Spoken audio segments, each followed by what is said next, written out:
Chapter 1, The Return of the Master. If you want to practice the divine power, you will swing the sword and go to the palace. Brother, I see that you have excellent sinews and bones. You are exactly a one-in-a-million cultivation wizard. I have a few books of the world's best. How about this? You kowtow to me and I'll accept you as my disciple. How's that? At the Zhengcheng railway station, a young man with disheveled hair, tattered clothes, and a hairy black fanny pack on his back squatted on the ground and said to a college student with incomparable seriousness. The college student's eyes glazed over and the corners of his face twitched. He himself had intended to give this beggar $10 as a virtuous act. I didn't realize that as soon as I put down the money, the beggar would have to commit suicide himself? Bah! I'm not practicing any kung fu. You must be eyeing the tens of thousands of dollars in cash in my bag. That's my tuition. Yi Lin waved his hand. I don't want any tuition fees from you. I'm looking at you for your good character and good sinews.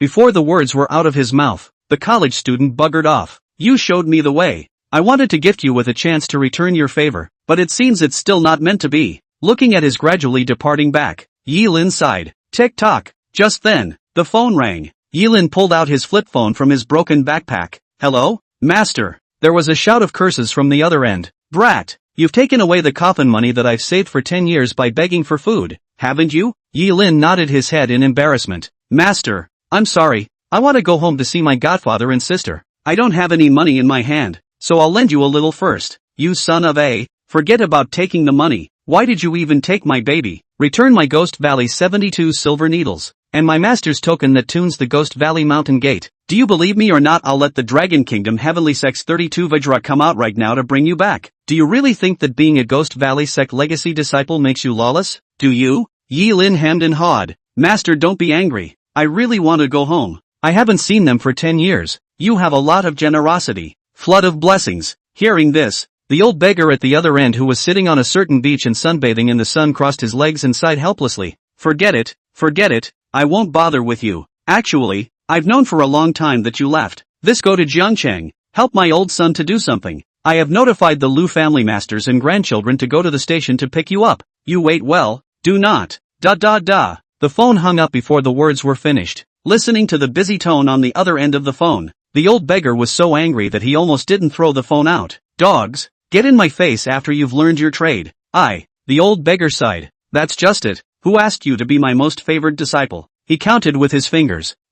No harm done. This kid's bond with that Qianjin of the Lu family is quite deep. Thinking that the result was no different, the old beggar didn't pursue the matter any further and continued to embrace the two blondes humming a little song. As for Yi Lin, after hanging up the phone, he didn't linger any longer and waved towards the cab in the distance. But just then, there was a shout in his ear. Catch the thief! Catch the thief! Yi Lin looked back, and it was the college student who had just slipped away. At the same time there was another punk with a backpack in his hand, running like a mad dog towards Yi Lin. The next second, the college student, outright dumbfounded, he only saw that the beggar had just snapped his fingers, and the punk, surprisingly, flew directly out a dozen meters away. With a swish, his mouth dropped open. This is the Jedi Master. But by the time he reacted, Yi Lin had already gotten into a cab and left in style. The college student did not dare to hesitate, rushed over to snatch his backpack back, viciously kicked this punk a dozen feet, and again in the dark regret, missed a heavenly opportunity. When he was out of breath and ready to leave,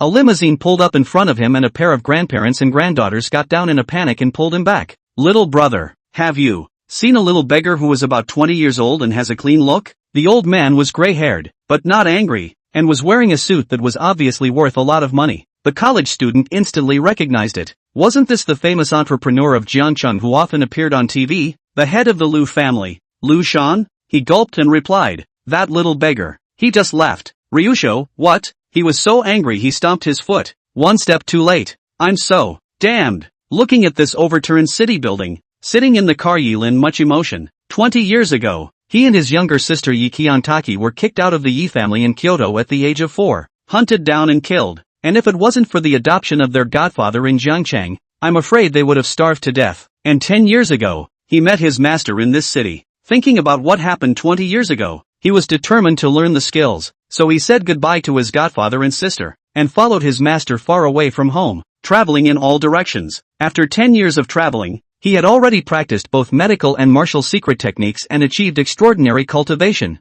This time, he returned to repay his godfather for raising him. but also to investigate the truth of being kicked out of the Yi family back then, and he wanted to tell that group of Yi family elders, Yi Lin's siblings, could still live well even without the Yi family. Soon the car stopped at a street entrance in the old town. Outside, high-rise after high-rise has been built, only the houses here, more and more dilapidated. Taki, Godfather, Yi Lin have returned. How are you guys? Without much thought, Yi Lin quickly walked in and followed the route in his memory to find his home. Before he even entered, he heard a scream from inside. Qi Xiaotian, you bastard, let go of me, let go of me. Inside the house, a young girl in a wheelchair struggled frantically, only to see the young man in the suit pressed against her leg raise one hand and smack the young girl hard in the face. Haven't seen you for a year, Yi Qian Taki. Your figure has plumped up a lot. Come, rub it for young master me. Resist again and watch out, I won't pay your godfather's medical bills. Ha ha ha ha. The young girl was in tears, still struggling desperately.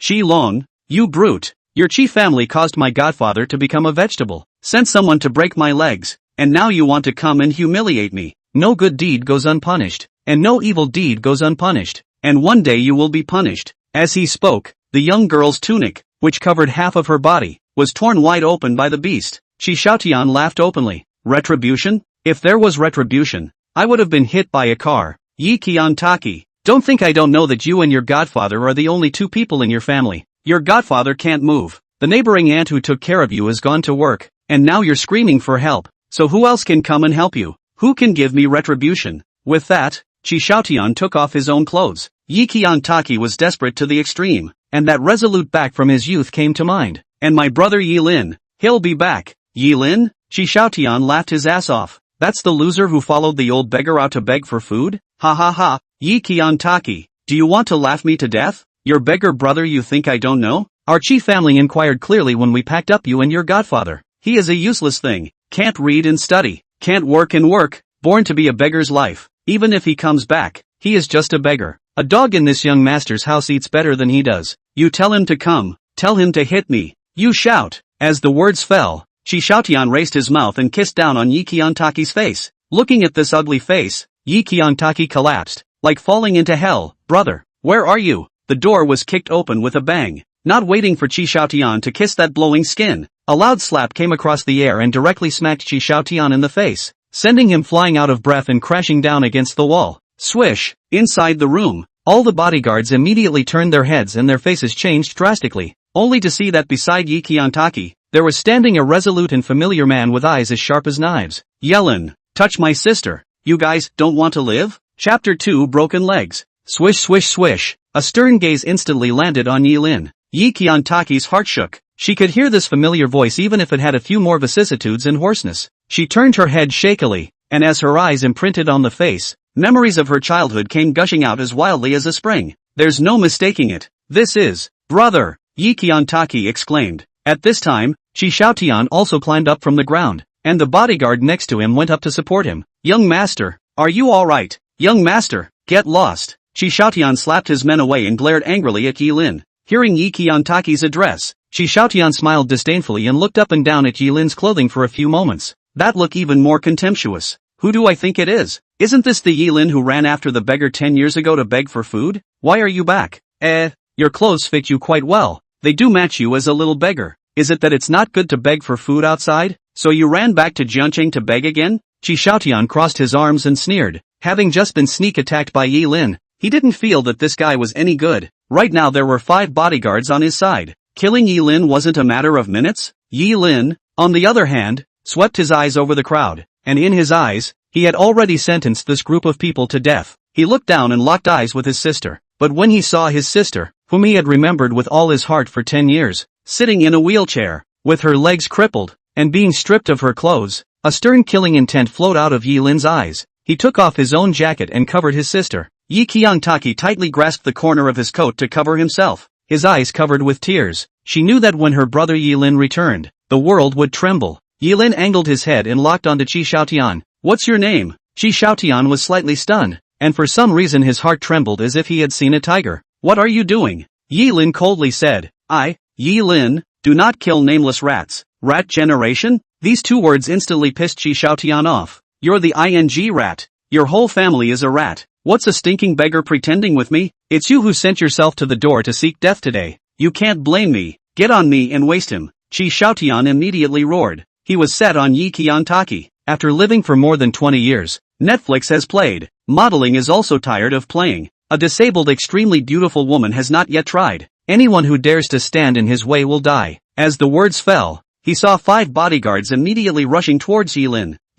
These shrimp soldiers and crab generals, are they qualified? One must know that Yilin had followed the Ghost Valley sect leader to travel this world for 10 years, and the opponents he had faced were all contemporary powerhouses. There are worldly men who turn mountains and seas, terrifying dark figures who break the earth and tear the clouds, and assassins who walk on the tip of the knife and live a life of licking blood all the time. A few bodyguards in the district are nothing. Bang! Bang! In the dilapidated rental house, a few heavy sounds were heard, and all 5 bodyguards flew out backwards. Seeing this scene, Qi Xiaotian's smile instantly disappeared. How is this possible? These bodyguards of his own were hired back from abroad at great expense, so easily beaten down by a stinking beggar? The tables were turned. Qi Xiaotian swallowed, his heart uneasy. Your turn. You are choosing to die on your knees, or choose to go to pieces, or follow the example of the Japanese and commit harakiri? Qi Xiaotian was irritated by Yi Lin's words and became more and more afraid. You don't want to threaten me. I'm a member of the Qi family. If you dare to kill me,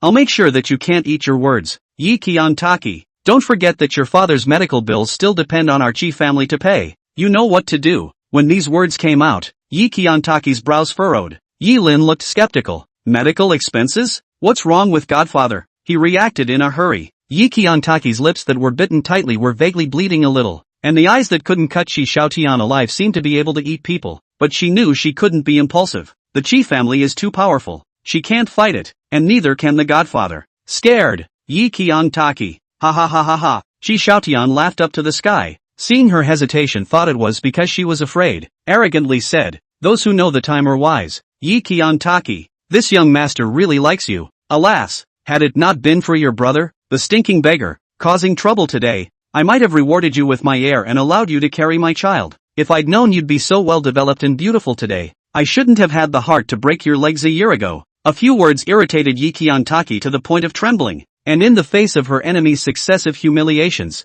she pointed at the door and roared, Get out now. Qi Xiaotian let out a laugh, pulling his wallet out of his pocket and pulling out a pile of cash and throwing it on the ground. Here, this is our Qi family's compensation for your father's medical expenses this month. Pick yourself up. I'll go first. Yi Qiantaki, I'll be waiting for you. Ha ha. With that, he strides toward the door. Only, he ignored Yi Lin. Just as he passed by Yi Lin, a large hand blocked his way. The few bodyguards who climbed up and covered their chests were terrified, and one stood still, not daring to take a shot at Yi Lin. Through the exchange of words just now they could tell that this person was by no means a generalized person. Qi Xiaotian, however, was unimpressed. 10 years of begging for food outside. How is it that you like to get in people's way just like a stray dog? Never heard of a good dog getting out of the way? Yi Lin, did I say I'd let you go? Qi Xiaotian's pupils shrunk. You. Without waiting for him to finish his sentence, Yi Lin moved. Ka-ching, ka-ching, with 2 kicks without any delay. Yi Lin stomped Qi Xiaotian's legs in front of his bodyguards. The sound of crisp bone cracking echoed through the house like a bell. At that moment,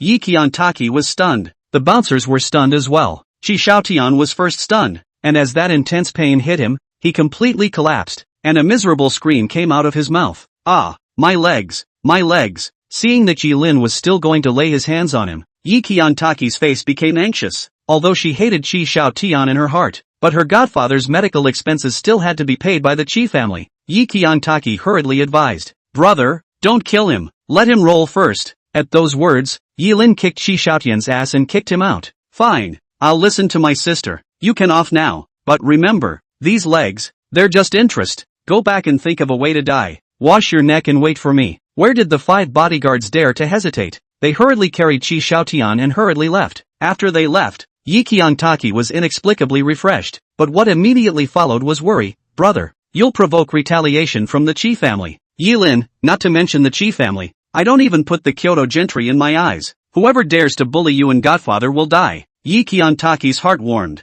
and without waiting for her to react, she saw Yi Lin pull out a pack of silver needles from his pocket. Just as she wanted to speak, Yi Lin had already stabbed the silver needle on her unconscious legs. Don't move, Yi Lin reminded. Yi Qiantaki, on the other hand, had waves of shock rising within him, because at the first moment when that silver needle landed on her skin, she actually felt a long-lost pain sensation. Chapter 3, Saving My Sister. Half an hour later, feeling the fiery breath gradually coming from his knees, Yi Qiantaki was dumbfounded. 1 year on. It's been a whole year. No one knows how much she suffers in this wheelchair. And now, with her legs disabled, she actually felt sentience again. A new life. Yilin put away all the silver needles and was filled with heartache. You've suffered all these years. Xiao Taki, stand up and walk. Yilin stretched out a hand. Yi Qiantaki also reached out and hitched his hand to her, his legs slowly giving out. Only the next second, she miraculously stood up. Yi Qiantaki cried out in joy, and after taking 2 more steps to make sure that he had fully regained consciousness in his legs, he hugged Yilin tightly and buried his head into his chest. After crying for quite a while, Yi Qiantaki calmed down and told Yilin what happened a year ago. 10 years ago, after Yilin left, in order to earn tuition fees for Yi Qiantaki, who had superior grades, Godfather dragged his skinny body into the engineering team under Cheese Group to do engineering work. The work is a lot, is tired, but the money is not bad, at least can afford to feed and clothe Yi Qiantaki. But just a year ago, Cheese Group suddenly deducted 5 months' wages from the engineering team, and dispersed everyone back home, clearly bullying the migrant workers for being uneducated and reneging on the money. Godfather Linshan cannot swallow this breath, followed a lot of townspeople to ask for money. The results of the money did not get, but also by the Chi family's engineering department manager threw down the building, fell into a vegetable. When Yi Qiantaki learns about this, he uses the law to seek justice for his godfather and wants that manager to go to jail. Who knows that the Chi family has their hands full? Not only did they buy out her lawyer and lose the case, but they also privately sent someone to cripple her, leaving her with no place to redress her grievances. If it wasn't for the fact that he had met an actress by writing lyrics and made a bit of heat out of it, I'm afraid that the Chi family wouldn't even have paid a cent of my godfather's medical bills. After listening to these things, Yilin's killing intent became more and more intense. Is the Chi family? I know. I'm not going to let them off the hook, Yi Qiantaki said. Brother, this time you mustn't be impulsive. The Chi family is powerful. We can only lose in a head-on fight. I know you've learned an immense amount in these 10 years, but one man's power is ultimately limited. Yilin laughed and tossed his voice. But it's different if a person holds absolute power. Don't worry, my brother knows what's in his heart. Let's go to the hospital to find Pops first. After curing Yi Qiantaki, Yilin would also cure his godfather. However, listening to the situation described by his sister Yi Qiantaki, the state of his godfather did not seem optimistic. Can't wait a moment longer. Soon, they arrived at the first hospital of Zhengcheng. As soon as the attending doctor in charge of Godfather Linshan saw Yi Qiantaki, his mouth opened wide in surprise. Xiao Yi, your leg is healed? Dr. Mo took off his glasses and rubbed them vigorously, unable to believe the scene in front of him. Brother, this is Dr. Mo. Pops has been in the hospital for the past year thanks to him always taking care of him. Yi Qiantaki introduced. Dr. Mo, this is my brother Yilin. Yilin extended his hand. Hello, Dr. Mo, thank you for taking care of my old man. If there is anything in the future, just ask. Dr. Mo nodded, not taking the comment to heart. He was aware of Yi Qiantaki's family situation. Looking at Yilin's outfit, he didn't take it seriously. Hello. After responding, Dr. Mo asked again. Little Yi, what's going on with your leg? I thought I remembered that the previous checkup said it was a comminuted fracture? It's reasonable to think that you can't stand up in this life. So how can you? Yi Qiantaki looked at Yilin and replied. It was my brother who cured me. He is a divine doctor. Yi Qiantaki didn't hide it in the slightest. Dr. Mo, however, was stunned and impressed Yilin on the spot. With such great medical skills and so young, the future is boundless. Thank you for the compliment Dr. Mo. Is my old man in good condition? My brother wants to go in and heal him. No problem, no problem. Dr. Mo nodded on the spot. This year Mr. Lin has also suffered in the hospital. Divine Dr. Yi, I'm really sorry. Our hospital's medical skills are limited and we can only do this much. Please don't be sorry. Dr. Mo bowed to Yilin, his heart feeling ashamed of his prejudice just now. Yilin waved his hand. It's fine. You've already done your duty by taking care of my old man. For the next period of time, please don't let anyone disturb me. Okay, no problem. Dr. Mo agreed and then took the two to Lin Shan's hospital room. Seeing his old dad's weak and thin appearance, Yilin couldn't help but have a sore nose. He still remembered that when he left 10 years ago, Papa Lin Shan still had a full body of tendon meat. 10 years have passed and things have changed. Pops, brother is back. Do you hear me? Yi Qiantaki softly shouted in Pop's ear. Drip, drip, drip dash the next second, only to see the heartbeat meter change and Pop's heartbeat speed up. This is in response. Tears swished and slipped from Yi Qiantaki's eyes. Brother, Father heard you. Yilin took a deep breath and walked over quickly. Pops, wait for another 20 minutes and you'll wake up. Don't worry, I will cure you. After saying that, Yilin once again took out the 72 silver needles and dropped them on various acupoints on Lin Shan's body according to the Ghost Valley method. Seeing this needle falling technique, Dr. Mo's eyes lit up. This kind of skillful needle technique he had only seen on his own teacher who was a sage of the state, Yi Qiantaki's own brother. What a strange man. At that moment, Dr. Mo was happy for them. Doctors are accustomed to seeing life and death. The happiest is actually to see patients get well. The family reunion picture. During this year, he was well aware of what happened to Lin Shan and Yi Qiantaki, and he also immensely hated the behavior of that group of powerful and noble children who did not take human life seriously. That's why he helped Lin Shan and Yi Qiantaki as much as he could in terms of medical resources. Now that Yi Lin had returned, he also saw the hope for the future of this family. Without realizing it, Dr. Mo smiled happily for them. That's nice. He turned and closed the door to his room silently, specifically ordering the nurse to stay out of the way. And just as he was about to rush to the next patient's room, an assistant came running quickly to find him. Dr. Mo, it's not good. A patient with comminuted fractures of both legs has come to the emergency room. The other party's status is valuable and has been waiting for you for a long time. The old dean asked you to hurry over. Precious status? Dr. Mo was a little offended. A patient is a patient. There is no status. But helplessly, the old dean is too powerful. In this quagmire, everything is not by themselves. I know. I'll go over there now. In the emergency room ward, Qi Shaotian hissed in pain as his face turned red. My leg. Is the doctor here yet? Just get him rolling. I've been waiting for 20 minutes. Is he dead? A bodyguard walked up. Young master, the family's martial artist has arrived. Qi Shaotian's eyes were covered in blood. Then why are you still waiting? Quickly invite them in. I want that stinking beggar Yilin to die. I want him dead. Chapter 4, another one to mess with. 2 minutes later, two lanky, imposing martial artists with temples bulging like the blazing sun walked in. Greetings, young Qi. Greetings, young Qi. The two martial artists bowed to Qi Shaotian. Seeing the visitor, Qi Shaotian was also startled. Uncle Huang? Uncle Wang? Why you two? These two in front of him were the strongest martial artists of the Qi family. Qi Shaotian had personally seen their terrifying strength of slapping a rock into powder. He thought that the family side would only send over 2 martial arts masters who were not above or below the level to help him find a way out. After all, what a stinking beggar who broke his legs. But the person who came was the strongest person of the Qi family. Was it necessary to raise an army? The leader, Wang Long, said in a cold voice, Master said that you are the future heir of the Qi family, and for someone to break your legs would be the same as Ting on the Qi family's head. If we don't give the other side a thunderbolt, how can the Qi family gain a foothold in Jiangcheng in the future? Next to him, Huang Hai also said, Yes, young master. After this matter was learned by the old master was incomparably enraged. A stinking beggar from the old city dares to make a move on you. He simply doesn't know the heights of heaven. Hearing this, Qi Shaotian sensed the importance the family placed on him. Thinking of what Yi Lin had done to himself, after seeing the 2 strongest men running to fight for him, he laughed arrogantly. Yi Lin, just wait for your death. When this young master heals his leg first, he'll go and get you killed. This young master is going to your sister Yi Qiantaki hard in front of you. Ha ha ha. At this point, with the sound of laughter reaching the corridor outside the emergency ward, Dr. Mo walked in with a sullen face. Young master, the doctor is here. A bodyguard shouted. Qi Shaotian cast his eyes and roared. Quickly heal this young master's leg. Dr. Mo glanced at Qi Shaotian and immediately recognized that this was someone from the Qi family. They're the ones who made Yi Qiantaki's family look inhuman. He didn't say anything and looked to his assistant. Did you get a shot? The assistant nodded and hurriedly brought the tablets over, handing them to Dr.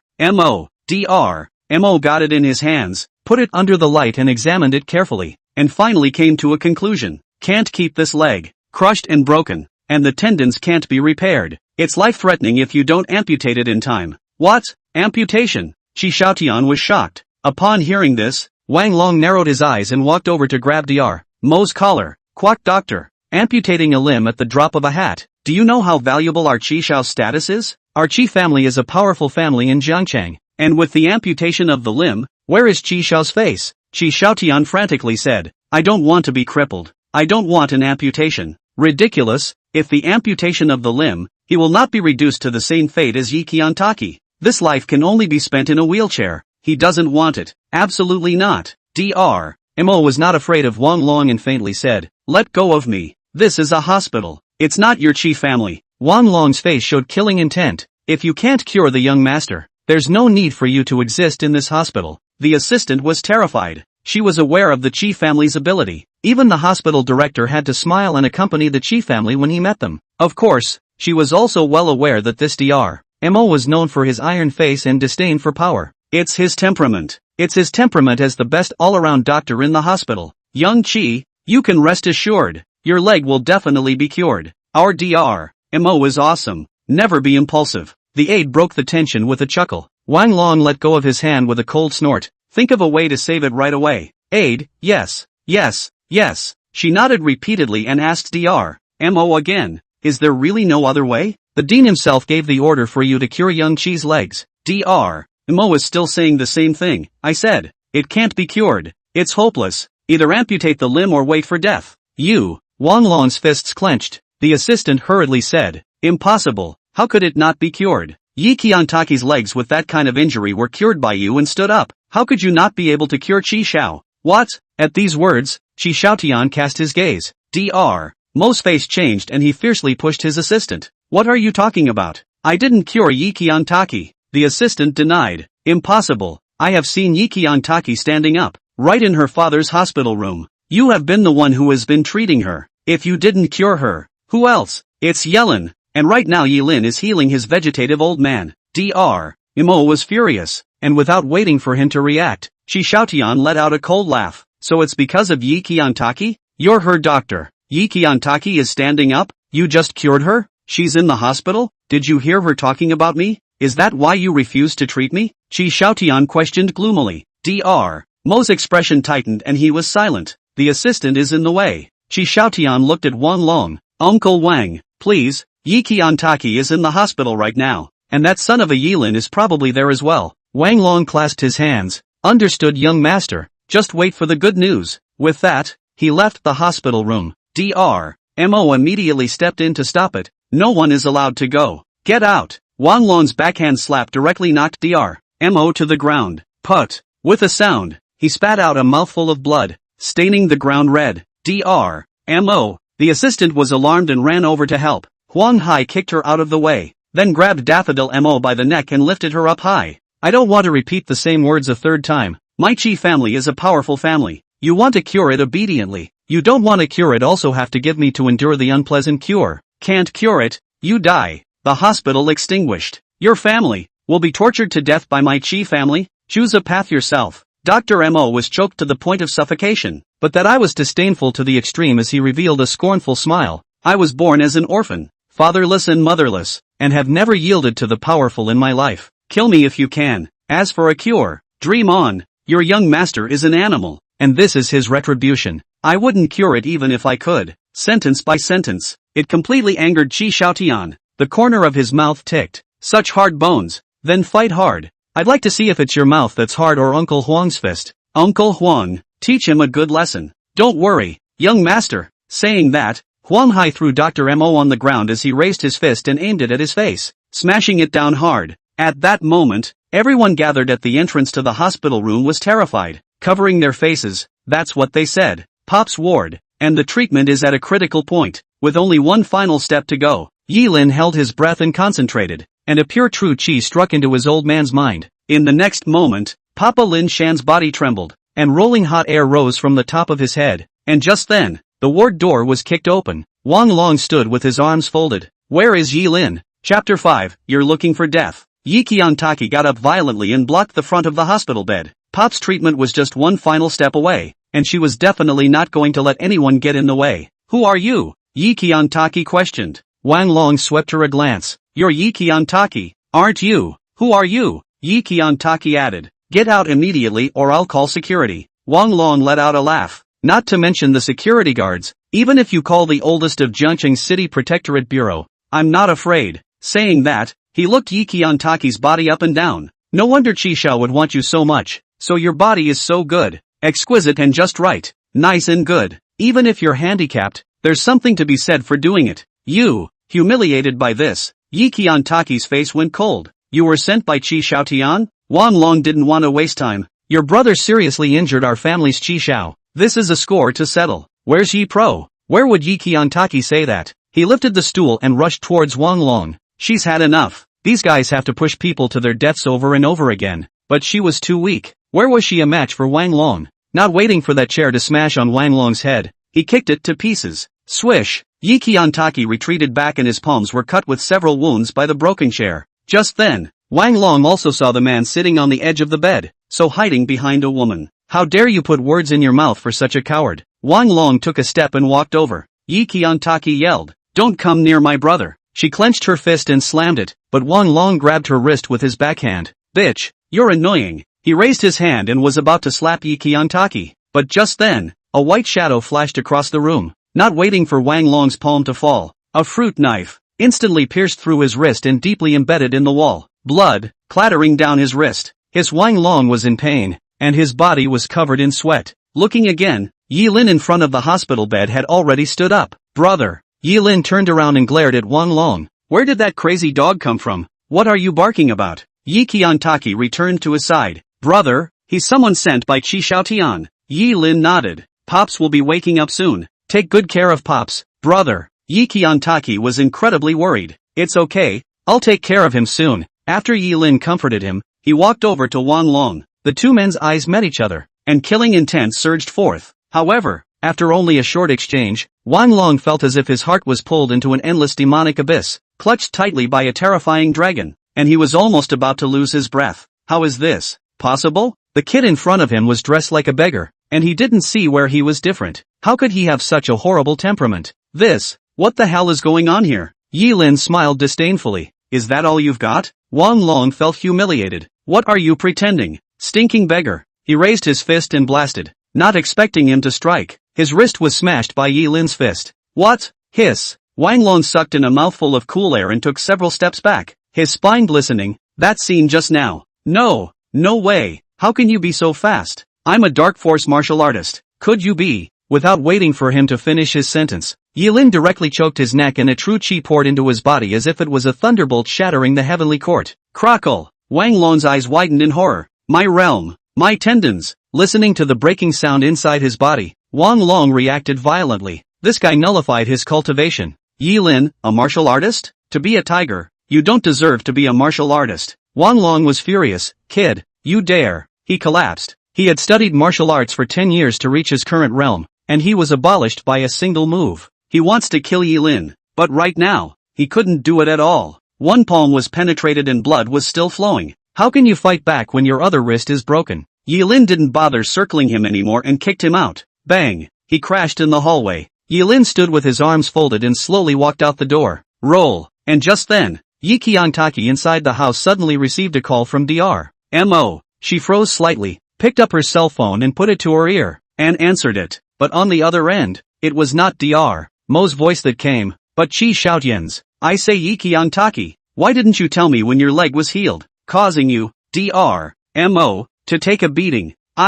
This guy's mouth is really hard. For your sake, he just won't help me heal my leg. So annoying. Why don't I give you two choices? First, you get your ass over here right now, and second, I'll throw this Dr. Mo down the stairs and let him feel the pain of having his legs disabled as well?" "No, I forgot. I've already sent someone to look for you. Yi Qiantaki, don't run. Stay there obediently." Pa! The phone hung up. In the next second, Yi Qiantaki's face changed drastically, and he hurriedly got up and walked to the door. "Brother," Yi Lin interrupted. "I heard you." He heard it just as he turned to enter. "You stay here, don't go anywhere, and take care of Pops." After saying that, Yi Lin walked out of the ward, lifted up Wang Long who was like a dead dog, and said in a cold voice, "Qi Xiaotian is in the hospital, right? Take me to that dog." In the emergency ward, Dr. Mo was beaten and covered in blood, and that white coat was in tatters. The assistant stood in place, shivering. She didn't know why this young master of the Qi family had done that, nor did she know that the words she had said would have brought this kind of disaster to Dr. Mo. She was regretful and scared. "If I'd known, I wouldn't have talked too much." Huang Hai shrugged it off. "Don't say bones this hard," Qi Xiaotian coldly said. "Then beat it to death." Huang Hai nodded. "That's what I thought." Upon hearing this, the assistant hurriedly begged for forgiveness. Xiao Qi, I'll say sorry to you on behalf of Dr. Mo. Don't fight anymore. Dr. Mo is the best doctor in our hospital in recent years. Please." Qi Xiaotian was unimpressed. "It's none of my business. Who let him help that Yi Qiantaki so much? I say, surname Mo, do you also like Yikiantaki? Chi Xiaotian asked. Mo coughed out blood, gasped for air, and let out a contemptuous smile. Does a beast like you know what liking is? You, Chi Xiaotian narrowed his eyes. It seems that you really like her. Very well, I, for one, love to torture people. If you don't heal my leg today, when I'm better, I'll grab Yikiantaki and her heart in front of his old man, in front of his brother, and then in front of you. Oh, you must be so angry. Ha ha ha. Bastard. Hearing these words, Dafu Mo, who only had one breath left, looked like he was returning to his senses as he stormed up from the ground again in a rage, wanting to beat Chi Xiaotian to death. But Huang Hai was faster and kicked him out first. It was also at this time that Yilin arrived in time and steadily caught Mo. Seeing the doctor who had taken good care of his sister and pops for over a year turn out like this, Yilin's killing intent was even more intense. You guys, what a death wish. Chapter 6, Come to compete in power. Seeing Yilin, Chi Xiaotian's pupils immediately shrunk, and more blood filaments covered his periphery. But when he saw the Wang Long that Yilin was carrying in his other hand, he was directly confused. Didn't Wang Long go to arrest Yilin? How come Yilin brought it up instead? Huang Hai, on the other hand, was also wide-eyed and incomparably shocked. At this moment, Wang Long was like a wasted dog. Even standing was that difficult. He was exactly like a dirty mop that had been dragged the entire time, and now he was thrown to the ground by Yilin. Big brother, Huang Hai shouted angrily. Wang Long raised his head and was about to get up when Yilin stomped on him. Got you up? Huang Hai, dog, how dare you? Yilin glanced at him coldly and put down Dr. Mo. Are you alright? Yilin greeted. During this year, Mo had carefully taken care of his godfather, often staying up late and sacrificing his own personal time to do so, all of which Yilin knew from his sister's mouth. For such a doctor, Yilin was grateful. But now, because Yikiantaki, instead, he was beaten by Chi Xiaotian to this state. If the beasts that bully such good people don't get retribution, then this 10 years of traveling to learn skills, Yilin might as well not learn. Mo coughed up a lot of blood again, but held himself together and waved his hand. It doesn't matter. Can't die. Quickly, report it to the Protectorate. The Protectorate? Yilin said indifferently. If looking for the Protectorate Bureau was useful, how come my sister and my godfather couldn't get half of the justice this year? With that, he got up. Seeing this, the aide rushed to the outside of the corridor to call the nurse and assisted Mo out. And then, Yilin looked at Chi Xiaotian. There's a road in heaven that you don't go, and there's no door in hell that you don't come. You're the first to find death to find this. Chi Xiaotian was also not willing to show weakness. Even if Wang Long was injured, there was still Huang Hai. He didn't believe that Yilin wasn't injured. This kid must be pretending to scare himself. You too, stinking beggar, you think you're a good fighter? When he thought of the scene where he was brutally beaten by Yilin at Yikiantaki's house, Chi Xiaotian felt disgraced. He had planned to find Yilin troublesome after saving these legs, but to his surprise, Yilin also came to the hospital. Wouldn't this be the best time to clean up Yilin and save him the fear of running away? Uncle Huang, please abolish his legs,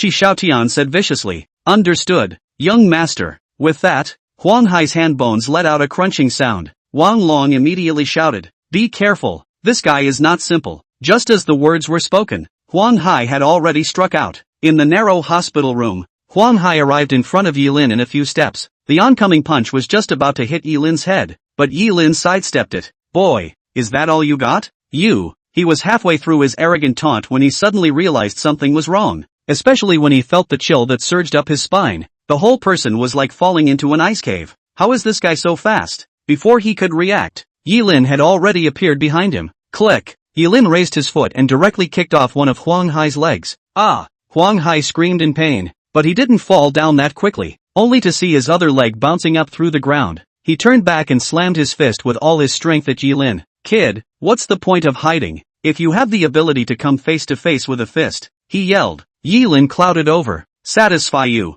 Snap. The sound. He threw a random punch. The two fists collided, and actually hit the air with a popping sound that was incomparably ear-piercing. Instantly, all of the onlookers covered their ears and wore pained expressions. Chi Xiaotian also couldn't help but move to the back of the hospital bed, but he wasn't surprised. In his consciousness, the two martial artists, Huang Hai and Wang Long, were the strongest in the world. A Yilin was, at best, a strong wild dog. If you can fight, you'll die just the same. But this thought completely collapsed as he saw the two streams of blood coming out of Huang Hai's nose. How is this possible? The two fists were facing each other, and Yilin did not move at all. On the contrary, Huang Hai's entire fist became blue and purple, and the countless blood vessels under his skin burst, causing him to lose consciousness. Immediately afterward, he felt a pain in his wrist as if it was being stabbed by countless needles. Looking again, a crack like a spider web suddenly appeared on the surface of the skin. Those cracks were like cracks in the ground during an earthquake, spreading little by little over the surface. Then his skin cracked and blood poured out of those cracks, and the cracks continued to stretch along the wrist and up the arm. The next second, bang, that hand of Huang Hai's exploded.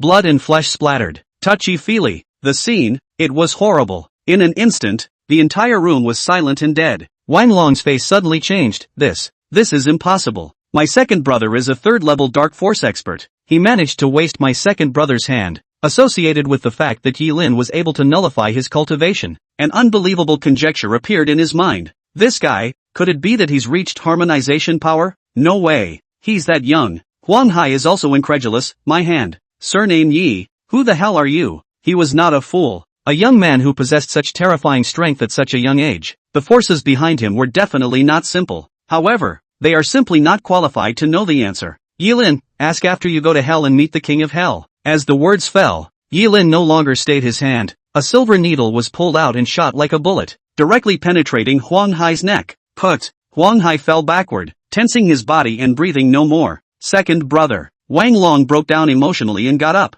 wanting to rush towards Yi Lin. Yi Lin sent him to his death with another silver needle. Swish! Wang Long also died on the ground with his eyes wide open. One almost interrupted him to save his godfather from waking up. Damn it! One man, who beat up the good doctor who took care of his godfather for a year like that, deserves to die even more. For those who have been gracious, Yi Lin should return the favor from the spring. For those who have a grudge, Yi Lin should return it 100-fold. In an instant, two powerful martial masters died, and this scene completely terrified Qi Xiaotian. The arrogance and cockiness of the party was all gone at once. Yi Lin turned around. Your turn. Qi Xiaotian swallowed his saliva. You, don't come over. Yi Lin, I'm warning you, this is a hospital. Yi Lin was speechless as he said in a deep voice, you also know that this is a hospital. At the hospital, you beat a reserved, responsible and competent doctor to death. In a hospital, you have the audacity to call for an arrest in an inpatient ward. Now you're going to get a beating. You know this is a hospital. Qi Xiaotian, you don't even look at what you are. Qi Xiaotian shouted with his neck high. I'm a great young man of the Qi family. My Qi family has power all over Jiangcheng. If you dare to touch me, you and your godfather and your sister will all die. Oh, hearing this, Yi Lin also became interested. Then let me see your Qi family, just how capable you are. I'll leave you 3 minutes. Call whoever you want. Go ahead and call all the forces your Qi family can call on. I, Yi Lin, am here waiting for the forces of your Qi family to oppress me. Liking to play with power, Yi Lin smiled. Following the master's 10 years of traveling, which country he went to was not received by the big shots from all sides. Leaving aside for the moment the group of lords from various countries who were begging for a cure from their master and themselves, just those 32 great Vajra of the Dragon Kingdom's heavenly sect who begged for master's guidance are terrifying characters that your Qi family can't afford to mess with. And now, you Qi Xiaotian can't clean me up with force, can't bully my sister, and want to move forces to bully. Then let's see, whose forces are bigger. Thinking, Yi Lin took out his cell phone and sent a text message to a mysterious number. Chapter 7, The 32 Vajra of Heaven's Gate. At the same time, 12 bells sounded from a mysterious military base far outside Kyoto. Dang, dang, dang, there are 12 bells at the gate of heaven, and the number of bells represents the level of the mission. The more bells that rang, the higher the level of the mission and the more terrifying the characters involved. This place was called Tianmen Mountain, and it housed the most powerful underbelly of the Dragon Kingdom, the 32 Great Vajra. Countless tasks that the god of war couldn't perform, they performed. Those who can't be killed in the open, they do. In their lives, they have only been at the beck and call of two men. One is the Lord of the Dragon Kingdom. There was another one who was from the Ghost Valley sect that only existed in legends. Right now the 12 bells sounded at the same time, and the 32 people who were guarding the 32 stakes on the Heaven's Gate lake to train the soldiers in the lake looked violently to the east. Swish swish swish. 10 seconds later, 32 people immediately came into the tent. The thick-browed man at the head of the group, whose muscles were like brass and gave a visual explosion, came to the center and looked at the soldier who was ringing the bell and asked, "What happened?" The soldier gulped and handed over a cell phone. "Someone has sent you a text message with a ghost sect transfer order." "What?" The man perked up at these words. He hurriedly took his cell phone to check the text message. Then his eyes flashed and released a gleaming light. It's him. He's back. This kid, at last, has returned to the Dragon Kingdom. Hearing this, the 31 people behind them looked at each other. seemingly guessing what was going on, and looked excited. Is it Yi Lin? The boy's out of school? Great! Finally I can have a chance to spar with him once more. Last time he was only 13 years old when he broke my Vajra shield. Now that my strength has risen so much, I will definitely fight with him for another 300 rounds. And me? The leading dragon bucking Vajra clenched his fist and raised it, and everyone's murmurs came to an abrupt halt. He looked seriously at the text message and hummed lightly. The tiny Chi family, how dare they use their power to oppress others? What an ignorance! The soldier asked. Is it out of the tiger order to deploy a large army? Dragon bucking Vajra shook his head. No need. Teaching a bunch of drunkards a lesson and utilizing my tiger army is simply killing a chicken with a bull's knife. This kid Yi Lin texted me. He only had one idea. Do unto others as they would have them do unto you. Immediately report this matter to the Lord of the Kingdom. Transfer me the authority. I want to command the 3 provinces of Jiangnan. Yes, yes. When the other Vajra heard this, they asked, Big brother, what about us? We've been waiting for this kid for 10 years. We can't keep waiting. Dragon bucking Vajra said in a deep voice. All of you stay at the heavenly gate. I'll go to him first. I'll call you all over when he agrees to take us as disciples. Yes, yes, yes. And this side of River City. Upon hearing Yi Lin's words, Qi Shaotian panicked but revealed a cocky smile. He didn't put Yi Lin in his eyes. So what if you killed 2 Qi family martial arts masters? No matter how powerful a martial artist is, he can't do battle with the state apparatus. An individual's power, no matter how strong it was, could not compete with a great power. And he, the Qi family, was one of the biggest forces in this Jiangcheng territory. Half of the real estate in Jiangcheng, their Qi family built. In Jiangcheng's restaurant industry, their Qi family had half the sky. The Qi family controls 70% of Jiangcheng's service industry. The Qi family could not be more appropriately described with the 3 words local snake. Even if a dragon from the provincial city comes to the Qi family,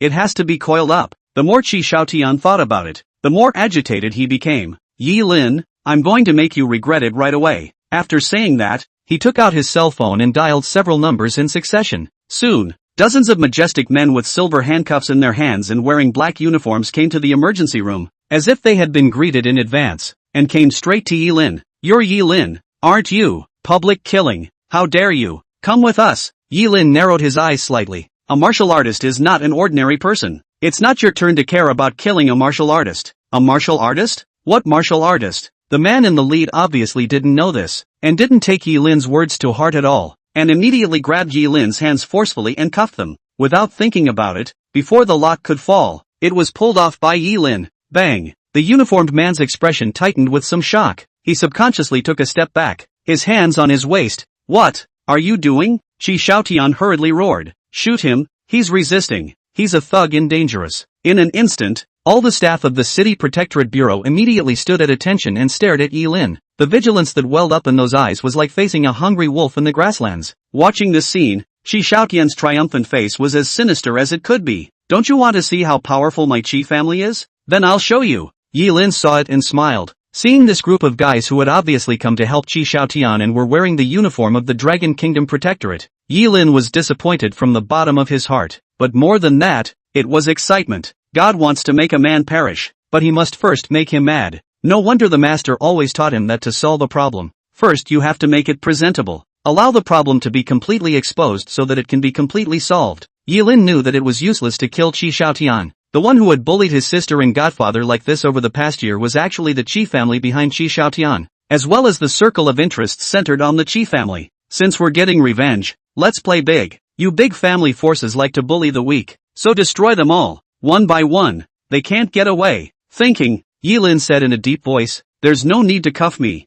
I'll walk by myself. Qi Shaotian, I'll wait for you. After saying that, Yi Lin turned around and walked outward, the back of that proud, like a Tarzan in an isolated frosty day. Even though the world is cold, I should straighten my spine to show the sharpness of my bones. Like to play? I'll play with you. I'll show you what the wrath of heaven and earth shakes. Chapter 8, Kyoto Yi Family. After Yi Lin left, several famous doctors that the Qi family had invited over also quickly rushed in and carried Qi Shaotian onto a stretcher. Young Qi, your injuries are too serious. You need to be operated on immediately. Qi Shaotian, then do it. Tell my dad, don't let this Yi guy have a good time. And I want his godfather, his sister, all dead. As soon as my surgery is over, I want to see all of their family on their knees in front of me, crying and repenting. Yes. Listening to the sound of the honking horn getting farther and farther away, Qi Shaotian's smile gradually went crazy. Little did he know that it would be the last smile he would ever show. When his surgery is over, he will see the most devastating scene of his life. And in the 3rd minute after Yilin was taken away, in a ward of the hospitalization department,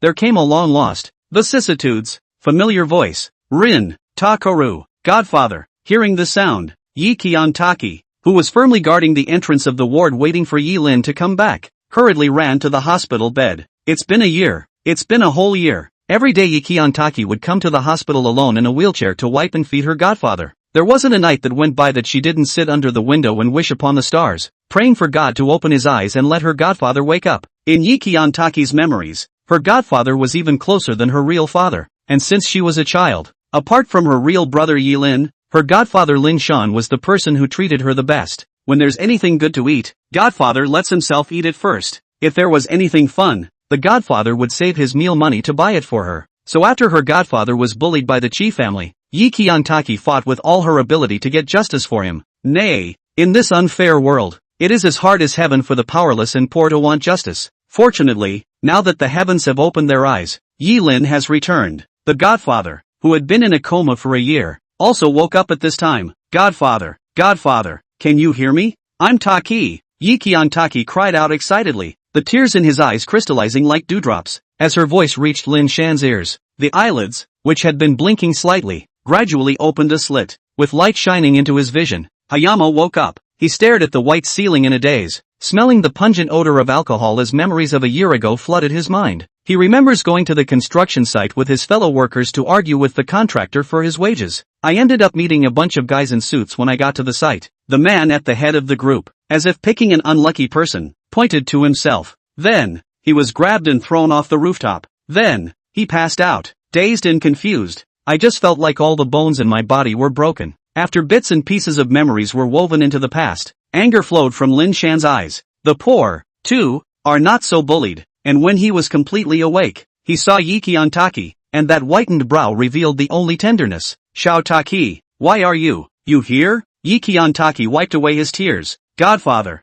you're finally awake. Why are you crying? Little Taki, did those brutes go and bully you again later? Associating the viciousness of that gang of men in suits, Lin Shan asked in a panic. Yi Qianlin kept her mouth shut and just shed tears. Hayama realized what was going on and pulled out the nutritional tube that was poorly attached to his arm and sat up. These goddamned dogs. I'm going to settle the score with them. It's okay to bully me. Why even a girl like you? I'll fight them. Godfather, don't. Brother has already gone to find them. Yi Kiyotaki hurriedly stopped. You've only just woken up. You need to rest well. Brother? Lin Shan's pupils fluttered. Little Pro? Is that Pro? When I was unconscious, I thought I heard Rin's voice. This brat finally gave up and came back? Lin Shan asked as he tightly grasped Yi Kiyotaki's hand. Yi Kiyotaki nodded. But just as she was about to continue, there was a knock on the door outside the hospital room. Knock, knock, knock. Yi Kiyotaki's face changed drastically. It couldn't be someone sent by Chi Xiaotian again. She hurriedly shielded her godfather behind her, glaring angrily at the door. But when he saw Dr. Mo rushing in after the door was pushed open, Yi Kiyotaki was dumbfounded. At this moment, Dr. Mo was covered in blood and his lips were white, as if he had been surrounded by dozens of people. His injuries were extremely serious. Immediately after, a female assistant followed in behind him, anxiously shouting, Dr. Mo, I beg you, go back and ask Dr. Lee to bandage you. You're bleeding a lot. I won't talk too much next time Dr. Mo, please, Dr. Mo. Yi Kiyotaki's heart trembled. Did Chi Xiaotian beat you up like this? Dr. Mo covered his chest. The corners of his mouth kept spilling blood. Honestly, when he ran here he almost felt that he only had one breath left, and that his life would not be long. But he could not stand by and watch this already poor and suffering family be persecuted again by that gang of brutes. After he saw Yilin being taken away from the emergency room by the people from the city protectorate, he knew that the Chi family was using their power again. He held the door with his other hand and cried out weakly, quickly, take your old man and run. Your brother Yilin has been arrested. The Chi family used their connections. If you don't go, it will be too late. Go, go, he growled with all his strength. As the voice fell, Dr. Mo's eyes went black and he also completely fainted. Dr. Mo. The female assistant was alarmed and rushed over to the nurse's desk in the corridor and shouted furiously, quickly call out to Dr. Lee, prepare the operating room and bring a stretcher here. Quick, soon. Several female nurses rushed to carry the unconscious Dr. Mo away, and inside the ward, Yi Qiantaki and Lin Shan, who heard these words, were shocked in place, their hearts like meteorite blasts. Brother. Yi Qiantaki's face blanched. Lin Shan, what the hell is going on? He was anxious. Yi Qiantaki hurriedly told everything to Lin Shan. After learning what had happened to Yi Qiantaki over the years and hearing the news that Yi Lin had learned his skills, Lin Shan's brows furrowed into a straight line. How could he not expect that because of himself? His daughter, Yi Qiantaki, had her legs broken and was almost abused by that brute from the Qi family? If Yi Lin hadn't arrived in time, I'm afraid the consequences would have been unimaginable. And now, Yi Lin was also taken away by the Qi family. 10 years ago, he followed that beggar to learn his trade, far from his home. Now that he has returned as a miracle doctor, if he were to be destroyed in the hands of the Qi family, how could he live up to these 10 years of his life? Lin Shan was remorseful. If I had known earlier, I would not have wanted this labor money. Xiao Lin has managed to learn godly medical skills with great difficulty, and before he can even begin to show off his skills, he's going to be implicated by me to cut short his future. No, can't. I can't let that happen. I promised old Ji that I would take good care of you siblings. Yes, I can't let the misery continue. Lin Shan was already desperate. Is it the end of the road to call the sky and the earth? Takaru, bring me my cell phone. Yi Qiantaki seemed to have guessed something. Godfather, are you going to quickly bring me my cell phone? Lin Shan yelled. Yi Qiantaki hesitated for a long time, but thinking of Yi Lin's safety, he still nodded his head and took out the cell phone in the drawer and handed it to his godfather. Receiving the cell phone, Lin Shan dialed a number without hesitation. 3 seconds passed and the call was connected. Hello? On the other end, a voice that was old and strong, with a very superior tone, came from the other end. Lin Shan angrily cursed. Yi Taishan, it's been 15 years. Are you really going to be so heartless as to abandon your own grandson and granddaughter? Chapter 9, Yi Family's Test. They are the flesh and blood of your Kyoto Yi family. Listening to Lin Shan's angry roar on the other side of the phone. Kyoto. In the most mysterious quadrangle area of Gizan district, Yi Taishan's hand that was holding the teacup trembled slightly. It had been 15 years, and hearing the news of that brother and sister once again, his old heart couldn't help but be touched a few times. In his mind, a memory slowly emerged. He ruthlessly drove the siblings out of the Yi family in Kyoto. There was even an order to seal the news of the siblings and forbid anyone to help them. He did that for a number of reasons, both compelled. It was also the result of anger. But as the years passed and he grew older, and reached the age when he should have been enjoying heavenly pleasures, he saw through much, much more. He put down his teacup and said in a deep voice, my son entrusted them to you, and he trusts you. All this time, you haven't failed him either. It seems that this time you've run into trouble that you can't solve? Trust? Hearing this, Lin Shan's fists clenched tighter and tighter. Yes, he trusts me, but he wouldn't have thought that you, as a father, would be so cruel that you wouldn't even spare his own blood. Yi Taishan narrowed his eyes. Are you talking about me pressuring the Lin family to expel you from the Lin family? Kyoto Yi family, one of the 5 most powerful families in the Dragon Kingdom. As for Lin Shan, he was originally a member of the Lin family in Hangchang, next door to Jiangcheng, and was warned by the Yi family for adopting Yi Qiantaki and Yi Lin, so much so that on the next day, Lin Shan was kicked out of the Lin family and came to Jiangcheng. If not, how could they have lived in poverty all these years, almost unable to afford to eat? Bringing up that year's events, Lin Shan's tone couldn't help but be a few points harsher. I don't want to pull the grudge of that year with you. I'm only asking if you still recognize your grandson now. Yi Taishan's pale eyebrows lowered slightly. What happened to him? Lin Shan, in order to stand up for me and his sister, he beat up a rich young man and was taken to jail by their family using their power. If you don't care about him, who can? Yi Shan didn't answer in a hurry, but after pondering for a while, he said, I see. Linsanity, give me an accurate answer to your. Without waiting for Yi Taishan to finish his sentence, the phone was hung up. Hearing the beep beep beep sound coming from his ear, Lin Shan froze. Got it? Just a word of knowledge. When making this call, Lin Shan still held the last shred of fantasy. But who would have thought that the attitude of this old master of the Yi family was the same as it was 15 years ago, without the slightest change? Do you have to be so desperate just because of the mother of these 2 children? Yi Taishan, you're so cruel. Lin Shan put down his cell phone. Next to him, Yi Qiantaki also heard it all and asked with his head hung low, Godfather, does he not want us? Lin Shan was silent and full of apologies. Yi Qiantaki wiped her tears. It's okay, if you don't want it, don't want it. Let's be self-reliant. Even if he wanted to, my brother and I wouldn't go. Godfather, we will always be with you. Lin Shan looked serious, but the key now is to save Yi Lin. I really don't want to beg him if I don't have to.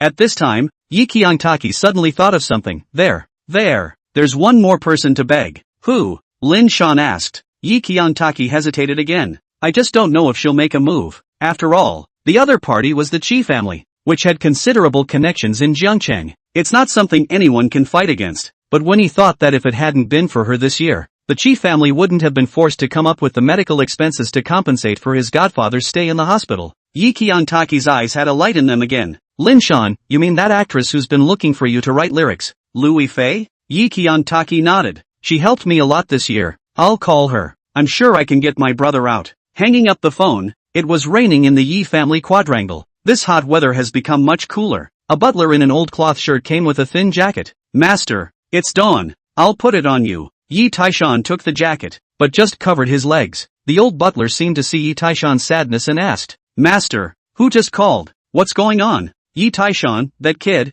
Yi Lin, was put in jail. Ha! Upon hearing this, the old butler was only surprised for a moment, and said with a cold smile, where there's a mother, there's a son. 15 years gone and this guy is still on the same ing path. I guess he's done something unsavory. It's good to go to jail and give him a makeover. Speaking of this, the old butler couldn't help but give a thumbs up. Back then, your vision was also really good. If I had let this son grow up in my Yi family, I might have caused a lot of trouble for the Yi family. Just like his mom, a conniving, shameless that caused our Yi family to almost be destroyed by the Ji family. Mentioning the events of that year, Yi Taishan sighed. Was it really the truth back then? Master, you're not regretting it, are you? The old butler asked. Yi Taishan, Lin Shan said that the kid was arrested after he beat up the rich kid to protect his sister. This is like my son Kiran, who, as a child, did this very thing? Anyway, he's a Kiran's child after all. Having said that, the old butler also knew that he had made a wild speculation and misunderstood the Ji family grandson. He also heard Yi Taishan's attitude. Just command.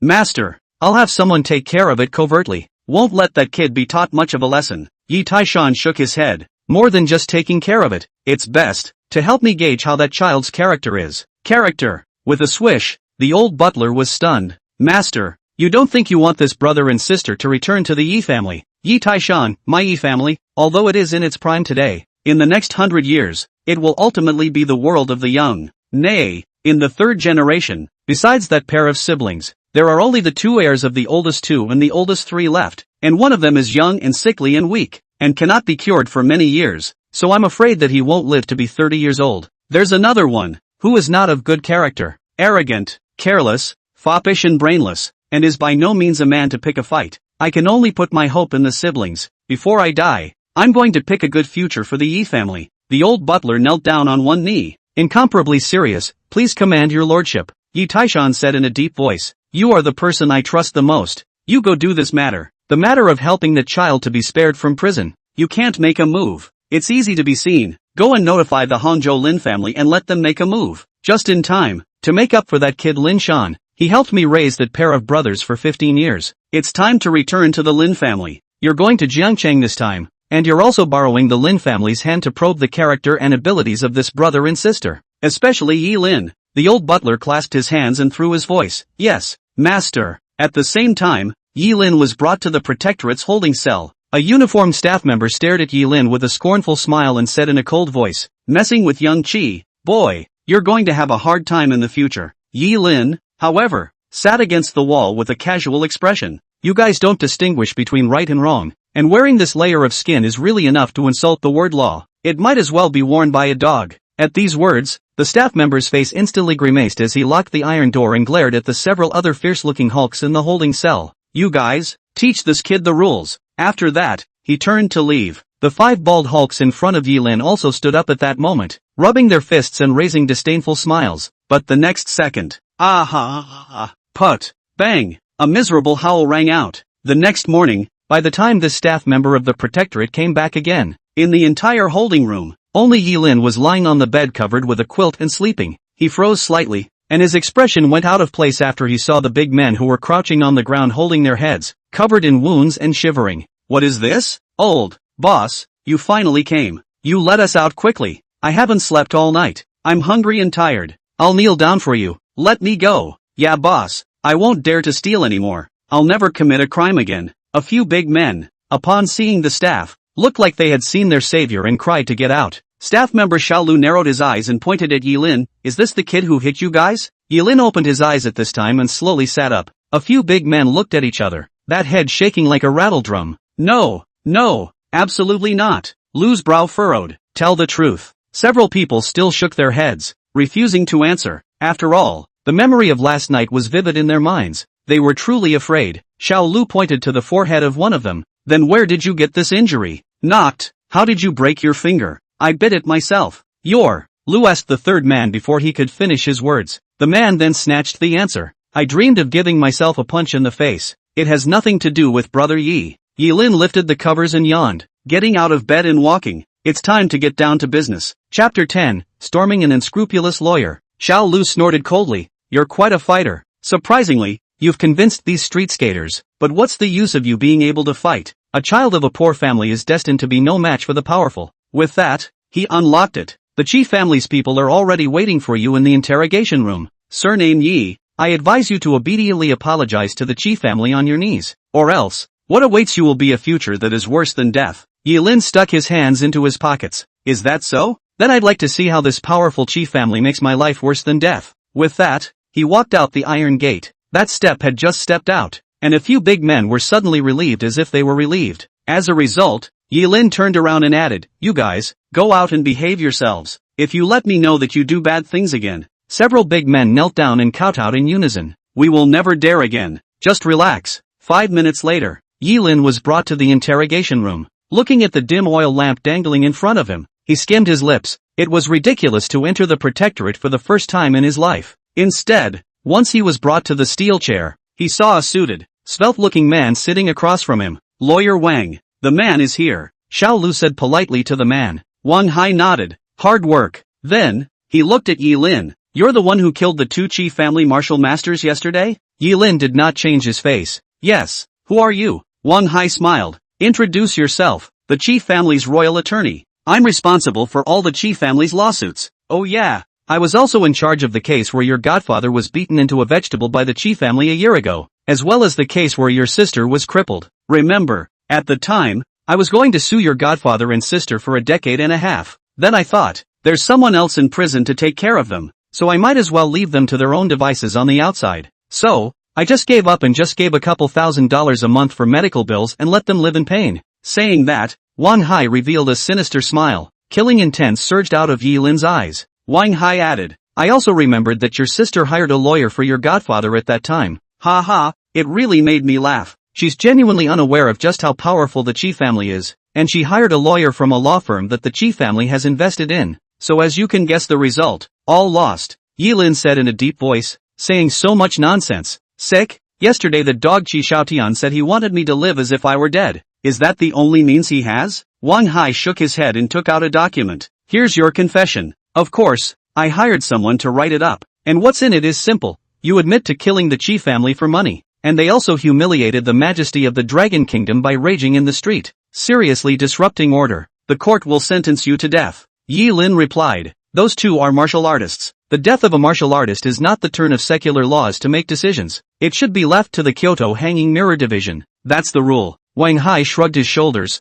Who can prove that they are martial artists? They're just a normal person. Yilin, I'm a martial artist. Wang Hai shrugged his shoulders again. Who can prove it? Yilin exerted his wrist, and in an instant, tensed the locking cuffs. Seeing this, Xiao Lu was shocked and was about to pull out his iron rod, but he was kicked away by Yilin, and then, he tightened his grip on Wang Hai's neck and lifted him up. Now what? Wang Hai's face was calm, and he even revealed an open smile. I'm an ordinary person, and here's the protectorate again. Suspects who riot and kill on protectorate grounds can be shot directly on the spot if there are special circumstances. It saves me from wasting my breath. Yilin, aren't you afraid I'll kill you? Wang Hai, you don't dare because you're still worried about your sister and your godfather. If you try to kill me, everyone out here immediately has a reason to shoot you. Even if you could escape, you'd be wanted as a fugitive. And, your sister and your godfather will have to live under constant surveillance, plus the power of the Chi family. So if you move your hands, do you think your sister and your godfather will be able to live? Sentence by sentence,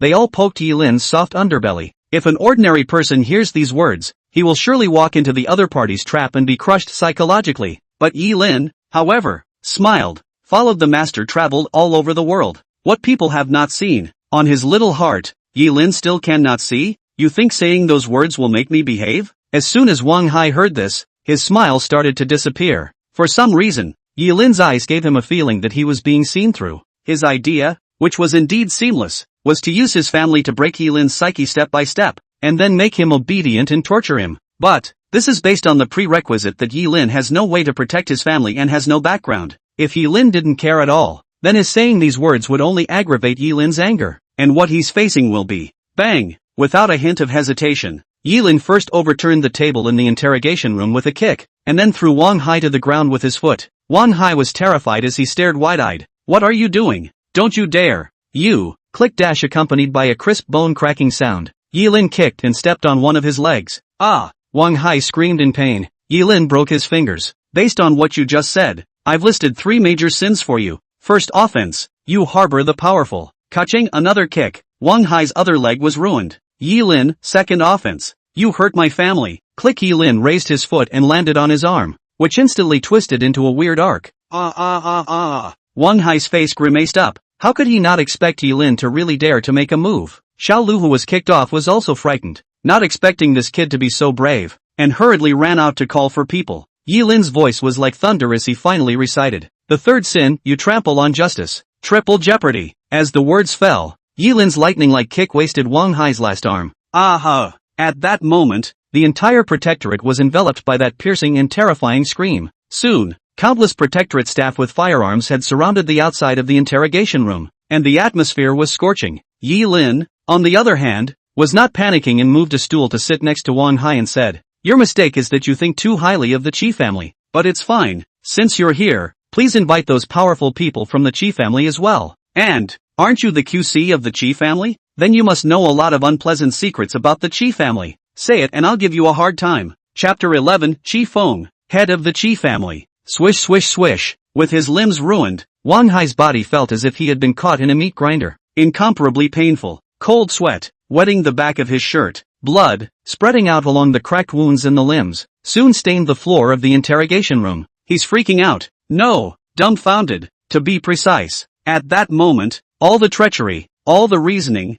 all the arrogance, all of them collapsed under the sharp light of Yi Lin's eyes. Why didn't the script go the way he envisioned? Didn't the information say Yi Lin was a beggar? How can a beggar who has been begging for 10 years possess such boldness and vigor? Wang Hai wanted to get up, but all his limbs were wasted, so he could only lie on the ground like a dead dog. He stared at Yi Lin in fear. You. Yi Lin pulled out a silver needle from his pocket. "I don't have that much patience." After saying that, he directly dropped the needle on top of Wang Hai's lifeblood.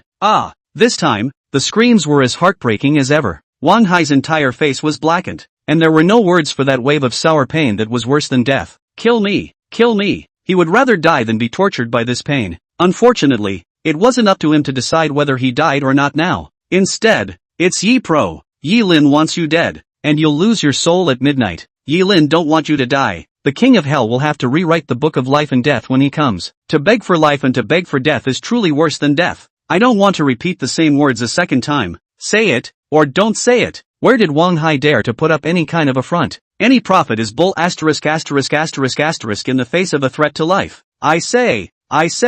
So for the next 10 minutes, Wang Hai endured inhuman pain while telling all the unseemly secrets that the Qi family had done over the years. On the other hand, in the third-floor office of the Protectorate, a middle-aged man in a suit crossed his legs and sat in the guest seat, flipping through the Protectorate's personnel information sheet. In front of him, Lu Dabiao, the uniformed chief of the Protectorate Bureau, made a cup of tea and handed it over. "Chairman Qi, this is my old family's own fried tea. It's old and fragrant. Try it," he said with a pleasing hint as he put on a smiling face. Qi Feng picked up the teacup and just took a light sip before putting it down. "Not bad." Then, after a pause, he added, "This time, I'm troubling Director Lu." Lu Dabiao hurriedly shook his head. "Where to call it trouble? Maintaining social order is the responsibility of our Protectorate Bureau. A social pest like Yi Lin, who killed someone, deserves to die." Qi Feng was Qi Shaotian's father and the current head of the Qi family. After learning that his son had been crippled by that dog Yi Lin, he was going to see with his own eyes how this guy had been tortured to death today. Hearing Lu Dabiao's words, he nodded in satisfaction. "That's reassuring. Regarding this matter of your son going to a private school,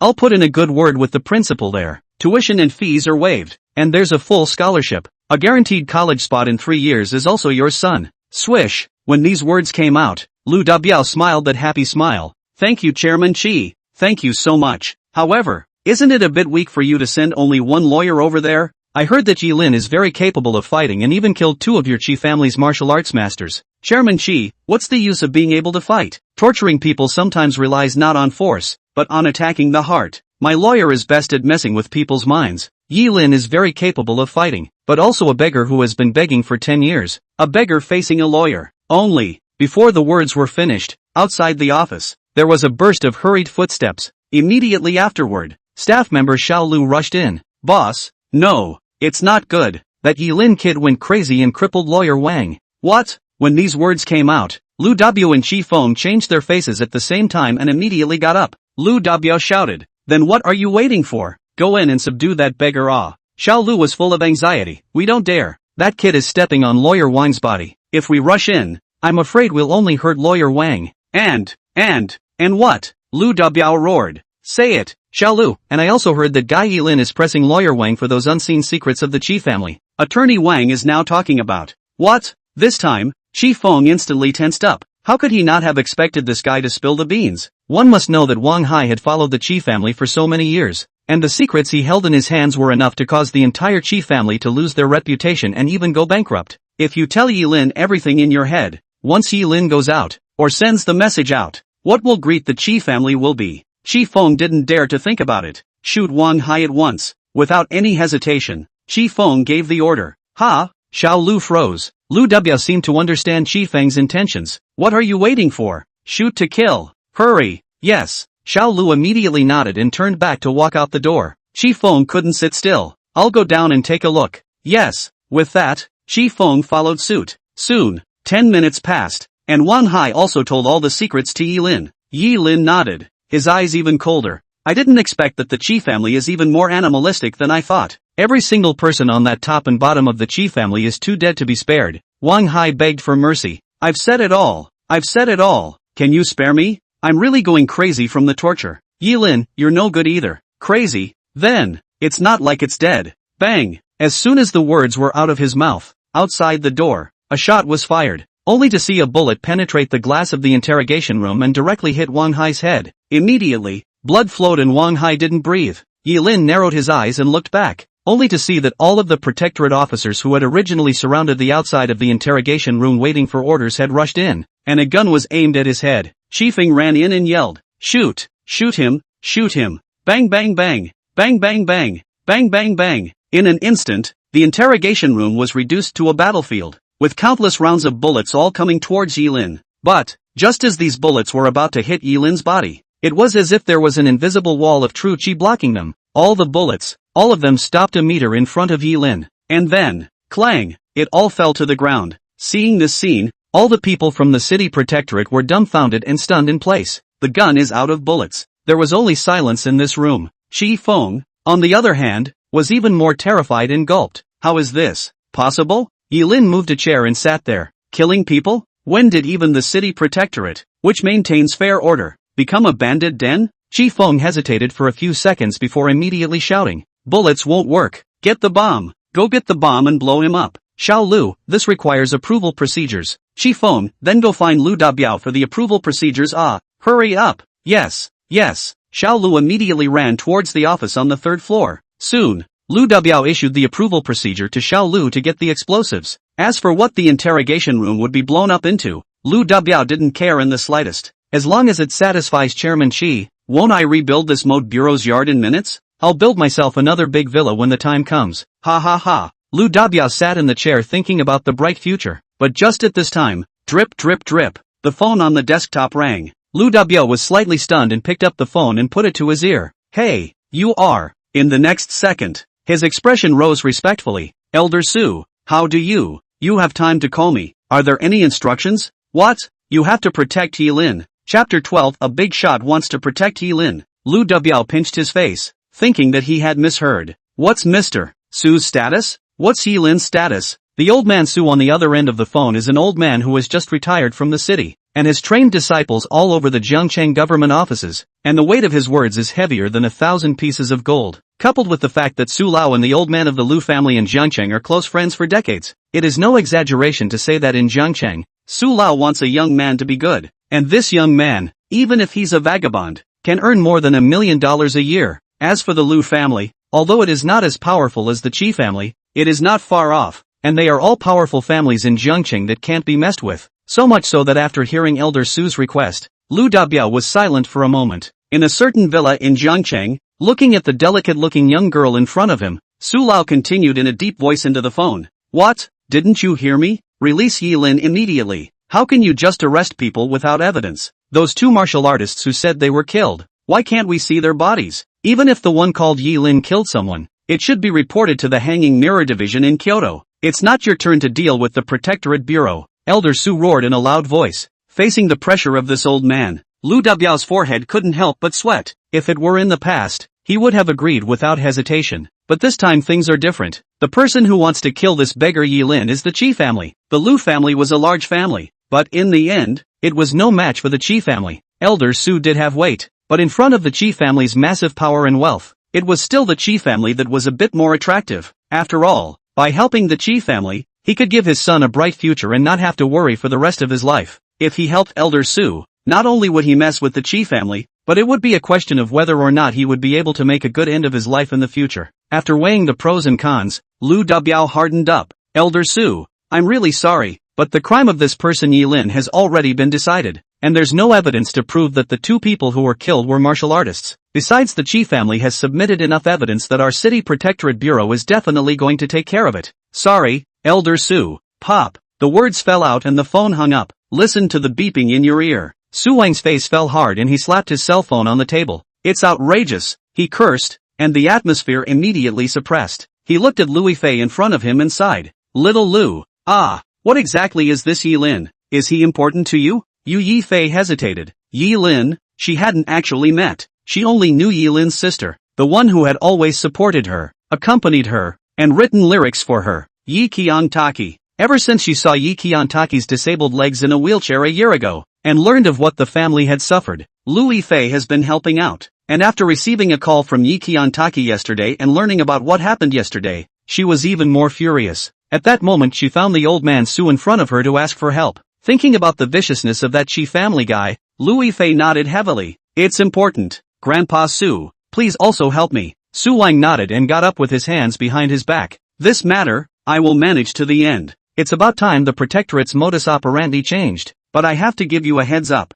I'm not always listened to now that I've abdicated. I'm going to walk to the City Protectorate now. Whether I can bring Yi Lin out or not, I can't guarantee it. Louis Fei got up and bowed. I thank you for my friend Yi Qiantaki. Seeing this, Su Wang didn't wait any longer and immediately ordered people to prepare a car and immediately head to the City Protectorate. And in the office of the Protectorate Bureau, after hanging up on Su Lao, Lu Dabiao continuously drank several mouthfuls of tea before calming himself down. Boy, I just actually hung up on Elder Su. That's just it. That's all I can do for my son. Anyway, with the Qi family backing me up, I'll have food even if I get fired. However, what exactly is this Yi Lin's origin and why would Elder Su protect him? Lu Dabiao thought carefully. To be able to sit in the position of chief of the Protectorate, he was no fool. Years of experience in handling cases coupled with sensitive intuition, he realized that Yi Lin's identity might not be simple. A beggar who had been begging for food for 10 years and returned was able to kill two of the Qi family's powerful martial arts masters? A beggar who just joined the Protectorate and the next day a retired big shot comes to bail him out? What kind of beggar would such a man be? Forget it. No matter who he is, if he messes with the Qi family,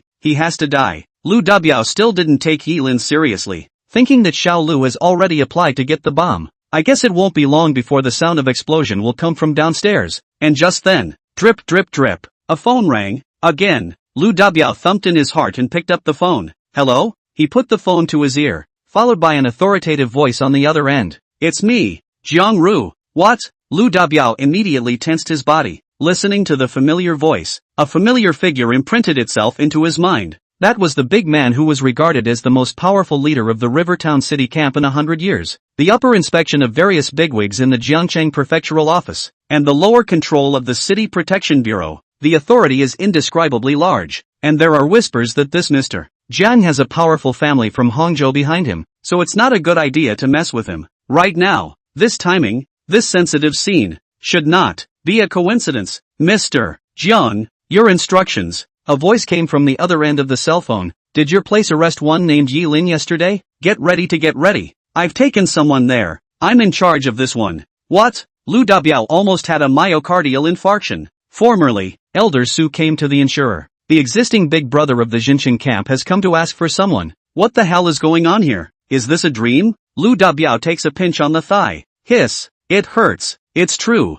This Yi Lin? What kind of person is he? Snap. No answer. No hesitation. Lu Dabiao immediately hung up the phone, his forehead covered in cold sweat. Beep, beep, beep, listening to the beeps coming from the phone. Jiang Ru, who was sitting in the jeep and was on his way to the protectorate, frowned. This Lu Dabiao. What the hell? With that, a call came in on his cell phone, which he hastily picked up and put to his ear. Yes, I've rushed over. Elder Lin, just rest assured, I'll keep that kid Yi Lin on Uncle Sam's side. I will also convey your wishes. Hanging up the phone again, Lu Dabiao's body felt like it had been emptied as he sat down on the chair. This Yi Lin? What exactly is this Yi Lin? How come even Mr. Jiang wants to protect him? Should I go down now to let Xiao Lu and the others stop? In case this Yi Lin is related to Mr. Jiang, won't I? No way. Lu Dabiao muttered to himself and vetoed his judgment again. Going down there now will only result in bad blood with the Qi family. Anyway, Yi Lin is going to be killed by a bomb soon, so when the time comes, I'll dump the pot on Xiao Lu and say that he took matters into his own hands. Yes, for the sake of my son's future, I absolutely cannot let Yi Lin go. He will die for sure. At this point, Lu Dabiao had already gone a little crazy, but he had just strengthened his faith for himself. Drip, drip, drip. The hypnotic phone rang again. Lu Dabiao was stunned, and those pupils were lax with fear. With trembling hands, he gulped and put the phone to his ear. With that, he asked stiffly, "Which one of you are you?" The next second, just a few words came out of the end of the phone. Finished, Lu Dabiao hung up the phone, and saw the king of hell as hurriedly jumped down, using all the body's strength to run to the first floor. The eyes such as to see a million soldiers. Stop it, all of you. I want whoever dares to touch Yi Lin to die. Chapter 13, The Power of the Qi Family. By this time, outside the interrogation room, the situation was watertight. Looking at Wang Hai's already cold corpse, Yi Lin's eyes became more and more stern. Magnificent families, seemingly glamorous, actually do dirty and nasty things behind their backs. The wealth of capital is built on countless human bones. One never knows, without actually seeing it, how nasty the end of human depravity really is. Soon, Yi Lin fixed his gaze on Qi Feng. You're from the Qi family, aren't you? This guy just yelled the loudest about taking the bomb. Who does he suspect if not him? All the staff of the protectorate stepped aside. Qi Feng composed himself. Before you die, I can allow you to say a few more last words. Yi Lin laughed and crossed his legs, looking extremely calm. You're afraid that I'll shake out all those secrets of your Qi family, aren't you? Qi Feng was stunned in his heart. Killing Wang Hai was to plug the gap. Looking at Yi Lin's appearance, it seemed that he knew about it as well. Kid, knowing too much is bad for you, but there's no chance of you opening your mouth. Once you're dead, my Qi family will no longer be a threat. Qi Feng was also incredibly calm and unaffected by Yi Lin's words. Yi Lin, how are you sure? I'll die? Qi Feng said disdainfully. Surname Yi, do you think you'll be able to leave alive and well today? Don't you forget where you are. This is the protectorate. It's my territory. So what if you can fight? Can you stop a bomb? Can you stop artillery? I know that martial artists at a certain level can be invulnerable to swords and dodging bullets, but you can't dodge these things. In his eyes, hot weapons are just absolutely powerful. A martial artist is nothing more than a stronger bodyguard. Yi Lin let out a laugh. How did you know that the bombs you said, the artillery you said, would be thrown towards me? As soon as the words fell, in the courtyard, Xiao Lu came running wildly holding and carrying a box. The bomb is coming. The bombs are coming. Qi Feng smiled faintly. Yi Lin, you're dead to the world. So you'd better stop dreaming. Wait for death. With that, he turned around and was about to take the box in Xiao Lu's hand, but just as his hand was about to touch the box, a large hand snatched it up. Give me the bomb. Lu Dabiao clutched the box in his arms, breathing heavily. Luckily, it's in time, or we'd really be in trouble. Seeing Lu Dabiao, Qi Feng froze, and then said indistinctly, is Director Lu going to do it himself? Good thing too. I have a special identity, so it's not good to get out of it in case someone with a good intention sees me. He stepped aside. Come on. Lu Dabiao didn't say anything. Those eyes stared straight at Yi Lin. He was seen striding in with his suitcase. When the others looked at it, their faces suddenly changed. Why do you have to go in there to drop a bomb? Wouldn't the other guy run if you threw it so close? Won't it spill over? As soon as Lu Dabiao walked into the interrogation room, everyone gathered outside retreated a dozen meters or so. Qi Feng was also stunned to see him so close. He was just about to speak, but the next scene was a revelation. He only saw Lu Dabiao go in, come to Yi Lin, and bow respectfully. Mr. Yi, I'm really sorry for offending your honor. Please forgive me. Swish, swish swish swish. In an instant, the entire room was shocked.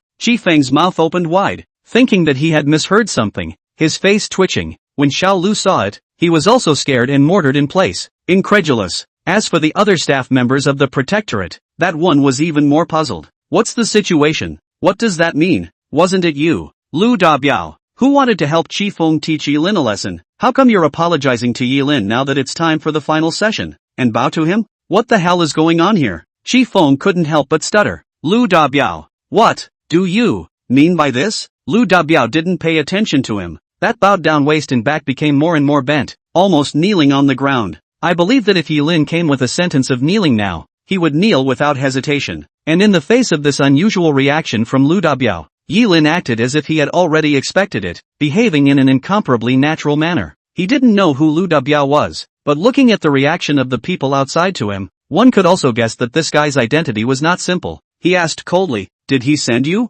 Lu Dabiao nodded his head repeatedly and said in alarm, "That one asked me to report to you. He's already on his way here. He'll be here soon." Yilin, is he alone? Lu Dabiao, yes. Yilin, it's okay. He alone can be worth 1,000 armies. That was pretty fast. Just in time for the show. Is that all this Chi Feng is capable of? Show me the bomb in your hand. Lu Dabiao didn't dare to disobey and immediately handed over the box. Chi Feng could be anxious. Lu Dabiao, are you fracking up? What the hell are you doing? Do you know what you're doing? Why did you give him the bomb? You're crazy. Chi Feng did not expect that when it came to killing Yilin, Lu Dabiao on his side would suddenly turn against him, and after Yilin received the box, he opened it to see one of the bombs placed inside and let out a light grunt. Then, in front of everyone, he clutched these bombs in his hands. Bang! Bang bang bang! One by one, all pinched. Swish swish swish! Swish swish swish! Everyone was so scared that they subconsciously turned back and ran. But after stepping out and realizing that those bombs didn't explode, they all froze in place. This guy, so full of energy. It's a bomb. A bomb of this size at such a close distance is enough to blow a person to pieces. However, Yilin was as calm as Tarzan, without the slightest ripple. Chi Feng was also shocked by the aura Yilin displayed. Somehow, looking at Yilin, he felt that his son Shi Xiaotian was simply too wasted. Compared to Yilin, it was completely out of the league. This guy, is he really a beggar? Can a beggar have that kind of vigor and guts? The same question had appeared in Lu Dabiao's mind, except that he had gotten the answer completely. He even asked in an exaggerated manner, "Mr. Yi, are you having fun pinching? If you're not enjoying yourself, I'll move 2 more boxes of bombs for you to squeeze." Chi Feng, all the Protectorate staff led by Xiao Lu. Listen, is this human? Yilin waved his hand. It's meaningless, just this kind of crap. I don't even want to sell it to me for 50 cents. Chi Feng, can you make something interesting to kill me? Your son said yesterday that your Chi family is powerful. At this level, you Chi family, you're not as intimidating as a wild dog.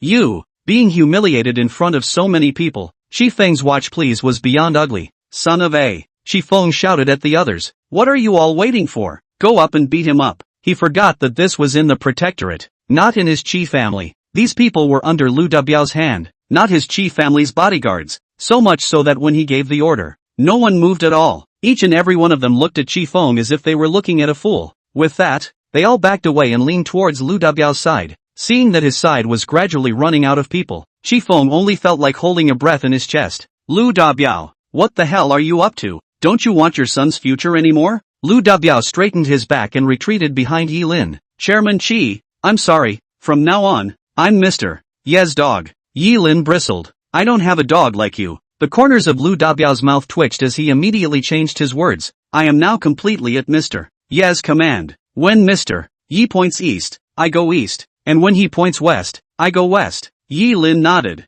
That was more or less the same. To be his, one must first be human. This Lu Dabiao is obviously in Chi Feng's snake tiger a nest. Now fall head worship him. This kind of wall grass, Yilin cannot want. However, at this moment in time, it was still quite good to use it to discuss the Chi family. Yilin spread his hands. Old thing, do you have any other powers? Lay it out for me to see. If you don't pose, then it's my turn on the home stretch. I could sentence you to jail right now just on the basis of what your family lawyer said. The instant reversal of the situation made Chi Feng upset. He stared at Lu Dabiao dead in the face. Surname Lu, I advise you not to lose your head again. Don't think I can only count on you to clean up Yilin. Lu Dabiao looked indifferent. Chairman Chi, go ahead. If I were you, I'd beg Mr. Yi for mercy right now. Are you kidding me? Someone who can make that person personally call for protection needs to be afraid of a Chi family? Chi Feng, okay, that's what you said. After saying that, Chi Feng immediately began to call for someone. He also left behind harsh words. Surname Yi,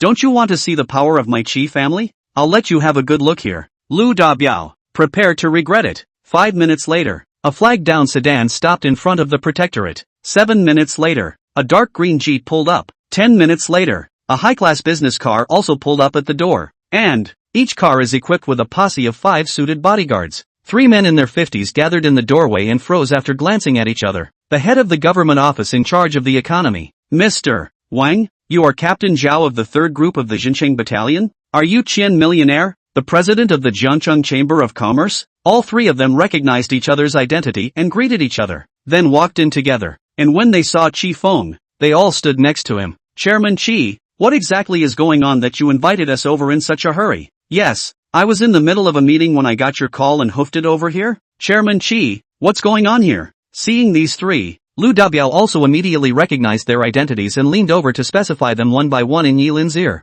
After saying that, Yi Lin remained indifferent. That's it? This status, call it power? To Yi Lin, the identities of these 3 people were really nothing. But for the common man, for his sister and godfather, they are already unattainable characters. Chi Feng smiled coldly, pointed at Lu Dabiao and Yi Lin, and said to Captain Zhao Long of the Xinqiang Battalion, Captain Zhao, take a look at this. This is the City Protectorate Bureau under your jurisdiction. He, Lu Dabiao, being the chief in charge, even bowed to a murderer. This guy maimed my son and killed my bodyguard yesterday. It's an unforgivable crime. I hope you can give me a satisfactory explanation. When these words came out, Zhao Long's expression tightened. Outrageous. Lu Dabiao, are you crazy? Without waiting for Lu Dabiao to speak, Yi Lin said sarcastically, good guy, only mentioning what I did. A year ago you threw my godfather off a tall building and broke him into a vegetable. And you sent someone to cripple my sister. 2 things you didn't mention at all. You're shameless. Chapter 14. Yi Lin's words didn't make Chi Feng feel ashamed. It seems that to him, the lives of ordinary people are not lives at all. And the so-called justice is bull asterisk asterisk asterisk asterisk. Only when you have a strong enough fist can you talk about fairness. Zhao Long ignored Yi Lin's words and pointed at Lu Dabiao. Get your ass over here right now. Do you want a reputation for letting the outside world see you like this? Do you know who Yi Lin is? He is a beggar and a murderer. Zhao Long stared at Lu Dabiao dead in the face, as if his eyes could eat people. In the face of the shock of this top town battalion's 3rd group head, Lu Dabiao still had that same attitude and didn't move a muscle. Captain Zhao, with all due respect, you're too impulsive. Do you think that you really know who this Mr. Yi is? Lu Dabiao sneered. Zhao Long froze as he glanced at Chi Feng. Chi Feng said disdainfully, he's just a beggar. Zhao Long, Lu Dabiao, I don't want to say it a 3rd time. Get over here. Lu Dabiao raised his head and pretended not to hear. You asked for it. Zhao Long shouted angrily, someone come. As the words fell, all of the bodyguards who had followed him immediately stepped forward.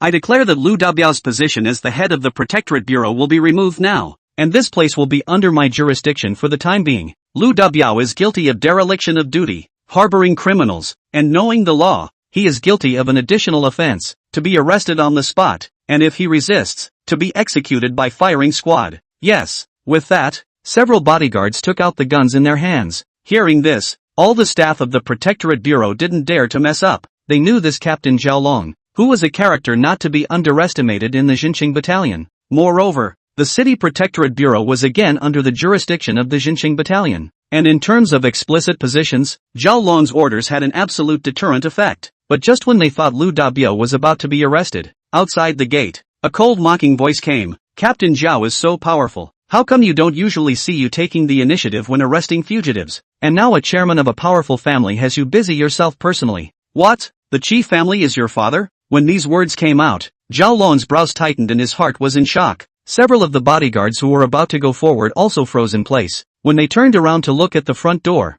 they only saw a middle-aged man in a special uniform. Although that man looked ordinary, his body's aura was as powerful as Tarzan and could not be offended. And when Zhao Long saw that person, his heart was slightly stunned. Mr. Jiang, chief of the Xinqiang Battalion, the most imposing leader in 100 years, own top boss. What's he doing here? A wave of unease instantly surged into Zhao Long's heart. As Jiang Ru's footsteps drew closer, Qi Feng's face grew more and more puzzled. He had heard of Jiang Ru's name, and had also inquired about the fact that behind this person stood a certain powerful family in Hangzhou, with strong identities and backgrounds. He's also tried to reach out over the years and ended up not being able to do so. Today, why is he here? Zhao Long took a look at Qi Feng and hesitated, thinking that Jiang Ru was also called by Qi Feng, so he smiled and said, Mr. Jiang, you're joking, how can I be as powerful as you? And I didn't come here to be a jerk. I'm trying to clean up Lu Dabiao. I'm telling you, this Protectorate Bureau's Lu Dabiao is too much of a no-gooder to actually release Yilin. Yesterday this person killed someone from the Qi family and crippled the young master of the Qi family. It's simply a heinous crime. Someone, said Zhao Long, who was about to order his men again. But before he finished speaking, Jiang Ru cast a stern gaze. Zhao Long gulped, his sense of unease growing stronger. Immediately afterward, I only heard Jiang Ru ask rhetorically, you said that Lu Dabiao isn't something. Then what are you? I, Jiang Ru, am here. It's your turn to give orders? Zhao Long froze and reacted. Right. What you said. You are the boss of the Xincheng battalion, and you should be the one to give the orders to deal with Lu Dabiao and Yilin. Jiang Ru, since you are clear about your position, release the person immediately. Okay, Mr. Jiang, release the people too. Wait. Zhao Long realized something was wrong. What? Release the people? He thought that his ears had misheard and looked at Jiang Ru. Mr. Jiang, did you say it wrong? Shouldn't we be taking Lu Dabiao into custody? Jiang Ru asked. What's wrong with him? Zhao Long stole another glance at Qi Feng and replied firmly. He harbors criminals. Jiang Ru asked again. Who is the criminal? Yilin. What crime did Yilin commit? He killed someone. Zhao Long replied. He answered quickly, not realizing that he was stepping closer and closer into Jiang Ru's trap, only to hear Jiang Ru finally ask, then what kind of people did he, Yilin, kill? Zhao Long paused and said under his breath, the Qi family yes. Ordinary bodyguards? The words were just finished. Jiang Ru directly snatched a stack of information as well as photos from his assistant behind him and threw them in Zhao Long's face. You open your eyes and show me properly. Qi family Huang Hai Wan Long two people, is an ordinary bodyguard? You are talking nonsense with your eyes open. Your face is not red. Who in the entire upper class of Jiangcheng does not know that these two people are martial artists? Don't you know the rules of the town camp? Where martial artists are involved, neither the Xincheng Battalion nor the City Protectorate Bureau has the authority to govern, and can only inform the Kyoto Suspended Mirror Division first. As the captain of the third group of the Xincheng Battalion, you've memorized the rules into the stomach of a dog? Swish! In an instant, Zhao Long's face suddenly changed. His heart began to race as he looked at the information that had fallen at his feet. How could he not know that the two Huang Hai Wan Longs were martial artists? How could he not know the rules of the town camp? Didn't he do all this to please the Qi family? It was all going so well. One could have taken care of people and things in minutes by using one's authority. But it did not count in 1,000 calculations that the old big Jiang Ru of the Xincheng camp would arrive at the scene. The key, and check out this information. It shouldn't. If Jiang Ru had happened to come here, it was impossible to be this well prepared. There was only one possibility, and that was, Jiang Ru wanted to protect Yilin. He came here because he came for Yilin. No one who could sit in this position was a fool. Zhao Long quickly understood the hidden secret and immediately bowed. I'm sorry, Mr. Jiang. I was wrong. Wrong? Jiang Ru it's late. You can off and go type your resignation now. I hope I won't see you on the patrol list at the town camp tomorrow. At that moment, Zhao Long's body felt like it had been drained of its strength and he sat paralyzed on the ground. Mr. Jiang, someone come, throw him out. Jiang Ru shouted angrily. The bodyguard behind him walked up, lifted Zhao Long and headed out. With a bang, Zhao Long was thrown onto the street. Out of nowhere, it seemed as if a tremor of thunder was heard in this room. Qi Feng was shocked. He shook a phone call to the person. So, no more? Without waiting for him to react, Jiang Ru looked back at him. Chairman Qi, what else do you have to say? Chapter 15, Dragon Bucking Vajra. Facing Jiang Ru's pressure, Qi Feng clenched his fists. How could he not expect this guy to come to give Yilin a head start? What the hell is going on here? Isn't Yilin a little beggar? However, even if there was Jiang Ru backing up Yilin, so what? His family, the Qi family, is more than that powerful. Thinking about it, Qi Feng gave a look to Officer Wang beside him. Officer Wang understood on the spot and stepped forward. Mr. Jiang,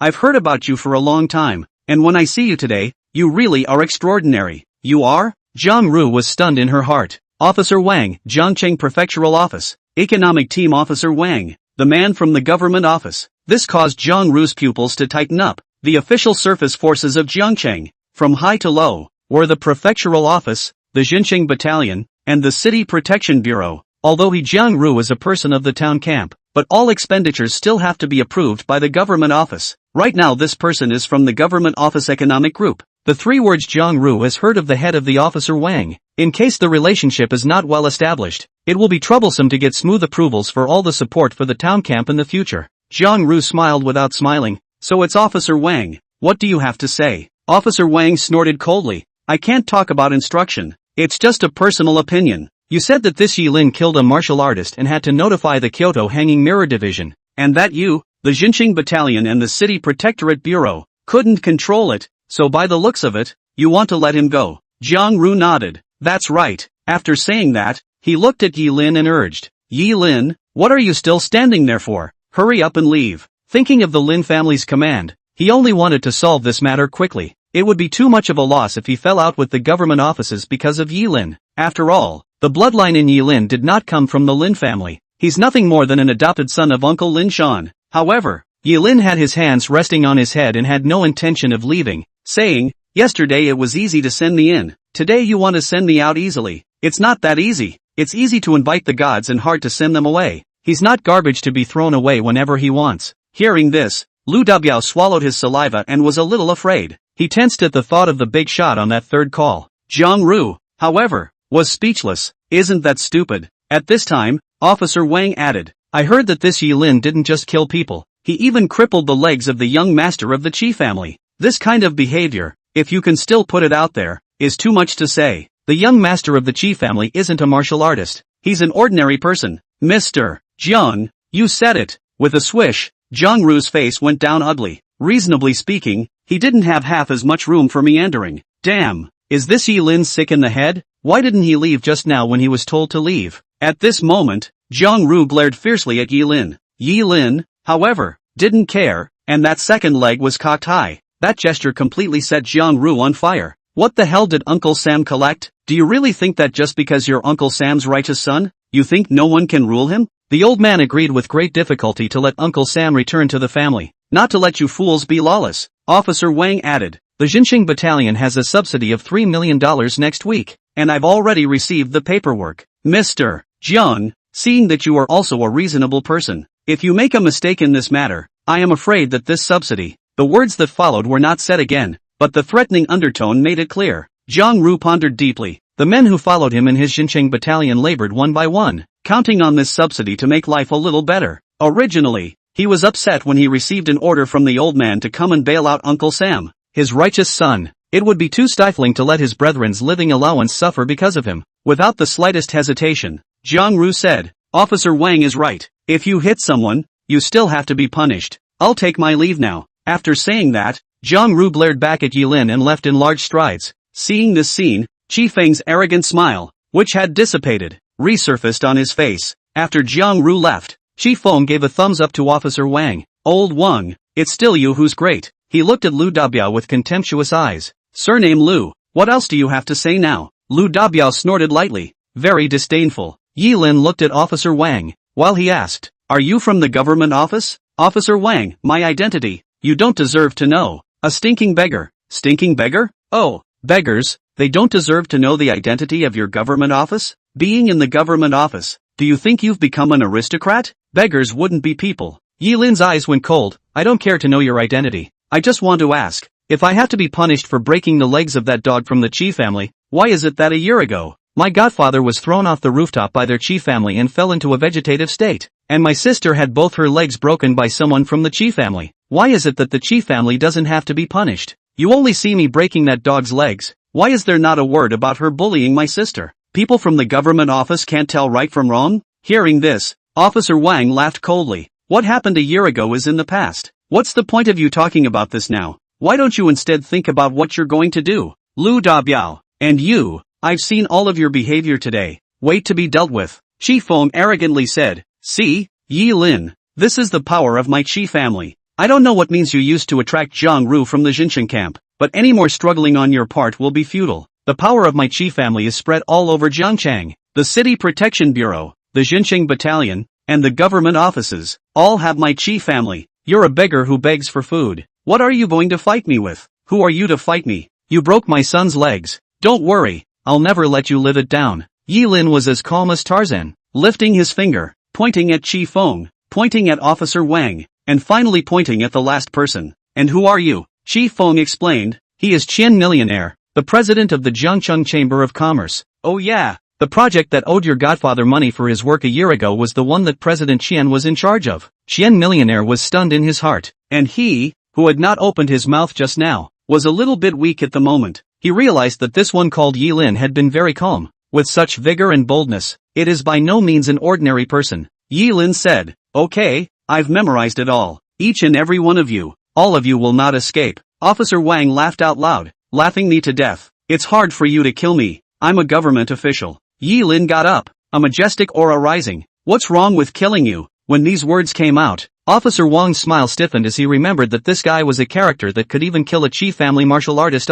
He hastily took several steps back. Chi Feng was also afraid that Yi Lin would mess up and pulled back a safe distance. But how could his speed compare to Yi Lin's? And before he could even lift his foot, Yi Lin arrived in front of him. One suspended him. You! Chi Feng was shocked. Dog, what do you want? I want to kill you, Yi Lin said in a deep voice. Officer Wang immediately yelled at the rest of the protectorate. What are you all waiting for? Go up on him. Lu Dabiao coughed, and no one at the scene dared to move. In an instant, Officer Wang was in a crisis as he panicked and took out his cell phone. Good, very good. Lu Dabiao, you will pay for your behavior today. With that, he immediately dialed a number. Do. Hello? Is this the Jiangcheng Outer City Garrison Battalion? There's a riot at the protectorate, requesting that a team helicopter be sent immediately to quell the riot. Quick! As a member of the government office, he still had the authority to mobilize the relevant armed forces. He put down his cell phone and stared at Yi Lin. Stinking beggar, if you dare to touch a single hair of Chairman Chi's sweat, I guarantee you will die a miserable death. Not only you, but your sister, your godfather, all must die. Really? Yi Lin sneered. Then I'll keep you for 5 more minutes to see how you make me die a horrible death. He carried Chi Feng, clutching his neck, and waited for 3 minutes. Soon a helicopter appeared in the sky. On the airplane, there were even countless heavily armed soldiers. Hearing the sound of the propeller, Officer Wang was very excited. See, Yelin, you can think of last words now, and put Chairman Chi down right now. Yilin raised his head and watched as these helicopters gradually landed until they landed on the ground, rolling up leaves all over the ground. In the next second, 20 heavily armed warriors all jumped down and immediately surrounded the several people. Officer Wang pointed at Yilin's head. He's the thug. Shoot him, quick. None of the fighters made a move, and everyone looked at him as if he were a bogeyman. Immediately following the crowd, a man in an army green sweatshirt and camouflage pants with leather boots strode majestically over. When he saw the man, Officer Wang knew that this was the leader of the group. He shouted again, "You're the one leading the team, right? Order your men to shoot Yilin immediately. He's a thug. Can't you see he's going to kill the Chi family chairman?" The man glanced at him with a look that was like looking at a retard. And then, he was only seen walking to Yilin. He got down on one knee, shouting, "Heaven's Gate Dragon Bucking Vidra Luolong, pay respects to young Lord, Young Yi, you finally returned to China." Boom! In that instant, everyone was stunned. Chi Feng's mouth was wide open and his breathing was about to stop as if he was incredulous. Chi Feng, this. Officer Wang was even more scared out of his wits. How is this possible? Chapter 16, Retribution. Heaven's Gate, Tianmen Dragon Bucking Vidra? In a trance, Officer Wang wondered if he was having a nightmare. His eyes became more and more exaggerated. Being in the government office, there were some secrets that he was well aware of. There are 2 top organizations in the Dragon Kingdom. One side is in the Ming Dynasty, called the Dragon Team, which reaches up to the heavens and investigates all domains. One side is in the dark and is called the Heavenly Gate, which guards the 32 Great Vidra. The Dragon Team dares not kill. Heaven's Gate kills. What the Dragon Team can't handle, Heaven's Gate handles. What the Dragon Group can do, the Heavenly Sect can do. And what the Dragon Group can't do, the Heavenly Sect can still do. Because they are in the dark, they only follow the orders of the master of the country. They act without having to be concerned about any restraints and rules. They kill people, and they never need more than a paper transfer order. So much so that, whether it was the government offices or the military domain,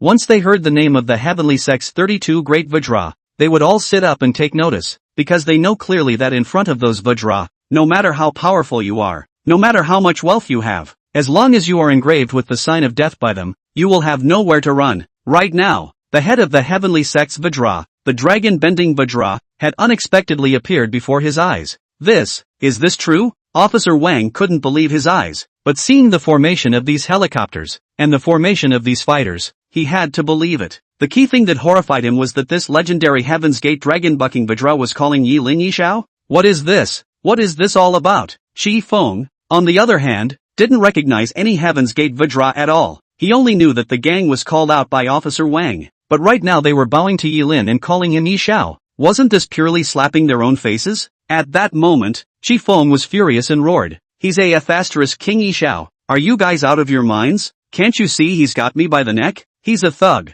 Officer Wang, what kind of people are you calling out? Stupid? Quickly let them shoot. Shi Feng grimaced. Shooting? Where does Officer Wang have the guts to do this? This one in front of me is the dragon-bucking Vidra of the Heavenly Sect. It was just that Shi Feng didn't know. After all, the Heaven's Gate was an organization that only people everywhere who were in the government offices and had a certain level of authority and status had heard of. Descending Dragon raised his head, glanced at Shi Feng, and asked Yi Lin, Young Yi, is this the Qi family's dog? Yi Lin flipped his wrist and slammed Shi Feng down hard on the ground. You're late. It's a shame you didn't hear the assholes that just came out of his mouth. Asshole words? Descending Dragon narrowed his eyes and dropped his gaze on Officer Wang. Seeing this guy's other prefecture badge on his chest, Bucking Dragon said in a cold voice, You're from the prefecture. Officer Wang swallowed his saliva. Pay respects to Dragonfall Vidra. What did you just say? Descending Dragon questioned. Swish. Officer Wang's body trembled and he didn't dare to fart. Speak. Descending Dragon aggravated his tone,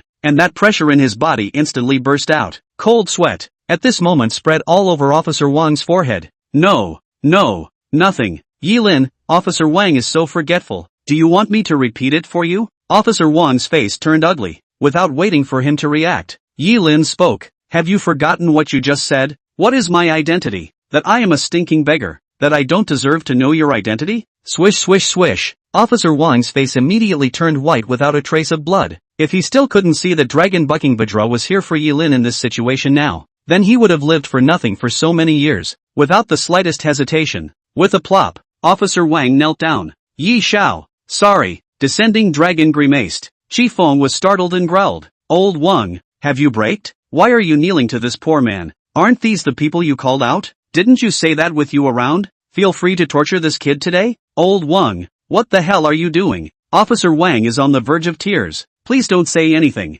His body shivered more and more intensely, and he kept winking at Shi Feng. What are you scowling at me for? Officer Wang waved his hand at him again, signaling him to shut up. Shi Feng was still angry, so where did he care? He got up and pointed at Bucking Dragon. You stinking soldier, what are you putting up here? Can't your dog eyes see that this thug is trying to kill me? Why don't you shoot him? He's no Yi Xiao, he's just a poor man. Come on, shoot, shoot. As soon as the words left his mouth, Bucking Dragon instantly kicked out. Click. Ah! A miserable scream emanated from Qi Feng's mouth. He fell to the ground in pain, looking at his twisted knee and crumpled right up. My legs, my legs. He couldn't believe that the man in camouflage pants in front of him was taking a shot at him. That's not the way the plot is supposed to go. Weren't they called by Officer Wang? Anyway, Qi Feng wouldn't believe that Yi Lin had any terrifying background. He had clearly investigated, and this was a stinking beggar who had been begging for 10 years. And just as he was filled with confusion, Qian Million, who had been silent next to him, immediately knelt down to dragon-bending Vidra. Greetings to the Heavenly Gate Vidra. Boom! Qi Feng was shocked. Old Qian, how come you are also? Qian Millionaire was also incomparably fearful. He finally knew why his intuition had decided that Yi Lin was not ordinary. Emotionally, this guy actually knew the Heaven's Gates Vidra. The descending dragon was cold. And you are? Qian Million, Junior Jiangcheng Chamber of Commerce President Qian Million. I once had the honor of hearing the name of the Heavenly Sect's 32 Great Vidra. Descending Dragon snorted coldly. Yi Xiao, is he one of yours? Yi Lin said indifferently. Not even worthy of being a dog for me. A year ago, he was the one who defaulted on my godfather's wages. The Qi family even threw my father off the rooftop in his territory to make an example of him. Qian Wanlian changed his face greatly and was about to explain when Descending Dragon struck again. Ka-ching! Ka-ching! 2 feet down. Qian Millionaire's hands and legs are also wasted, lying on the ground, his forehead full of veins. Hiss! He kept sucking in cold air backwards, but he didn't dare to be half dissatisfied.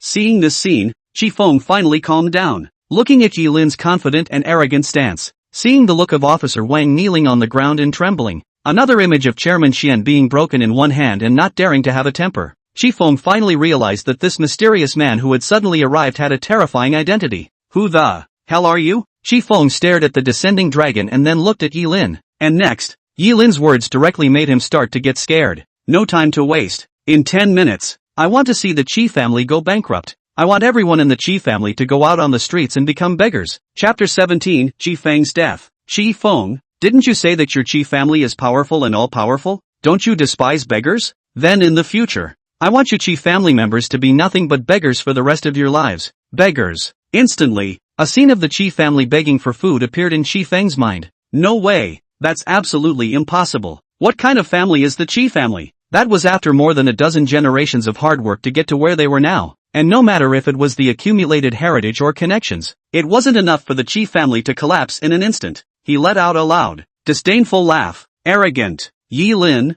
you're too arrogant. I don't know what kind of background you have to call in characters that can make them kneel. However, if you want to destroy the Chi family, you can't do it with just your people. Doesn't this guy look like a stinking pawn? He's nothing. After being kicked in the knee, Chi Feng was still as arrogant as ever. He stared at Officer Wang and sneered. Surname Wang, I thought you were somewhat capable, but I didn't expect you to be such a piece of trash as well. Chien Million, and you, thanks to me giving you the Chi family's projects all these years. In the end, this is how you help me. One by one, I've memorized all of you. Do you think my Chi family can't do without you? I have others, and I know a whole lot of people in the government offices. Surnamed Wang, you white-eyed wolf, I'm giving you one last chance now. Without waiting for Chi Feng to finish his sentence, Officer Wang directly jumped up and huffed a slap in his face. Pop, pop, one slap after another, crisp and loud. Shut the up, dogs. If you want to die, you can die yourself. Don't get me killed again, okay? Do you know who Dragon Bucking Vajra is? Officer Wan was really speechless, and Dragon Bucking Vajra nodded after hearing Yi Lin's words and immediately took out his cell phone.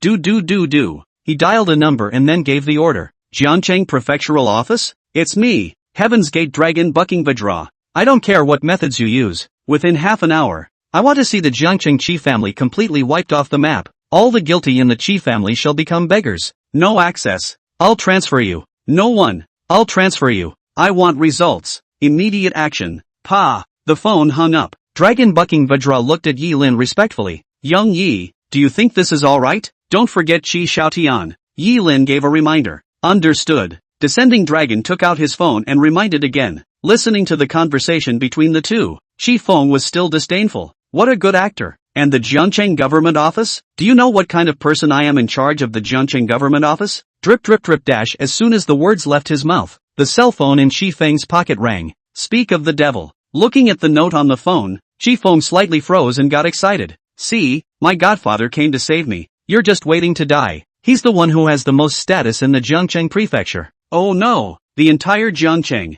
Every single one of you here today. I'm going to let you die without a burial. Pa. Chi Feng picked up the phone and put it to his ear with confidence. Godfather, you come and save me. I'm in the City Protectorate Bureau. The head of your hand, Officer Wang, betrayed me, as well as the president of the Jiangcheng Chamber of Commerce, Chien Millionaire. I want to. Not waiting for him to finish his sentence. At the other end, there was an angry curse. Surname Chi, what the hell did you do to piss off Dragon Bucking Vajra? Does your Chi family really think they are powerful? If you're going to die, do it yourself. And don't drag me along as your back, okay? It's fine for you to be arrogant and domineering on weekdays, to be unreasonable, and to treat the king's law as if it's nothing, but how dare you mess with the Dragon Bucking Vajra? Swish! For a moment, Chi Feng froze. Dragon Bucking Vajra, and so on. Wasn't this the name of the man calling Yi Lin Yishao in front of him? Asterisk. Godfather, don't call me Godfather. The old man on the other end of the line cracked. From now on, I don't have you as a righteous son. Godfather, don't. This was the real backer behind the Chi family. If it wasn't for his shelter, the Chi family wouldn't be here today. I can't protect you if you mess with the Dragon Bucking Vajra, the old man added. At this moment, a hint of crisis finally appeared in Chi Feng's heart. Godfather, who in the world is Dragonfall Vajra? Elderly man, that's a good question. You messed with Dragon Bucking Vajra yourself and you don't even know who he is. Let me tell you. Dragon Bucking Vajra is the head of the legendary Heavenly Gate. The Heavenly Sect and the Kyoto Dragon Group are known as the two strongest forces in the Dragon Kingdom, and are directly under the administration of the Dragon Kingdom's Lord. Any of the Vajra within its gates are not restricted or bound, and can be killed before they are killed. Do you understand? One sentence, in an instant, was like a meteor crashing to the ground, smashing Chi Feng's last glimmer of hope into oblivion. In just a few seconds, Chi Feng's face became extremely ugly, like a dead man with empty eyes. Chi Feng, Don't blame Godfather for being cruel. This is your retribution. Pack up your things and run away if you can. The government office has already issued dozens of orders to clean up the Chi family. You get yourself killed. Pop. The phone hung up. Chi Feng was so numb that he almost lost the pain in his knees. Soon the phone rang again. Chi Feng didn't dare to pick it up, but he saw ridicule in Yi Lin's eyes. Who is Yi Lin? Isn't he a stinking beggar who's been begging for 10 years? Isn't his godfather a loser who moves bricks at construction sites? His sister. Isn't she just a crippled girl from a prestigious university, with no power or influence, at the mercy of others? How could he, the head of a 100-year-old family of the Chi family, be looked down upon by a poor man? No, he didn't believe that the Chi family would fall. He picked up the phone immediately, but the news that came from that end made Chi Feng mentally collapse. Master, it's bad. The house suddenly rushed in with so many people from the government offices and the Xinqiang battalion, and arrested all the top brass of the Chi family.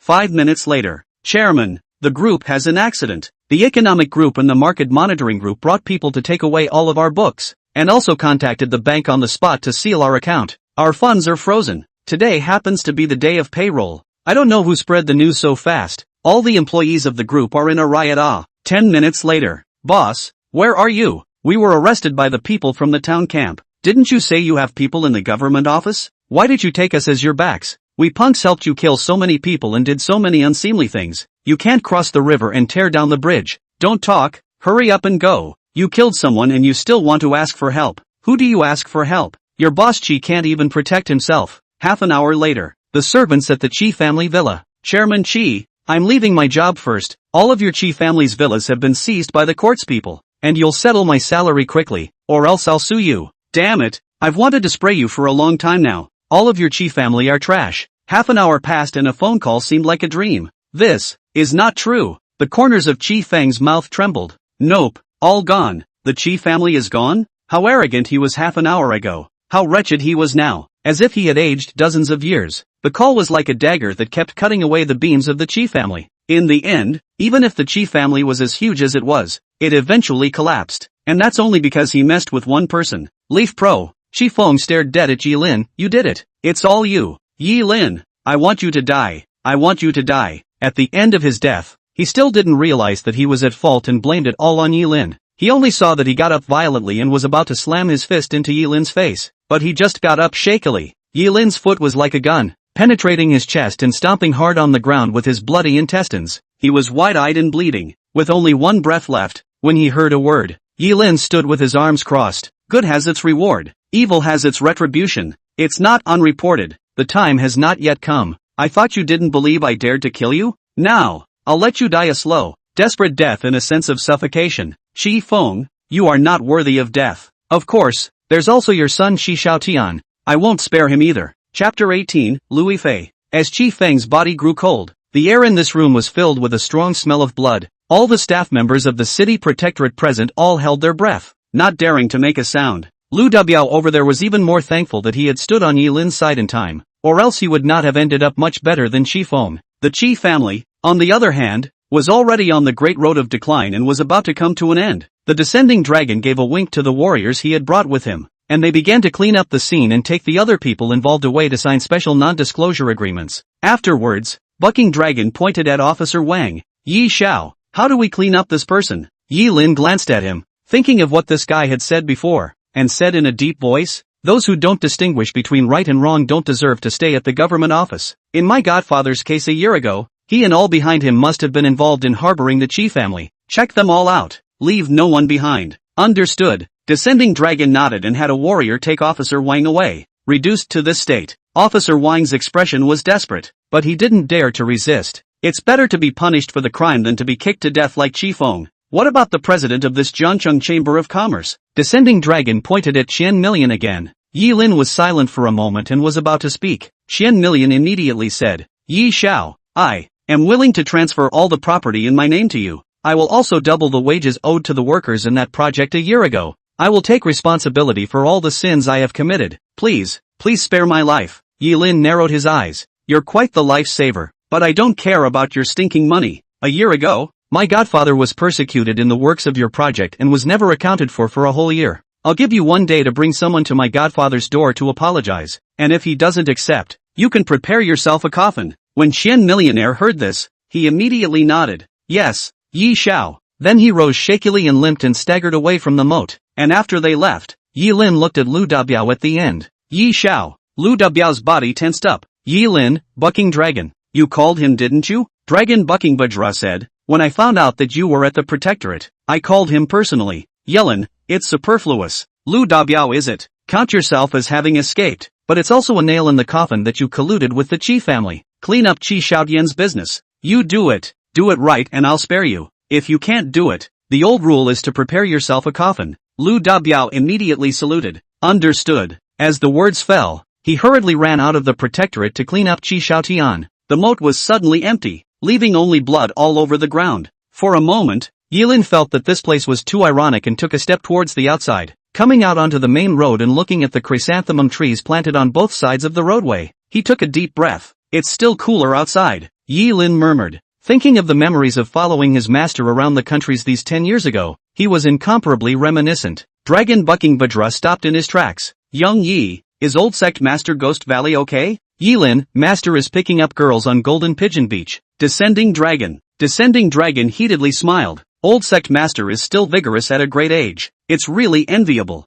Yilin said in a deep voice. That's not true. He even opened his mouth and said that he wanted you guys to take me back. Descending dragon immediately face a black. What a joke. In front of the eyes of this Yi Xiao in the teenage years can single-handedly challenge their 32 big diamonds, now more than 20 years old. I am afraid that the strength has long exceeded the year 100 times. It was estimated that a single finger could beat his dragon bucking Vajra to a pulp right now. Thanks for this one. Descending dragon, Yi Xiao said nothing. Ghost Valley Old Sect Master is a high-level person who is hard to see in 100 years. And you are his heir. Not to mention me. Even if the Lord of the Dragon Kingdom knows that you have suffered this kind of thing, I am afraid that he will only be even more angry than I am. Yilin smiled. No more polite words. You helped me and I will help you. Say, what do you want? As soon as these words came out, Descending Dragon immediately kneeled down on one knee. I beg Xiao Yi to accept me as his disciple. Yilin, you're really a lion. Yilin let out a bitter smile. The Heavenly Sect's 32 great Vajra were already the best in the Dragon Kingdom, both in terms of combat power and combat experience.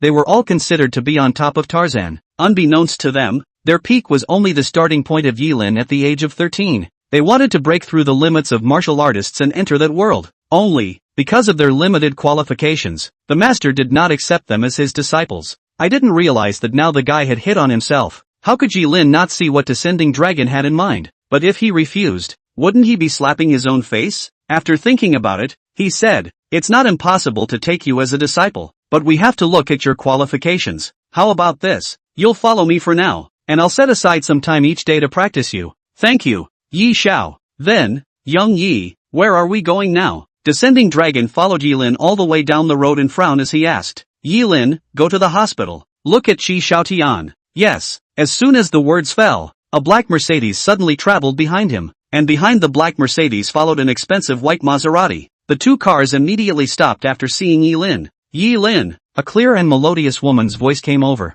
Yilin stopped and looked back, only to see the Maserati walk down a fashionably dressed, delicate-looking beauty with an extremely beautiful body. You're Yilin, aren't you? You are? Yilin was puzzled, under the impression that he didn't recognize this beautiful woman. The beautiful woman didn't answer Yilin's words, but twisted her head and walked to the black Mercedes. As the backseat window came down, an elderly man craned his head around. Grandpa Su, thank you for helping me save Yilin this time. Elder Su was also puzzled. Wasn't that Lu Dabiao on the phone not letting Yilin go? Why did you see Yilin walking on the road again now? He was also puzzled. It is estimated that his disciples are all over Jiangchang, and Lu Dabiao does not want to provoke himself. And after thinking about it, he released Yilin. Elder Su smiled and waved his hand. It's fine. Say hello to your grandfather for me. I'll go and have tea with him when I have time. Okay, Grandpa Su. Take your time. After Louis Fei smiled and greeted Elder Su, she saw the black Mercedes turn around and walk away. Louis Fei had followed her over, and was prepared to get involved with the protectorate, but to her surprise, Yilin had actually released it. She turned around, came to the Maserati, looked at Yilin and said, what are you waiting for? Hurry up and get in the car. It was your sister who asked me to get you out. Is it hard to get in the car and have me treat you too? My sister? Yi Qiang Taki. Yilin froze slightly, looking at the woman's expression with some disdain in her eyes. He was somewhat speechless. What's it to you that I'm out of the moat? Chapter 19. How is that possible? Descending Dragon frowned when he heard these words that were not polite at all. Be polite to Yi Xiao, and watch out for your life. Lu Yifei laughed. A beggar who has been begging for 10 years. As soon as he comes back, he gives trouble to his godfather and sister. You want me to be polite to him? And who are you? Yu Yifei questioned. Descending Dragon was about to reveal his identity, but the words came out of his mouth and he swallowed back. The 32 Great Vidra of Heaven's Gate was something that only the people of the government offices and some special circles knew about. Because of being in the dark, the heavenly sect was not known to the public, and in order to hide the whereabouts of the 32 Great Vidra, they could not reveal their identities until it was absolutely necessary. The reason why Fong was able to show his identity in the protectorate was all because the ground was in the protectorate, and because everyone else at the scene belonged to the people in the prefectural office and wouldn't be able to spread the word. But this beautiful woman in front of me is an ordinary person. This made the Descending Dragon guilty. Yi Lin saw his difficulty and said, "This is my friend." Descending Dragon was stunned in his heart and nodded. "Yes, I am Yi Lin's friend." Lu Yifei blanked. "So, a beggar too? Descending Dragon. Yi Lin." Lu Yifei sighed. "Forget it, who made Yi Qiantaki and I BFFs? Yi Lin, get in the car. I'll take you to the hospital to meet your sister and your godfather. They're getting ready to be discharged today. Hurry up." With that, she got into the main driver's seat. Yi Lin and Descending Dragon looked at each other, thinking that it was his sister's best friend. They didn't think much about it and sat in the back seat. Seeing them all get up in the back seat, Lu Yifei felt insulted. "Hey, do you two really think you're grandpas? Using me as a chauffeur?" Yi Lin, trouble. He stepped out of the car again and sat in the passenger side, buckling his seatbelt and closing his eyes. Seeing this unwilling appearance of his, Lu Yifei held back her anger and muttered, "Really convinced. Yi Qiantaki is so gentle and smart and polite. How could he have a brother like you who doesn't know how to behave? No wonder as soon as you came back, you acted like you had no brain to mess with Qi Xiaotian.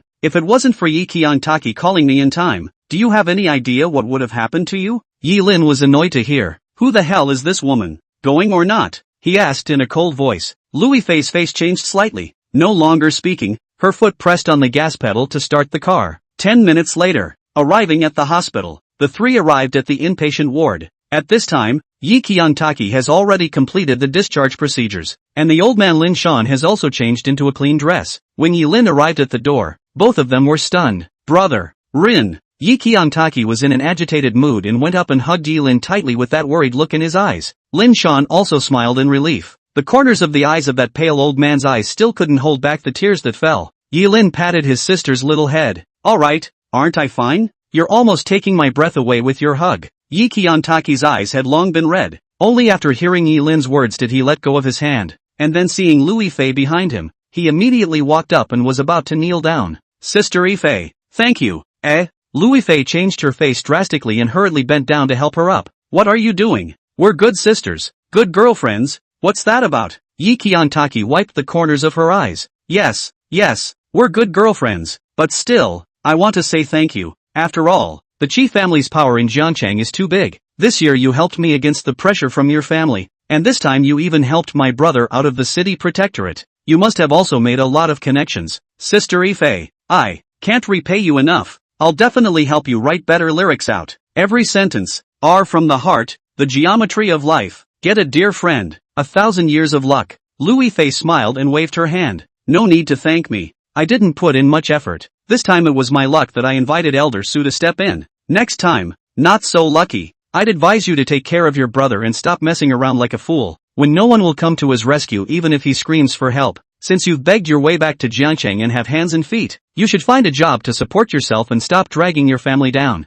Saying that, Lu Yifei glared at Yi Lin again. Be a man. Yi Lin twitched the corner of his face. Where on earth did this woman get the confidence to lecture me? Does it really matter to you that I'm out of the moat? He bristled. What does it matter to you if you're a man or not? It's not like I begged you to save me. You. Lu Yifei was furious when she heard this. Isn't this a scoundrel? Yi Qiantaki hurriedly said. Brother, I called and begged Sister Yifei to find connections to save you. It's also because Sister Yifei ran around this year that she was able to keep her godfather's monthly medical bills. When these words came out, Yi Lin was surprised, not realizing that this poisonous woman had helped his sister and godfather so much. If he disliked her anymore, he would appear to be insensitive. He apologized. I'm sorry for misunderstanding you, and I thank you for helping Joan Taki. Lu Yifei let out a laugh. No need for you to thank me. Just mind your own business and don't cause trouble for your sister in the future. Yi Lin didn't look at him anymore, but walked towards the ward. and soon he arrived in front of his godfather Lin Shan, without the slightest hesitation. With a plop, Yi Lin knelt down. "Godfather, I'm home. It's been a hard decade for you." Lin Shan hurriedly held it up and was moved in his heart. "It's good to be back. Just come back." He carefully measured Yi Lin and was heartbroken. "You've grown taller. It's also dark. Thin. Must have suffered a lot these past 10 years. Yi Lin shook his head. "It's not bitter. There's nothing bitter about learning skills." Lin Shan nodded. Yes, simply the same nature as your father. Good boy. Your dad would be so proud of you if he saw what you look like now." "Proud?" Louis Fei almost didn't laugh out loud. What is there to be proud of in such a person? Yi Qiantaki came over. "Sister Ifei, don't underestimate my brother. My brother is very powerful now. He's a miracle doctor." Louis Fei froze. "Him? The divine doctor?" Yu Yifei didn't believe it. "No way." She shook her head firmly. Yi Qiantaki pointed at these legs of his, and his godfather Lin Shan and said, "Don't believe it. As soon as my brother came back, he healed my leg with a few silver needles. You see, the only reason my godfather woke up was because my brother cured him, too." Now, Louis Fei's smile faded away, and what covered it instead was shock. She was aware that Yi Qiantaki had been in a wheelchair this year. "I didn't pay attention when I came here just now, but now when I take a closer look, Yi Qiantaki was really standing up. Could it be that what she said was true? Is your brother really a miracle healer? If so, wouldn't that mean that Grandpa's disease?" Without waiting for her to respond, Yi Qiantaki added, "Sister Ifei, isn't your grandfather seriously ill? My brother can help you." Yi Fei lived in silence. The thought of her grandfather's frail body and years of hidden illnesses made her heart ache. Over the years, in order to cure Grandpa's illness, the Liu family had also searched for famous doctors all over the country, but the final result was all to no avail. As time passed little by little, Grandfather's hidden disease became more and more serious. The day before yesterday just went to the station to look for someone, and when he came back, he was bedridden and unconscious up. Thinking about it, Louis Fei's eyes changed as she looked at Yi Lin. If what Yi Qiantaki said was true, and Yi Lin was really that divine, could he cure Grandpa? But no matter how she looked at it, she didn't think that this Yi Lin could have any real skills. Should we try someone else? Willow Yefei thought to herself. Seeing Yi Lin return safely, Lin Shan couldn't help but ask, "Little Lin, you didn't receive any unfair treatment in the city protectorate, did you?" "No." Yi Lin shook his head. "Then did the Qi family turn on you?" Lin Shan asked again. Yi Lin comforted. "Godfather, you don't have to worry. The Qi family can't make any waves anymore. The Qi family is dead." "What?" At these words, Lin Shan's face suddenly changed. Lu Yifei, who was still skeptical about whether Yi Lin was a divine doctor, was even more shocked. "The Qi family is dead? How is that possible?" Chapter 20, The Qi Family Beggars. Although Elder Su had energy, status, and identity, he wasn't so powerful that he could topple the Qi family. Wasn't that hilarious? This Yi Lin, he really knows how to talk big, and arrogant, and no manners, and cocky. Yi Qiantaki also sucked in a breath of cool air and looked at Lu Yifei incredulously. "Sister Yifei, the Qi family is destroyed?" Yu Yifei shrugged. "I don't know. Your brother is bragging. How can a family as big as the Qi family be easily exterminated? I don't have that ability." Beside them, the descending dragon who was listening to the two muttering was laughing in his heart. With Yi Xiao's skills, not to mention one Qi family, even if it was 100 Qi families, they would still be easily exterminated. Lin Shan swallowed his saliva. "Shaolin, you are telling the truth?" "Yi Lin, Godfather, I'll take you to a good show." "Good show?" Lin Shan was puzzled. Before he could react, he saw Yi Lin turn around and walk towards the outside of the ward. After hesitating for a few seconds, Lin Shan also hurriedly followed. Although he hadn't seen Yi Lin for 10 years, he still had full trust in this child. Yi Qiantaki also followed closely. She also wanted to know if the Qi family, a heartless family, had really been exterminated. Lu Yifei, on the other hand, was all but hopeless. She was just curious about what Yi Lin was talking about in terms of a good show, so she followed along in boredom as well. But when she followed Yi Lin to the first floor of the hospital, she saw a scene that she would never forget in her life. Yi Qiantaki's pupils shrunk and clenched his fists. Qi Xiaotian. On the first floor, a nurse pushed a wheelchair out of the elevator. Qi Xiaotian sat in his wheelchair, his face grim. The hospital specialists following beside each other kept their mouths tightly shut, not daring to make a single sound. Finally, they stopped at the first floor. Qi Xiaotian was cold. "Didn't you say that my legs can be cured?" An expert stepped forward. "I'm really sorry, young Qi, the injuries to your legs are too severe. By the time we were ready to operate, the extent of the damage to your knees was beyond repair. In order to ensure your life, we can only help you amputate your legs." Swish! The veins on Qi Xiaotian's arms burst out. He didn't dare look down, but he could clearly feel that his leg, half of it, was missing. Both legs are half left.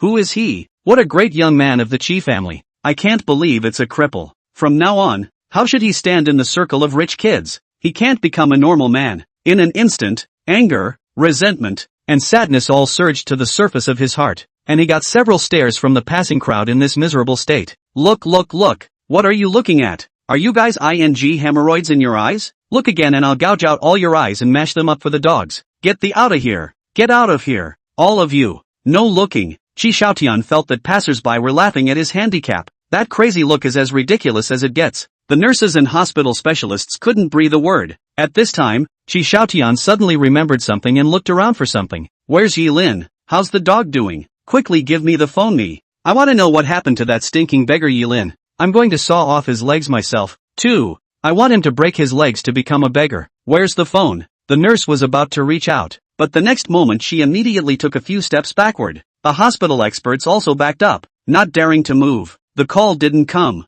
The protectorate, however, is here, only to see Lu Dabiao leading a group of uniformed protectorate bureau staff standing in front of Qi Xiaotian. Qi Xiaotian, is it? I'm the head of the protectorate, Lu Dabiao. As soon as these words came out, Qi Xiaotian became excited. I told you, how could my dad and my grandpa not care about me? So that's what brought you to the door to report. Quickly tell me how that beast Yilin is doing? Is he dead yet? Is it painful and worse than death? Before he finished speaking, Qi Xiaotian's voice ended abruptly, only to see Lu Dabiao make a wink. Two staff members took out a dirty and tattered clothes and came up, a hand to take off Qi Xiaotian's hospital gown. What are you doing? What are you doing? Qi Xiaotian couldn't resist in time before he was changed into these dirty clothes. Smelling the garbage-like putrid odor, Qi Xiaotian was about to vomit. He immediately opened his eyes in anger. Lu Dabiao, are you crazy? Do you have any idea who I am? Don't you dare do this to me. Lu Dabiao raised his neck. Of course I know who you are. The rich second-generation Qi Xiaotian who was famous in Jiangcheng, treating the king's law like nothing and human lives like ants. People like you should have gotten their comeuppance a long time ago. Swish. In an instant, Qi Xiaotian's heart became uneasy. What do you mean? He asked. Lu Dabiao took out a document stamped with a red seal. The trial said, it has been found that the Qi family is involved in dozens of major murder cases, economic bribery cases, illegal manipulation cases, and money laundering cases. With special authorization from the higher-ups, arrest all the Qi family's criminals, bring them to trial immediately, and seize all of the Qi family's property without leaving a penny behind. In particular, Qi Xiaotian, the youngest member of the Qi family, has acted badly and is hereby sentenced to a lifetime of begging and begging for food. What? Qi Xiaotian was shocked. He wanted to stand up, but he came back to his senses that he didn't have any legs. There's no way to run if you want to. He broke down and tried to question why, but time, and heaven forbid, would not allow him to stay in the hospital. Throw him out for me. Yes. The two staff members didn't care that he had just come out of the operating room. They directly lifted him up and threw him out of the hospital's front door with one hand. With that, Lu Dabiao took out a mouthful of broken bowls and threw them in front of him. Be a beggar from now on and beg well. Young man of the Qi family, you look quite pitiful with this broken leg. Unfortunately, the pitiful will be hated. You all deserve it. After saying that, Lu Dabiao led his men away, not bothering to take care of him anymore. The hospital specialists and nurses even changed their faces after hearing about these trials, and after spitting a few mouthfuls of spit towards Qi Xiaotian, they turned to leave. At that moment, Qi Xiaotian's mouth opened wide, staring at the broken bowl in front of him as he trembled. How is this possible? The same questions all appeared in Louis Fei's mind. Suddenly, the cell phone in her pocket rang. Drip drip drip. Hey, Elder Su, what's wrong? What? That person in charge of the government office was reported and scrutinized, and even the Qi family, which has been secretly colluding with him for decades, was implicated? You said the government office is going to ask you to return to your position? That is to say, the Qi family is really finished. Pa! The phone hung up, and waves of shock rose in Louis Fei's heart. It's really like Yilin said, the Qi family is gone. And when she wanted to ask something she realized that Yilin had already led Lin Shan and Yi Qiangtaki towards the outside of the hospital. This year, the father and daughter had been humiliated by the Qi family too many times. They don't want to miss the fun. The climax will be carried out by them. Yilin and the others arrived in front of Qi Xiaotian. The once great young man of the Qi family is now a crippled beggar. How ironic is that? The power that you think you can be lawless is just a weak tree that looks tall but is actually so brittle that even the wind can break it. The more arrogant you are, the harder the break will be. Protectorate Bureau Lu Dubiao's trial against Qi Xiaotian was heard by Yi Qiantaki and Lin Shan. No one knows for sure how much humiliation the two of them endured this year, especially Yi Qiantaki, with her legs crippled and sitting in a wheelchair. She has to physically and mentally write lyrics for Lu Yifei to earn money, as well as going to the hospital every night to scrub the body of her bedridden vegetative godfather. No one can relate to her pain, only to see her step forward and kick Qi Xiaotian's broken bowl several meters away. Swish! Qi Xiaotian's face turned blue as he trembled and raised his head, staring deathly at Yi Qiantaki. Chapter 21. Bitch, bitch, bitch, you, pa. What answered him was a loud slap. Qi Xiaotian covered his face. You dare to hit me? Yi Qiantaki, are you looking for death? Yi Qiantaki, why wouldn't I dare to hit you? A year ago, I dared to scold you, and if it wasn't for the fact that you had someone on your side and the Qi family protecting you, I would have even dared to throw you down the stairs. What makes me afraid to beat you a year from now?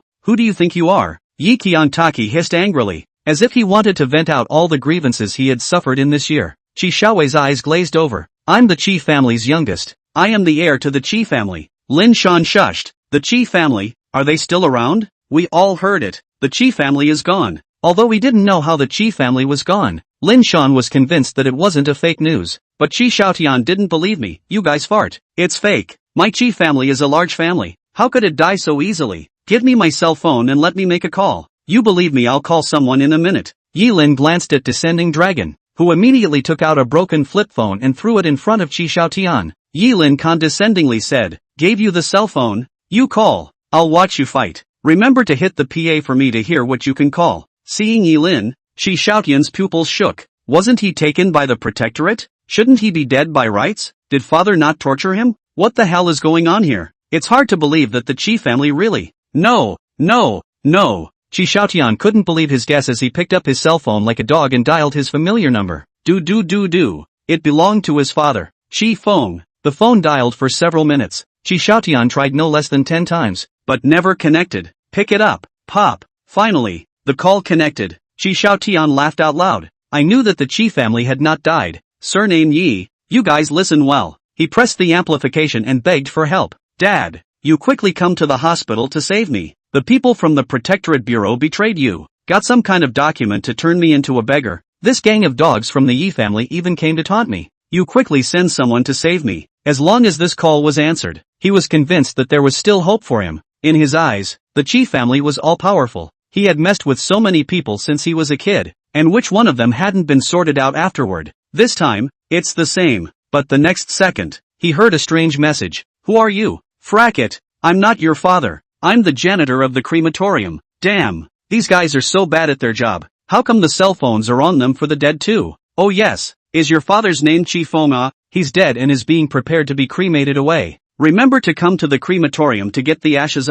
Pop. The phone hung up. In an instant, like a landslide, Qi Xiaotian only felt as if his internal organs had been cut into several halves by a sharp dagger. The pain was incomparable. Qi Feng died. His dad's dead? Yi Lin sneered. Go on. Who's else is calling? Yi Qiantaki listened to the pain, and she fondly remembered the disdainful way the head of the Qi family had thrown a few $1,000s in cash in her face in the first month. Good death. Qi Xiaotian hesitated for a moment and immediately dialed several more numbers, but with each answer, the defenses within him broke down more and more. Qi Xiaotian? You're actually still fine. You actually have the face to call me? I've long since ceased to be a member of your Qi family. Your Qi family is all gone. Those who have been arrested have been arrested. Those who have been beggars have been beggars. And you still want me to come and save you? Eat. Hurry up and settle my salary? Who are you? Oh. That crippled young master of the Qi family is it? Humph. Your Qi family group's building was just sold. All the money was confiscated. Your Qi family has done so many evil things.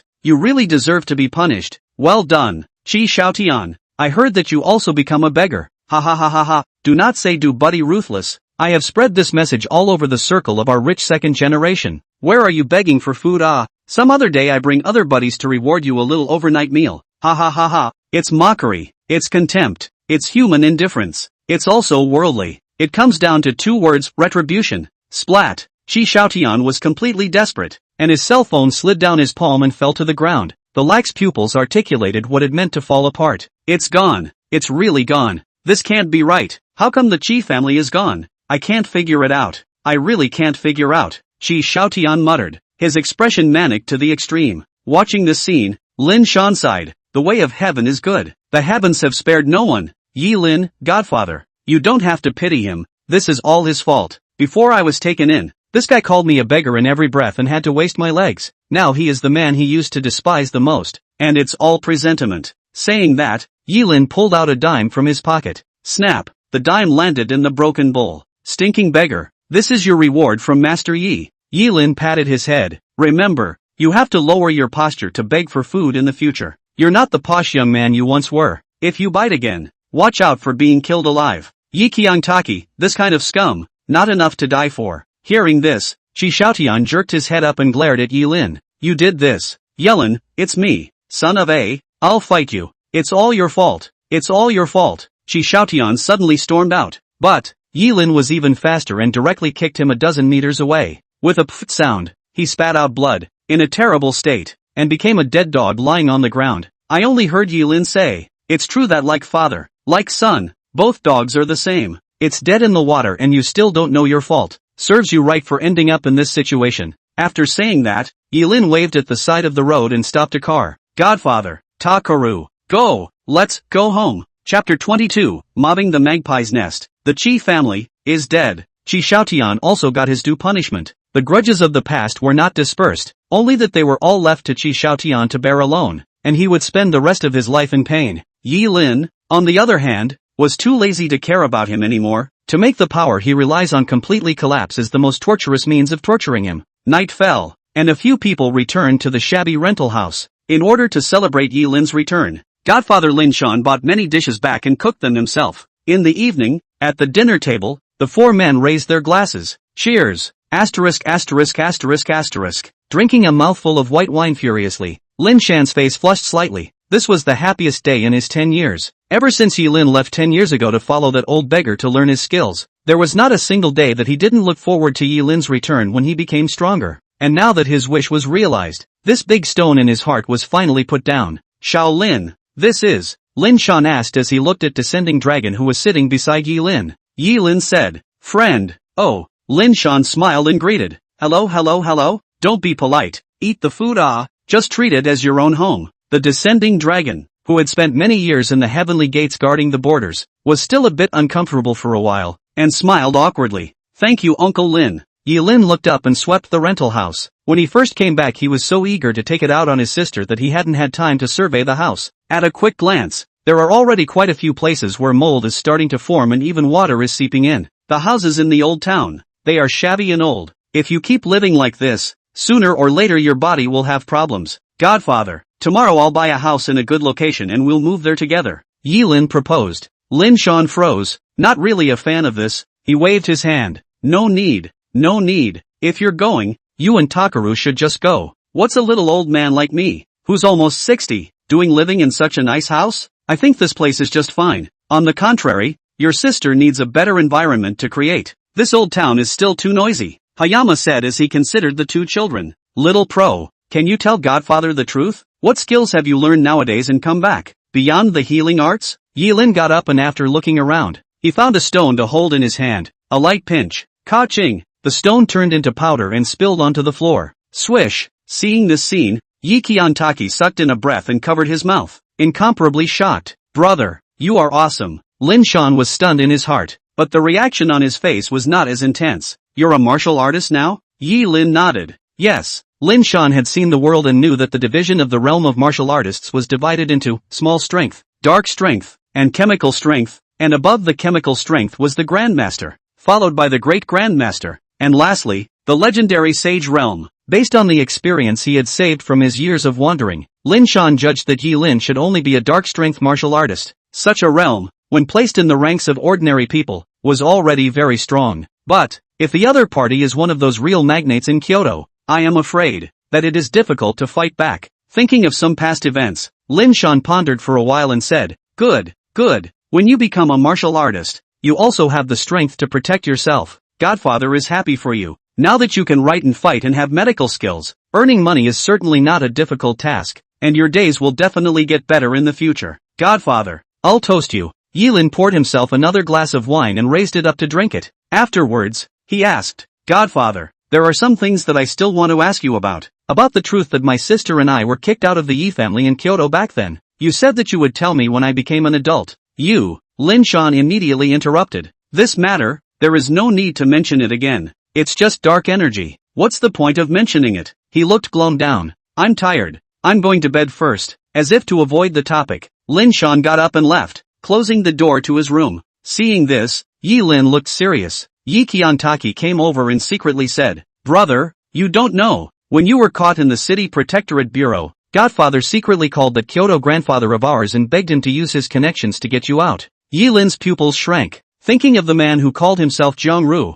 he couldn't help but ask, he promised? He was referring to Grandpa. Of course these two words, Yi Lin couldn't shout them out. Yi Qiantaki shook his head. No, he just said he got it and hung up the phone, so it looks like he doesn't want to talk to us at all. Brother, what do you think this is all about? Did we invite him to hate us that much? Saying that, Yi Qiantaki's eyes aggravated. Yi Lin patted his head. Don't cry. It's their loss if he doesn't want us. I will make their Yi family regret it. Let's eat. This night, Yi Lin slept soundly at home. He felt reassured by the presence of his loved ones. Descending Dragon, on the other hand, found a hotel nearby to sleep in. Early the next morning, Yi Lin left home. He had to hurry to find a good property to buy a house. Half an hour later, he arrived at a sales office. Descending Dragon said, Young Yi, this is the most upscale villa property in Zhangcheng. It's only 3 kilometers from the city center, and there's also a food market nearby. And 1 kilometer away is the Zhangcheng No. 1 hospital, which is among the best in terms of all conditions.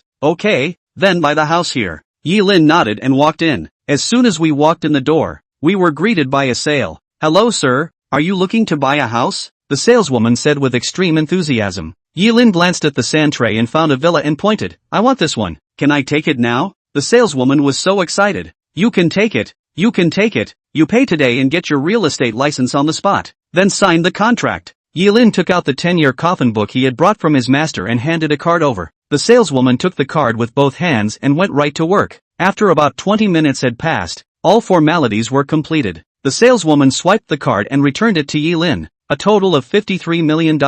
Your balance is still 300 billion. Yi Lin, holy, that's a lot? How can this old man beg for so much money? Not waiting for Yi Lin to react, the saleswoman also close to him, deliberately chest out to show their plump, and secretly took out a room card from his pocket and handed it to Yi Lin. Mr. Yi, if you don't mind, I can drink with you at night. I'll be waiting for your call anytime. Are you kidding me? If you can get attached to this kind of big boss, won't you not have to worry for the rest of your life? Yi Lin's face instantly darkened. Taking the completed real estate license, he immediately left the sales office. Descending Dragon snickered. Yi Xiao, you're really rich. Yi Lin, shut up. Yes, it just so happened that the neighborhood was right next to it, so Yi Lin turned around and walked towards the neighborhood. Soon, the two arrived in front of the villa they had bought. Because it is an upscale neighborhood, all villas are finely decorated. Both appliances and hard furnishings are top-notch. Ready to turnkey. Yi Lin took out the key and opened the door. But the next second, the scene in front of him directly dazzled him,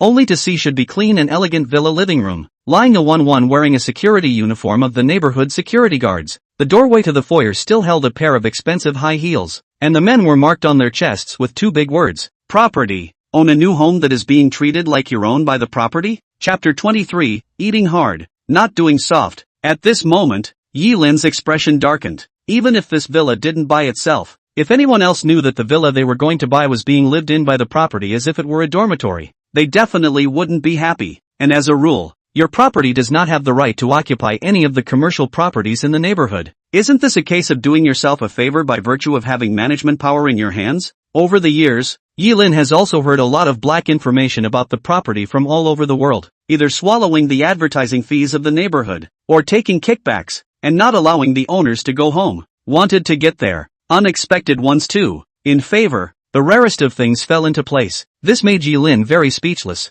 Get up, all of you, he roared. Next, all the neighborhood security guards lying asleep on the living room couch all woke up. Who? A young and strong man put on his uniform jacket, looked at Yi Lin, and said with dissatisfaction, Who the hell are you? What's all the yelling about? Who let you in? Who are you? At that moment, a couple of female property managers upstairs also happened to wash up and walk down in their suits. Who's barking in the morning? Such a big villa isn't soundproof. It's noisy. The foreman, Su Yen, walked down irritably, her arms clasped over her chest. That green and strong Lu Xiong got up and pointed at Yi Lin. Sister Yen, it's him, we didn't call him. Yes, Sister Yen. The other guards also rubbed their eyes and got up with an unhappy look on their faces. Su Yen twisted her head and glared at Yilin. Who are you? Yilin flung the completed real estate license onto the table. Who do you think I am? Su Yen froze. Owner? I'll go. No way. She gulped, a little ashamed of herself. She knew it was wrong to live in someone else's house, but she had clearly investigated when she brought someone in a month ago, and no one had bought the villa. You know, the plot of land here is extremely expensive, and the price of each suite is sky high. Handing over the house so far, there are still half of the villa has not been sold. What to do? Su Yen kept her cool as she put on an extremely forced smile. So it's the new owner. You just bought this villa, didn't you? Su Yen asked. Yellen, yeah, but I regret it. I wouldn't have bought this villa if I had known it had been inhabited by a bunch of bedbugs. Stink bugs. Swish. All the security guards who heard this immediately ruffled their sleeves. What do you mean, kid? Who are you calling a bedbug? What? Money for a villa and you think you're great? How dare you mess with us? Believe it or not, you won't be able to enter the gate or the parking lot from now on? Do you really think you're somebody? Oh, Yilin asked rhetorically. Property is just dangling? It's reasonable to live privately in a villa that hasn't been sold? Lu Xiong bristled. None of your business. Didn't you not buy it before? Big deal. Can't I just get someone to clean it up for you? A house is just like clothes. Clean it up and it'll be as good as new. Yilin sneered. But I want new clothes, not clothes worn by others. You make so much sense. How about letting your wife sleep with someone else before she marries you, and then washing it the next day cleans it up, and it's as good as new anyway, isn't it? You. With a single word, Lu Xiong was instantly enraged. Mouthing off? Yilin hadn't lost yet. He was also convinced that being a property security guard could be so godly. You don't make sense yourself, and you act as if you deserve it. What kind of thing is this? It wasn't that Yilin looked down on the profession of security. He simply couldn't stand the sight of this group of people, and listening to these security guards, they sound exactly like punks. Such an upscale neighborhood, but a bunch of hooligans were hired. Oh, dragon bucking. What a crap neighborhood you found. It's mostly property trash, Yilin said in a cold voice. Bucking Dragon bowed his head. I'm sorry, Yi Xiao. I don't want to waste time with them. Go to the sales office and either return the house or exchange it. Yes. With that, the two were about to turn around and walk away. Wait. Su Yen immediately shouted. Yilin's footsteps lurched. What? You still won't let me go? Su Yen gave Lu Xiong a wink, only to see the group of security guards immediately move to run over and block the back way of the two. This is a tough fight? Descending Dragon's eyes showed murderous intent, and he was ready to strike. Su Yen smiled and picked up the real estate certificate on the desktop and said after looking at it, Mr. Yi, right, it's just a small matter. Why do we have to go to the sales department? Mr. Yi, how about we do more than less? We'll pay for you to clean it up. You'll live in it happily, we'll make friends, and it'll be convenient for you in the future, won't it? There's no need to make a scene. It wasn't that Su Yen was afraid of Yilin or anything, but she was worried that the matter would become a big deal and affect her reputation. Yilin didn't give the slightest bit of face. People like you aren't even worthy of lifting my shoes. Still want to be my friend? You haven't said a single word of apology to me since I came in, and this is your sincerity? Get it straight. You're the ones doing the wrong thing, okay? You. Su Yen's smile disappeared, her eyes cold. She still saw such a difficult owner for the first time. The words alone gave a razor-sharp edge to what was said. It's not easy to deal with. Lu Xiong clenched his fists. Sister Yen, what's the point of wasting words with him? A beating won't make him honest. If we really give him a chance to go to the sales office and make a big impact, will our newly opened property company still have a reputation? Su Yen held her breath and continued to say to Yilin, Mr. Yi, truth be told. In fact, even if you go to the sales department, it's not much use. The developer has my people. You have paid this money. The contract has been signed. The real estate license has been done. The refund is certainly not refundable. Change. That is not to mention. This is the only house type you have left in this villa. The rest of the houses are bigger, and you'll have to make up the difference in price. What a hassle. I've been very sincere. Yilin was on the verge of vomiting from listening. It's called being sincere, not one word of apology. The words are all ing revealing. That is, let you chew and chew and chew and swallow the aggravation. So, what you're saying is that I have to eat this anyways? Su Yen shrugged her shoulders. That's pretty much it. You, have to eat soft. Otherwise, these brothers of mine are not to be messed with. Saying that, the few security guards surrounding Yilin revealed unkind smiles. Bucking Dragon was not pleased. Isn't this banditry? Yilin, find out who the developer belongs to. Descending Dragon nodded and immediately took out his cell phone, quickly getting a message to answer. Yi Xiao, it's that dog Chen Millionaires people. Money in millions. That Chamber of Commerce president yesterday. Yilin, tell him to get his ass over here and take a good look at the bunch he's recruiting. A bunch of landlubbers. Yes. Descending Dragon immediately sent out a message, while Su Yen, who heard the name Qian Million, sneered. She didn't recognize any Qian Million, but looking at Yilin's expression, she lost her patience. Mr. Yi, are you not going to give in? Yilin lived in my villa. A word of sorry no, but also forced me to obediently accept the room to live down. You're telling me to go soft? Why don't you go to hell? You. Su Yen was furious. Then don't blame us for not being polite. Lu Xiong, do it. Chapter 24 Lessons Learned. As the words fell, Lu Xiong immediately led the security guards on his side to rush up.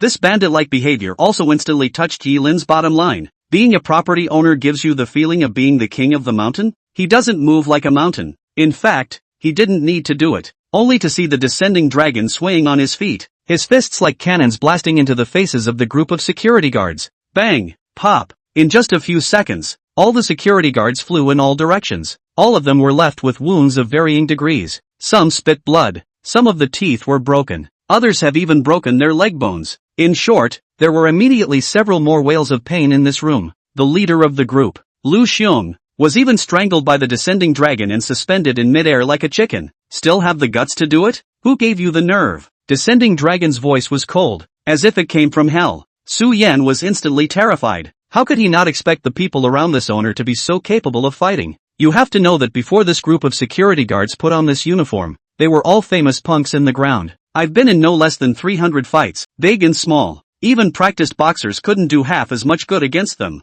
Right now, it was actually taken out so quickly. Su Yan couldn't control her legs from shaking as she took several steps back. The female properties that followed behind them were also all blossoming and frightened. Lu Xiong kept struggling, and even though he was being choked by descending dragon, his attitude remained strong. He stared at bucking dragon dead in the face. Dog, how dare you hit me? Good, you're done. Do you have any idea who you've really messed with? The descending dragon was also interested. Tell me, who did you mess with? The 32 great Vidra of the heavenly sect had never been afraid. Lu Xiong roared. Have you heard of the Black Tiger of Zhongchang? Descending dragon looked puzzled. Su Yan said morosely, Brother Black Tiger hasn't even heard of him? You're from out of town, aren't you? No wonder, daring to be so arrogant. I'm warning you guys, Brother Black Tiger is the head snake of Zhongchang, with more than 300 minions under his hand. What with the Pier Bar? Half of them are under his control. Even the Protectorate has Brother Black Tiger's men. And behind Brother Black Tiger stands the great family of Zhongchang, the Qi family. You guys have always heard of the Qi family. When these words came out, Yilin was directly speechless. The Qi family is all gone. Of course, this was also because the Qi family was exterminated so quickly, before the news had spread to the upper class. These guys who used to rely on the Qi family's teeth and claws, where can they learn the news so quickly? Yilin also wanted to see. This Black Tiger brother in the end what is the head? Can let this group of properties so arrogant? He moved a stool and sat down in place. Descending dragon. Yes. Descending dragon instantly understood and directly dropped Lu Xiong to the ground, then stomped on his chest. I'll give you 2 minutes to call for your Black Tiger brother to bring someone over. What?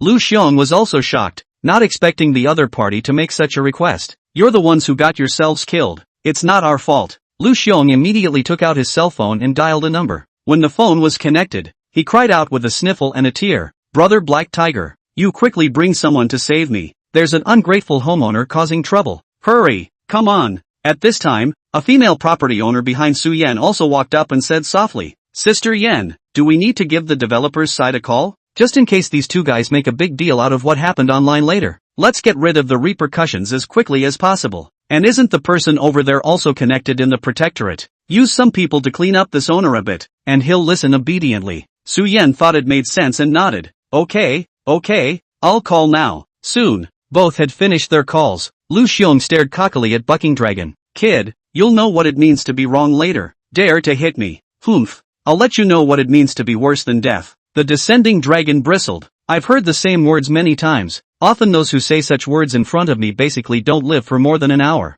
Yeah. As the words fell, outside the villa, several black vans drove in like flooding beasts and stopped at the villa's entrance. Then, the car swarmed down a large group of gangsters armed with knives, guns and clubs. Coming. Lu Xiong's eyes glowed and he laughed out loud. My brother Black Tiger is here. Kid, you're done. Brother Black Tiger. Here.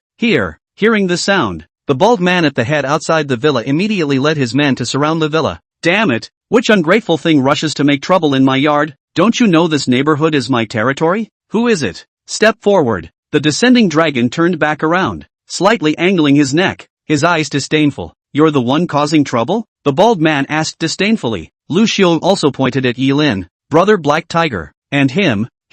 Black Tiger turned his head and stared at Yilin's back again. Dog, who are you? Where's the guy? Give your name. Yilin let out a heckle and got up, turning around without changing his face. And just as his face appeared in the Black Tiger's line of sight, without the slightest hesitation, there was not the slightest surprise, without the slightest resistance. Put. Black Tiger fell to his knees on the spot, dumbfounded. Big.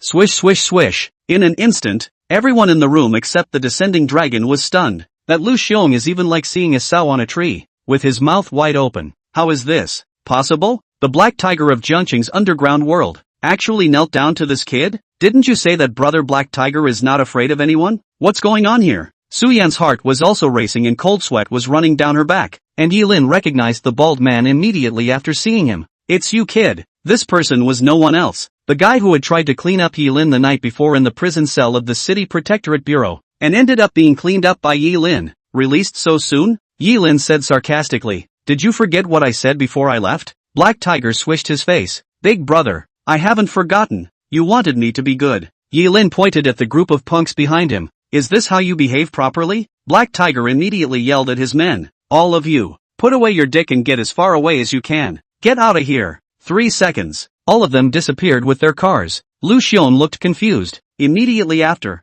the Black Tiger got up and rushed into the villa. Lu Xiong on the slap to a few slaps. Dog thing, who the hell are you messing with? That's not good. How dare you mess with Big Brother Yi? I'll kill you. Dog.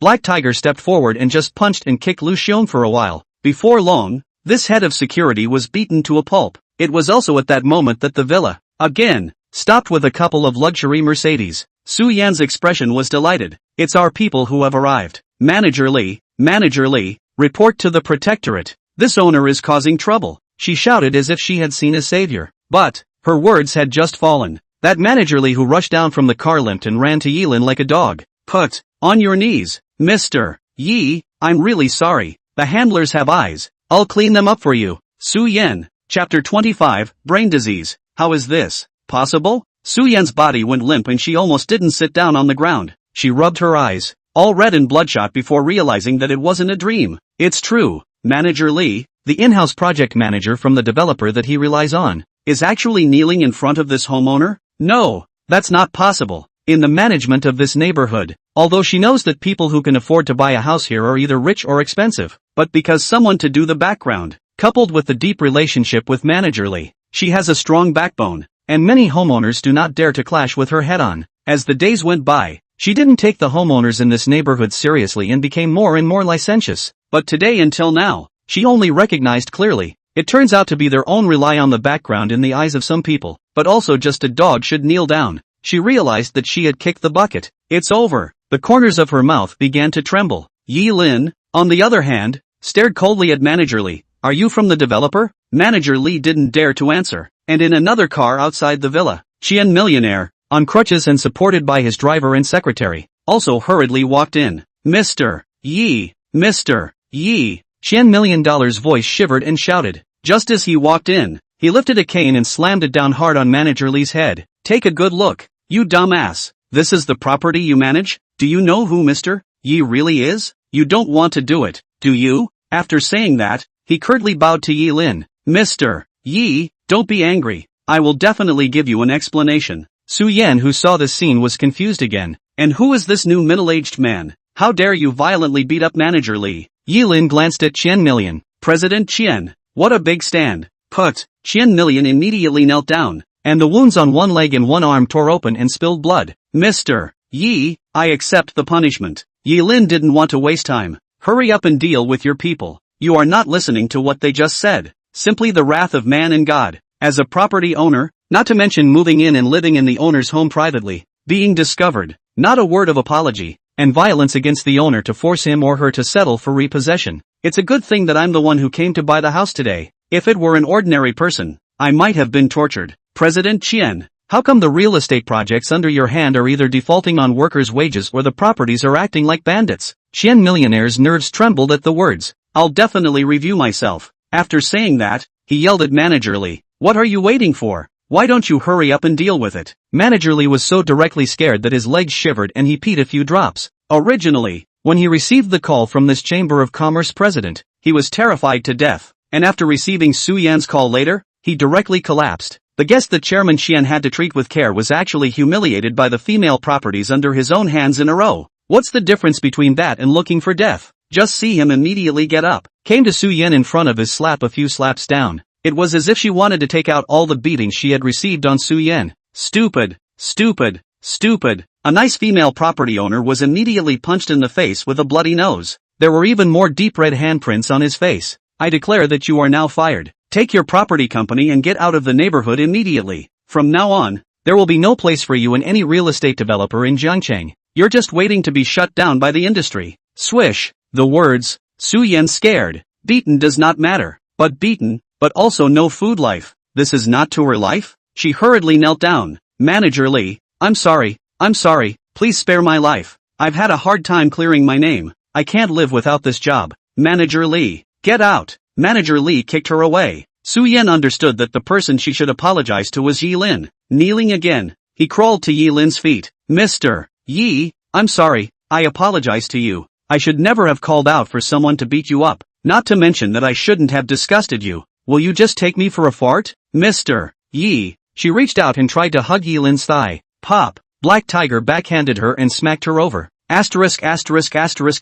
Off. Is Big Brother Ye's leg also something you can hug whenever you want? Come any closer and I'll beat you to death. Black Tiger said with a scowl on his face. Yi Lin narrowed his eyes and glanced at the time before saying, don't delay me any longer. Hurry up and fix it. Give me a scenario. This house has been lived in and I don't want it. Manager Lee immediately said, Mr. Yi, I'll immediately call out for someone to prepare a new contract for you and give you a free replacement for another large villa. It's bigger than this one. It's in a better location than this one. And all the appliances are another notch higher, with the difference between being covered by our developer. And I'll give you another driver for free, a shuttle bus, and someone to come to your house regularly every month to clean, wash dishes, and cook. What do you think of this? Yi Lin said in a deep voice. That's it. Get yourselves a contract and send it to the new villa. I'll bring my sister and my godfather to stay over tomorrow. Remember, change the property and have them all remember me, and my sister and my godfather. Have the same thing happen again? Yi Lin stared at Qian Millionaire. You just prepare another coffin.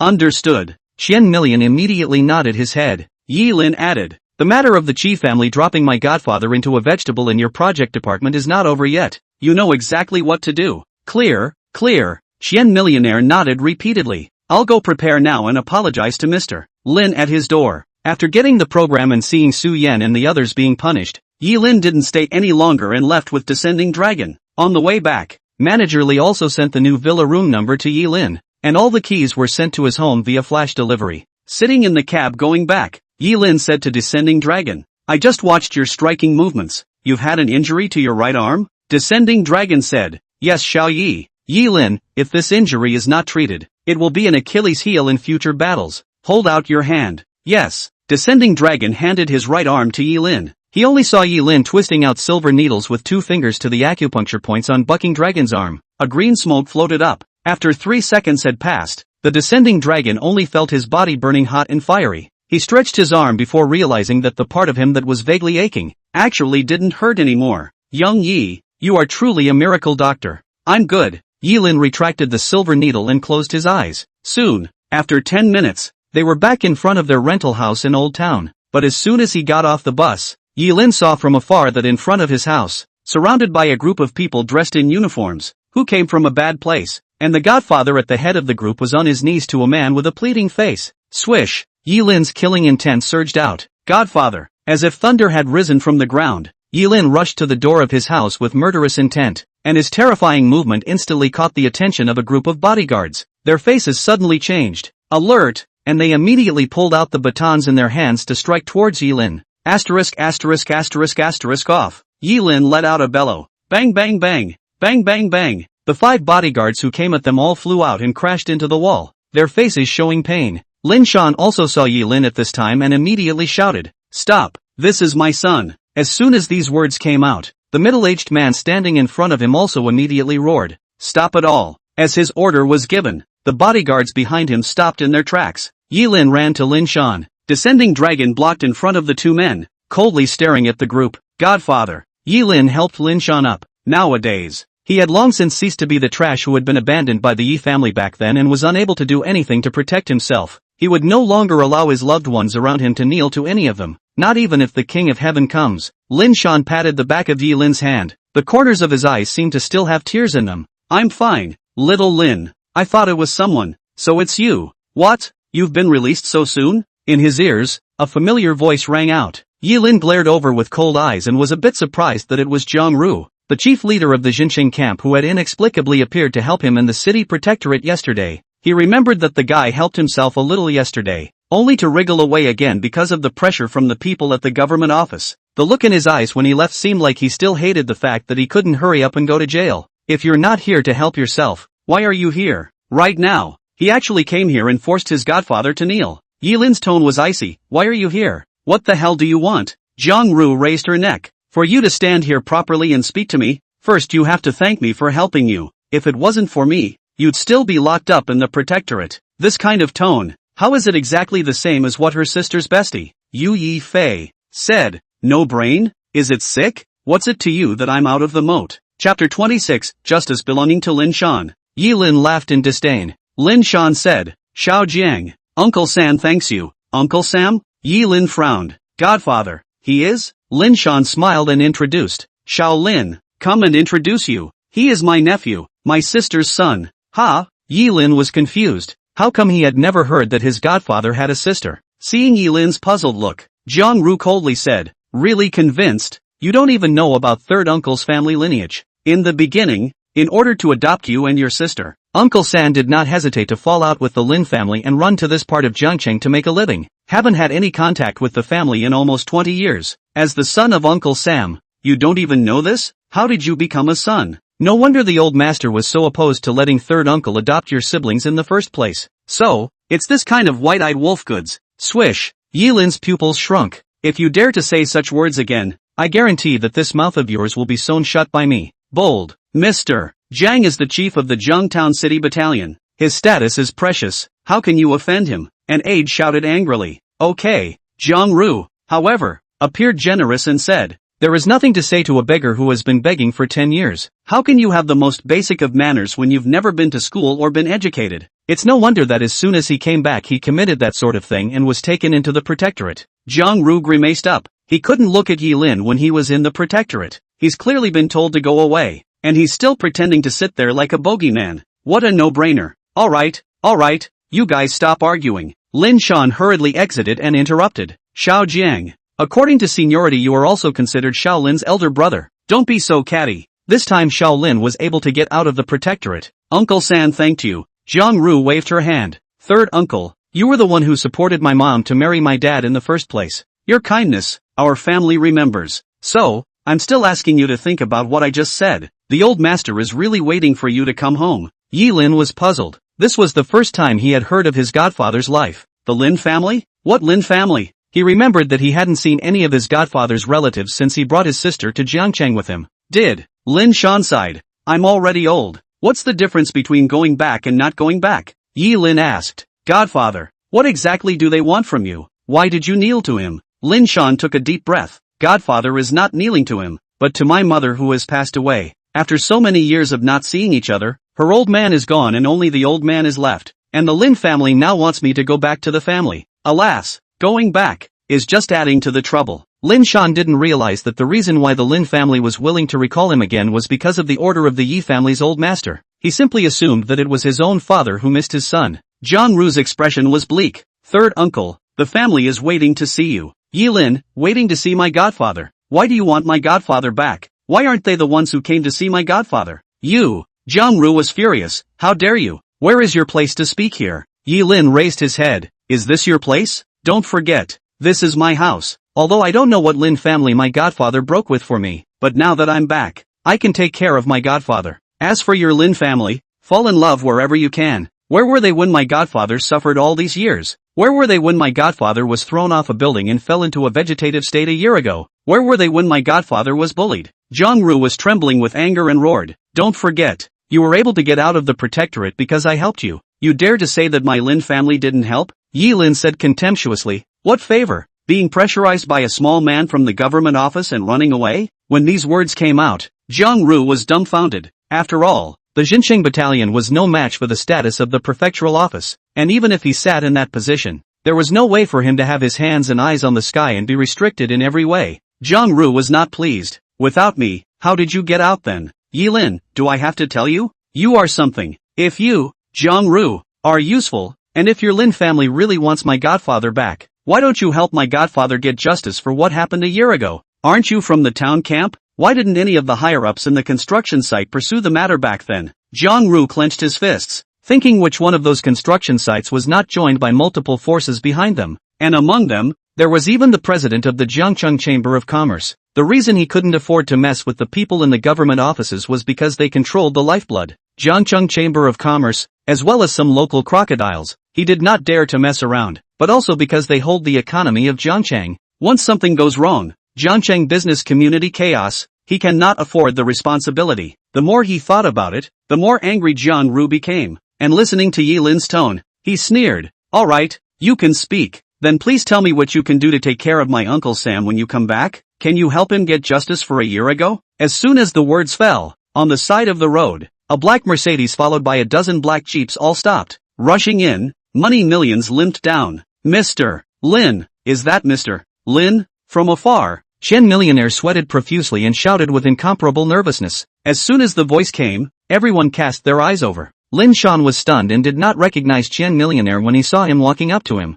"You are?" Jong-ru's pupils shrank. He remembered. Yesterday when he was at the City Protectorate Bureau, this guy was following Chi family head Chifeng. It seems that he also knows the head of the government office. "Mr. Wang, what's he doing here?" Without waiting for Jong-ru to react, Chen Million introduced himself. "Hello Mr. Lin, I'm Chen Million, the president of the Jiangcheng Chamber of Commerce. The real estate site that owed you money for your work a year ago is in my name." "What?" When these words came out, Lin Shan's eyes turned cold. "You still dare to come to me?" His face was blue with incomparable anger. A year ago, countless workers were owed back wages. Those who have sick people in their families and have run out of money for treatment can only watch their family members die. For those with children at home, without the money from their work, they can't even afford to pay for their meals, not to mention school fees. Those who have wives at home, who have not seen their wages for months, have run away with other men. Because of the construction site arrears of wages, Lin Shan has seen too much of the sadness of this world. All of this because of the greed and bottomlessness of the real estate companies. Right now, the enemy from back then actually appeared in front of him. Lin Shan could no longer contain the anger in his heart and turned around and ruffled the bench in the house. But just as he was about to slam money $1 million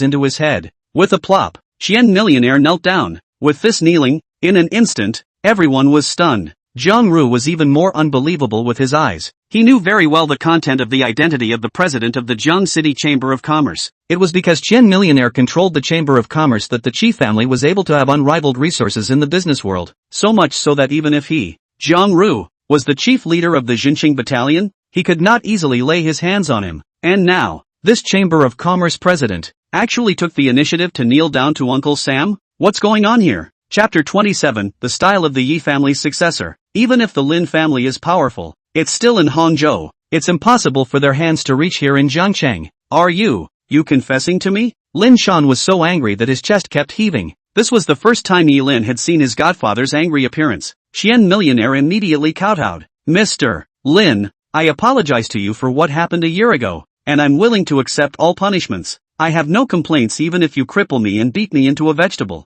I've come to redeem myself. You can rest assured that the workers who were owed wages back then, I have ordered my men to compensate them back with 10 times their wages. Their children, I'll have them placed in the best schools. I'll make up for any hardship they've suffered because of my mismanagement. Mr. Lin, I just want to ask for your forgiveness. You can make any conditions you want. I'll agree to whatever kind." After saying that, Chen Millionaire kowtowed as a sign of confession. This gesture completely stunned Jong-ru. None of the death row inmates in the Jincheng camp were as sincere in their repentance as he was. It was reasonable to say that he, a president, wouldn't have to come in person if he wanted to make amends. What the hell is going on here? Jong-ru was completely confused, and he couldn't help but sneak a glance at Yi Lin. It shouldn't have anything to do with this guy, Yi Lin said in a cold voice. What a nice phrase of mismanagement. And then you shrugged off your responsibility. Who was the person who threw my godfather down the stairs in the first place? Money millions, it's the Chi family. Yi Lin, the Chi family is gone. There are no witnesses. Say what you want. Since I have to give an account to my godfather, I have to give it well. What does vague mean? Jiang Ru, on the other hand, was shocked again. Zijia is gone. What's going on? Why don't I know? Lin Shan's fists were clenched and shaking. He clearly remembered who the person who threw him off the building was. Crow, no need to ask. It's the Chi family. The murderer has been duly punished in the demise of the Chi family yesterday. Lin Shan closed his eyes as memories of a year ago continued to flood his mind. The workers cried out. The apathy of the site foreman. The executives laughed. And the sarcasm of those zippers. You're a stinking bricklayer and you dare to ask us for money. You deserve it too. Remember, if you want money, you have to be a dog. If you make us happy, you'll get it. If you don't, I'll beat you to death. Just throw this old thing down. Kill the chicken to make an example of it. And I'm sorry that the rest of them won't dare to do anything. When he opened his eyes again, Lin Shan's eyes were covered in blood. Did you say you're relieved? No way. He could never get over it. But what else could he do? The Chi family has been retributed and destroyed. The Jiangcheng Chamber of Commerce president in front of him was an accessory at best. He sighed. My request is simple.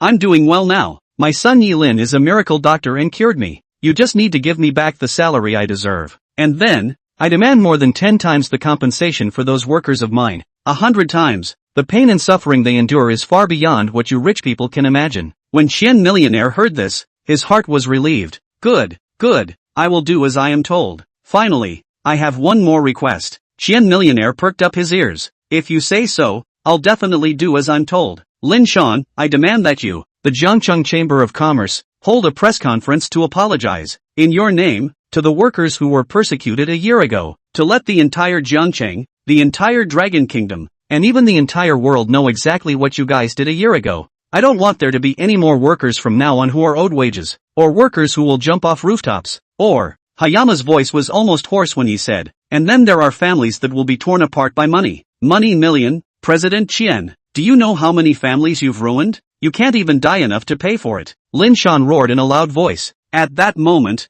Qian Million heart touched, as if the only remaining bit of conscience discovered the sins he had created, but also hurt, as if cut by a knife. Mr. Lin is right. I, Money Million, am not worthy of death. Rinzin, but if you die, who's going to give the other workers a piece of their mind? I want you to live to personally apologize to the other workers on their doorsteps like you came to apologize to me today. Hear that? Money Millions nodded heavily. I hear you. Get lost. Lin Shan pointed at the main road, obviously not wanting to see Qian Millionaire again. Qian Millionaire's heart shook. His eyes glanced at Yi Lin again, and after seeing that Yi Lin didn't stop him either, he kowtowed to Lin Shan several more times, and then got up. But just then, Yi Lin said in a cold voice, just like that? Qian Million footsteps. Yi, Mr. Yi. Yi Lin looked at Jiang Ru. Mr. Jiang from the Jincheng camp can be here. Those involved in the construction site a year ago. Mr. Jiang should not even let them go. Jiang Ru narrowed her eyes. Of course, as long as someone cooperates. Yi Lin looked at Qian Million again. President Qian, you won't be uncooperative, right? Swish. Qian $1 million was shocked. He then realized what Yi Lin wanted to account for. If it was just a matter of losing money, breaking a leg, or kowtowing, he Money Millions could accept it. But if the people of the town camp were to participate in the investigation and convict all the people who were involved back then the nature of this would be egregious. He, Money Million, is also very likely to be implicated, jailed and sentenced. At that moment, he finally understood Yi Lin's intentions. The reason why he didn't clean himself up at the protectorate like he had cleaned up Chi Feng was to get all the justice he deserved in front of his godfather. In an instant, Qian Millionaire's face turned white, but when he saw the dragon bucking Vajra following behind Yi Lin, he didn't dare to resist at all. I only heard him nod. Mr. Yi, don't worry, he added stiffly, his face ashen. I will do my best to cooperate with Mr. Zhang's investigation. Never wrong a good person and never let a bad person go, including myself. Yi Lin, get lost. Qian Million immediately turned around and left with a desperate expression. It turned out that from start to finish, Yi Lin had no intention of letting him go, and this scene also completely fell into the eyes of the old man sitting in a low-profile BMW 100 meters away. The corner of Yi Butler's mouth hooked up an arc. This kid seems pretty interesting. Don't say it. It really does have a bit of the style of the Yi family air. Chapter 28, Zheng Hai Bar. In the main driver of the car, a female secretary looked out the car window at the money millions who left in despair and couldn't help but frown. I remember this guy is the president of the Jiangcheng Chamber of Commerce. Qian Million. Why does it seem like he was afraid of Yilin by the way he acted just now? Butler Yi, what the hell is going on here? Since when has the Lin family side been able to mobilize millions of money? Did our Yi family make a move? The female secretary was puzzled. It is important to realize that the president of a city's chamber of commerce has high resources as well as status in his or her own right. Locally, it has even more unimaginable influence. The gentry in the next city over can't control the local chamber of commerce president, even if they're in a high position. Unless it was the top gentry of the two cities, Kyoto or Yendu. The Lin family, on the other hand, is nothing more than a powerful family in Hangzhou. The Lin family's power in Jiang City was only Jiang Ru, such a chief of the Xinqing battalion. Crucially, Jiang Ru's position didn't allow Qian Millionaire to display this attitude. It's never going to happen. Butler Yi remembered the old master's words in the courtyard inside. After all, it's still the Yi family's bloodline, always working miracles. Although we can't be sure if the money millions are related to Yi Lin, but just based on the aura Yi Lin is displaying at this moment, he's too much stronger than those two young masters of the Yi family. The female secretary froze, hearing appreciation in the butler's words. In that case, old master's trial can be officially opened? The female secretary asked. Butler Yi nodded. Notify the mansions that they can begin. Put the word out. Understood. Soon, Jiang Ru also left the scene. After he left, Yilin returned to the house and told his godfather about his purchase of the villa. Lin Shan was relieved to know. You have a heart, Xiao Lin. Godfather, I'll pack up my things at night. Let's move there tomorrow. Descending Dragon also said. Yes, Uncle Lin, the furniture and appliances over there are all complete, and the environment of the neighborhood is also good, so it's good for you to recover your body. The two of them advised each other, and Lin Shan couldn't afford to refuse. It was all in Yilin's good graces. Being a godfather, it would be a shame to push back any further. Well, move over then. Then, Lin Shan mentioned one more time. Xiao Lin, you have reached the age of marriage now. Why don't you ask your godfather to help you arrange a match? Ha? Yilin froze. Hayama, it's time to get a girlfriend. Yi Pro. Godfather, I don't have the heart for it yet. Lin Shan smiled faintly. It's fine. Godfather will take care of it for you. Just wait for Godfather's notice. By the way, your sister said for you to meet her at the Jianghai bar when you return. Said it was something important. Okay, I know. Yilin, I'll go over now. After saying that, Yilin left the rental house. Except, again, he's taking a cab. So while standing at the intersection, Yilin launched a whine at Descending Dragon. You go get a car and use it. Without saying a word, Descending Dragon immediately called the Jiangcheng government office and borrowed a car. Before he came back with the car, Yilin came to Jianghai Bar alone. Jianghai Bar is located in the downtown area of Jiangcheng city center, which is usually bustling with people coming and going. As soon as Yilin walked into the bar, he was locked by two gazes. Coming.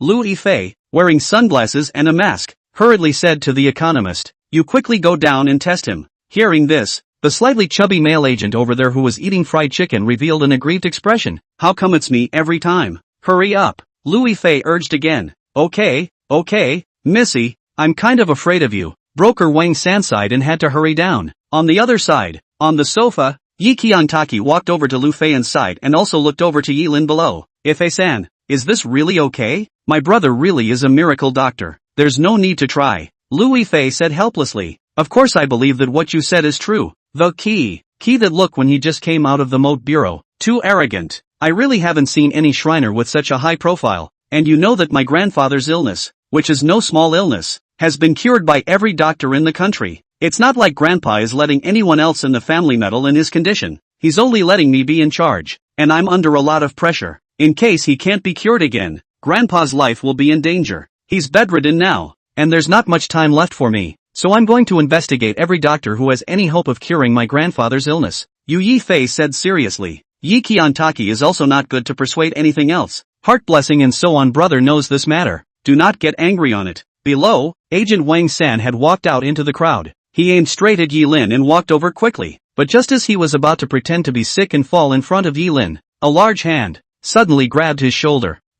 Wang San? As soon as the voice came, Wang San's face suddenly changed. Not good. He twisted his head and saw a white-faced male with dyed blonde hair, followed by a group of bodyguards, and instantly his heartbeat accelerated. Isn't this Han Xiao? Why are you here? Han Xiao. This is a famous figure in the circle of rich kids in Jiangcheng. I heard that he was a top fighter who graduated from a foreign boxing school and also fought in international competitions, and once killed a professional boxer with one punch. But the most crucial thing is that he is the loyal suitor of Louis Fei. In Louis Fei's words, he was like a renegade snake that couldn't be shaken off. Louis Fei, who saw Han Xian upstairs, also stared with wide eyes. Damn, why is this rascal snake here too? Finished, Han Xian wrapped his arms around Wang San's neck and said with a smile, "What's so strange about me being here? This bar has half of my shares. It's you. Instead of following Yifei around properly, you actually sneaked out to pick up girls. Wait, no, you're here. Isn't Yifei here too?" Wang San instantly turned ugly. How could I not realize that this was Han Xian's territory? In order to avoid Han Xian's advances, Louis Fei cuts off almost all her business activities. It wasn't just because of Han Xian's deadpan behavior, but also because he was so crazy that he even bought out the chef and drugged Louis Fei in order to get her. If it wasn't for Wang Sanjing eating Louis Fei's boxed lunch, the consequences would have been simply unimaginable. After that, Louis Fei avoided Han Xian whenever she could, so much so, that this behavior completely angered Han Xian. This arrogant rich second generation directly let out a message in the circle that he would definitely get Louis Fei, and as long as he had Louis Fei's whereabouts, he would immediately go out. At that moment, Wang San immediately waved his hands. No, Sister Yifei is not here. Han Xian narrowed his eyes and angled his head to the second floor. Not here. So it's upstairs? Search me, he yelled at his men. As the words fell, all the bodyguards rushed to the upstairs boxes to conduct searches, and this order from Han Xian immediately reached the security guard at the gate. The bar's interior also immediately cooperated with the investigation of the surveillance, and quickly locked down the location of the box where Yifei Lu might be. In an instant, everyone blocked the queen's box. Hearing that single footstep outside the room, Louis Fei directly couldn't tense up. She hurriedly pulled up Yi Qiantaki's hand. Go, climb the window with me. Ha, Yi Qiantaki hadn't reacted yet. What's going on? Sister Yifei? Didn't you want to test my brother's medical skills? Why are you leaving? Louis Fei pointed at that Han Xian and said, that guy is a rascal snake. A villain. He's coming at me. If we don't leave, we're not going to have a good night. Yi Qiantaki frowned. In the huge Jiangcheng, there is still no place for justice? This is the era of the rule of law. Louis Fei was on the verge of tears. My good sister. Ah, the Qi family's matter hasn't given you a memory yet. There's no such thing as justice in the face of real power. These guys can mess around if they want to. The Han clan is not afraid of my Lu clan. So go now. With that, Louis Fei opened the window. Hearing this and seeing how anxious Louis Fei was, Yi Qiantaki seemed to realize the seriousness of the matter and immediately followed. But when the two men stood on the windowsill and looked down, they instantly turned pale.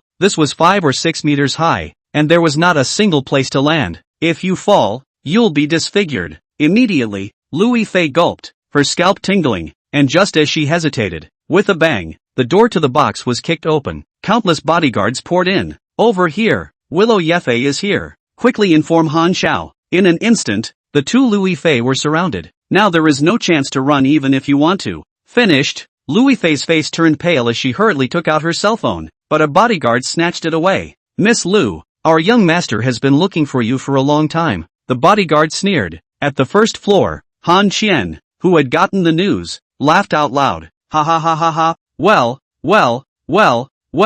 Louis Fei is really here. It's really no effort to get here without looking for it. After searching for so long, I've finally found her. Wang San, you've really done me a big favor. I'll make sure to give you a big red packet when I get my virginity knife from Yui Fei Lu. Wang San laughed harder than he cried. In order to test a divine doctor, you put your first time on the line. Confused, Sister Yifei. Suddenly, he seemed to have thought of something and hastily glared at Yilin, who was walking a few meters away, making a strong eye gesture. Yilin was still looking around for Yi Qiantaki. Where's Takaru? Where are the people? Didn't she tell me to meet her at the bar? As he was talking, he saw a slightly chubby man wiggling his eyebrows vigorously at himself. Chapter 29, Who dares to touch my sister? What do you mean? Who is it? Yilin stood in place with a confused look on his face. Who are you looking at? Han Qian questioned. No. Wang San shivered coldly. Come with me. Han Qian grabbed Wang San by the neck and headed out to the second floor. As he turned around, Wang San even made eyes at Yilin. This guy has a nerve problem? Yilin narrowed his eyes. And so on. It's not right. Strong intuition told Yilin that this man's eyes were not innocent. What message was he trying to convey to himself? It was also at this moment that Yilin's cell phone suddenly rang. Do. Yilin immediately picked up. Who would have thought that the next second, what came from the other end was a bellowing sound. Bitch, who are you calling? Bring me the phone. Next, there was a thud as the phone seemed to be slammed and then hung up. Xiao Taki. Yilin's complexion changed drastically. Something had happened. Thinking about the eyes of the slightly fat man just now, without the slightest hesitation, Yilin hurriedly chased after him. In the second floor box, Yi Qiantaki was just about to call Yilin, but was cut off by the bodyguards. Looking at the broken cell phone on the ground, Yi Qiantaki's nose was sore. This was a birthday gift from her godfather a year ago. That's what godfather moved tens of thousands of bricks to buy back. Bastard! You returned my cell phone. It wasn't that Yi Qiantaki cared about the loss of money. What she cared about was the value behind this cell phone, only to see her step forward and try to get an explanation with the head bouncer. But she was greeted with a hard slap in the face. Pop, get the out of my way. Dead. Taki. Louis Fei hurriedly helped Yi Qiantaki up. Are you alright? Seeing the red palm prints on Yi Qiantaki's face, she got angry. Dog, you even hit a woman. Are you still a man? The bodyguard shrugged his shoulders in an indifferent manner, and said roguishly, whether it's a man or not, you'll know at night. Big star. A spring night is worth $1,000. Ha ha ha ha. You. Louis Fei was furious. Bastard. You want to come on strong? Aren't you afraid that my Lu family will come after you? Louis Fei threatened. As the words fell, Han Qian's maniacal laughter came from the doorway. What is there to be afraid of in the mere Lu family? Willow A. Fei, do you think you can scare me by moving out of the Willow house? Han Qian stepped in. Behind him, Wang San was also pushed in. Wang San hurriedly ran to Louis Fei's body and said with a smiling face, Han Xiao, Sister Fei has a notice tonight. If you don't do us a favor and let us go first. Han Qian reached out and a bodyguard handed over a glass of red wine. He took a sip and let out a grunt. What's the announcement? Still trying to trick me? Isn't it all put off? I mean, after hiding from me for so long and failing me so deeply, you guys aren't going to make it up to me? Wang San rubbed his hands together. Han Xiao, I'll punish myself with 3 cups. Okay. Asterisk off. It's not like I'm talking to you. Han Qian looked cold. A bodyguard immediately stepped forward and grabbed Wang San's collar. What are you going to do? Didn't you hear me? Mister, Han told you to get lost. The bodyguard exerted a force. With a bang, Wang San was thrown to the ground. Wang San. Louis Fei was startled and helped Wang San up again. She got up and blocked in front of Yi Qiantaki and Wang San. If you have anything to do, come at me. Let go of my agent and my best friend. Your best friend? Han Qian glanced sideways. Your best friend is quite pretty too. This figure, the resemblance, TSK. Worth it, really worth it. Tonight this bar really came to the right place. The night to have a double flight. Ha ha ha ha ha ha. Wouldn't it be beautiful? Han Qian laughed maniacally. His mind even brainstormed the night's passionate feast. Shameless. Yi Qiantaki got up and stood beside Louis Fei. Are you a male dog? Is it disgusting? You. Han Qian's smile faltered, and his eyes grew grim. Good. Very good. I like having a temper. Either that, or we won't wait to go to the hotel. I'm going to both of you directly in this box. With that, Han Qian slammed the red wine down and took off his top as soon as he could. Men, hold them both down for me. Louis Fei, I'm going to give you my children and grandchildren. Ha ha ha ha. At these words, all the bodyguards lifted their sleeves and revealed lewd smiles. Louis Fei hurriedly pulled Yi Qiantaki's hand and stepped back with an uneasy heart. Keep backing off. Keep backing off. When she retreated to the corner of the wall and could not retreat, Louis Fei was ready to jump downstairs. Yi Qiantaki also seemed to have seen her thoughts and said in a deep voice, 2, 3. The two were just about to turn around. Bang! The door to the box was kicked straight open, immediately followed by the 2 bodyguards guarding the doorway. They flew into the box as if they were broken logs and fell hard to the ground. Swish swish swish. The people in the room were shocked and immediately turned back, only to see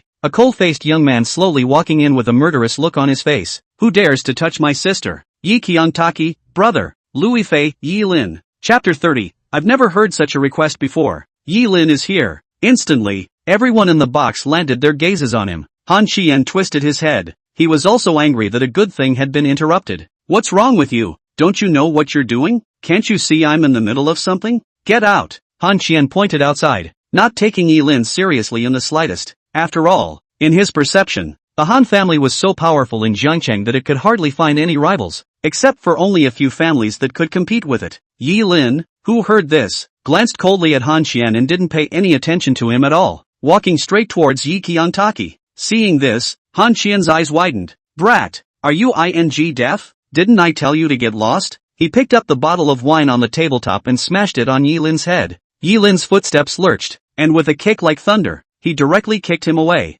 Noisy. Put. Han Qian was kicked off and fell on the glass table. The whole piece of glass shattered at once, leaving a fine gash in his body. Young Han. Young Han. Several bodyguards rushed over to help Han Qian up. Yilin also walked to Yi Qiantaki and said with concern, "Is everything alright?" "It's fine, brother." Yi Qiantaki shook his head. Yilin glanced at Louis Fei again. "Why are you here?" Louis Fei was weak. She didn't want to say directly what she wanted to test her inner thoughts. Wang San shouted at this time, "Stop talking and run. This Jianhai bar is Han Qian's turf. If we don't leave, when there are more people, they'll all end up here." Yi Qiantaki nodded. "Brother, let's go." "Aha, but it's too late to leave now." Immediately after Han Qian was kicked off, a bodyguard started calling for someone. In just 6 or 7 seconds, the hallway outside the box was piled high with people, all blocking the outside with nowhere to go. Han Qian glanced at the wounds on his body and his anger reached its peak. Asterisk asterisk asterisk asterisk. Asterisk asterisk asterisk asterisk. "I've never been hit since I was a kid." His eyes were covered in blood and he stared at Yilin dead in the face. "You are the first. You're fine. Tonight, I will make your life hell." Louis Fei stepped forward. "Enough, Han Qian. Do you want to tear your face off? Although my Lu family is not as good as your Han family, it is not a vegetarian either. If you really dare to mess around, the consequences are something your Han family can't afford either." When these words came out, the corner of Han Qian's mouth hooked. "You're threatening me? Yu Yi Fei, this is a warning." Han Qian laughed with an indifferent attitude. "Do you think I, Han Qian, would be afraid? Nowadays in Jiangcheng, who doesn't know that the old master of your Lu family is terminally ill and will die soon? And your other uncles in the Willow family are notorious losers. Even if I do you tonight, your Lu family won't do confrontation with my Han family for you. Do you think I, Han Qian, am a fool? Tonight, I have to do you." His face was grim, almost frantic, as he viciously gave orders to the bodyguards around him. "What are you all waiting for? Go on, beat this man to death. Quick." "Yes." As the words fell, all the bodyguards immediately drew an arm-length machete from their waists and rushed towards Yilin. Where had Louis Fei, who had been pampered since she was a child, seen this kind of image, and was scared to death at that time? "Back up." Yilin's face was cold as he pushed his sister and Louis Fei behind him and instantly stepped forward. The lights came on and he struck out. He was seen punching away a bodyguard. Another diagonal kick hooked a bodyguard's neck, sending him to the ground in the process. These usually highly trained bodyguards were now facing Yilin like a mole cricket against the dome of heaven, without the slightest power to fight back. Wang San over there took a look and opened his mouth wide in incomparable surprise. "Good boy. This is so beatable. Is this a ing miracle doctor? Which miracle healer is so hung up? Isn't it always written in novels that the divine doctor has his own masters to protect him and doesn't need to do anything himself?" Wang San gulped, his expression growing richer. Louis Fei was even more dumbfounded. Inadvertently, the movements of Yilin's hand seemed to be like an electric current that made her heartbeat accelerate up, tingly and attached. It's heartwarming. That face, even more so, was flushed with peach color. Yi Qiantaki is calm and unparalleled. She knows that her own brother went out to learn the ability to learn for 10 years. Powerful. Soon,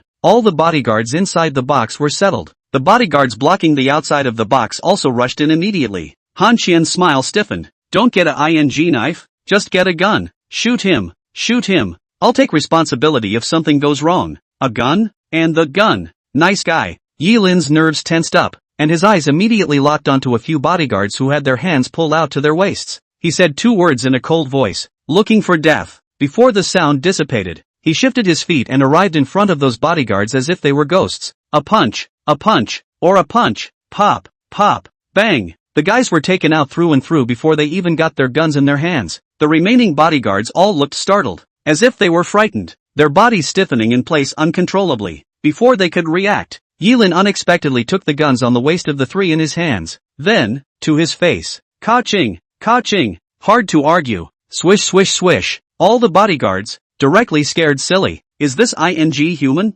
Crush and deform the gun with your hand? I grass." Han Qian was even more startled, and a strong sense of not daring surged through his heart. Yilin eyed the crowd outside the box. "Anyone who dares to step out again, I guarantee that his head will be twisted like these guns by me. Anyone want to be a standout?" The room was silent and no one answered. Silence is the answer. They dare not. Han Qian was furious. "Damn it, all of you. Get on me. Usually take you guys to eat and drink, but drop the ball for me when it matters. Are you all stupid pigs? Go!" He roared wildly, and just about none of them moved. Bodyguards are human, and they know when to be abashed and when to be brave. Obviously, at this moment, it is touching a hard opponent, really messing around. only death. And then, Yilin skimmed his head again and glared at Han Xian. If you say one more word, I'll waste you, whoever you are, no matter what power stands behind you. Whatever your bull ting about, Han Xian arrogantly said. Little than brat, I'm Han Xian, the Han family's youngest, how dare you waste me? You've got the balls to try. Come on. Yilin never heard that request before. Without the slightest hesitation, Yilin turned back and kicked him in the face, only to see Han Xian flip 360 degrees in place and fall to the ground on the spot. A few teeth kicked out. Yilin, try and die. The youngest member of the Han family. Is that awesome? Chapter 31, Storm Clouds Rise. This kick directly shattered Han Xian's face. Lui Fei covered her mouth, her brow quaking. The bodyguards outside the box were also shocked. They didn't expect Yilin to really dare to make a move. Did he really not know how powerful the Han family was? But they still didn't dare to move. They had all seen Yilin's force value. This sudden guy was so crazy. He even pinched and twisted his gun. Han Xian didn't seem to realize just what kind of character he had messed with. Feeling the sharp pain in his neck, Han Xian's expression went crazy. Son of a, you got it in you to beat me to death? Yilin, satisfy you. Yilin's eyes showed killing intent as he raised his foot and aimed it at his head. At the critical time, Lui Fei immediately spoke. Yilin, don't be impulsive. Killing him would be a pain in the ass. I'm not afraid. Yilin didn't care. Yvonne Liu, you're not afraid. I'm afraid. But just as she was about to continue speaking, Yilin landed on his feet. That kick, as if it was a Tarzan, ruthlessly stepped on Han Xian's head. Facing this kick, Han Xian was stomped on the ground without even a cushion. He just felt his vision blur immediately. The brain was buzzing even more. And when Yilin was about to stomp on his head, Yi Qiantaki shouted, "Brother, don't kill him." Yilin stopped his feet as he looked at his sister. "This dog is bullying you. Yi Qiantaki, you'll go to jail for murder." She didn't want her own brother, who had just returned, to go to jail again for murder. However, if she had witnessed the image of Yilin kicking Qi Feng's chest to pieces, she wouldn't have thought so. Killing just one lousy person, Yilin didn't feel like it was a big deal. However, since his sister had opened her mouth, Yilin still cared. Yilin lifted his foot, temporarily sparing Han Xian's life. Rich second generation, right? Humph, you should be glad you didn't touch a finger of my sister. Otherwise, you're really going to die a horrible death. But, a capital crime can be avoided, but a living crime is hard to escape. If I don't give you a lesson, you really don't know how many pounds you are and what kind of goods you are. As the words fell, Yilin shifted his target and aimed at his leg. Stepped on it. Ka-ching! A bone crack. Ah! A piercing scream erupted from Han Xian's mouth, and his entire body convulsed. One of his legs was wasted by Yilin. At that moment, Lui Fei flaxed and froze. Finished, it's all over. Yilin didn't pay attention to her expression and turned around to take Yi Qiantaki's hand. Go! He took off in stride. None of the bouncers in the hallway dared to stand in the way. After Lui Fei hesitated for a moment, she didn't dare to stay longer and immediately brought Wang San to follow her. And after they left, the sinewy Han Xian's eyes were covered in blood as he yelled at the people outside.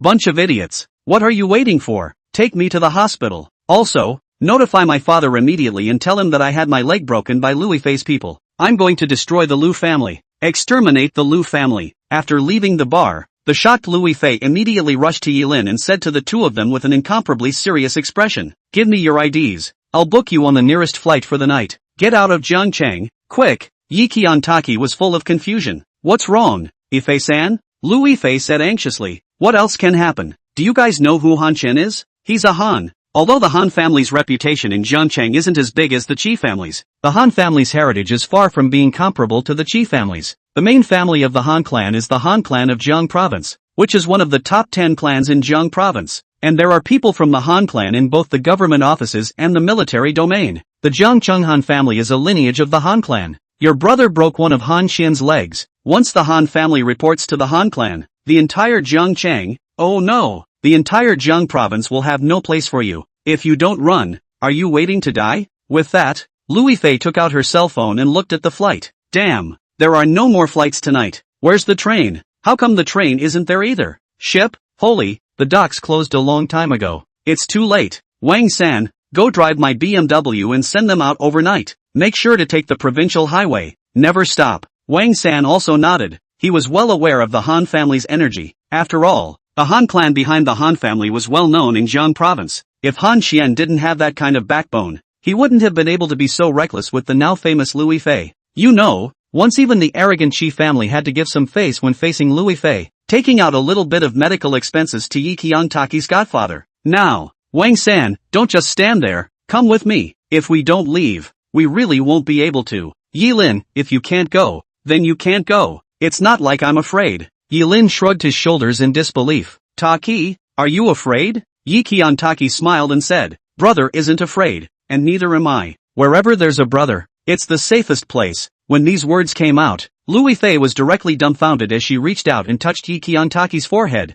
You don't have a fever, do you? Yi Qiangtaki, can you listen to me? Would I harm you? Yi Qiangtaki, Sister Fei, of course I know you're doing this for my own good, but I trust my brother. You believe him? Louis Fei was speechless. He was able to get out of the protectorate, or I asked Elder Su for help. Yi Lin, it's none of your business if I come out. Don't get in your face, okay? You, Louis Fei had to explain. Yi Qiangtaki said again, okay, peace out, Sister Fei. It's okay, brother, let's go home. Aha. Yi Lin didn't intend to argue with Louis Fei, and after beckoning a cab on the side of the road, he took Yi Qiangtaki and left. After they left, Wang San frowned. Fei, why don't we run away first? You Yi Fei, run for what? Grandpa is seriously ill. Can I run? I'm going to watch over Grandpa. Wang San sighed. But if you don't leave, the Han family will come to your door. I am only afraid. Louis Fei also knew that this was a problem. And nowadays, there was only one solution to see. She clenched her fists and said, I'll go back and talk to my uncles and uncles. This matter is ultimately because of me.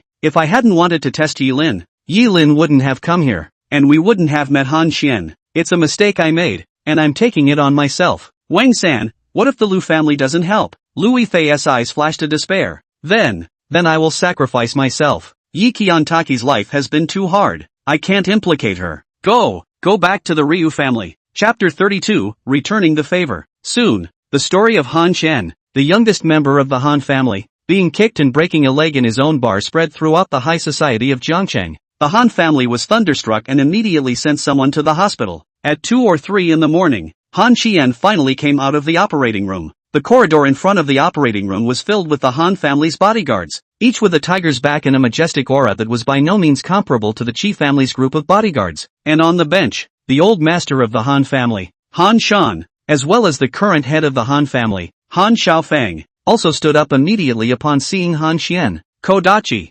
Chi-chan. The two men went forward and the first thing they saw was the cast that was on Han Xian's right leg. The doctors and nurses who followed them out were incredibly stoned. What happened to my son's leg? Say something. Speak up. You're all dumb, aren't you? Han Xiaofeng roared angrily and questioned. The nurses' heads dropped even lower. Han Xian, on the other hand, was lying there with his face ashen. He already knew he was crippled. Old Master Han Shan said grimly, you guys go ahead. I will not implicate you. Say, once these words came out, the doctor didn't dare to hide anything anymore, and hurriedly said, young Han's leg was too badly injured, and by the time he was sent to the hospital, he had already lost the possibility of healing. We can only do some protective measures to make sure the leg injury doesn't affect young Han's body. Saying that, the atmosphere instantly became much colder. That means my son will only be a cripple for the rest of his life, right? Han Xiaofeng asked. The doctor nodded, silent, being afraid to speak. The Han family was a big family, so God knows if they would take out their anger on them.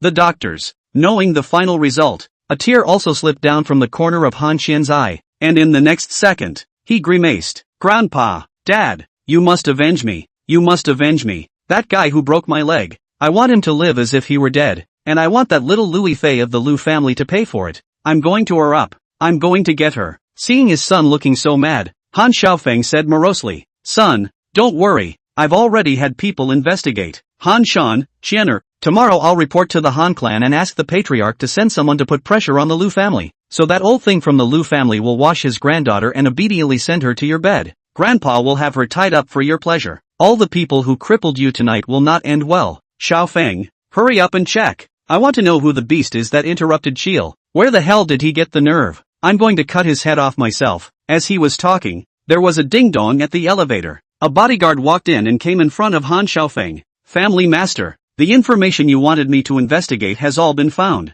Speak, Han Xiaofeng said. Bodyguard, the person who injured the young master is called Yi Lin. It's a poor kid, but at the age of 10 it seems to have gone off with an old beggar, and the information for the last 10 years is blank. But, wait, suddenly, the bodyguard got another message in his pocket. He hurriedly took out his cell phone and read it before his eyes widened and he reported, "Family Master, there is new news. This Yilin has been in jail for 10 years, a felon held in Shanghai prison. The reason for his imprisonment is that he stole the treasure map of the Mei family in Jiang province, and he still hasn't spit out the treasure map." When these words came out, Han Shan changed his face slightly. The Mei family in Jiang province? That top powerhouse that suddenly disappeared 10 years ago? Swish swish swish. Han Xiaofeng immediately looked at his father. "Dad, that Mei family is rumored to be incredibly rich and have countless treasures, all hidden somewhere. Yilin has the Mei family's treasure map on him. If we find him, won't we be able to get the Mei family's property?" Han Shan let out a grunt. "Yeah, I didn't realize that my Qian heir had been blessed by the disaster. Qianer, don't worry, Grandpa will get an explanation for you. Immediately report to the Han clan and ask the clan to send someone over to block all the entrances and exits of Jiang City. Tomorrow, I'm going to arrest this Yilin." Yes, yes, yes. The night passed very quietly. It's just a drizzly rain falling from the sky. The overcast sky gave a sense of depression in the mind. After getting up in the morning, Yilin had been packing up his things, waiting for Descending Dragon's car to arrive, so that his younger sister Yi Qiantaki and godfather Lin Shan could move to the new villa. However, from the time he woke up until now, Yi Qiantaki was sullen, as if he was hiding something on his mind. Yilin immediately looked out and asked, "Little Taki, is there something you want to tell me?" "Ha?" Yi Qiantaki was stunned in his heart, not expecting Yilin to react so quickly. "Say it." Yilin patted his chest. "Just tell brother anything, brother will help you out." After Yi Qiantaki hesitated for a moment, he said, "Brother, what happened last night?" "Yilin, don't worry, the Han family is just a district. It's nothing, brother isn't afraid, and you don't have to be either." "No brother," Yi Qiantaki said, "the thing I'm going to say isn't that dude. Actually, I wanted to apologize to you brother." "Ha?" Yilin was confused. "What is it, that you need to apologize to your own family?" Yi Qiantaki added, "Last night, Sister Rifei was trying to test if your medical skills were really that divine, so she asked me to call you to the bar. The idea was that as soon as you arrived, she'd have her agent pretend to have a heart attack to test you. Turns out I didn't expect to meet that dude halfway." "Oh," Yilin skimmed his lips, "that's all there is to it." He didn't take it seriously. "Brother, you're not angry?" Yi Qiantaki was puzzled. "Yilin, what's there to be angry about? It's indeed quite suspicious that I'm so young and have such strong medical skills, and it's normal that Ifei sister of yours would want to test it. Why is she testing me though? Is there someone she needs to cure?" Yi Qiantaki nodded and immediately told Yilin about the Lu family's old master's condition. After hearing his sister's words, Yilin came back to his senses. "So that's how it is. So,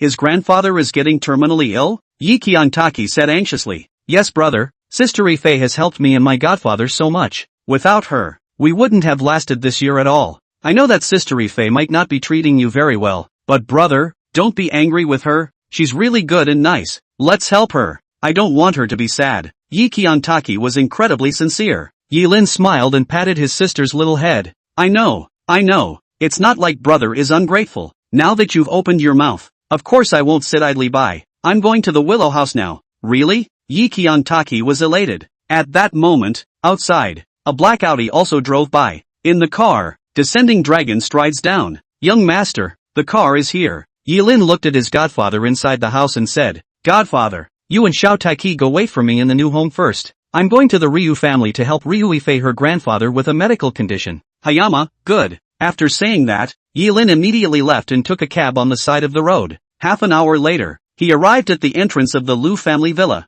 Before he even entered the door, he heard a burst of angry curses coming from inside. Chapter 33, 10 years of life for him. "Willow Yefei? You're crazy aren't you? You actually provoked the Han family. Do you want to get our Lu family killed?" Inside the villa, Lu Yifei bowed deeply to the elders of the Lu family in the living room. "Uncle Tu, Uncle Sam, I really didn't mean to mess with the Han family. It's just that Han Xian is too much. My friend couldn't stand to see it and that's why he shot and hurt him. Please you guys must help me, okay?" A middle-aged woman in elegant clothes clasped her hands over her chest. "Help you? How can we help you? You, Lu Yifei, are the old master's favorite granddaughter, or the named heir of the Lu family. Do you, Lu Yifei, with such a big status, need our help?" "That's right. When the old man was seriously ill and collapsed, you didn't see you begging us for help. How come now that you're in trouble yourself, you're asking us for help? You're too ungrateful." "She's filial? What filial piety does she have? The old master brought her back from outside to raise her, and now that he's so sick,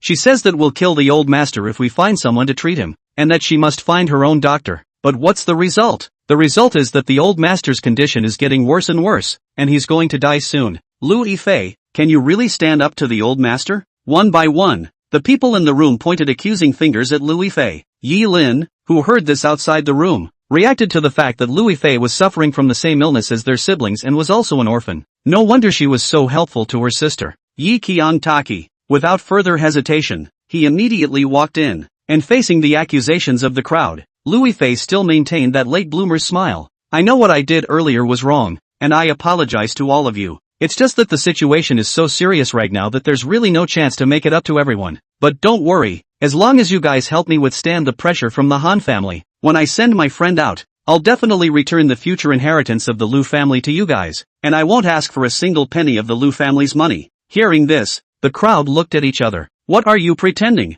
Who believes you? That's right, even if what you say is true, we won't help you. What kind of family is the Han family? Can we afford to mess with them? You'd better bless the old master for waking up to protect you. Ha ha ha ha, laughed my ass off. Is the old master still awake? After vomiting so much blood last night, I guess I'll have to burp today. Lu Yifei, didn't you say you found a divine doctor? How come the divine doctor hasn't arrived yet? Is he dead? Hearing this, Lu Yifei's heart ached. Now that the situation was critical, where else would she invite Yi Lin over? The divine doctor. I'm only afraid of Grandpa. You're the one who's dead. Your mouth stinks. Did you eat? Just then, Yi Lin walked in with large strides. At these words, the laughter came to an abrupt halt, and the crowd immediately cast their eyes over. Yu Yifei also skimmed her head incredulously. When she saw Yi Lin's face, she was directly stunned. What are you doing here? Lu Yifei gulped, inexplicably a little touched and a little frightened. Who are you? A hostage asked. Yi Lin, I'm the divine doctor who's here to cure your old master of the Lu family. What? You're the divine doctor? So young? Lu Yifei, is he telling the truth? Everyone's eyes widened in anger. Lu Yifei immediately said firmly, that's right, he's the divine doctor I hired. Divine Dr. Yi. Bah! I laughed. So young can have what medical skills? Pitiful charlatanate. That is, I am not convinced. Lu Yifei, you wouldn't want the old master to die in a hurry and hire someone haphazardly, would you? The crowd said one thing to each other and listened to Lu Yifei's anger. At this time, Yi Lin then said nonchalantly, whether it's a divine doctor or not, you'll know when you're cured, but I'll warn you in advance. The words you're cursing me with now, the words you're humiliating Lu Yifei with, after I've cured the Lu family's old master, I'll relay them to his old man as they are. When that time comes, guess what the old master will do to you? Swish swish swish. In an instant, all those sarcastic voices were gone. One by one, they all shut their mouths and just stared viciously at Yi Lin. They were worried that if the old master really woke up and heard what they had just said, wouldn't he be furious? In that case, the few shares of the Lu family they already owned would all have to be taken away. Seeing these elders being defeated, Lu Yifei had no reason to feel good. Sister Yifei, take me to see your grandfather. Good. Lu Yifei nodded and immediately got up, leading Yi Lin upstairs. After they had left, the people of the Lu family sat down and discussed among themselves. This divine Dr. Yi, it can't really be a divine doctor. Whatever, let's have someone investigate first. We have surveillance in the living room. Pull up a video to check this guy's identity. That's right, if this guy's identity is not correct, we'll take this original reason to force Lu Yifei to hand over all the shares in her hand. At that time, humph, even if the old master wakes up, the Lu family won't be able to take the turn to be the master of his old man. Yeah. Once the discussion was over, someone soon began to investigate the cause. Meanwhile, Yi Lin came to the bedroom of the old master of the Lu family. Walking into the bedroom, the smell of medicine that filled the air made Yi Lin frown. He looked over to the old man lying in the hospital bed, darkening of the seal, covered in black spots, deadly looking, not much life left in it. Yelin, oh no, divine Dr. Yi. Lu Yifei had mixed emotions and wanted to say something, but she didn't know what to say. Please don't take what I said to you earlier to heart. Lu Yifei finally revealed her soft side this time. Grandpa, that's her weakness. Growing up with both parents dead, she had no one to turn to in the Lu family, and if it wasn't for the fact that the old master had always favored her, I'm afraid she would have been bullied out of existence. Yi Lin was also slightly shocked, not expecting that Lu Yifei, who had such a tough attitude outside, would also have a side of bowing down. He said, don't you worry, I didn't take it to heart. Yifei, you haven't booked a ticket to leave with Yichon Taki yet? I'm really not kidding, the Han family is awesome. You should leave quickly later. I'll take care of the feud with the Han family, and I'll inform you to come back then. Yi Lin waved his hand. You don't need to care about this matter. The person who broke Han Qian's leg was me. One for all, not for you. As for me being here today, It's for the fact that you've helped my sister and my godfather so much. You don't have to be so scrupulous." Hearing this, Louis Fei was suddenly ashamed, not expecting Yi Lin to have such a big pattern in his heart. "Thanks." The two walked over to the bed. Louis Fei asked, "How is my grandfather's condition?" She sounded worried. Yi Lin said, "It's very serious. Dying." "What?" Louis Fei was shocked. Yi Lin added, "Luckily he met me. He can't die. I can still give him another 10 years of life." Chapter 34, The Master Wakes Up. 10-decade lifespan. Hearing this, Louis Fei was too excited to speak. Now that his grandfather was almost 80 years old, if he had 10 more years of life expectancy, wouldn't he be able to live into his 90s? This has been a high life, and that 10 years of life was enough to take the Ryu family to the next level. She was excited again. I can't believe it. Can Yi Lin really do it? And while she was puzzled, Yi Lin struck out, only to see 10 more silver needles in his hand at some point. Swish swish swish. The speed of that unseen hand shadow was as if the autumn wind swept away the leaves, sticking the 10 points of silver needles in each point on Elder Master Lu's body. Then, he sat on the edge of the bed, one hand on Elder Master Lu's pulse. A strand of pure true chi poured into it, carefully probing the old master's hidden disease. Before long, his mouth was analyzing himself. Tai Chong, Yin Damp, Ling Xiao, crippled, Will Heart, dead blood. Ife-san, go out and keep watch. Just give me 10 minutes. Don't let anyone in while this is going on. Okay. Louis Fei nodded and immediately walked out, bringing the door with her as if she were a bodyguard, guarding the doorway. And downstairs, about 7 or 8 minutes later, word immediately came back. A secretary walked into the room, tablet in hand. Found it. The people of the Lu family rushed to welcome them. Say, what's this divine doctor's story? Yes, so arrogant. Can't it be that he's a disciple of some retired Chinese medicine powerhouse? Come on. The secretary gulped and replied, reporting to Mr. and Mrs. 2, this guy's name is Yi Lin. A son raised by a poor man who lives in the old town has a sister, Yi Cheong Taki, who was writing lyrics for MS. Yi Fei earlier. And this Yi Lin, not only did he injure the young master of the Qi family, Qi Xiaotian, when he came back a few days ago, he was also imprisoned in the City Protectorate Bureau. Yesterday, it was even him who personally injured Han Qian, the Han family's eldest young man. What? Swish. When these words came out, all the people of the Lu family were stunned. He's the punk who messed with the Han family? He actually didn't run away and dared to come to my Lu family? It's over.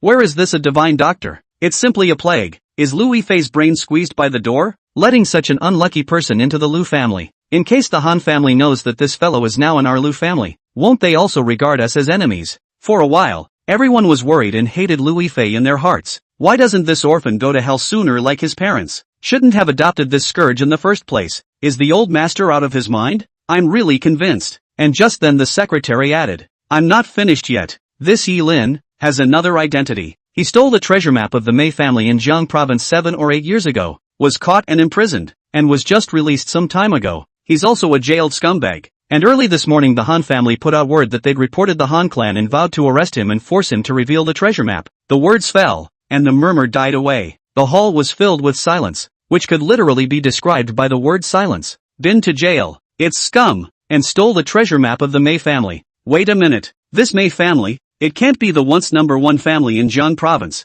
The Mei family. If he stole the treasure map of the Mei family, wouldn't he be in possession of the Mei family's wealth that rivals the country's? An identity that is enough to make all the powerful families in Jiang province go crazy and see him as their prey. Damn. Not only is this a plague, it's also a plague with a golden dollar in his pocket. If those top magnates in Jiang province learned of Yi Lin's identity, they would definitely send out countless men and horses to catch him. This guy can't stay in the Lu family anymore. If he stays for one more moment, our Lu family will be in more danger. The crowd looked at each other and unanimously made the same decision. In the next second, all of them immediately rushed up the stairs in a furious manner and headed for the old master's bedroom. At this moment, Louis Fei was counting the time with her fingers, and when she saw that it was about to come to 10 minutes, she heard a burst of thunderous footsteps coming from the stairway. Not good. She blushed profusely and immediately took the key out and unlocked the bedroom door, then stared intently at the stairs. She gulped at the sight of the Willow family crowd. The divine doctor is inside treating Grandpa. What do you guys want? A woman crossed her arms. Divine doctor? I shucks. What divine doctor? Even now, Louis Fei, you're still hiding it from us? Don't think we don't know that he's Yi Lin who crippled the Han family's eldest son last night. Did you think we were easy to fool? Treating us one by one like monkeys. Hearing this, Louis Fei was shocked. She didn't expect these elders to know Yilin's identity so quickly, only to hear her hurriedly explain, yesterday wasn't Yilin's fault, the fault was Han Qian. Moreover, Yilin is really a miracle doctor. His sister's legs were cured by him, and his godfather was able to wake up because of him. Grandpa's only hope is him now. Do you guys not want Grandpa to come back to life? For the first time, Louis Fei spoke to these elders in a strong manner, and then another retorted, hope? He's a friggin' hope. It's more like he brought despair to our Willow family? Do you know that this Yilin has been in jail? Did you know that 8 years ago he stole the treasure map of the once #1 family, the Mei family? Do you know that the entire Jiang province now knows his Yilin's identity? And countless powerful families are sending people to Jiang City to capture him. If you let him stay in the Lu family, you're putting the Lu family on the fire. And when the time of great trouble comes, the old master will be killed even if he wakes up. You get the hell out of here and kick Yilin out. Otherwise, don't blame us, who are uncles, for being rude to you. With that said, all of the Willow family ruffled their sleeves. Louis Fei was surprised by what the elder in front of her said. Yilin has been in jail? And the Mei family's treasure map? What's this? Yi Qiantaki didn't say that. Is this true? No. Whether it was true or not, she only believed what her eyes saw. Yilin is a good man. Although he sometimes acts recklessly and is overly arrogant, he is not bad in nature and is filial. A person like that couldn't possibly do something like that to steal a chicken. The point is, he still has that miraculous healing skill. He's a miracle doctor. Does he need to steal for money? Definitely a rumor. Louis Fei opened her arms and barred the door, roaring in a throwback voice, if you want to get in, step over me. You. A woman turned pale and raised her slap. Okay, that's what you said. Don't blame your aunt for smacking you to death. With that, she slapped down hard, but she didn't wait for her palm to touch Louis Fei's face. Inside the house, a voice came. F.A., I'll fight anyone who dares to touch my granddaughter. In an instant, the crowd in the corridor, all quieted down. Louis Fei's body trembled and tears sprang to her eyes as she turned around. Grandpa. Chapter 35, The Divine Physician with 1,000 Gold. Wake up, the old master is awake. Old Master Lu, who had been in a coma for a few days, opened his mouth to speak. Inside the room, Yilin slowly removed the silver needle. Elder Master Lu took a deep breath, as if waking up from a big dream. His forehead was covered in cold sweat, but his overall complexion was quite a bit rosier than before. And then, he slowly opened his eyes, and when Yilin's face was the first to be imprinted into his eyes, this old master was instantly shocked to the point that his eyebrows trembled dramatically. Yilin froze and interrupted. Shoo, just woke up. Don't be in a hurry to talk, take it easy. I'll open the door and let your granddaughter in. Yilin did not know what these 2 U's of old Master Lu stood for. When he said that, he got up and headed for the door. On the other hand, old Master Lu completely ignored Yilin's reminder and sat up with all his strength. It was as if a shocking wave had risen within him, which could not be smoothed out. This back, this face, this and other medical skills that can cure my hidden disease. There can be no mistake. It's him. A voice also sounded in his head. That's the call he got a week ago. Old divine doctor? You finally called me back. Great. When will I find a good match for my granddaughter? Don't be in a hurry. My dog apprentice has already stolen my coffin book and taken my silver needles back to Jiangchang. Counting the time. He will arrive early in the morning the day after tomorrow or the day after tomorrow. You directly take your granddaughter to the train station to pick him up. Oh yeah. I'll send you a picture of him, so that you don't recognize the wrong one later. This kid is called Yilin. He's my inherited disciple. Old man Lu, you raised Louis Fei for 20 years, and did that person a big favor? And your disease, my disciple will help you cure it. As the memories dissipated, old Master Lu's eyes reddened. On that day, he rushed to the train station to pick up Yilin, not realizing that it was just one step away. He had poured out all his connections to find out where he was, all to no avail in the end. When he got back, he got so angry that he just passed out. Didn't realize. The Emperor's heaven is not responsible for this fated destiny, which has finally come to him. Yilin, coming. It was also at this moment that Yilin opened the door. As soon as they opened the door, as soon as the Lu family members saw Yilin, they directly opened their mouths and cursed. Surname Yi, you're finally willing to come out. Get out of our Lu family immediately. Yes, you plague god. You unlucky bastard. Messing with the Han family and trying to implicate our Lu family. What the hell are you? Hurry up and get out of our Willow house. Hurry up. The series of angry curses directly caused Yilin's expression to chill down. Louis Fei couldn't stop the elder's offense either and was pushed in with force. The next second, all the Lu family members rushed in as if they were unstoppable like a tidal wave. But, as they were about to make a move to push Yilin, an angry cry rang out from the air. Shut up, all of you. Are you guys trying to piss me off? As soon as the words fell, The Lu family's crowd was immediately startled, each one standing obediently, not daring to move. Just now they thought they were hallucinating. How could a disease as serious as the old man's be cured by a jailed scumbag? But at first glance,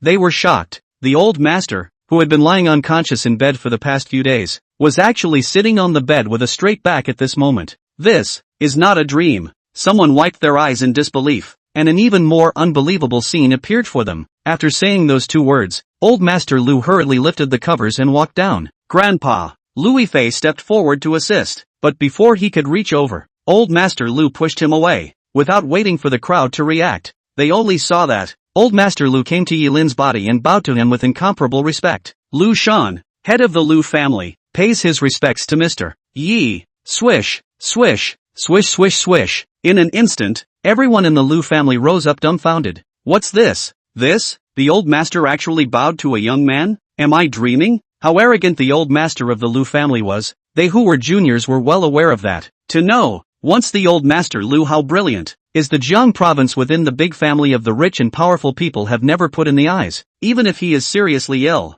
the aura on his body has never been cut down by half. Even if it is a big shot from the government office in front of him, he has to give a few points of thin face. Right now, he was bowing to a young man. Even if this guy's medical skills were good and he cured the old master's illness, there was no way he could have received this kind of courtesy. The point is, he's also been in jail and is a thief. What the hell is going on here? Louis Fei was also very shocked in her heart. As far as she could remember, this was the first time her grandfather had ever bowed to anyone. It should be because Yi Lin cured him. Grandpa has always been unstinting in his courtesy to the talented. Yi Lin was slightly stunned as he sensed something else from this bow. It seemed that this old lady knew herself. No need to be polite. Yi Lin said, I came to save you for the sake of your granddaughter. Hearing this, old Master Lu's heart burst with joy. Mr. Yi, I won't forget your great kindness. As he was talking, Lu Jian, the second generation of the Lu family, said, Dad, he's been in jail, and he also stole the treasure map of the Mei family, which was once the #1 family, and the entire Jiang province's powerful families are after him. We can't let him stay in the Lu family. We have to hurry up and kick him out. Shut up. Just as Lu Jian finished speaking, he was met with Lu Russian's scolding. If you want to roll, you roll. All of you get out of the Lu family, and Mr. Yi must be a guest of my Lu family. I don't care who or what he is. Any more nonsense and I'll be blamed for being merciless. Swish. Lu Shanshan's attitude directly stunned the crowd. Another person said, Dad, this Yi Lin broke the legs of Han Xian, the youngest master of the Han family. The Han clan has already reported the Han clan. If you want to protect him, our Lu clan will only face extinction. Hearing this, Yi Lin's brows tightened. This Han family was really restless. Just like the Qi family, they are all clowns. Who would have thought that? Lu Shanshan added. What af** King Han family? If he dares to come, I'll dare to make them suffer. The Han family is nothing. That Han Qian is no good either. I've long heard that this kid is a playboy. Not learning the good ones but learning the bad ones, wreaking havoc on countless little girls. He deserves a beating. It's still his luck to be crippled. Beating to death is the way to go. Lu Shanshan was cursing and swearing, not taking the Han family seriously in the slightest. The words reveal one thing. Yi Lin, he's guaranteed. Louis Fei was completely shocked. How come it felt like Grandpa was more intimate with Yi Lin than he was with himself as his granddaughter? Yi Lin was also puzzled. What did this mean? Elder Lu, don't be angry, he said. Lu Shanshan turned back with a smile on his face. Not angry, not angry. What do you think is the right date? To get a marriage license with Yifei? Yi Lin, Yvonne Lu. Chapter 36, Louis Fei's life. Isn't that reversal a little too quick? Getting a marriage license with you Yifei? What does this old Master Lu mean? For a while, Yi Lin was a bit confused. Louis Fei was even more stunned and stood at a loss for words. As for the rest of the Lu family, each and every one of them were all wide-eyed. The old master is actually going to let this guy who messed with the Han family be the Ryu family's son-in-law? Is the old master not in his right mind? Dad, what kind of a thing is this brat to be worthy of being my Lu family's son-in-law? Ryujian asked angrily. Get out! Old Master Lu Shanshan directly roared, shocking the entire room. Ryujian's face paled at the yell and he closed his mouth. Get out of here, all of you. I have something to say to Divine Dr. Yi. Now the old master woke up. The Lu family is still by him to be the master. The crowd in the heart, even if they are no longer dissatisfied, at this moment can only be held in the heart. Resentful departure. Louis Fei looked at her grandfather with a heavy expression and followed suit. After she closed the door, inside the room, only old Master Lu and Yi Lin were left. The next second, only to see this old master Lu immediately kneel down on one knee and cupped his hands at Yilin. Lu Shan, pay respects to the Ghost Valley heir. When these words came out, Yilin's pupils suddenly shrunk. How do you know who I am? Soon, Lu Shan told Yilin about the agreement between him and Master Yilin. It turns out that 20 years ago, Lu Ruishan was in a big accident on the day he adopted Lu Yifei. His body was left with serious injuries, and he should have died. But he happened to meet Yilin's master, the legendary Ghost Valley Imperial Master. He got his life back, but the hidden disease in his body still remained, and he had to wait until the outbreak 20 years later before it could be completely eradicated. Seeing his destiny, Emperor Ghost Valley promised to come back to save him in 20 years. Meanwhile, after observing Lu Yifei's bone phase, the Ghost Valley Imperial Master made a suggestion. A good marriage will be granted to this girl. Lu Shan was clear about the weight of Ghost Valley Imperial Master's words and begged for it, immediately agreeing to make the pact. And Yilin is the heavenly gift of the Ghost Valley Imperial Master's hand-picked destiny. After hearing these words, Yilin was not as excited as he had imagined. Although Yu Yifei is very good-looking, it's the absolute ultimate in actresses, and talented again, and with countless fans. But the thing about feelings is that they really can't be forced. So that's it. Yilin sighed. Lu Shan, Mr. Yi, so you understand my plight? When I adopted the child Yifei, I promised the man who entrusted her to me that I would find a good home for Yifei Lu. You are the heavenly match appointed by that Ghost Valley Imperial Master. So please, will you make sure to marry Yifei? Only you can take good care of her.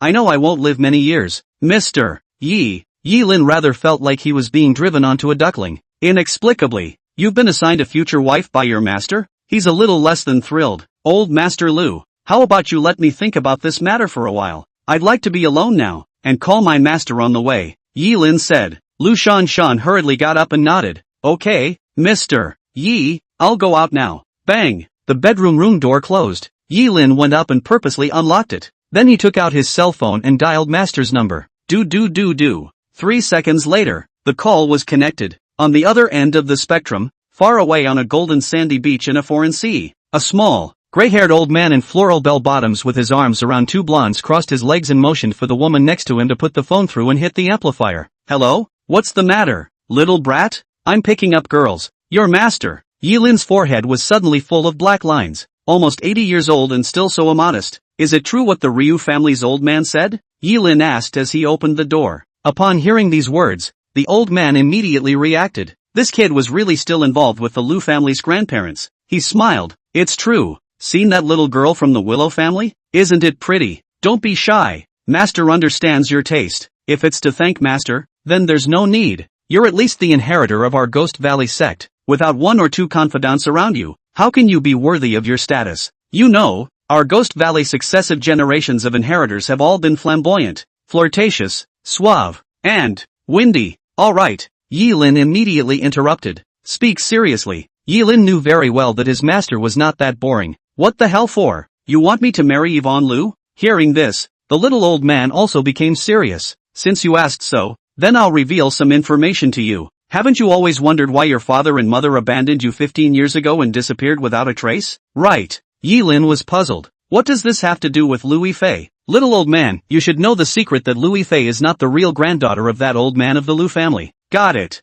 Yilin replied. Little old man, that'll do. Just know that you'll find out about your parents and family when you find out about Willow Yifei's parents and family. When these words came out, Yilin's pupils instantly shrank. Master, you didn't lie to me? Who's fooling you? The little old man said. Do you think you're still as easy to fool as you used to be? Yilin was slightly stunned. Why did such words sound a bit strange? Is it a compliment to be smart or not? Or are you calling yourself stupid? Forget it. Whatever. Parents have always been a knot in Yilin's heart. When he was kicked out of the Yi family 15 years ago, his memory was only a blur of his parents' determined backs as they left. For them, Yilin was hateful and puzzled, and he wanted to know the answer. At the same time, he wants to give his sister, Yi Qiantaki, a complete home. After his sister got the hang of it, he often saw her out in the world being teased about being a motherless child. Several times during the night, he heard his sister's dreamy words about wanting to see her birth parents. Now that he had gotten the key clue, Yilin didn't say any more nonsense. I know, master. Thanks. After saying that, Yilin hung up the phone.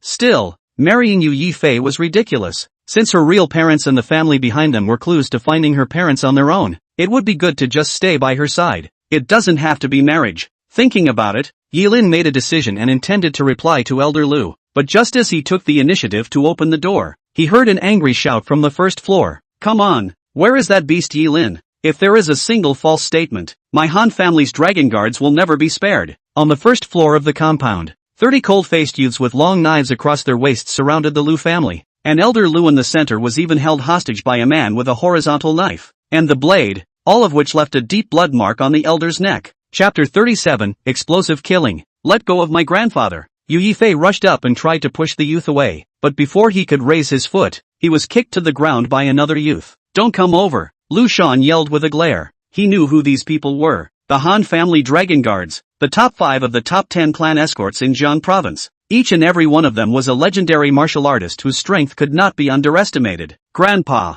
Yu Yifei wanted to move again. Lu Shan said, don't come over, Grandpa is fine. These people, they don't dare to do anything to me. Hearing this, Lu Yifei stayed in place, not knowing what to do. When the youth heard Lu Shan's words, he let out a laugh. Elder Lu is so bold, worthy of being a former Jinshan tiger, the man who came so close to promoting the Lu family to a clan. The corner of Lu Shan's mouth lifted. I didn't expect that after more than 40 years, there would still be people who know my nickname of Jinshan Hu. Youth, that's not true. In Jiang province, your reputation is still quite loud in the mouths of those old characters. It's just a pity that you were seriously injured and have long since been reduced to an ordinary person. If not, the top 10 clans in Jiang province would still have to have a place for your Lu family. Lu Shan shrugged his shoulders. It's just a false name, not enough to mention. However, I still have some old pals in Jiang province. Even though my Lu clan is only a second-rate powerful clan in this tiny river city now. But, your Han clan's dragon guards rushed into my territory so brutally.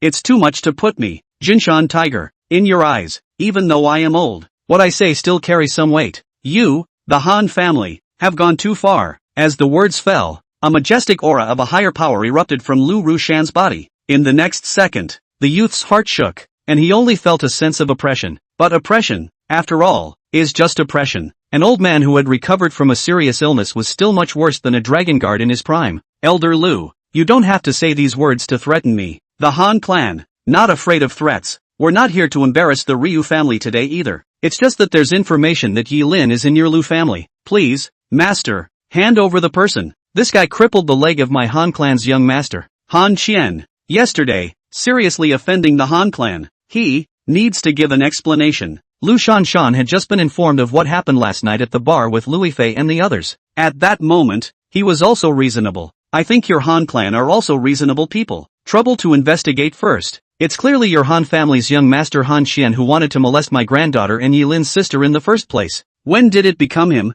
Yi Lin, who offended your Han family? This reason, I'm afraid it won't stand up if it gets out. The youth's gaze went cold. My Han clan needs no reason to arrest someone. Elder Lu, I'm going to give you one last warning. Don't do this in toast. Yi Lin is not related to your Lu clan. There's no need for you to mess with our Han clan just to protect him. As the words fell, all of the Han clan's dragon guards drew their swords. The bright light of the knife stung one's eyes. Seeing this scene, the Lu family's crowd was terrified. Old master, don't resist. We haven't lived long enough. Give Yi Lin to him. Yes, master. The Lu family can't afford to mess with the Han family, much less the Han clan. Do you really want to disregard the lives of our entire family for an outsider? What kind of thing is Yi Lin? If he's dead, he's dead. We are your relatives. Their pleas for mercy fell on Lu Ruoshan's eyes, disappointing him to no end. Bunch of losers. Have you been taught so many truths that the most basic gratitude is absent? He saved my life. He is the benefactor of my Lu family, and he is my hand-picked granddaughter-in-law.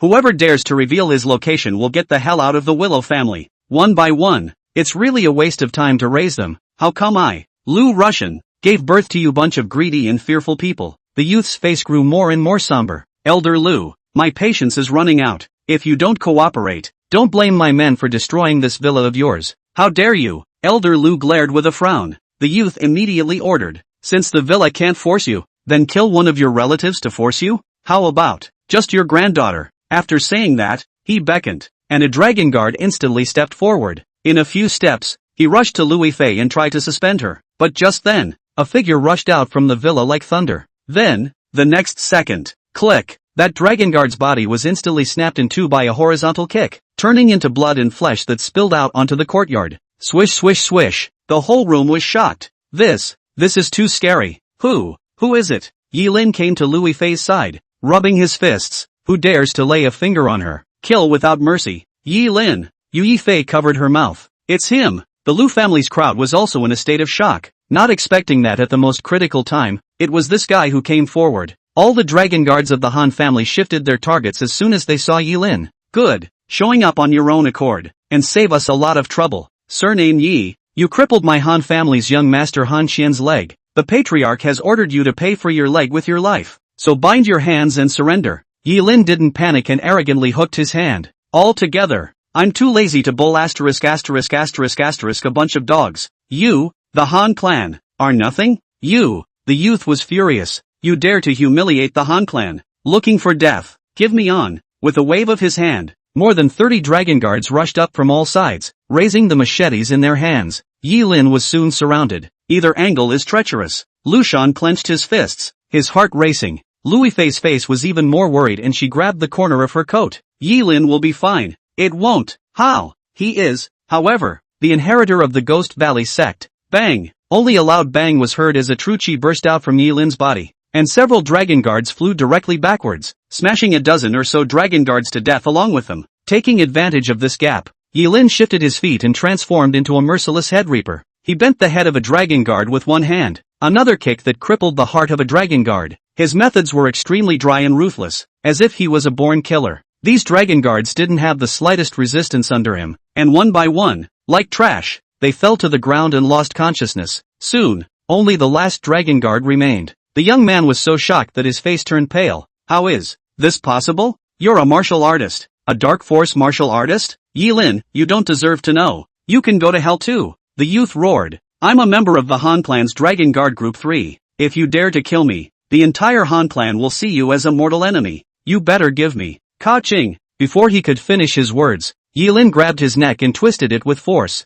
Straight up dry kills. Yi Lin, I killed it. How? Chapter 38, going to the Han family to settle the score. Yi Lin hated other people's threats in his life, especially if it doesn't move what family. You're so powerful that you can bully people at will? Not even the most basic reasoning? Since you like to use power to bully people, don't blame me, Yi Lin, for being merciless with my fists. Looking at the corpses all over the ground, each of the Lu family members' bodies collapsed to the ground as if their strength had been drained. It's over. It's all over. This is the Dragon Guard of the Han clan. All of the Dragon Guards died in the Lu family's territory, and the Han clan will definitely not let our Lu family off the hook either. What to do? Gramps, you're really killing us. Yi Lin, you murderer of 1,000 knives. You provoked the Han family yourself. Why do you still want to implicate us? Lu Jian roared hysterically, his eyes filled with resentment towards Yi Lin. But right at this moment, Lu Shan threw his weight behind Yi Lin and said, since you're so afraid of being implicated, starting today, you're out of the Willow family. I, Lu Ruoshan, will pretend that I don't have you as my son. Swish, swish swish swish. At these words, Lu Jian was shocked. Dad, you don't want me anymore? I'm your son. Lu Shan stood with his arms folded. I don't have a son like you who is not benevolent. Roll. Get out of the Willow house immediately. Take your bags and get out. Men, throw him out. Lu Shan didn't waste any time and immediately gave orders to the Lu family's bodyguards. Soon, all of Lu Jian's things were thrown down from the second floor room by the bodyguards. The industries under the Lu family also immediately released a notice to the outside world that Lu Jian had been expelled from the Lu family. Lu Jian, who got the news, his face was like ashes. How could he not expect his father to be so determined? Eventually, he, too, was put into a cab by his bodyguards and evicted on the spot. I remember. And you just now. You're all humiliating Mr. Yi. When I was in a coma, you guys were also bullying the kitty fae. You've been kicked out of the Willow family, too. Get the hell out of here. After Old Master Lu pointed to a few other Lu family members, the bodyguard once again did as he was told. Without the slightest surprise, a few of the Lu family members who were named by the Old Master were directly driven out of the Lu family with a broken heart. After they left, the rest of the people gulped and didn't dare to say half a word. Old Master Lu, I declare that from today onwards, Mr. Yi Divine Dr. Yi is my Lu family's honored guest. His orders are in the form of my orders. Anyone else have a comment? No, Master, we know. Many people shook their heads, not daring to resist. Lu Yifei, who heard these words, almost wondered if Yi Lin had given her grandfather some kind of drug. But again, she was sure that this was her grandfather, as unruffled and domineering as ever. And then, Lu Shan looked at Yi Lin. Mr. Yi, what I said before you. Yi Lin interrupted. Tell me more. Deal with the Han family for now. You send someone to get rid of the body. I'll go up to the Han family myself. Okay, divine Dr. Yi. Lu Shan nodded, bowed, and sent Yi Lin away. After leaving the Lu family, Yi Lin immediately called Descending Dragon. Half an hour later, Descending Dragon came to the roadside to pick up Yi Lin in his army green jeep. Young lord, Yi Lin, help me investigate one thing. Descending Dragon, what is it? Yi Lin, some people are spreading rumors outside that I've been in jail and that I've stolen the Mei family's treasure map. You check it out. Yes. Descending Dragon didn't dare to hesitate, slandering the Ghost Valley inheritor. This matter was of a serious nature. If the State Lord knew about this matter, I was only afraid that the entire Dragon Kingdom would tremble. It didn't take long for him to get the news about it. Reporting to young lord, a relevant force has used its privileges to tamper with your information. What?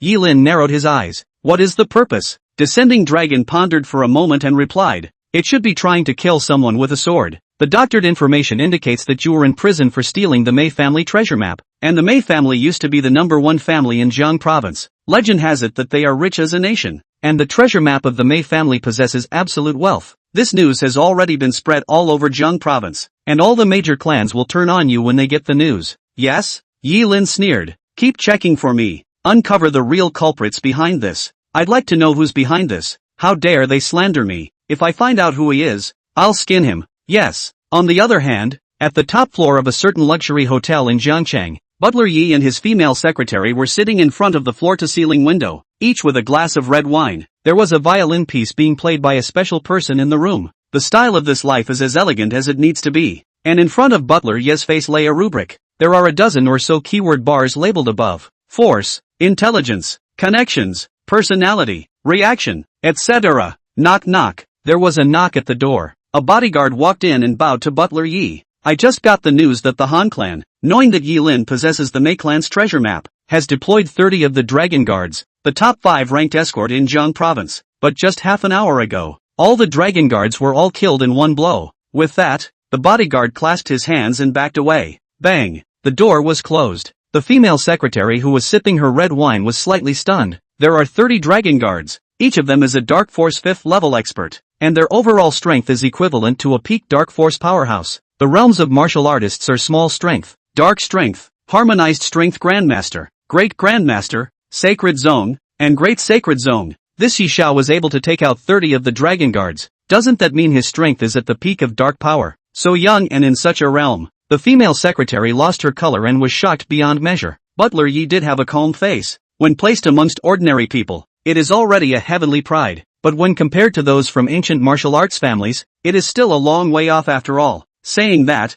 Butler Yi picked up a pen and wrote a number on the back of the force value of the assessment book. Force value, 5 points, provisional. The female secretary asked, Butler Yi, how are you sure that young Yi is a martial artist? Butler Yi, hasn't the news of him killing 2 martial artists from the Qi family already spread all over Jiangcheng? I heard that in these 10 years, this kid learned his skills from some beggar. I want to test how strong he really is. Suppose he can successfully withstand the joint siege of the 10 major clans in Jiang province. Then in the aspect of force, he barely possesses the qualifications to be a candidate for the successor of the Yi family. The female secretary asked again, if Yi Xiao hadn't killed the 30 Dragon Guardians today, what kind of rating would you have given? Butler Yi smiled and said, if he didn't choose to strike, but chose to escape, then I will mark his character with 2 words, cowardice. Female secretary, now what? Housekeeper Yi's pen fell on the column of character and wrote 12 words. Sex like a tiger, arrogant and unruly, defy the odds. But just then, the bodyguard suddenly rushed in, panicking. Got the news again. Yi Lin has brought an unknown person to the Han family and is ready to go on a killing spree.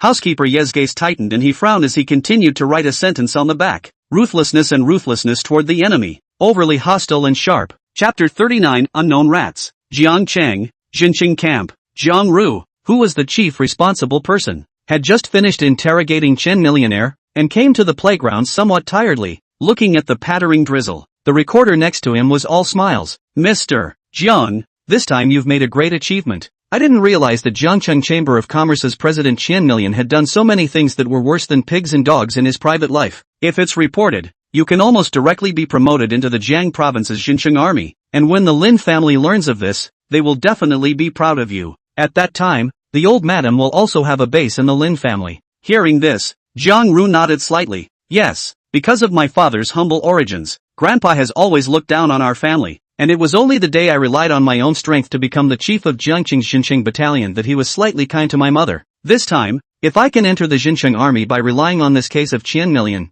the Lin family will no longer be an existence that I look up to. Thinking about it, Jiang Ru's mind floated up to Yi Lin's figure. The people in the Xinqiang camp only know that he brought Qian Million back for interrogation, and this Chamber of Commerce president has dutifully cooperated. Everyone thought it was him, Jiang Ru, who had the means, but only he knew that this money million was looking at Yi Lin's face to cooperate, although he was very reluctant to admit it. The way Qian Millionaire looked at Yi Lin that day had already betrayed him, so much so that to this day, Jiang Ru was still wondering what means this Yi Lin had used to make Qian Millionaire so afraid of him. What the hell is this about? He murmured. Qian $1 million is the president of the Chamber of Commerce. The people of the government office, too, did not dare to tear themselves away from him, by all accounts, for the things he did. That's enough to go to jail for 20 years. He just went along with it? Is he that afraid of Yi Lin? The more Qian Millionaire cooperated, it made Jiang Ru feel more and more curious about Yi Lin, this righteous son that third uncle has taken in. What in the world is his origin? He's never as simple as he seems, but if his identity is not simple, why does the Lin family want me to go out and save him? All the doubts swept away Jiang Ru's weariness, and just then, an intelligence officer flew to Jiang Ru. As soon as he came back yesterday, he had someone go and deeply investigate Yi Lin's identity. Right now, the results are coming in. Mr. Jiang, this is the Yi Lin information you wanted. Jiang Ru nodded and took the information into her hands. Next, his eyes widened. What? Yi Pro has been in jail? And stole the treasure map of the Mei family? The Mei family? Is it the Mei family? The once top powerful family? Jiang Ru was stunned. This guy, he even possesses the treasure map of the Mei family. Is this the reason why Qian Million will obediently cooperate? Jiang Ru couldn't help but connect the two. The more he thought about it, the more certain he became of his suspicions. Right, it must be because of this. Yi Lin must have utilized the Mei family's treasure map to get hold of some information that Qian Millions wouldn't dare to defy. Well, Yi Lin, it turns out that you're not just an arrogant person. You're also a thief who steals chickens and dogs. How could Uncle Sam raise someone like you? It's really bad luck. Before the words were finished, another intelligence officer came before Jiang Ru, reporting to Mr. Jiang. I just got the news that the Dragon Guards of the Jiang province's top 10 escort guards have come to Jiang City to arrest Yi Lin under the transfer order of the Han clan. This is the transfer order issued down by the province. Capture Yi Lin, Dragon Guard. Two pieces of information that immediately put Jiang Ru on alert. Why did the Han clan capture Yi Lin? Intelligence officer, I heard it's for the treasure map, and also because Yi Lin broke one of the legs of the Han family's youngest member in Jiangcheng. It's not just the Han clan. People from other clans are also gathering manpower and preparing to come and capture Yi Lin. What? Jiang Ru's face changed drastically. Asterisk. This guy is a real troublemaker. What if it involves Uncle Sam? He immediately gave the order. Mobilize manpower immediately. As soon as the words left his mouth, a third intelligence officer arrived in a hurry. Report, Mr. Jiang. I got the news that 30 of the Dragon Guards were decapitated by Yi Lin at the Lu family, and the old master of the Lu family sent the corpses of all the Dragon Guards to the Xinqiang camp, and it was determined that Yi Lin was on his way to the Han family. Swish! In an instant, Jiang Ru was like a thunderbolt, remaining where he was, filled with shock. This, Yi Lin, decapitated 30 of the Dragon Guards? What kind of strength he really has. Him, not good. Han, quick, take someone to the Han family. The front door of the Han family. Yi Lin got out of the jeep. Descending Dragon cursed and walked next to Yi Lin, saying, Young lord, I should have known that I would have driven that Audi over. This car doesn't have enough horsepower. Yi Lin, when we destroy the Han family later, won't you just pick any of their cars? Descending Dragon, the young lord is right. Saying that, Yi Lin came to the door of the Han family manor and kicked hard at the iron door. Bang! That iron gate was directly blown away, smashing a large pit in the manor's compound. Han family members, get out and die. Not a moment too soon. Not good. Old master, that Yi Lin has come to the door. Inside the lobby, old master Han, who was waiting for news from the Dragon Guards, immediately shot up. What did you say? Yi Lin is here? Where are the Dragon Guards? He questioned the bodyguard. The bodyguard kneeled down on one knee and clasped his hands. I just got the news that the Dragon Guards sent to the Han family are all dead. The Ryu family took the body to the crematorium and burned it, and reported it to the Protectorate and the Xinqiang battalion. What? When these words came out, old Master Han's heart was like ashes on the spot, and he paralyzed in his chair. This son actually managed to kill 30 of the Dragon Guards? As a member of the Han clan, he was well aware of just how strong the Dragon Guards cultivated by the Han clan were, Every one of them is a martial artist. He had heard that Yi Lin was very capable of fighting and had once decapitated 2 martial artists from the Qi family. However, how could he not expect that this guy's force value had reached such a terrifying situation? Is he still human? How old is he? If we let him grow, won't. Third elder, there is no need to worry. Right at this moment, an old man with white hair in another part of the lobby rose. Seeing that person, old Master Han calmed down a little. This person was no other than Dragon Guard instructor Han Qingfeng from the Han clan. Elder Feng, please, this son of Yi Lin is extraordinary. Han Qingfeng stood with his arms folded. No. A young man who carries the Mei family's treasure map for so many years and still manages to hide it tightly is not that simple. Before I came here, the patriarch ordered to keep an eye on this son. I was prepared. Hearing this, Elder Master Han made a bow with both hands. Then please, Elder Feng, seek justice for my Han family. Don't worry, I'll go too. After saying that, Han Qingfeng stamped his feet and immediately rushed out the door. Where is Yi Lin? Kneel and die. Yi Lin, who was waiting for the old master of the Han family to roll out of the Han family manor compound, heard the sound and immediately looked over. Seeing that it was a white-haired old man, he frowned slightly. Who's coming? I, Yi Lin, do not kill nameless rats. Chapter 40, Killing Old Master Han. Han Qingfeng laughed out loud. Arrogant. And a rat? Kid, do you think you've learned something and you can just ignore everyone? There are mountains beyond mountains and people beyond people. You're so young. It's better to keep a low profile. Now kneel down and die, and I'll leave your body intact. Descending Dragon listened with some impatience. Young lord, this old thing asked me to come? Yi Lin stood with his arms crossed. Yes, do it dry. Don't waste my time. Yes. Dragon Buckingham clasped his hands and stepped out.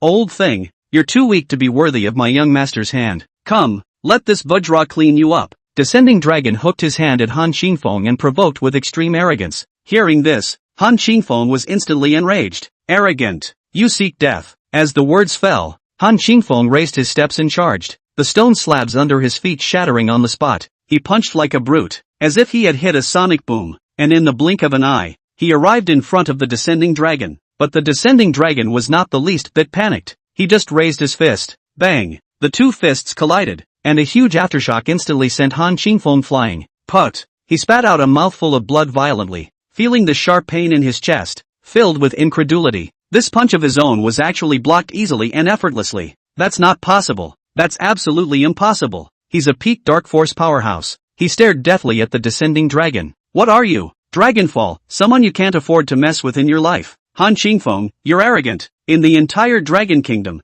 there are still those that my Han clan can't afford to mess with? Don't think you're a big deal just because you took advantage of something. Die. Han Qingfeng lifted his steps and came again, a dozen more silver needles in his hand. Only the descending dragon didn't notice, and he continued to counter with his fists. As Han Qingfeng was about to approach, he lunged with an open fist, completely exposing the fatal position of his chest. Good chance. You fell for it. Go to hell. Han Qingfeng flung the silver needles all over, and the acupoints the target pointed to would kill the descending dragon in just an instant. The descending dragon also noticed, instantly sensing the crisis. Not good. His face changed slightly, but he was too late to respond. Who would have thought that just at this moment, another dozen silver needles flew relatively behind him. With the power of thunder, he broke those concealed silver needles. Swish! Han Qingfeng was shocked. How is this possible? This is a treasure left behind by Blood Elder. To have a silver needle that can break Blood Elder's concealed weapon. Before he could react, the dozen silver needles had already come to his eyes. Swish swish swish, the silver needle penetrated his skull, stabbed him blind. It pierced his neck, through several bloody holes. Han Qingfeng descending dragon let out a long sigh of relief, turned to gaze at Yi Lin, and bowed deeply. Many thanks to young lord for coming to the rescue. Yi Lin, as the head of the Heavenly Sex 32 Great Vajra, you're also too careless. The descending dragon was ashamed of himself. I was the one who was gullible. Meanwhile, old Master Han, who saw this scene in the lobby, sat paralyzed in his chair as if his mind had been drained. How is this possible? The titular Han clan's Dragon Guard Church, Han Qingfeng, is dead? This Yi Lin, what kind of person is he? How come the attendants around him are all so powerful? Elder Han is a peak dark force powerhouse. What to do? As soon as the words were out of his mouth, another voice came from outside the house. Is the old master of the Han family a shrinking violet? You dare to send someone to the Willow family to arrest me, and you don't dare to come out to see me? If your Han family is so greedy and afraid of death, then get out of Zhongcheng, Yi Lin Ao said. That one sentence instantly poked the old Han family's heart. His Han family is a Han family. How can you disgrace the clan? Old Master Han leaned on his crutches and immediately stood up angrily again,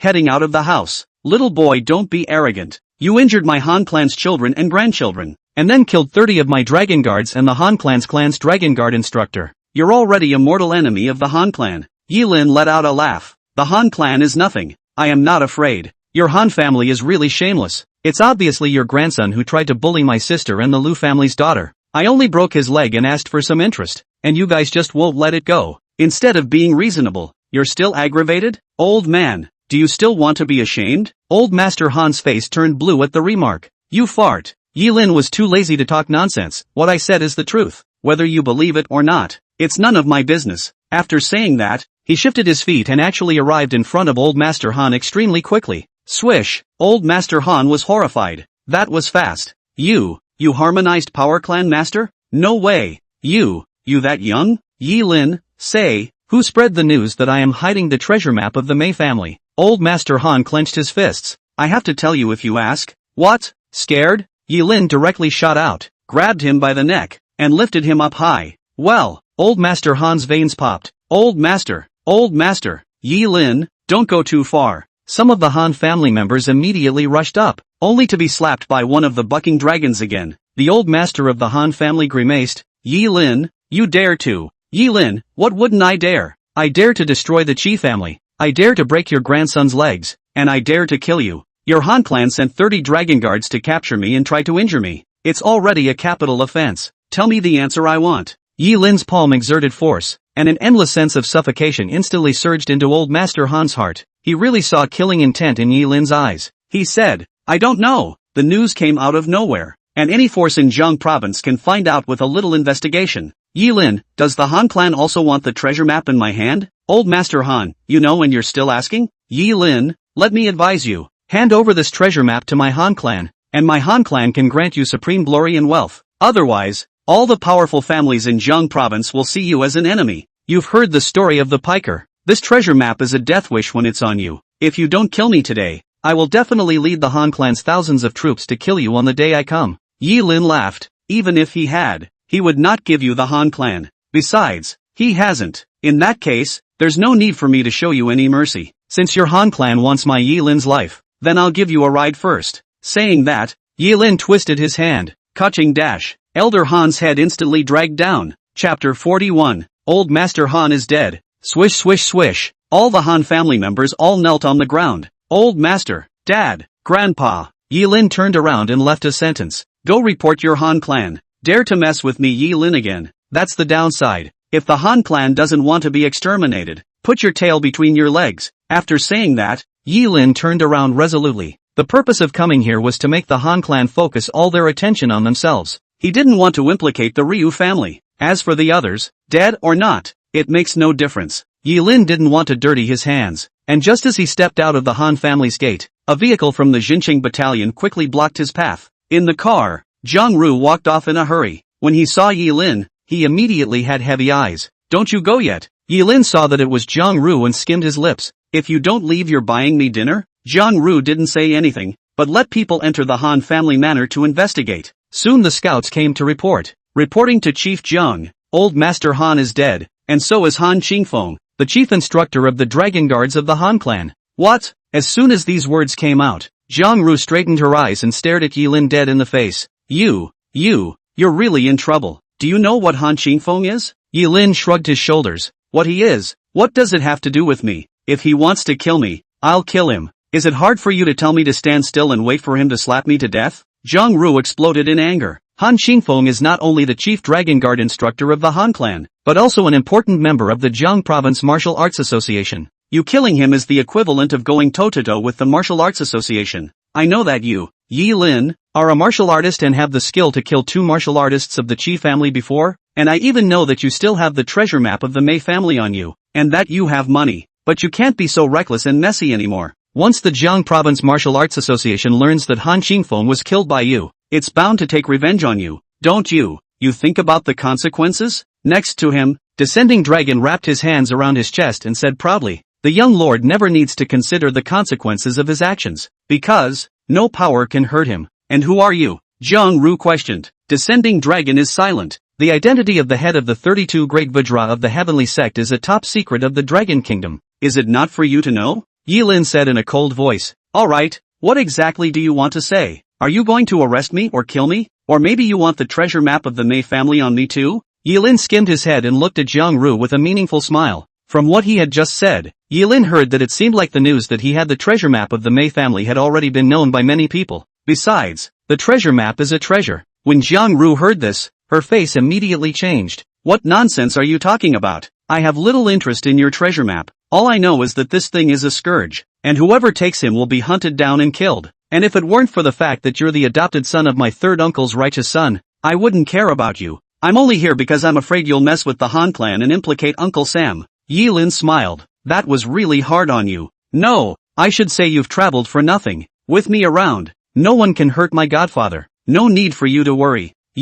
Hearing this, Jiang Ru was truly speechless. He couldn't figure out how Yi Lin could be such a person. Is he out of line? Don't you want to suffer a little bit and learn a lesson? Thinking about it, Jiang Ru decided to let Yi Lin know what it meant to be under pressure. Otherwise, if he was allowed to go on with his arrogance, sooner or later Uncle Sam would be implicated. I only heard him say, you killed Han Qingfeng today, and as the chief of the Zhongcheng City Battalion, I'd be sorry for my position if I didn't do anything. According to the rules, I have to report fights between martial artists to the Kyoto Hanging Mirror Division. The Hanging Glass Division will send someone to investigate you. Please cooperate when the time comes. If it's really because the Han family was at fault first, the Hanging Mirror Division won't hold you accountable. But if you're killing innocents indiscriminately, you're on your own. Jiang Ru gave a cold warning. Yi Lin still didn't take it seriously. Whatever, the Hanging Mirror Division is nothing. He bristled and got into the Buckeye's army green jeep, and the two of them left together. Looking at the license plate number of that car, Jiang Ru pondered. Isn't that a military domain vehicle? He immediately ordered his men, go and investigate immediately where this car came from. Yes.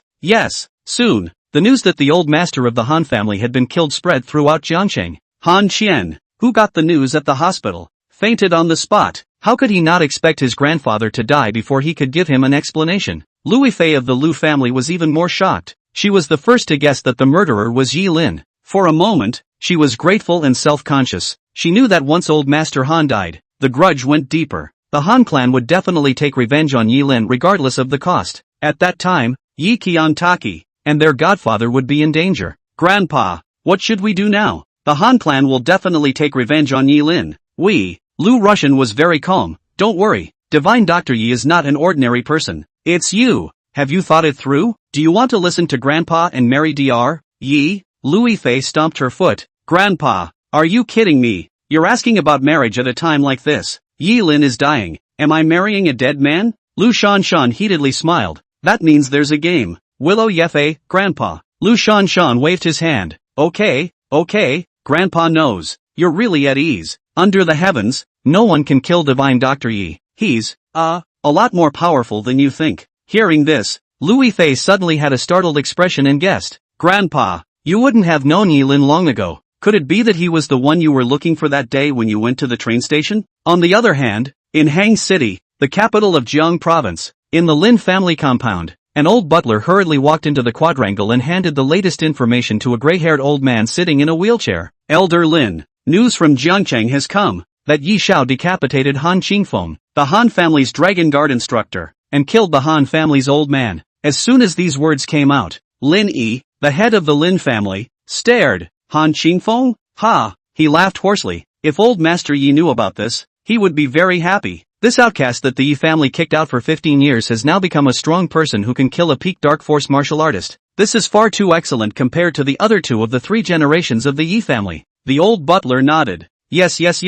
This examination. I see that the young master of the Yi family will be able to pass, and when the siblings return to the Yi family, I think that the third Mr. Lin Shan will also have his wish fulfilled and return to the Lin family to carry on the great cause. Mentioning Lin Shan, Lin Yi looked self-condemning. I hope this child doesn't blame me. I was forced to kick him out of the family back then. The old butler added. Old master, although this Yi Shao is strong in force, but after killing Han Qingfeng, the Han clan and the Martial Arts Association side will definitely refuse to stop. I'm afraid a storm is coming. Lin Yi said disdainfully. A storm comes when it comes. What's there to be afraid of? It's not Yi Shao who should be afraid. Rather, it's the Han family and the Martial Arts Association, whom I've long looked at with disdain for a long time. I'm sure of it. This young master of the Yi family is by no means mediocre. It's time for him, the Golden Dragon, to rise. Chapter 42 The Martial Arts Association. On the other side, it was still the top floor of the same luxury hotel. Butler Yi, who had gotten the news,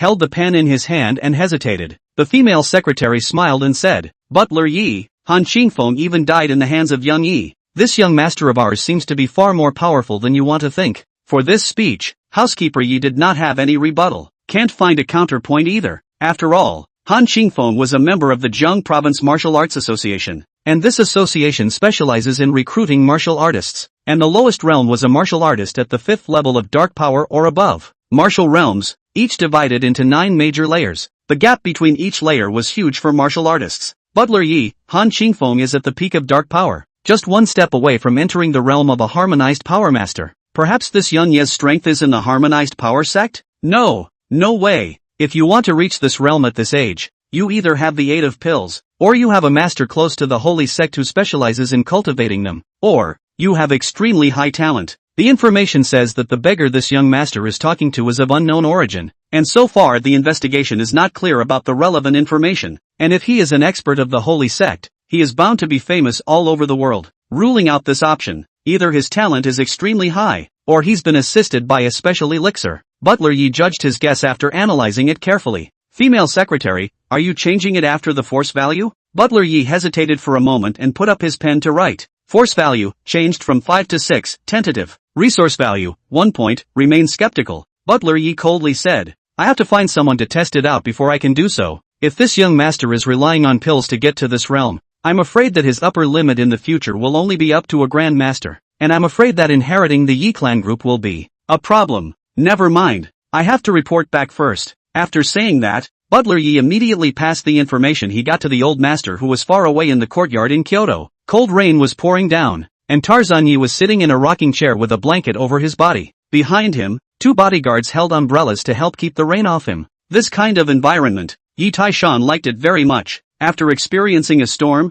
you actually do miss it more. With a drop of cold rain falling on the back of Yi Taishan's hand, he narrowed his eyes. I know. You continue the examination. Regarding your considerations, I don't think it's much of a problem. Martial artists, in the end, are just a force. The Yi clan doesn't need power. What they need is the mind to control it. It will be a challenge for your subsequent tests. After all, when a man has absolute power, he tends to scorn the so-called schemes. I hope that this grandson of mine will be like his father, who was wiser than Zhuge. Understood, old master. I'll make the arrangements. The call hung up and the old man handed the phone to the bodyguard to put away. He patted his blanket, and that face was instantly covered with a kind smile. I.e., still, a savior has appeared. Behind him, a bodyguard said, Old master, those 2 young masters have been wanting to ask to see you today. Yi Taishan waved his hand with a serious expression. No see. Let them 2 houses take care of their children themselves. If you can't manage it, then send it abroad.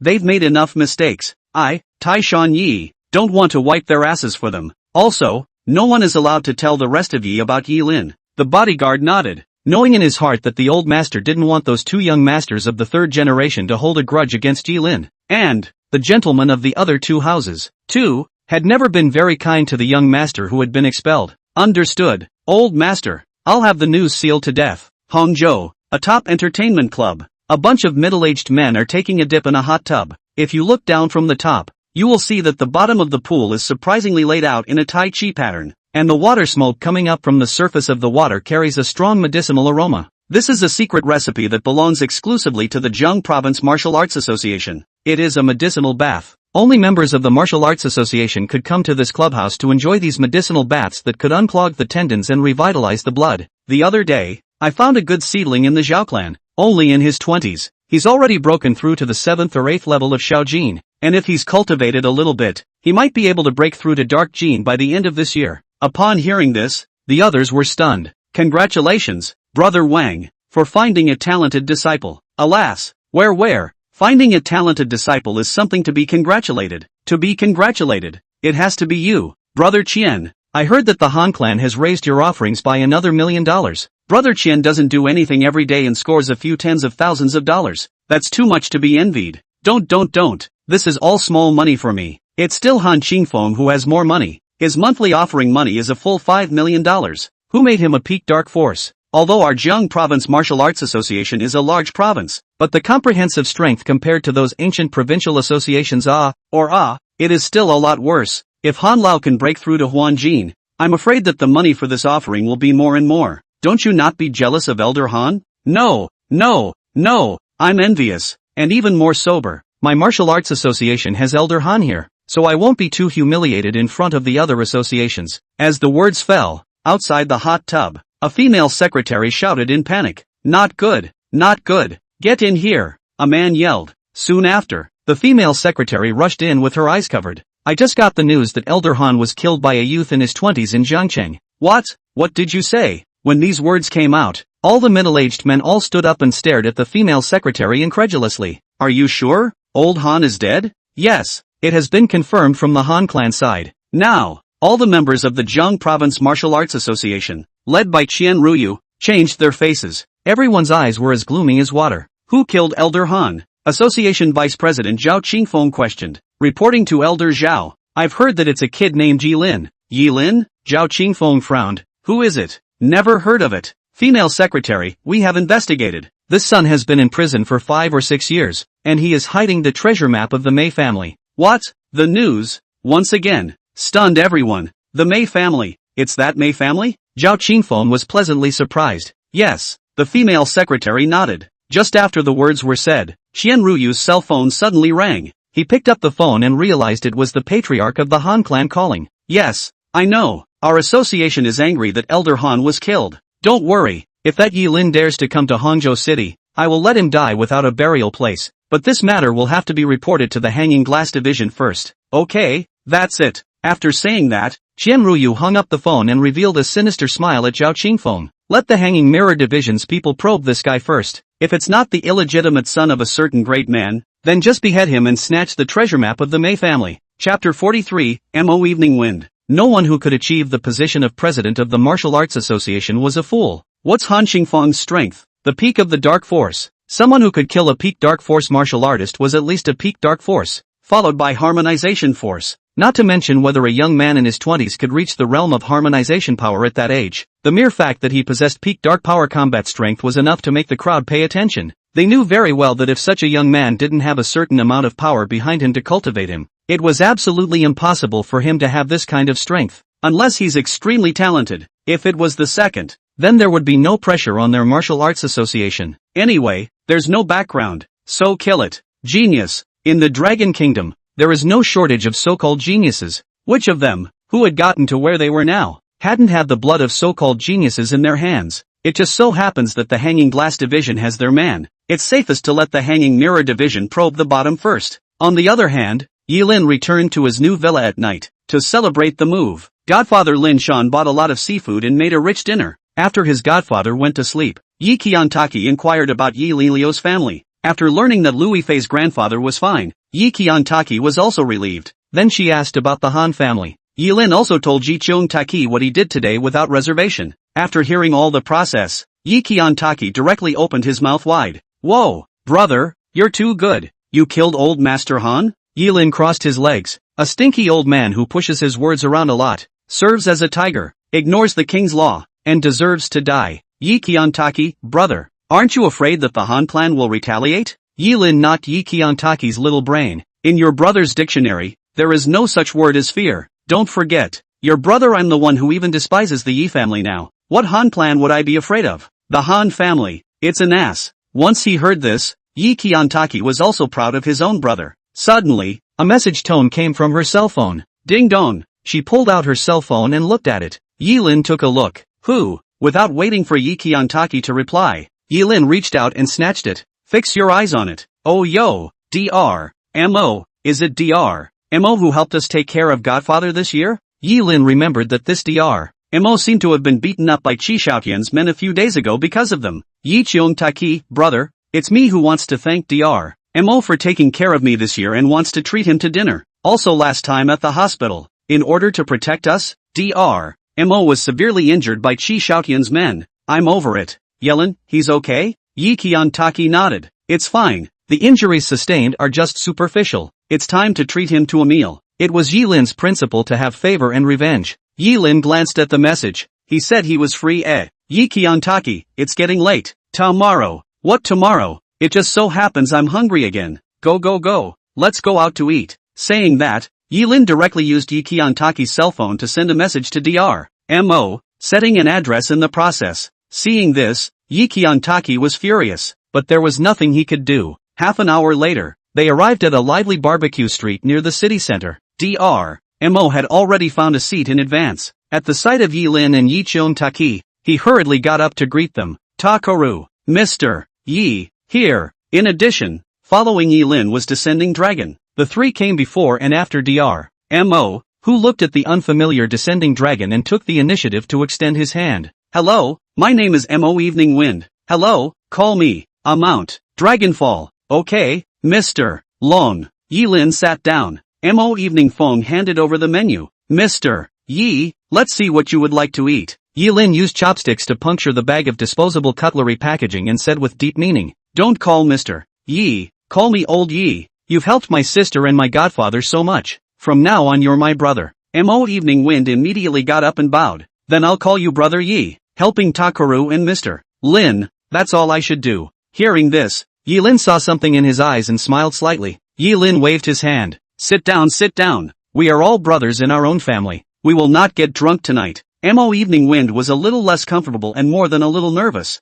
He was still a little at a loss for words. He was the one who had seen Yilin's hands with his own eyes. The image of that time when he violently beat up the Chi-clan's martial artist in the emergency room was still vivid in his mind today. He scratched the back of his head in embarrassment. Brother Yi, why don't I know how to drink? But I'll lay down my life tonight. Let's just let go and drink until dawn. Good. With personality. Yilin gave him a thumbs up. So a few people started chatting. And Yilin was the first to ask. Old Mo, what's your ideal? Isn't it bitter to be a doctor? Again, you have to look at the faces of those powerful people. And you don't get any bargains. Mo Lianfeng, to become a divine doctor who saves the world and helps people. To be cheap. I just want to make this world a little less tortured by illness. Yilin, but what would you do if you met a dying but tenfold sinner? Hearing this, Mo Evening Foam said without hesitation, if he's dying and needs me to save him, I'll step in. And of course, I'll send him to the relevant authorities afterward to be judged by the law. I'm just a miracle healer, and it's my duty to save lives, no matter who the other person is.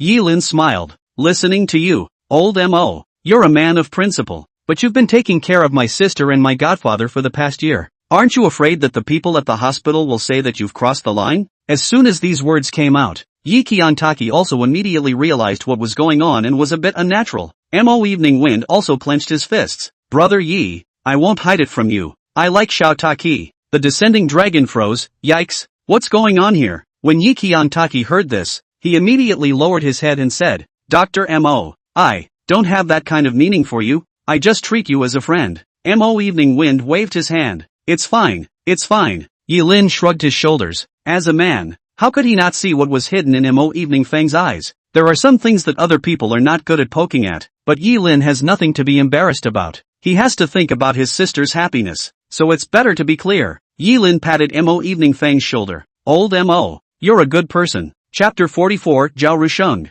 Hearing this, Mo Evening Wind revealed a touch of gloom and said, My parents died a long time ago, and I grew up eating 100 meals. When I went to college, it was the whole village that chipped in for the tuition. I've suffered, so I also know how hard it is for those who have suffered. Saying these words, I don't mean anything else. I'm just letting Taki you don't have so many mental burdens. It's my business if I like you. You don't have to care about me. Yilin said in a deep voice, That's really bitter for you. It's okay, Yi. Just then, a beautiful woman's clear bell-like voice suddenly came from a place on the street. Dr. Mo, what a coincidence. Why are you here? At the sound of the voice, several people's gazes were cast over. Soon, they saw a beautiful young lady wearing black silk, a necklace, and countless luxuries. The woman came to Dr. Mo sighed and very affectionately took Mo Evening Feng's hand. Why don't you give me a shout when you're here for a barbecue? I just happened to be in the neighborhood shopping for something. Dr. Mo, we haven't seen each other for so long. Did you miss me?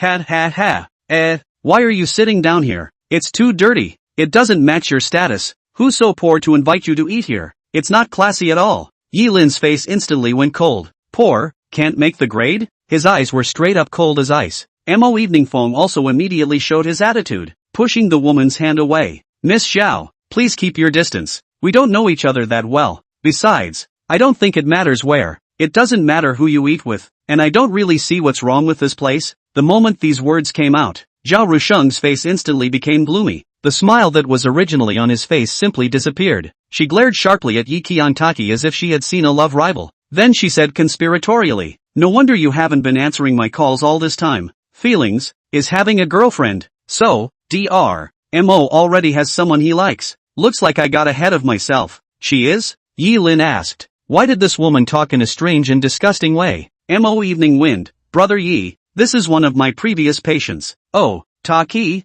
did you know?" Yi Lin asked his sister again. Yi Qiantaki nodded. Zhao Rusheng moved a stool and sat down. "Can you not know? That time when I went in to see the doctor, I saw Dr. Mo was treating her leg." I remember you were still crippled in a wheelchair at that time. How did you get up all of a sudden?" Saying that, Zhao Russian's tone began to sharpen. "I've heard that recently there seems to be some kind of divine doctor in Jiangchang, very capable of curing diseases, but needs a woman to accompany him. You wouldn't have given your first time to that divine doctor, would you, Dr. Mo? I advise you to look at people more accurately. Not all women are clean." Swish! Yilin kicked over her stool. Bang! Zhao Rusheng fell to the ground. She immediately stood up and glared viciously at Yilin. "What are you doing? You're sick." Yilin sneered. "I think the one who is sick is you. Did your mom not give you brains when she gave birth to you? Shut up if you can't talk. Don't spew all day. I'm in a good mood today, so I'll only give you a kick in the ass, so don't get yourself in trouble.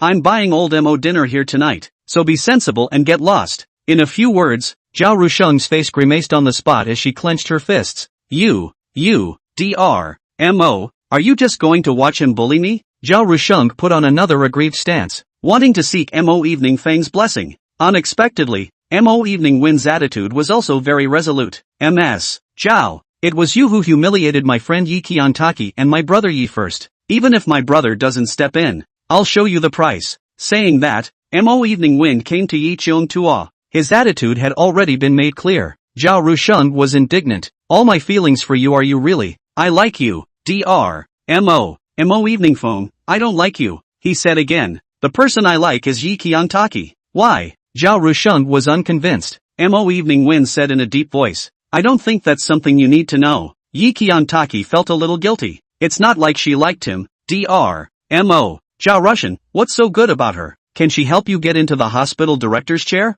My Zhao family has great power in Jiang province. A word from my grandfather can make you sit as the director of Jiang City Hospital, or even the director of the first hospital in Jiang province. Why can't you just stay with me? Is it true that if I don't get here today, you'll never tell me you're with anyone else?" Hearing this, Mo Evening Phone also felt unhappy and threw his voice. "Ms. Zhao, I've already made it very clear that I don't like you. I made my attitude clear earlier, too. Please stop mouthing off to Yi Qiantaki. Thanks, you." Zhao Rusheng was so angry that she stomped her feet, thinking that she was the eldest miss of the Zhao family. Her grandfather was even a figure respected by all the major clans within the Jiang province. Ever since she was a little girl, only other men chased her, never her chasing a man. It was so hard to meet a favorite, chased after him for a whole year, and in the end, he was chased by a dead cripple. She, Zhao Rusheng, is worse than a cripple? Thinking about it, she became more and more angry, and her eyes were revealing endless killing intent.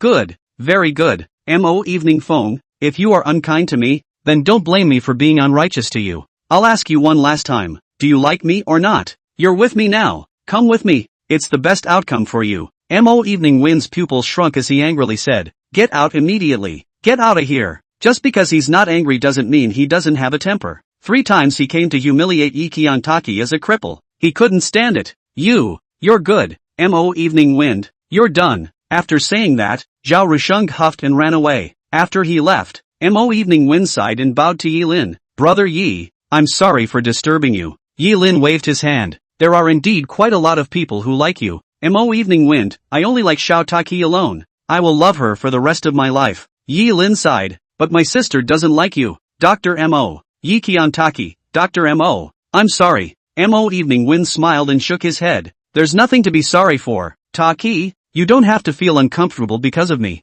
I won't force myself on you. Everything I've done to you and Mr. Lin has been voluntary." Hearing this, Yilin made some sort of decision in his mind. After a few minutes, the food was served. As the few people ate and chatted, Yilin also listened to Mo Evening Phone talk about his childhood. After a chat, Yilin also roughly had an impression of Mo Evening Phone, lost both parents, but still strong. He went to college on donations from the village and was not ungrateful and would return the favor by building hardware facilities in the village. The key thing is that he specializes. After all, guys like him were still popular with girls in the big city. He was able to control himself without being dazzled by beauty. His character was at least good. And just as a few people were eating barbecue street, suddenly a dozen vans appeared to surround the place. Immediately after that, more than 50 thugs armed with clubs rushed down from the car and aggressively drove away all the customers here. In no time, everyone around ran away in fear, leaving only Yilin's table. The group of fighters, too, all surrounded them with bad looks on their faces. Finally, in the crowd,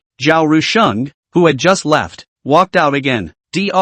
Mo, you're having a great time eating with this little. Seeing her, Mo Evening Phone immediately got up and blocked in front of Yi Qiantaki. Miss Zhao, what the hell are you trying to do? Joe Russian, what do I want to do? You're not sure? I want to get you. Chapter 45, Crazy Women. Hearing this, Yilin was also speechless towards this Zhao Rusheng. It's not often you see such a paranoid girl in the sky. I've seen women robbed. I've never seen a man robbed. The point is, people don't even want you. That's really shameless. Facing this group of punks, Yilin was also calm and composed. Not worried. Descending Dragon was on the sidelines but kowtowing to the melon seeds with an expression of watching the fun. Mo Evening Wind was somewhat annoyed by Zhao Rusheng and said coldly, Ms. Zhao, haven't I made myself clear enough? I, for one, don't like you. Zhao Rusheng clasped her hands to her chest. I know, and I'm well aware of it. You should understand what I mean. I, Zhao Rusheng, have never been a master of being aggravated. I'll make whoever makes me uncomfortable. If I want something, I must have it, and if I can't have it, I'll destroy it. Mo, I've already given you a chance. I've been chasing you for a year, and in the end, I got a heartless and uncaring role. I hate you. I'm going to destroy the woman you love. After saying that, Zhao Rusheng's gaze landed on Yi Qiantaki. When I was just leaving, I incidentally investigated your family background, and I thought Mo had such a good eye. I thought a woman who could be seen by Mo could be much better than me, Zhao Rusheng. So it's just a little from a poor family. What? Read too many fairy tales and think you're Cinderella? When these words came out, Yi Qiantaki angrily got up. Don't go too far. What's wrong with a poor family? Yilin lowered his eyebrows and had already moved to kill. The descending dragon next to him even placed his melon on the table, his gaze rising morosely. Zhao Rusheng let out a laugh and shrugged her shoulders. Poor people, they don't deserve love. I've seen a lot of women like you. Your family is poor and the elders are counting on marrying you off, collecting hundreds of thousands of dollars in dowry money, and then subsidizing a male member of the family. With that, she pointed at Yilin. Here, I'm talking about this loser. That's the one that just kicked over my stool. 10 years ago followed a beggar out to beg for food. As a small beggar, in the outside cannot beg for food and came back. Just think of you to marry out, so as to take the bride price money to their own wives. Isn't that right? Yi Qiantaki, you fart. You're bloodthirsty. Zhao Rusheng gave a blank look. Whether it's a bloody mouth or not, you know it in your own heart. Mo, don't let this as simple appearance fool you. Their family's just trying to use you as a cash cow. You can fool the others, but not me. You mustn't like her. Enough. Mo Lianfeng was so angry that she was trembling. Zhao Rusheng, what exactly do you want? Zhao Rusheng, I don't want anything. I just want them to die. Men, give it to me. Yes. A few punks immediately rushed up, wanting to take Yi Qiantaki into custody, but they just took a step out. Bang, bang, bang. A residual shadow flashed from in front of them. In the next second, they all flew out. Descending Dragon patted the melon dust on his hand and poo-pooed. These days, TSK, TSK, TSK, TSK, TSK, TSK, TSK, TSK, TSK, TSK, TSK. Some women are really shameless. Seeing this scene, Zhao Rusheng was shocked, not realizing that Yi Qiantaki's siblings had a capable fighter beside them. Without waiting for her to react, Yilin said in a deep voice, "Be numb when you do it." "I'm angry." Descending Dragon, understood. "Young lord." Zhao Rusheng stomped her foot. "All of them. I just don't believe it. How much more can you fight than that many people?" As the words fell, all the little punks all rushed towards Bucking Dragon. One by one, they all raised their swords and clubs in their hands, and ran to the point where they were going to cut off the descending dragon's limbs. But, how could a group of punks compare to the Prime Minister of the Heavenly Sex 32 Great Vajra? Soon, screams came from all of their mouths. One punk after another was sent flying by Bucking Dragon's 3 punches and 2 kicks. They couldn't even see the movements of the descending dragon strike before they all fell down. Swish swish swish. At that moment, the crowds gathered in the periphery were all shocked. Some of the remaining punks even stayed where they were, not daring to move. Where have they ever seen such a scene? Is this a fight? This is clearly a one-sided thrashing. One man, storming a bunch of people. Zhao Rusheng's face turned pale. Who are you? Dragonfall, you don't deserve to know who I am. Zhao Rusheng realized that the situation was not right and turned around to leave. But just as she turned, a stool was kicked in front of her feet. Come when you want, leave when you want, curse when you want. What do you take my Yi siblings for? Your Miss Joe's punching bag? Yi Lin said in an unkind tone. What do you want? Zhao Rusheng warned. I'm telling you, if you dare to make a move against me, you'll die immediately. Yes? Yi Lin got up and slapped Zhao Rusheng's face hard. Splat. Zhao Rusheng flew out backwards and collapsed on the ground. Her face makeup splattered. Yi Qiantaki can see the anger. Let you scold us. That mouth just owes it to me. Mo Evening Feng, on the other hand, was always alert to the surroundings, fearing that someone would come up and make a move on Yi Qiantaki. After Zhao Rusheng fell to the ground, tears welled up in her eyes. You dared to whip me. My face. It hurts. I want you dead. Yi Lin looked down at her condescendingly. Want me to die? What a mouthful. Then I'd like to see how you're going to make me die. With that, he raised his foot and was about to stomp on her head. But just then, out of the darkness, a heavy voice fell from on high. Kid, don't you dare. An old man descended from the sky, his fist like a hurricane, blasting dominantly. That punch directly blasted towards Yi Lin's heavenly aura. Butler Zhao, beat him to death for me. I want him dead. Zhao Rusheng desperately yelled. Yi Lin raised his head, and the punch had already arrived in front of his face. But, at this time, he didn't move at all. But a terrifying aura erupted from his body, bouncing the old man straight away. The old man's face suddenly changed as he popped up and flew away. And that punch happened to hit Yi Qiantaki. No good. Mo Evening Wind immediately met the block. Bang. Mo Evening Wind collapsed, and his chest was vaguely actually dented with a fist mark. Put. He spat out a mouthful of blood violently and his face turned white. Dr. Mo. Yi Qiantaki was startled and hurriedly ran to Mo Wanfeng's side, holding his head with a worried expression. Blood. So much blood. Dr. Mo. Yi Lin was full of killing intent, staring at the old man with a deadly stare. You seek death. Zhao Rusheng laughed out loud. This is the price for pissing me off. Mo Evening Wind, I told you to reject me. Let you upset me. Good death. Die. Yi Lin directly raised his foot and stomped on Zhao Rusheng's foot. Click. There was a crunch. Ah. Zhao Rusheng raised her head and howled miserably, her voice echoing in the sky. The old man was startled. Missy. He glared deathly at Yi Lin. Kid, you're done. Yi Lin said angrily. It's you who are finished. Chapter 46, Exploding and Killing Zhao Rusheng. Yi Qiantaki is her own sister. Mo Evening Wind benefactor. For him to take care of his godfather to take care of a year. For Yi Lin, he is already a brother. But right now, his brother was being beaten to the point of vomiting blood. The dragon has reverse scales, and if you touch them, you will die. In the next second, Yi Lin moved to walk, his shadow under the moonlight emitting the color of flames, and actually arrived in front of the old man in the blink of an eye. So fast, the old man was shocked. You're a peak song sure? No, no way. You're only so young. Yi Lin bellowed. Go to hell. The old man didn't dare to hesitate and immediately used his entire body to come and resist, his arms blocking in front of him. Yi Lin threw a punch directly onto his arm. Bang! It was as if a meteorite had smashed into the wigwam. The violent impact caused the old man's veins to burst and his face to show pain.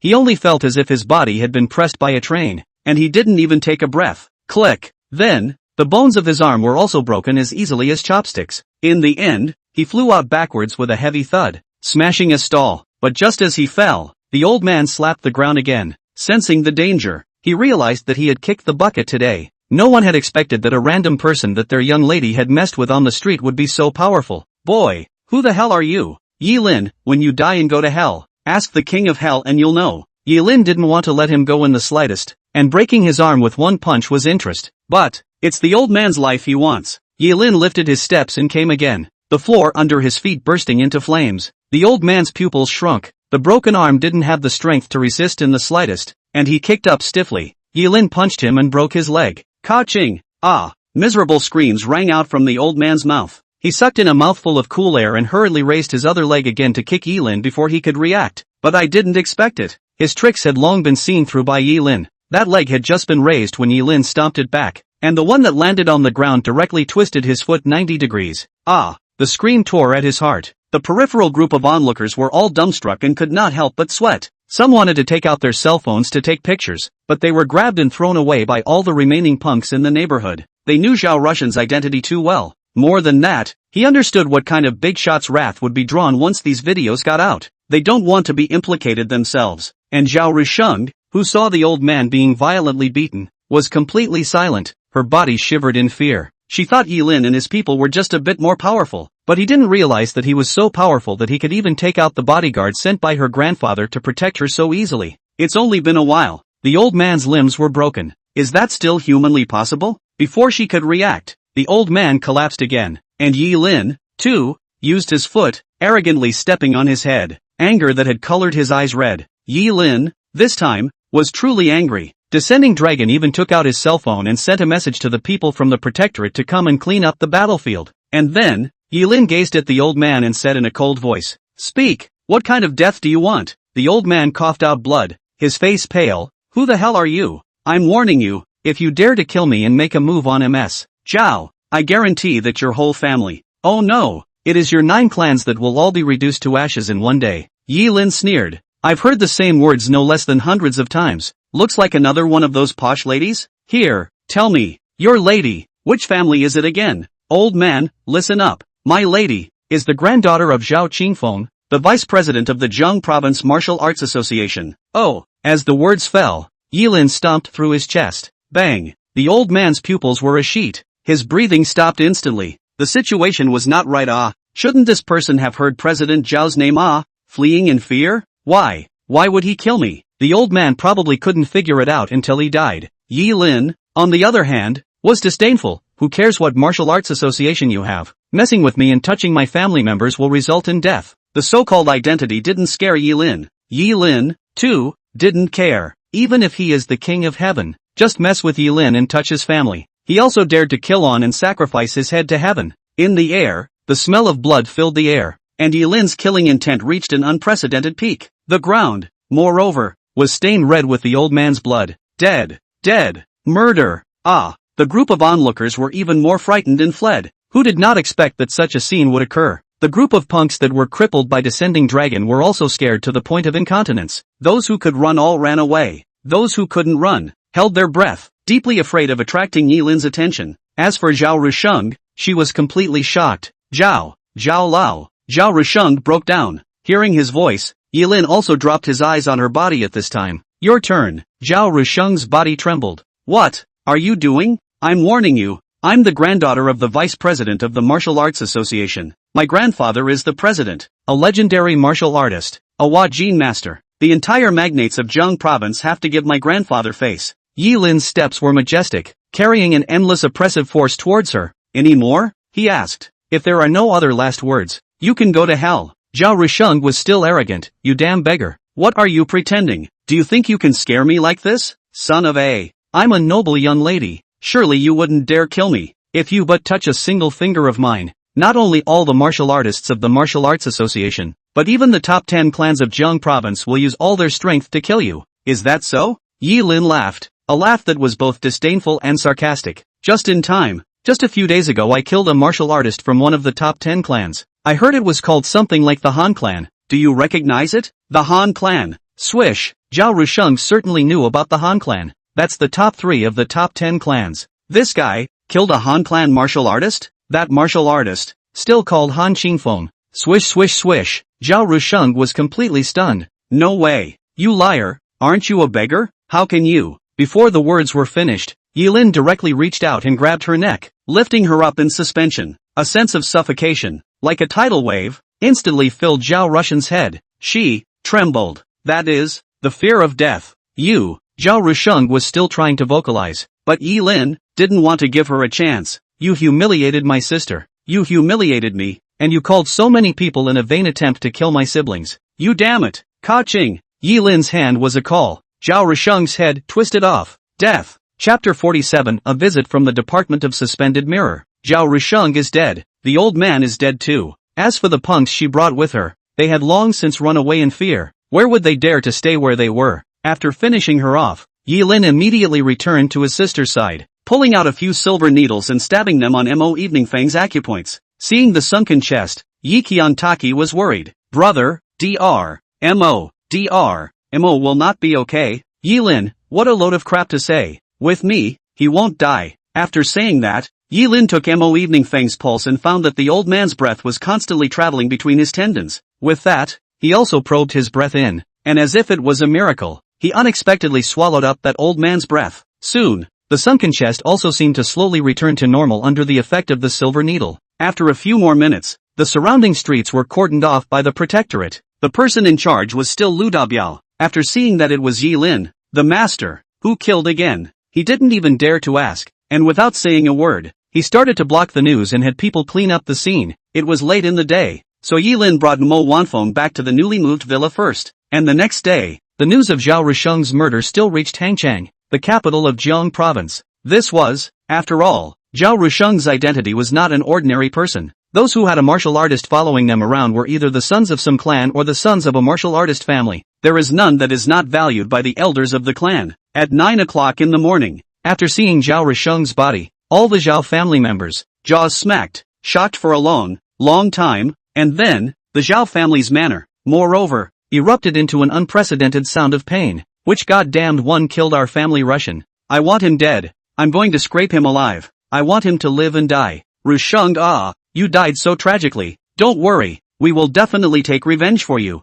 I want that person to die without a burial place. And the cries, too, immediately reached upstairs. Zhao Qingfeng, the oldest member of the Zhao family and vice president of the Jiang Province Martial Arts Association, slowly opened his eyes. It's early in the morning. What's all the noise about? He slept extraordinarily well this night after his medicinal bath yesterday. This, coupled with the emergence of the news of the Mei family's treasure map, further put the vice president in a happy mood. For martial artists, cultivation was very costly in terms of precious herbs. What about herbs, which again require a lot of money to buy? So as long as he found the treasure spot of the Mei family, he didn't even need to worry about not having enough money for what he needed. And, in that message, the guy with the treasure map is still a young man. Why don't we just kill this kind of person? After getting up, Zhao Qingfeng searched for the sound of crying and came downstairs. He was all upset. What's going on?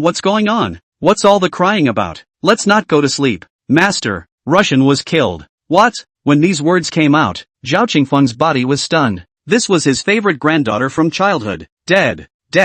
No way. Zhao Qingfeng's mind was shocked, but even though he couldn't believe it anymore, after seeing Zhao Rusheng's corpse laid out in the living room again, he still ran downstairs in a desperate frenzy and came to his granddaughter's corpse. Just one look, and the heart is like a knife. The neck was broken. This kind of dry killing method often means that the other party wants her to die for sure. Son of a. Who is it? Who did it? Zhao Qingfeng was furious. At the same time, it was beyond shocking. He should know that in order to protect his granddaughter's safety outside, he had deployed a member of the Martial Arts Association to accompany him in the shadows. That person's strength was still at the 5th level of the Dark Force, belonging to the middle tier of experts, and it was absolutely impossible for 100 ordinary people to get close to him. Right now, under the protection of such a martial artist, the granddaughter is dead. Zhao Qingfeng had a hard time accepting it. After hearing Zhao Qingfeng's words, outside the house, a bodyguard hurriedly walked in, reporting to Master. It is a Yi Lin. What? Zhao Qingfeng frowned.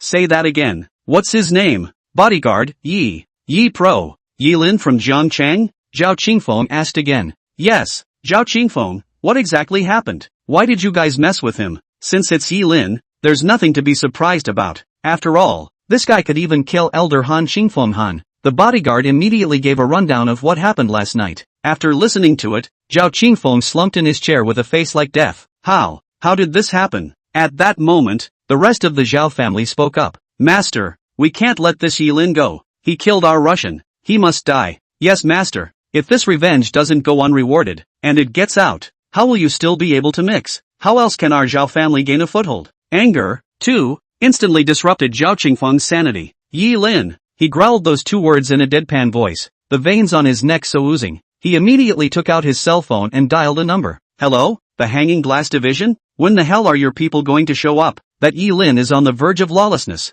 killing Han Qingfeng, destroying the Qi family, killing the old master of the Han family, and now even killing my granddaughter. If you guys don't care, he's going to lift the sky. Get out of there. Early in the morning, Yi Lin's villa seemed unusually calm. Yi Qiantaki got up early in the morning to make breakfast. After a night's rest and Yi Lin's rescue, Mo Evening Wind had also recovered well enough to be able to walk on the ground. And just at noon, when the sun was blinding, outside the villa, it was surrounded by an official car. Descending Dragon had long since gotten the relevant news through his own channels and looked at Yi Lin. Young lord, the people from the Hanging Mirror Division have arrived. Yi Lin didn't panic. Instead, he still had a bored look on his face as he shouted to the kitchen. Godfather, Xiao Taki, you guys stay at home, don't ever come out. Good, okay, both men answered. Now, both Godfather Lin Shan and Yi Qiang Taki knew that Yi Lin was not the poor boy he once was. He had returned from his studies. He had skills, and naturally, he had things he wanted to do. As family members, all they have to do is be supportive. Moreover, Lin Shan also learned about what happened last night, although he knew that it was not good to kill people. But there were some people who really should be taught a little lesson. Soon after, Yi Lin led Descending Dragon outside. Just as soon as he opened the door, he saw a man dressed in a suit, holding a document in his hand, with a pace as firm as Tarzan, and an obviously unusual aura leading a group of guards dressed in martial arts shirts standing in the Don't Lose Inn. The man still had his hand up. It looked like, and was about to knock. He had a serious expression. Such a coincidence? Good thing too. Save me the wasted effort. He picked up the document and placed it in front of Descending Dragon and Yi Lin. I am the Kyoto Suspended Mirror Division, in charge of all martial artists within the Dragon Kingdom, and have received a report that Yi Lin has seriously violated the rules of the Suspended Mirror Division by killing innocents indiscriminately, and have been ordered by the above transfer to apprehend Yi Lin and bring him to justice. You guys, who's Yi Lin? Chapter 48, A Wager. I am. Yi Lin stepped forward and said to the man in front of him. The man glanced at Yi Lin and took out handcuffs from his waist. My name is Guan Shang. Are you going to put it on yourself, or should I put it on for you? Guan Shang yawned and didn't seem to put Yi Lin in his eyes. For him, it was just a task from above. Although he wasn't sure what kind of prisoner actually made the higher-ups pay so much attention. But a young man in his early 20s, no matter how powerful he was, he couldn't possibly have a dark power out of the gate. Prisoners without strength were of no interest to him. Guan Shang. But in the next second, the words Yi Lin uttered made his hands shake with some shock. Yi Lin, I don't want to wear it. If you guys don't want to die, get lost. Guan Shang. He raised his head incredulously and stared at Yi Lin dead in the face. I'll rub it in. I didn't hear you right. This Yi Lin, how dare he tell me to get lost? Guan Shang blinked, not reacting for a moment. He asked again. Yi Lin, do you know what the Hanging Mirror Division is? Yi Lin nodded. I know. The official organization of Dragon Capital specializing in governing martial artists, directly under the management of the State Lord. All transfer orders are discussed and decided by the 6 secretaries under the State Lord. Guan Shang was confused. If you know that, how dare you say something like that? Yi Lin, why don't you dare? Guan Shang once again sized up Yi Lin, and after determining that this kid was a normal person with no brain problems, he rubbed his fist and said, the 7th rule of the Hanging Mirror Division. For any prisoner who refuses to be arrested, his cultivation can be nullified on the spot. I'll advise you again. Don't think for yourself. Yi Lin, I'm not thinking about it. On the contrary, if you don't want to die, get lost quickly. Interrupting my breakfast pisses me off. You. Guan Shang was shocked. He snorted coldly. Good boy. Not very old, but his breath is not small. I have also seen many martial artists who refuse to arrest, and one as young as you is still the first. It seems that without giving you a lesson, you don't know what it means that there are mountains beyond mountains and people beyond people. As the words fell, all the guards behind Guan Shang immediately stepped back. With that, he violently raised his fist and smashed it towards Yi Lin. The aura was extraordinary, quite like that of a tiger or a leopard. This look is not ordinary. Yi Lin, however, blocked it with just one palm. What?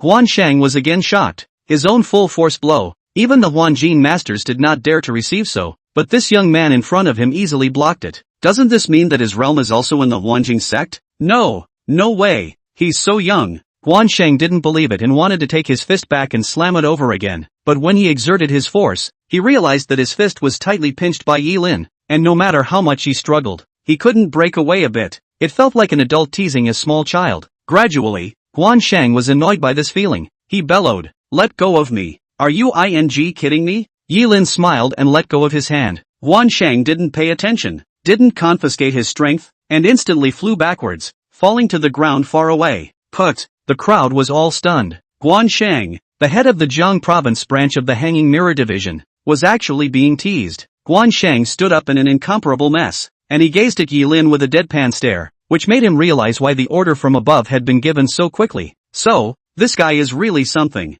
After just a short exchange of blows, Guan Sheng judged that he was not as strong as Yi Lin. This guy, no way is he mortal. Yi Lin, are you sure you want to resist arrest? Yelin angled his head. Okay, go back and tell the chief of your hanging mirror division that I, Yi Lin, have my own reasons for killing people. If certain people in this hanging mirror division are willing to act as lackeys of power, I will personally go up to the Kyoto hanging mirror division to clean up the door. Get out. At these words, Guan Sheng suddenly realized something, and although he was very upset inside, he reluctantly led the people away. After they left, Descending Dragon said, I've heard of this Guan Sheng. He used to participate in the heavenly sex selection, only to fall out later. It's a talented disciple of the Southwest Guan family. He is quite loyal and not a villain, so I think that he is being used by the people at the top. Yi Lin, I don't want to care that much. The Hanging Mirror Division is at least an organization founded by Master himself. If I let them get me, Master will laugh at me. Dragonfall, and what if they come back? Again? Yi Lin let out a laugh. Didn't I say so? Take a trip up to Kyoto to clean up the house. How's the news of the Mei family's treasure map coming along? Did you find out or not? Who spread the rumor about me? Descending Dragon clasped his hands. Still checking. The other party's methods are more secretive. The way of dispersal is more ancient. The Heaven's Gate intelligence team is still checking them one by one, as soon as possible. Yes, young lord. With that said, the two walked into the house. On the other hand, the news that the Hanging Mirror Division had gone to the Yi family in the morning to take someone had also reached the ears of Jiang Ru in the Jincheng camp in the shortest possible time. What did you say? Yi Lin resisted arrest? And beat up Guan Sheng? He's crazy. Jiang Ru shot up in shock, his heart racing. He knew well what kind of person Guan Sheng was, not to mention his identity and background. Just his identity as the chief of the Hanging Mirror Division branch in Jiang province was enough to make countless people fear him. But Yi Lin, but, at that moment, Jiang Ru had a premonition that something bad was going to happen, and the Hanging Mirror Division would definitely be furious, and maybe, it would even implicate Uncle San and the Lin family. He immediately took out his cell phone and dialed Lin Shan's number.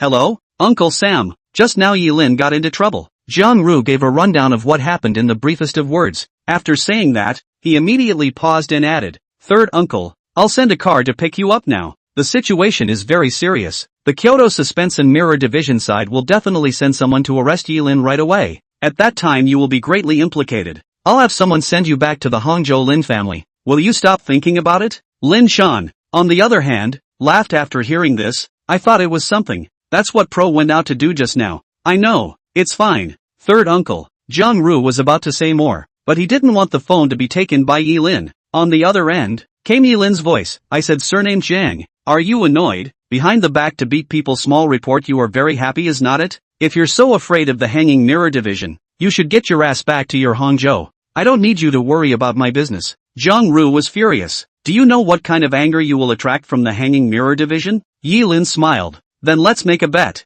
What's the bet? Yi Lin, if the Hanging Mirror Division not only won't send someone to arrest me next time, but will also send someone to my door to apologize, you will never bother my godfather and my family again, and the Jiangqing Town City Camp can't care about me. Yi Lin, ever again. Jiang Ru disdained. You're dreaming. What if the hangman still comes for you? Yi Lin, then I'll obediently go with them and be punished as you wish. Jiang Ru, okay, it's a deal. Chapter 49, the founder of the Hanging Mirror Division is his master. Meanwhile, it was the same luxurious hotel building. Housekeeper Yi also got the news that the Hanging Mirror Division had sent someone to his door to arrest Yi Lin. And, of course, it got a fruitless result from Sekaseng. The female secretary brought a plate of steak this time and set it in front of Butler Yi. The river city outside the window was getting a little darker. It looks like it's going to rain. Looking out from these floor-to-ceiling windows, you are able to see the entire river city. It's an unparalleled view for any person. But right now, Butler Yi didn't have the heart to enjoy the scenery. His expression was extremely serious,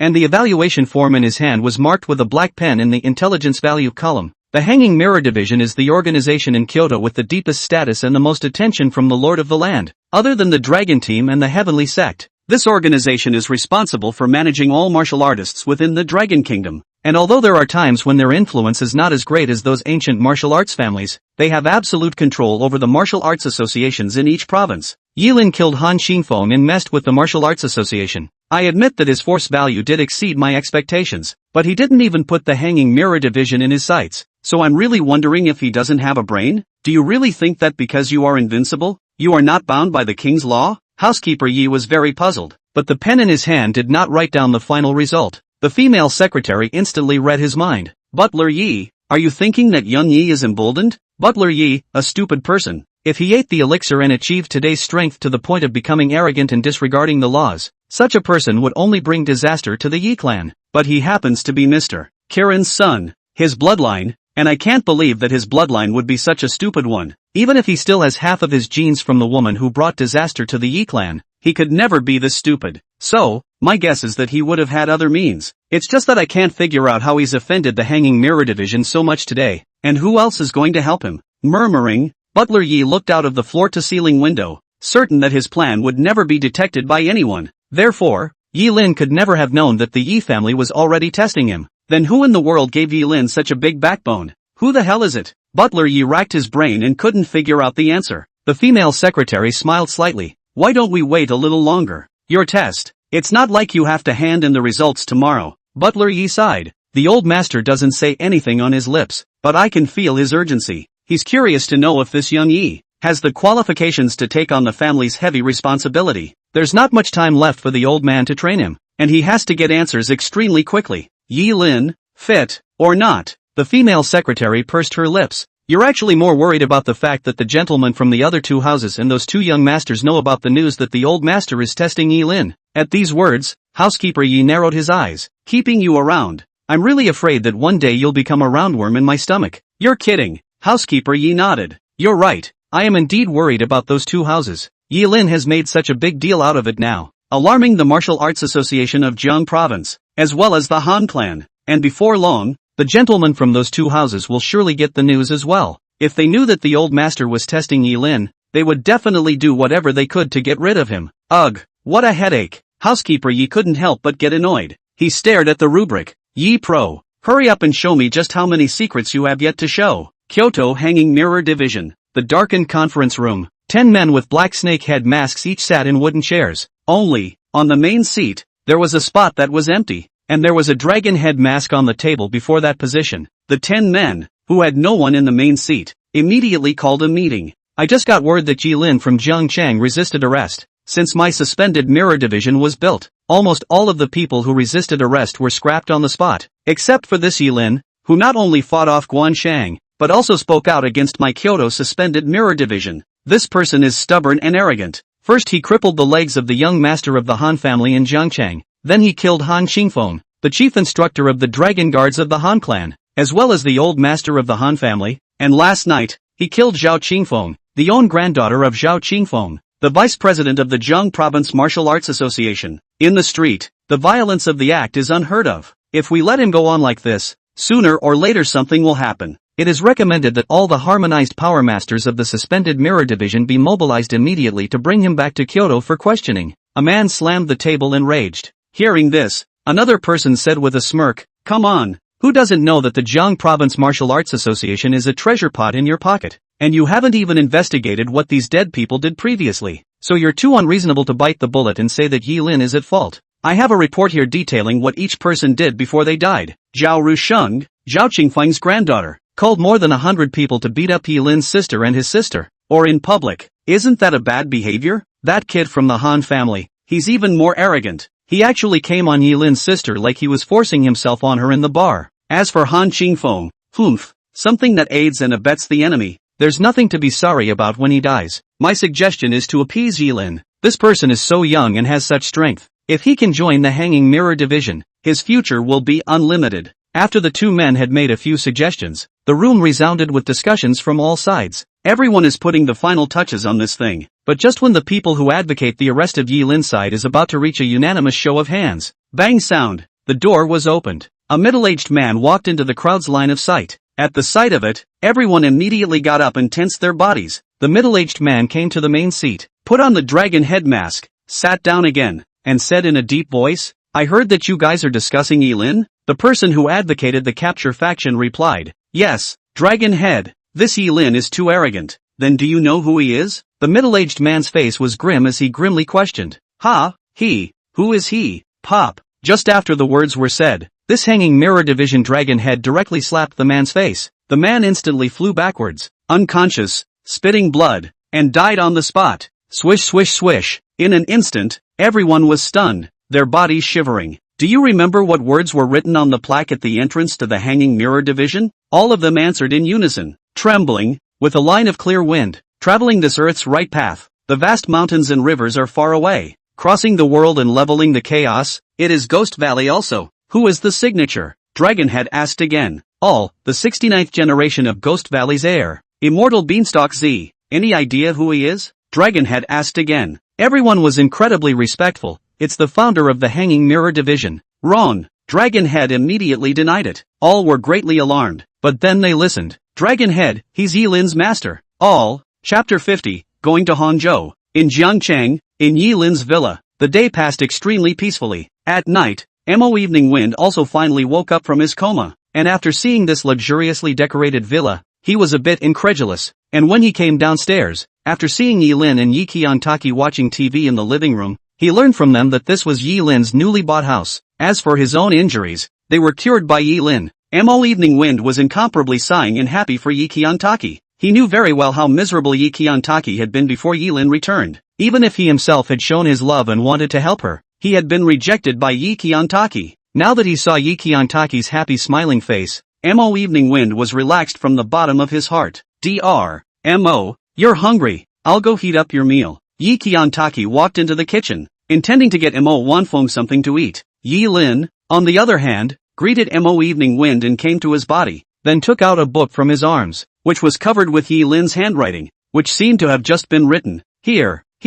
Mo Evening Wind took the book and was a bit puzzled. Yi, this is. He turned to the first page and then, immediately, his eyes widened and his mouth fell open. The blaze and surprise in those eyes could not be described in words. After 3 seconds had passed, his hands began to shake violently. The finger that turned the page felt like it was electrocuted. His eyes, constantly skimming the contents of each page. That look was like a wastrel hero in a novel who had suddenly obtained a supreme technique. Mo Evening Wind was stunned. The content on this book was something he had never been able to touch in his entire life. This is the legendary 9 Dragons Needle of Catan, and those long-lost remedies from ancient Chinese medicine, the method of traveling the needle, the law of pills, the method of massage. Each page is an absolute gem. Yeah, Mo Evening Wind looked up violently, tears welling up in her eyes. In the next second, he hastily bent both knees and knelt down towards Yilin. Yilin's hand was quick to stop his knee. What are you doing? Mo Evening Wind handed the book back. Brother Yi, this is too precious. This book of medical wonders, it's priceless. I don't deserve it. Yilin said without a trace of humor. Who says you're not worthy? You have passed my test of character. You've been kind to my sister and godfather. And as I said, you're my brother and my Yilin's family. I, Yilin, never begrudge my family. Don't you want to be a god doctor who helps the world? How can you do it without some skills? That gang of Western medicine stuff you learned in college is all garbage. Here, it's the real skills left behind by our old ancestors in Chinese medicine. What's in here is what you can learn with your current abilities, and when the time comes, I'll pass on some special medical skills. Do your research and don't let me down on you. Hearing this, Mo Evening Wind was speechless. He didn't know how to say thank you to Yilin and tightly grasped the book. Okay Mo, just take it. If you don't take it, my brother will get angry. Yi Qiantaki walked out with the warmed meal. Mo Evening Phone lowered his head and bowed deeply to Yilin. Brother Yi, I will definitely improve my medical skills.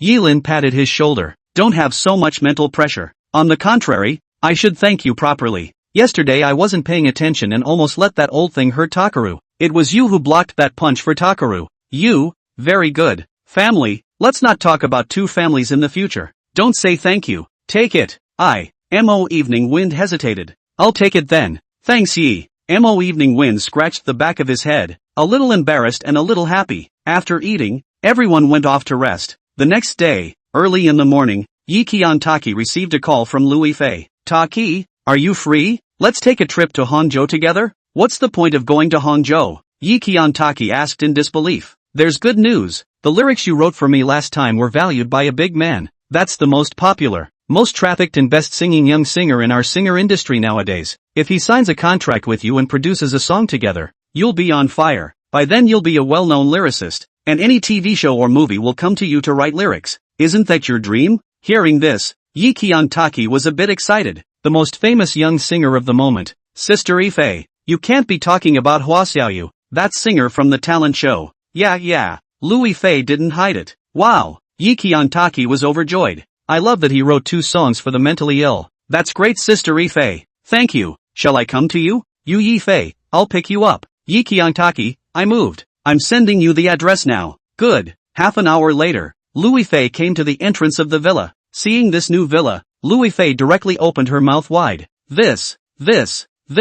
You moved to a new house? Lu Yifei was stunned. Yi Qiangtaki, my brother bought it. Hearing that it was Yi Lin who bought the villa, Lu Yifei instantly remembered the day before when Yi Lin had helped him cure his grandfather. And the image of him exploding and killing the Han family's dragon guards and the Lu family that day was still fresh in his mind. He not only possessed great medical skills, and the force value is extremely high. I think it's more than enough to buy a villa. Takaru, thank you. Your brother helped me cure my grandfather. You're welcome. Who let you help my sister and my godfather? At this time, Yi Lin also got up and came behind the two. Seeing Yi Lin once more, Lu Yifei's heart trembled slightly. Brother, Sister Yifei and I are going to Hangzhou. Oh, such a coincidence. I'll go too. Yi Lin said. Ah, you're going too? Lu Yifei's heart raced. Lin Shan walked out with his traveling bag on his back. Go back to see my father. Some time ago, Zhang Ru had spoken of the news that the Lin family had accepted Lin Shan. In the past few days, Lin Shan also recalled the past, and also felt that, once the grudge should be eliminated,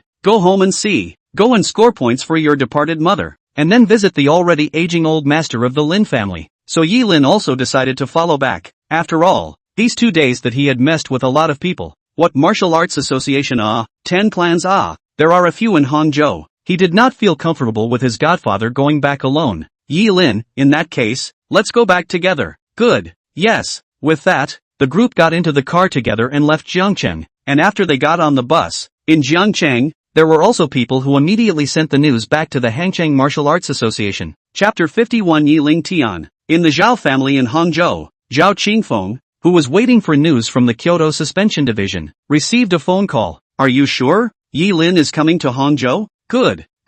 I know. After saying that, Zhao Qingfeng hung up the phone, and a biting killing intent appeared in his eyes. There's a way to heaven and you don't go, but there's no door to hell and you come. Yi Lin, you sent yourself to death. Murmuring, a henchman walked in under Zhao Qingfeng's orders. Elder Zhao, how's the news from the Hanging Mirror Division? Zhao Qingfeng questioned in a cold voice. The Martial Arts Association wants to take action against Yi Lin, although it is famous, but it will be a little smoother with the support of the Hanging Mirror Division, so as not to fall into disrepute. The underling's face was ugly as he replied. I just got the news that yesterday, Guan Shang, the head of the Jiang Province Suspense and Mirror Division subdivision, was repulsed by Yi Lin with a single palm strike, and is waiting for the final order from the Kyoto Suspense and Mirror Division. Like this? Zhao Qingfeng revealed a cold smile. Yeah, that's good. Yi Lin, you're really arrogant to the point of no return. You actually dare to resist arrest. You don't even have the Hanging Mirror Division in your eyes. In that case, it seems that the final order from the Kyoto Suspense and Mirror Division's side must have been to exterminate Yi Lin on the spot. You immediately notify the 5 elders of the Martial Arts Association that tonight, I will behead Yi Lin to avenge my granddaughter and Elder Han. Yes, the men went down immediately and issued a notice. With a single order, all sectors of Hangzhou received the news, and the Jiang Province Martial Arts Association was even more furiously prepared. On the other hand, Zhang Ru in the Jincheng camp was working a shift when he suddenly welcomed a guest. Chief Jiang, Lord Lu, the chief of the Jiang Province Jincheng army, is here. What? At these words, Zhang Ru immediately got up. The Jincheng army is a rank higher than the Jincheng battalion. Moreover, the Jiang Province Township Army manages all the township battalions in the territory of Jiang Province. This Lord Lu, Lu Mo Bai, is even a big shot in charge of personnel mobilization in the Jincheng army. Zhang Ru hurriedly went out to greet him and saw Lu Maobai dressed in black walking up to him with a document. Lord Lu, Zhang Ru takes the order. Zhang Ru immediately went down on one knee. Lu Maobai, by the decision of the upper side. Jiang Jincheng City Battalion Zhang Ru,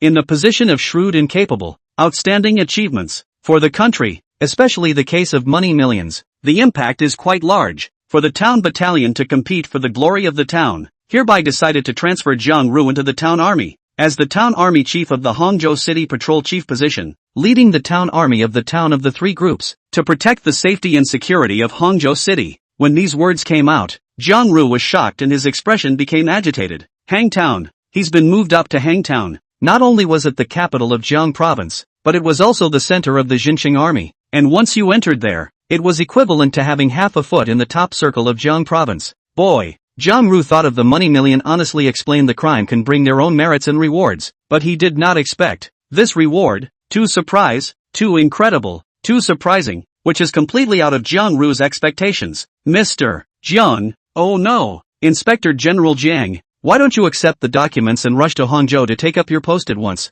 Yes. Jiang Ru immediately got up and took the paper. After sending Lord Luomobai away, he hesitated again. If I go to Hangzhou now, what about the bet with Yi Lin? Forget it, he will definitely lose. He will definitely be taken away by the Hanging Mirror Division. And at that time, Godfather will definitely come to Hangzhou in order to save him as well. And at that time, I will tell my mother again. And by my mother's intervention, Godfather will be soft-hearted enough to stay in the Lin family, and won't go back to Jiangcheng again. Thinking of this, Jiang Ru nodded, and without any further hesitation, he immediately took a few of his own men who always followed him around, and rushed to Hangzhou City to take up his post. Kyoto, on the other hand, is still calm. Outside the Yi clan's quadrangle, dozens of heavily armed warriors patrolled the surrounding security at regular intervals. There was a young man with a feminine face, covered in a pashmina and draped in a blanket, stepping out of a luxurious Rolls-Royce car. At the sight of the young man, the warrior at the door looked tight-faced and saluted him. This person was no other than the third young master of the third generation of the Yi clan, Yi Ling Tian. The old master should be awake by this time. Yi Ling Tian asked to the warrior, reporting to Yi Xiao. I don't know. I'm only in charge of defense. Behind him, a dog-legged man came up and cursed. My young master is in a hurry. If he is delayed, can you afford the responsibility? The warrior looked serious, gave him a hard stare, and moved the actual gun in his hand. Feeling the biting killing intent, the dog-legged man retreated back and hid beside Yi Ling Tian. Pop! Yi Ling Tian immediately gave the dog-leg a hard slap. Bastard! Is there a way for you to talk to a warrior like that? This is the old master's guard. I'm sorry, Yi Xiao. The dog-legged man bowed and apologized. Yi Ling Tian smiled and said, I'm really sorry. I didn't manage my men well. Please tell the housekeeper that I really have something urgent to see the old master. The warrior frowned. How could he not see that this Yi family's third youngest was killing the chicken to warn the monkey and mentioning himself in a roundabout way? The entire Kyoto, the entire upper class. Who does not know that the Yi family three young although frail and sickly, but that the heart of the plotting and scheming, is the world's first, the Yi three young to play up the sinister, can be more sinister and cunning than Wei Zhongxian a few points. Simple explanation, on the surface harmless, behind the scenes, careful eyes. The warrior didn't dare to provoke him for fear that this guy would really trip him up, and with a nod, he turned around to inform. After a while, a female secretary in her 50s, with glasses and a blue suit came out. Yi San Xiao. The old master said that he's in a bad mood today and doesn't want to see anyone. In addition, the old master also asked me to bring you a message that you should settle your own affairs by yourself. He is tired and old, and can't manage so many things at home. After saying that, the female secretary returned to the quadrangle, not wanting to hear too much relay from Yi Ling Tian. After she left, the dog's leg showed a difficult expression. Yi Xiao, go, get back in the car. Yi Ling Tian's face was calm and did not show the anger in his heart. When he got back to the car, however, he let out a long sigh. With this sigh, the co-pilot bodyguard immediately realized something and violently took out a cat from the cage at his feet and handed it to Yi Ling Tian. Yi Ling Tian grabbed it with one hand and first placed it in his arms and tenderly caressed it. Then the cat was still enjoying his touch, purring and purring, but the next second, Yi Ling Tian suddenly grabbed his neck, and the suffocating feeling directly made the cat explode. It struggled madly, 4 feet wildly scratching Yi Ling Tian's arm, but the nails have long been pulled out. A series of kicks down, hard to leave a little wound. In the end, the cat was strangled alive by Yi Ling Tian in a desperate struggle. Feeling the cat's body temperature gradually getting cold, Yi Ling Tian took a long breath and revealed a soothing expression. He threw the cat out the window and clapped his hands. It's a beautiful thing to feel the struggle of a weakling as it dies and to watch its powerless, broken eyes. Old master, something is very wrong. The henchmen have long been scared silly. Recently Yi Xiao has been going crazy a bit too often. Yi Xiao, which is not right. Yi Ling Tian's eyes narrowed and his tone was cold. The one who came out to deliver the message today is not that Butler Yi. Rather, the lady secretary. There's only one possibility. Butler Yi, go help the old man with other important things. Chapter 52, Returning to the Lin family. Hearing this, the atmosphere in the car was inexplicably depressing. The co-pilot's bodyguard took a look at the cage and there was no more cat. A drop of cold sweat ran down the forehead of the henchman in the back seat. After following Yi Ling Tian for so many years, he was of course clear about what kind of status housekeeper Yi actually possessed in the Yi clan. It was no exaggeration to say that Butler Yi was old Master Ye's doppelganger within the family. Even elder Master Ye's own son, or the third generation young master, had to be nice after meeting Butler Yi, because this Butler Yi has followed the old master for 50 years, and the most trusted henchman at the old master's side. If there were no special circumstances, housekeeper Yi would never leave the old master's side. Right now, the person who came out to deliver the message in place of the old master today was not housekeeper Yi. This immediately caused Yi Ling Tian's alarm. Young master, do you mean? Yi Ling Tian wiped his hands with a handkerchief and said in a cold voice, check Butler Yi's whereabouts. I'd like to know what else is more important in the old master's eyes than his own grandson's urgent business. Understood. Hangzhou. Noon. A slightly cool drizzle was falling from the sky. After the several people arrived at Hangzhou, they separated. Louis Fei takes Qian Taki to the mall to buy clothes for the evening celebrity and rich kids party to meet the singer. Yi Lin, on the other hand, accompanied his godfather, Lin Shan, to the front of the Lin family mansion. Looking at this ancient mansion full of memories, Lin Shan was overwhelmed with emotion. Without realizing it, he had been away from home for almost 20 years. What a magnificent man he was once. In the prime of his life, even if he was almost in his 40s, he still possessed a peak that had not been reached by many people. The Lin family at that time. Thinking about it, Lin Shan sighed. He had a complicated expression. If the Lin family did not have the support of the Yi family in Kyoto, how would they have made it to the peak back then? Mr. 3. At that moment, an old woman walked out and was overjoyed when she saw Lin Shan. Mr. 3, is that you? Mr. Hayama-san? You're back. The old woman walked forward and carefully sized up Lin Shan.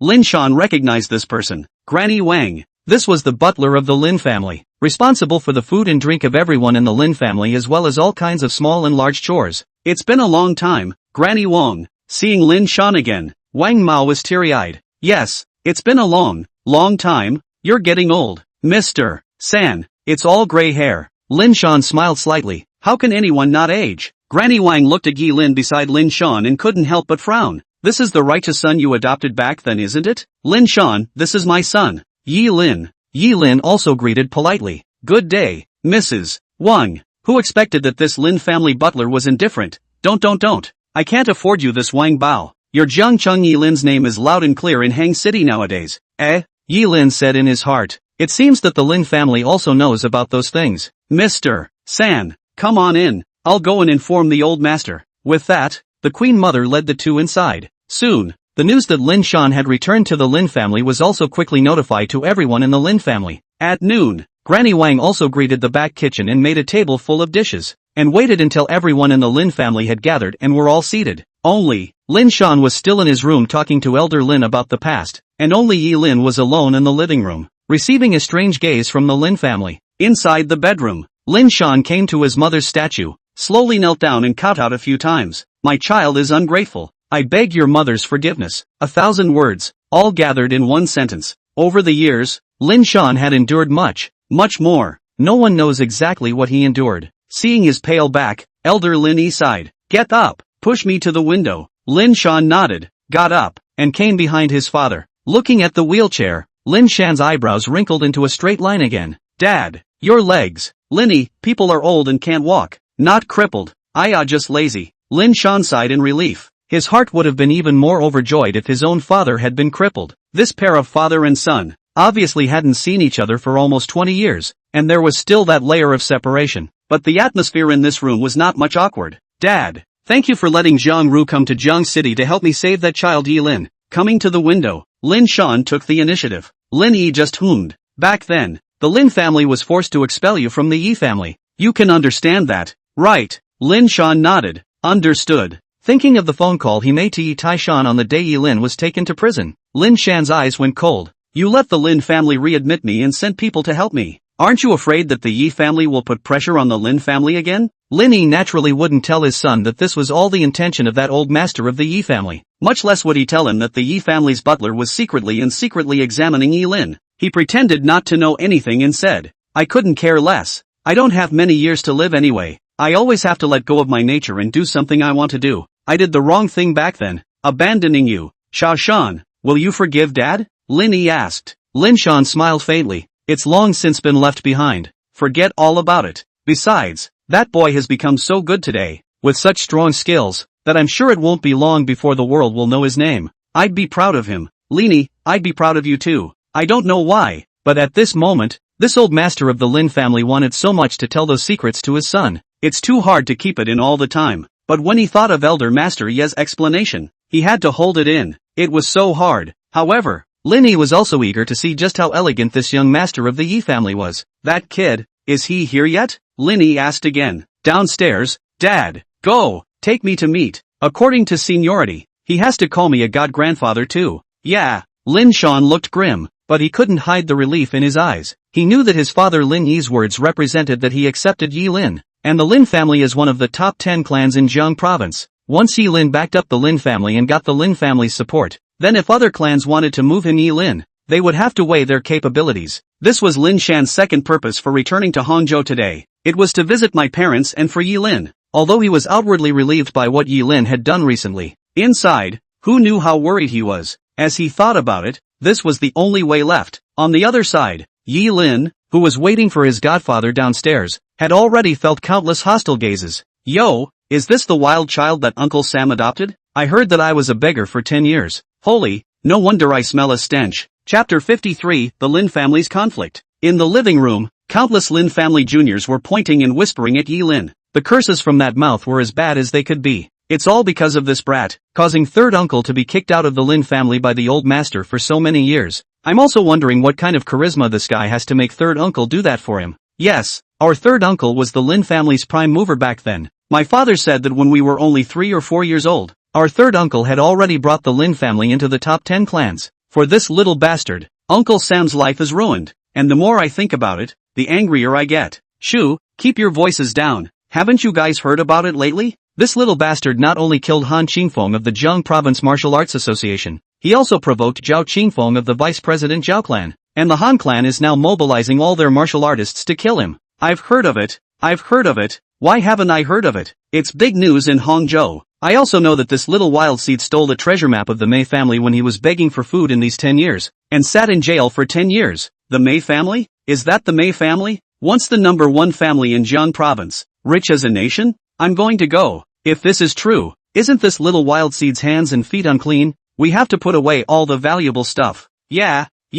As they discussed, these young Lin family members one by one stuffed watches, diamond rings, necklaces and whatnot into their pockets. This scene, too, fell completely in the eyes of the descending dragon. He walked over to Yi Lin. Young lord, should we teach these brats a lesson? Too matronly, just like the ING village amas. One looks like a dog. Why do they like to chew the cud behind their back so much? Yi Lin naturally heard these words. With his strength, he could hear even a fly screaming in this room. He ignores it because, well, it's Godfather's house. He has to give his Godfather a face. In Godfather's house, beat up the junior in Godfather's house. Say it, hit Godfather's face. Just ignore them, Yi Lin said coldly. Seeing this, descending dragon couldn't say anything else, but just glared at the group. Being glared at like this, that group of Lin family juniors even talked more and more. Yo.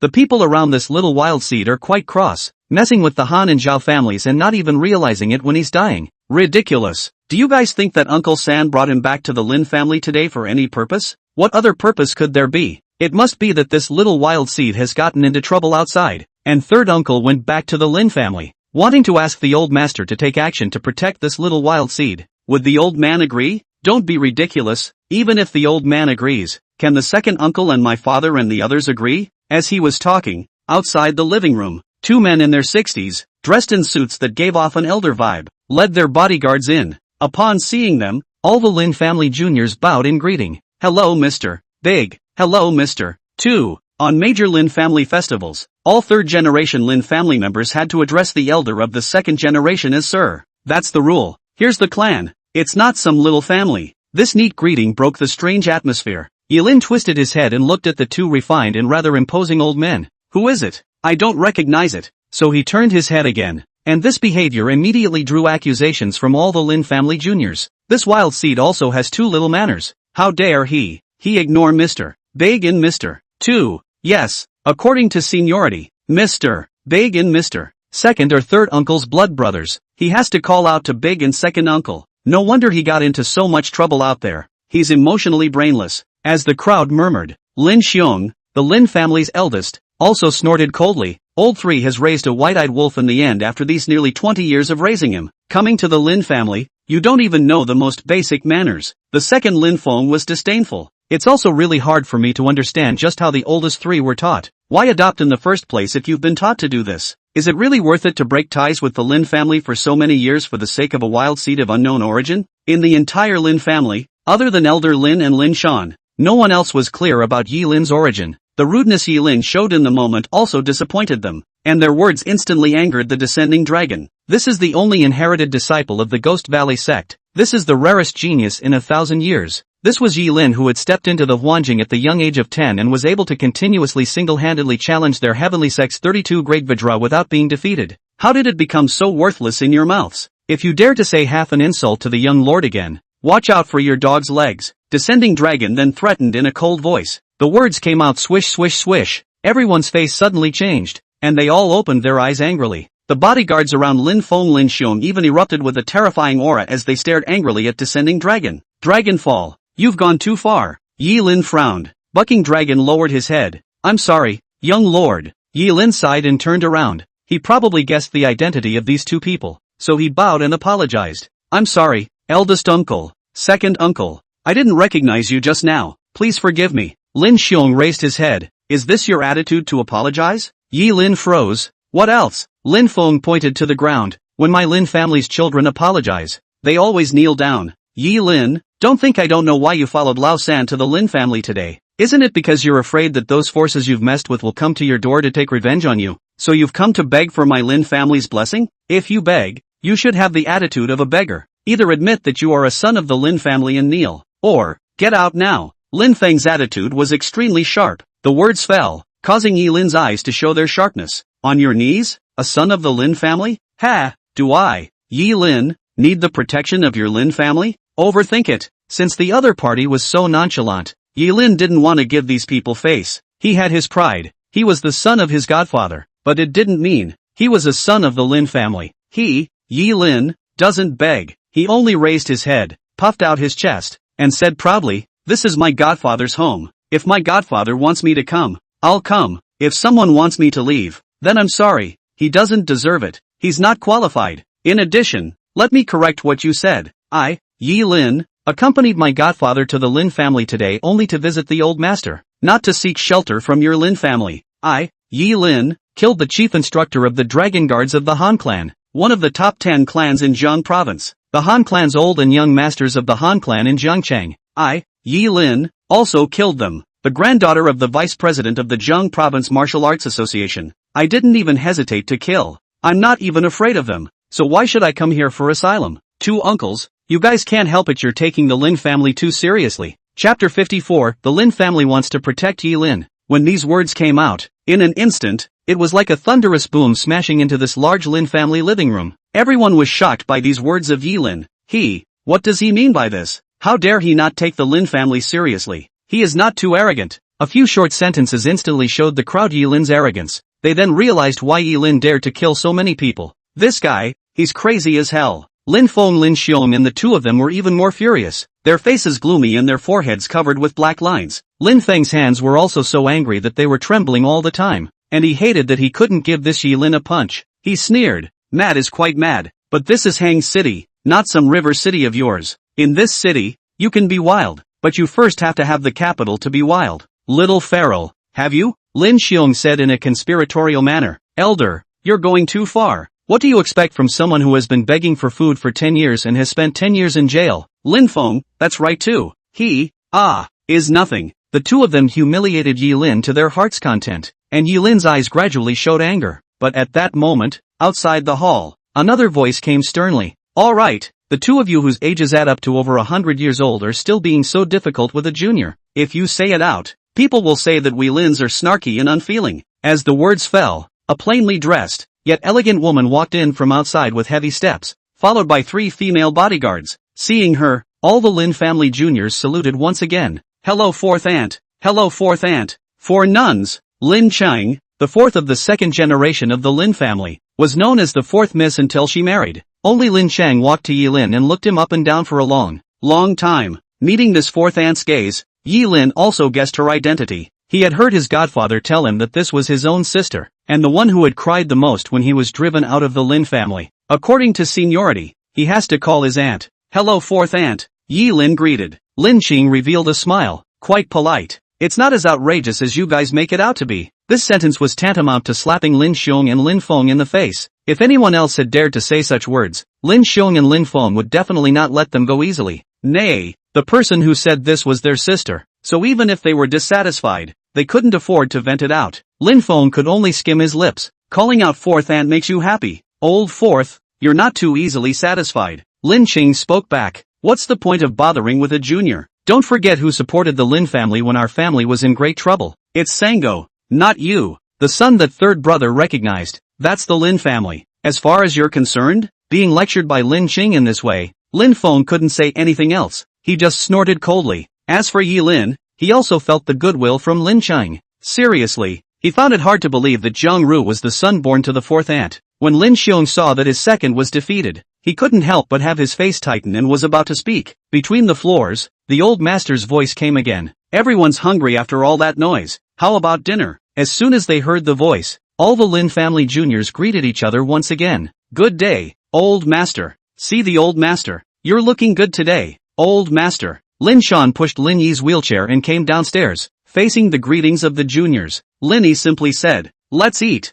In the living room was the main table, seated with the elders of the Lin family. The juniors were outside eating their meals. The only difference was that Yi Lin was brought up to the main table by Lin Shan, and he also sat beside him. Seeing this scene, Lin Xiong and Lin Feng were instantly dissatisfied. Eldest, you've been away from the Lin family for so many years. Have you forgotten the basic rules? Lin Xiong posed as a big brother. Lin Shan did not change his color and said blandly, they are all old. What rules do they need to talk about? Don't they feel diaphragmatic? If talking about rules made life a little bit better, there wouldn't be so many bad things under the sun. Lin Feng, still the same as before, eloquent. I really dare not think whether you were out of your mind or drugged that year, that you would make that kind of wrong decision. Lin Cheng, are you going to eat? You two go out without eating. It's not easy for everyone to have time to get together here. You two have to make a scene. Is it fun? As soon as she opened her mouth, these two big brothers held their breath back. At this time, old master Lin Yi spoke. It's nothing for Xiaoshan to bring Yi Lin to the table. After all, the next thing I'm going to announce has something to do with this boy as well. You've all heard about the recent events in Jiang province. Of course they knew that the old master was referring to the things Yi Lin had done. Yi Lin, however, didn't know and thought he was talking about something else. And then, in the next second, old master Lin Yi's words caused Yi Lin to feel a long-lost warmth. From today onwards, Yi Lin is a member of our Lin family. I will have this matter announced to the outside world. Whether it's the Martial Arts Association or the major clans, anyone who wants to make a move against Yi Lin is standing in opposition to my Lin family. Whoever dares to touch a hair on Yi Lin's head, then war. Swish, swish swish swish. When these words came out, Lin Xiong and Lin Feng were both directly stunned and stood up violently. Gramps, you're not kidding. You're going to protect the little bastard? You know how much trouble he's been in. Lin Feng also said, yeah dad, don't think about it. That's the Jiang Province Martial Arts Association, and the other clans in Jiang Province. I also heard that Yi Lin even beat up someone from the suspended Mirror Division yesterday. Is it hard for you to want to fight against the people from the suspended Mirror Division for the sake of Yi Lin? Lin Xiong, not to mention the hanging Mirror Division. Just a Martial Arts Association alone is something we can't solve. You're crazy. Lin Yi sat there quietly, looking disappointed at the panicked appearance of his two sons. Looking at Lin Shan again, even after leaving the Lin family for so many years, he was still calm and collected. If the Lin family is put in his hands, he can feel at ease. Compared to Lin Shan, this oldest and youngest, it was far worse. Lin Chang was fine with it and said, I agree with dad's decision. What? Lin Xiong, Lao Si, are you crazy too? Lin Feng, what time is this? Then don't add to the chaos. Okay. Yi Lin looked at Elder Master Lin incredulously. How could he not have imagined that this old master, whom he had never met before, would make this kind of decision for his own sake? Looking again at his godfather, Lin Shan, he then realized, this is godfather pleading for himself. Chapter 55, The Martial Arts Association comes. Although the godfather did not say anything on the surface, but in his heart, all wanted to do something for himself. Yi Lin was silent for a while and said, thank you, god grandfather. Lin Yi took out a red packet from his arms. After calling out to a god grandfather, take this red packet. Yi Lin took the hand and put the red envelope into his bosom. Seeing this scene, Lin Xiong and Lin Feng's faces were ashen. They were not yet in charge of the Lin family, so as long as the old master made a decision, they didn't have the slightest right to disobey. Either obey or shut up, or get the hell out of the Lin family. Getting out of the Lin family was impossible. So much so, they could only accept this decision silently. If you have anger in your heart, then swallow it. And just as the meal was about to continue, outside, the road in front of the Lin family's mansion was suddenly surrounded by a luxury car. A junior member of the Lin family ran in a panic and kneeled on the ground with a plop. Old master, it's bad. A lot of people suddenly came outside, all from the Zheng Province Martial Arts Association. What did you say? Lin Xiong was shocked. Lin Feng, it's not good. The people from the Martial Arts Association are definitely here to find Yi Lin. Master, I told you, you're going to get our Lin family killed. Yi Lin has messed with the Martial Arts Association. Once that group of martial artists goes on a killing spree, our Lin family will have no power to fight back. Lin Xiong, master, hand over Yi Lin. Upon hearing this, Lin Shan became furious and slapped his hands. If it were your own son, would you hand it over? Lin Xiong wanted to say something, but once he looked at Lin Shan's pale face, he closed his mouth again. Lin Qing, that's right, don't talk without thinking. If the Martial Arts Association comes, they come, and they still kill innocents indiscriminately? Do you really think that the laws of our Dragon Kingdom are a sham? No one is to be taken lightly. Lin Yi, on the other hand, was calm and collected. If it's here, it's here. What's there to be afraid of? My Lin family, too, is not a place where his Martial Arts Association can go unchecked. With that, this old Master Lin was about to get up. Yi Lin, however, smiled and said, God grandfather, I won't bother you. I can take care of it myself. You? Lin Xiong disdained. How do you solve it? Do you think that if you kill Han Qingfeng, you can really fight against the entire Martial Arts Association? Now here comes all the martial artists of the Martial Arts Association. If you can fight again, you're 1 against 10, 1 against 100. Lin Feng, that's right, don't think too highly of yourself. You'll suffer one day. Yi Lin, I won't bother the two of you with that. My godfather wants to protect me. My god-grandfather also wants to protect me. Their intentions, I, Yi Lin, heartily appreciate. But I know that I can solve my own troubles by myself. Just like what I said just now. To solve these troubles, I, Yi Lin, am sufficient alone and don't need to rely on the Lin family. Saying that, Yi Lin turned around. Godfather, god-grandfather, you guys continue eating, give me 10 minutes and I'll come back to accompany you. After saying that, Yi Lin took big steps towards the outside, and Bucking Dragon immediately followed. Seeing this, Lin Xiong and Lin Feng were too lazy to mind their own business and sat down to eat. Let him die if he wants to. It's just as well to die to save implicating our Lin family. Lin Cheng glared at the two of them without any good humor. Do you guys have to be that malicious towards him?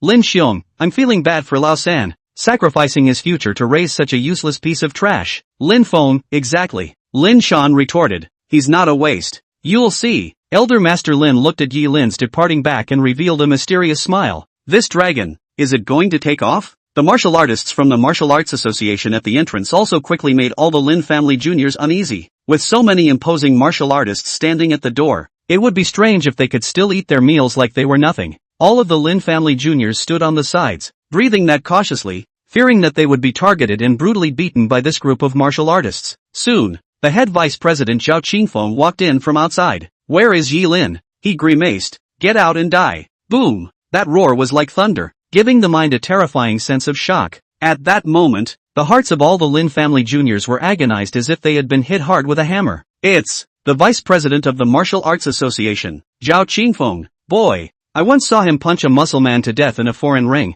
That heart was twisted. It was horrible. It's all this Yi Lin's fault. He's the one who killed Zhao Qingfeng's own granddaughter before he was provoked. Do you think we'll all die here today? What kind of sins did our Lin family commit in our previous life to be so implicated by this son of a Yi Lin? The Lin family juniors were all secretly cursing Yi Lin. After Zhao Qingfeng finished yelling, he saw that no one in the hall responded, and his anger raged. Yi Lin, are you deaf? Get thee outta here. Get outta here. Bang! On the face, a shoe plate suddenly flew and directly hit Zhao Qingfeng in the face. Next, this vice president of the Martial Arts Association unexpectedly flew out a dozen meters and fell to the ground in a terrible state. Chairman Cho, the Lord President. Several martial artists rushed over to help Zhao Qingfeng up. Then there was a cold scoff in his ear. Where's the fly that's squawking in my ear? Sick? So anxious to find death? As soon as these words came out, everyone looked in the direction of the voice and set their gaze on Yi Lin. Only Yi Lin led Descending Dragon and slowly walked to the courtyard. The Descending Dragon looked funny with one foot in his shoe and one bare, but the breath that was displayed made the atmosphere several times more depressing. He was angry too.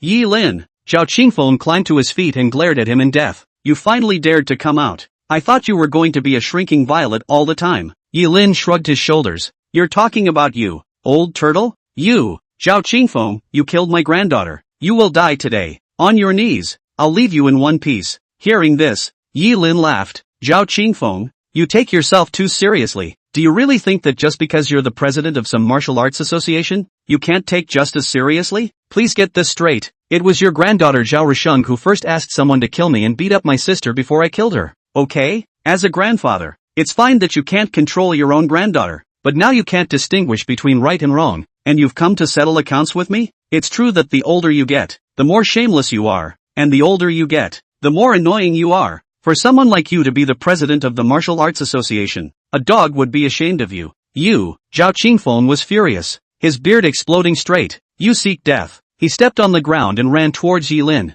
Chapter 56, The President is Here. Zhao Qingfeng took the lead, and the atmosphere in this room was instantly oppressive. The hearts of all the Lin family juniors only felt as if they were being pressed down by Tarzan, almost on the verge of gasping for air. They were nothing but ordinary people. Feeling the aura emanating from a martial artist at close range, they could only keep trembling, and when they saw Zhao Qingfeng arrive in front of Yi Lin in just a few breaths, all of them couldn't help but close their eyes. They didn't want to see Yi Lin beaten to a pulp. It's brutal. It's too bloody. It's too juvenile. They simply didn't think that a young man whose age was only in his early 20s could survive under the hands of the vice president of the Tangtangjang Provincial Martial Arts Association. But, bang! There was a loud bang, shattering everyone's speculation. What? This? How is this possible? In the courtyard, all the member martial artists of the Jiang Province Martial Arts Association all opened their eyes wide. The junior members of the Lin family all opened their eyes to look as well. In the next second, they all opened their mouths wide. Holy, so Han? Is this Yi Lin? That's his bottom line? Only to see Yi Lin not moving at all, gently slapping his palm and blocking Zhao Qingfeng's fist. He didn't even take a step back or change his expression. It feels like a father beating his son. With all your might, you merely tickle me, and my full force will keep you from crawling for the rest of your life. Yi Lin sneered. Is that all the strength you have? Also worthy of being the vice president of the Martial Arts Association? Are you taking yourself too seriously? You, Zhao Qingfeng's pupils trembled. His face was unconvinced, but in his heart, he was also subdued by Yi Lin's slap. He was a patriarch at the 5th level of Huanjing, and all he had practiced in this life was boxing. His full force strike, even a peak Huanjing Zongshi would not be able to block it so easily.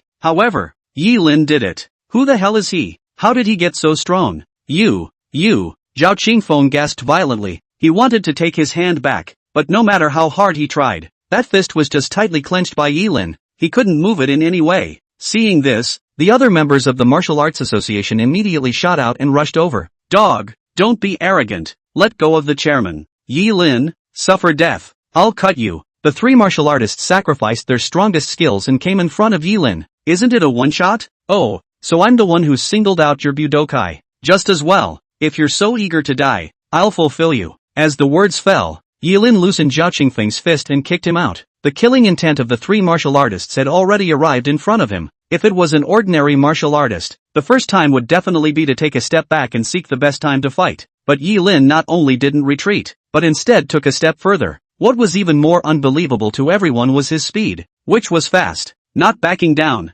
is the bottom line. Moving forward, its strength. In that short moment, everyone only saw the remnants of Yi Lin's strike. He first clasped a martial artist's shoulder with one hand and forcefully flung him across the ground. Both but a high-raised kick broke a martial artist's right leg. Finally, before the third martial artist's long knife slashed to his chest, he popped up in place and struck a hanging golden hook in the air, kicking his leg like a golden whip on that martial artist's neck, breaking his neck on the spot. Ka-ching! A click. The sound of bones cracking was so crisp, so melodious. The stillness of time rushes by. The martial artist whose neck was kicked and broken directly collapsed to the ground, completely losing his breath. Swish, swish, swish, swish. In an instant, the whole room was in a state of shock. So handsome. There were a few girls in the Lin family's junior generation who saw the scene and revealed a flamboyant expression. How can he move so crisply and powerfully? Just like a Jedi in anime. This is the ultimate crush. So he's arrogant because he's that strong? It's over. I'm suddenly in love with this Yi Lin. What should I do? The men in the Lin family's junior generation were also impressed by Yi Lin. So strong. My god. Is this a counterkill that a human can do? Is that why Uncle Sam is adopting him? It's genius. Other than them, the rest of the Martial Arts Association was even more stunned and speechless. Although they knew that Yi Lin had killed Han Qingfeng before they came here, they hadn't even given it a second thought. Han Qingfeng had a high status in the association. but his strength wasn't front and center. None of them felt that Yi Lin would be able to fight back surrounded by all the martial artists of the Martial Arts Association. They all felt that it would only take a finger and a few minutes to kill Yi Lin. But now, the strength that Yi Lin had displayed was like a slap in the face that ruthlessly smacked them in the face. Zhao Qingfeng's veins bulged, and the shock within him was no less than the rest. This guy, it's also outrageous. He knew very well what kind of strength the three martial artists who had just rushed over possessed. One is the peak of dark power. One is at the first level of Huanjing. The other one was a Zhongzhi whose strength was close to his. The three of them, in a short moment, not even a second's time, were defeated by Yi Lin. Is this still humanly possible? We're all martial artists. How come you're the only one killing so happily? Yi Lin yawned, obviously not enjoying himself. That's all the strength? He questioned in a cold voice. The other two martial artists, both crippled, hearing Yi Lin's mockery, they once again stormed up wanting to teach Yi Lin a lesson. Seek death. Wouldn't it be nice to just lie down and be a dog? After saying that, Yi Lin snapped two slaps, twisting the two men's heads 180 degrees. Two martial artists from the Budo Association pawn. In an instant, the entire room was silent, as if a thunderbolt had blasted here. Old Yu, Old Dai, Old Cheer. Zhao Qingfeng's heart was like a knife. These were his most capable people. Yi Lin, Yi Lin, Yi Lin. Yi Lin pulled out his ears. What's the point of calling your father? Have a fart. I want you to die. Zhao Qingfeng completely lost his mind and charged straight at him. And this time, Yi Lin didn't intend to hold back, bursting out his entire body with killing intent. Yi Lin, returned, originally only wanted to live an ordinary life. But what about yours? Bullying my family. To kill me again. This world is spoiled by people like you. Die. Yi Lin shifted his feet and rushed up as well. That punch, smashing into Zhao Qingfeng's head. But just as their fists were about to clash together, a furious shout came from outside the compound. Enough! Stop it! Isn't that humiliating enough? Bang! Immediately after that, Zhao Qingfeng flew backwards, as if he had been hit by a train, and fell in front of the entrance of the compound. Yi Lin stopped and raised his head, staring ahead. On that position that should have been Zhao Qingfeng's, there stood a yellow-faced, inch-haired middle-aged man. He was dressed in cloth and coarse clothes, 8 feet tall, with his hands clasped to his chest, and his regular and strict national character face, showing all his majesty. At that moment, all the martial artists of the Martial Arts Association were pleasantly surprised. President, it's the president coming. President. Chapter 57, Appointment of Yi Lin as Guest Secretary, President of the Jiang Province Martial Arts Association, the strongest martial artist within Jiang Province. Ma Qin, Peak Huanjin Master. His eyes were sharp and gleaming. Seeing him, Yi Lin also felt a hint of oppression. It could be said that this was the strongest opponent he had encountered since his return. Who are you? Yi Lin questioned. Ma Qin, President of the Jiang Province Martial Arts Association. Last name is Ma, the single name Qin. When these words came out, the Lin family juniors took in a deep breath of cold air. Is this President Ma? I thought he was on a mission abroad. Is he the hero who once killed 500 ninjas with one man? Inside the living room, Lin Yi, who was eating his meal, revealed a smile. President Ma actually arrived in person. Oh, what a way to give face to this god-grandson of mine. I can't imagine that this god-grandson of mine is already so strong that even Chairman Ma can't sit still. Lin Shan was also shocked. He had heard of Ma Qin's name, recalling that before he left the Lin family, this kid had only just joined the Martial Arts Association. And now, he had become the president. The others couldn't help but shrink their hearts when they heard Ma Qin's name. The seriousness of the matter was beyond their imagination.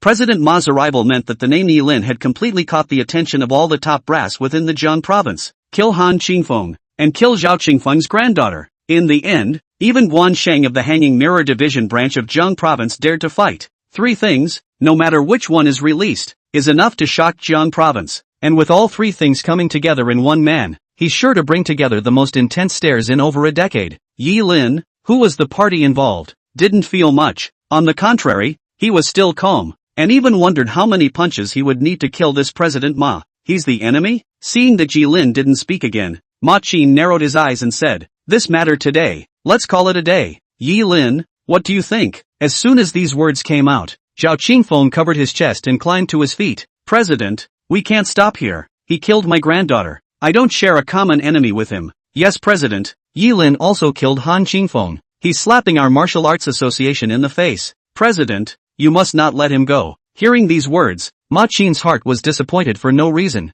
These guys, are they out of their minds? Can't he, as president, hear something else when he says that's the end of the line? You have to know that he, Ma Qin usually doesn't show up, and once he does, he must have some important instructions. These people, can't they think straight? Thinking about it, Ma Qin grew impatient. Since you want to kill him, which one of you will go first? If you want to seek revenge, then you have to follow the rules and fight one-on-one. Bullying the few with the many would not be the demeanor of our Zheng Province Martial Arts Association. Say it, and it will spread to other associations and laugh at our Zheng Province martial artists for not speaking martial arts. After saying that, Ma Qin stepped aside and looked at the association martial artists behind him. With this statement, in an instant, everyone lowered their heads, not daring to come forward. They're not stupid. The strength Yilin had displayed had already exceeded their imagination. What's the difference between them and looking for death if they go forward again? You can't beat all three together. Who has a chance of winning a one-on-one fight? Ma Qin sneered.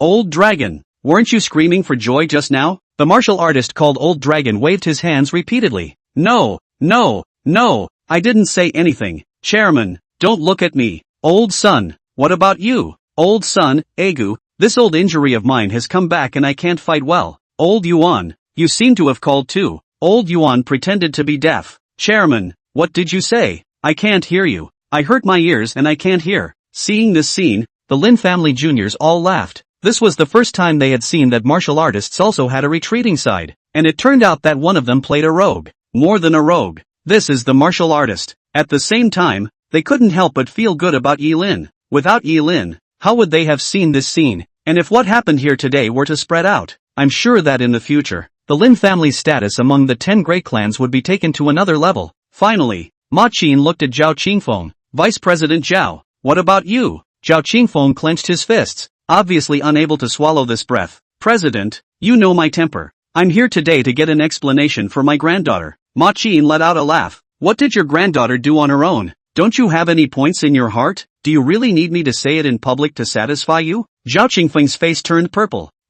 He paused and added, but no matter how wrong my granddaughter is, she is at least an ordinary person, and her crime is not punishable by death. Yilin's hand is so heavy, if there's no punishment whatsoever, in the future, we martial artists can simply kill ordinary people without fear as well. Ma Qin, what are you trying to say? Zhao Qingfeng, I would say that Yilin, even if he doesn't die, will have to waste his legs. According to the rules of the Hanging Mirror Division, he deserves this. President Ma wants to understand this matter as soon as possible. Then I'll ask you, President, to make a move and abolish his legs, he said archly. Hearing this, Yilin also condensed his breath into his fists, ready to meet their challenge. But Ma Qin, however, sneered again. Zhao Qingfeng, what makes you think that the Hanging Mirror Division will care about Yilin? In an instant, everyone realized something was wrong. What do you mean? What makes you think the Hanging Mirror Division will care about Yilin? Won't it? If that had come out of someone else's mouth, it would have been dismissed as a psychopath. But the point is, the words, they came out of President Ma's mouth. Who is President Ma? He's the president of the Zheng Province Martial Arts Association, directly assigned by the Department of Suspension of Mirrors. It is also considered half of the small high-level figures of the Hanging Mirror Division. Every year, he attends the important decisions of the Suspended Mirror Division. No one knew better than he did what the inside scoop on the Hanging Mirror Division was. Zhao Qingfeng was also stunned and frowned. President Ma, what do you mean? Hanging Mirror Division? Are you planning to let Yilin go? No, you're wrong. Just then, outside the compound, another voice came. Hearing this, everyone looked over. It's Guan Shang, chief of the Zheng Province branch of the Hanging Mirror Division. What's he doing here? Seeing this person again, Yilin was stunned in his heart. What kind of big scene is today? Seeing Guan Shang, Zhao Qingfeng looked like he saw hope. Director Guan, you're finally here. Did the Kyoto Suspense and Mirror Division order the execution of Yilin? You tell me. I can't wait a moment longer. I want this Yilin to die. Guan Shang shrugged his shoulders. Vice President Zhao, if that's what you think, then don't blame me for not being polite. Zhao Qingfeng frowned. Why? Guan Shang took out a document. By order of transfer from the higher-ups, Yilin is hereby appointed to the position of Chief Guest Secretary of the Hanging Mirror Division of Zheng Province, to be treated with the courtesy of a superior, at the same level as myself. Guan Shan, Vice President Zhao, if you want to kill Guest Minister Yi, are you trying to go against the entire Hanging Mirror Division? Swish, as the words fell, Zhao Qingfeng's body trembled and he sat paralyzed in place. He changed his face greatly and was beyond shocked. How is this possible? Chapter 58, Secretary Yi, Hakim, or the Chief Guest Secretary. It wasn't just Zhao Qingfeng. The members of the Martial Arts Association on the scene, as well as the Lin family juniors. Even the 3 generations of the Lin family eating inside were shocked by the news. This is unbelievable. A 20-something-year-old guest star. Unheard of, never seen before. What's a Hakim? Usually some extremely strong martial artists, and because of the inconvenience of their status, they could not join the Martial Arts Association. So there was the position of guest secretary of the Hanging Mirror Division. Every guest secretary enjoyed the same treatment as the president of the Martial Arts Association. The chief guest secretary, on the other hand, was at the same level as the chief director of the various regional divisions of the Suspended Mirror Division. And even when he arrived at the Suspended Mirror Division in Kyoto, he would be treated with extremely high courtesy, because behind every guest secretary stood an ancient martial arts family, or some powerful martial artist. But what does Yi Lin have? Would you say he's strong? It is quite strong, but not strong enough to make the Hanging Mirror Division seal him as a guest secretary. Did you say he had a background? A child from a poor family in Zhangchang. Even if he now had the Lin family behind him to rely on, he didn't deserve to have the position of guest secretary. What the hell is going on here? Zhao Qingfeng was both puzzled and uneasy. He knew that once Yi Lin became a guest minister, then he could only swallow this revenge alive. Otherwise, he would not even need Yi Lin to make a move. He himself would be beheaded on the spot by the Hanging Mirror Division. President Zhao, are you still planning to take action against Hakai? Guan Sheng questioned again. Zhao Qingfeng's fists kept trembling, and that gnashing of teeth was as stifling as it could get. Yi Lin, who was the main character, was unimpressed when he heard this news. Guan Sheng glanced at Zhao Qingfeng, and after seeing that he didn't react, he walked over to Yi Lin and handed over the appointment document. Hakai, this is your sealing letter. Here's another plaque. It's your identity card. From now on, all over the Dragon Kingdom, as long as you show this card, all martial arts associations will have to give way to you. All the regional suspense divisions will also make it easy for you. Yi Lin didn't reach out and said, I refuse to be a guest minister. Swish, swish swish swish. In an instant, the scene blew up again. What did he say? He doesn't want to be a guest secretary? My god, this kid is arrogant beyond bounds. I'm really crazy. I didn't hear it wrong. He actually doesn't want to be a guest minister and refuses. Does he know that the status of guest minister is something how many martial artists dream of? Why did he refuse? I'll be the one if he doesn't. Give me the sign. All the members of the Budo Association cried. People are more angry than people. The members of their group had fought for half their lives without being nominated as guest ministers. But Yi Lin just came out, killed a few old guys, beat Guan Sheng of the Hanging Mirror Division subdivision, and backhandedly is to get the identity of the guest secretary. And the result is that this guy still does not want it. This world, it's so unfair. The Lin family juniors were even more puzzled. Why doesn't Yi Lin want to be a guest minister? If he becomes a guest minister, no one will dare to bully him in the future. It's not just that no one dares to bully him. In the future, in Jiang province, our Lin family can walk sideways. Is that so? Alas, it's a pity that he refused to be a guest minister. In the inner hall,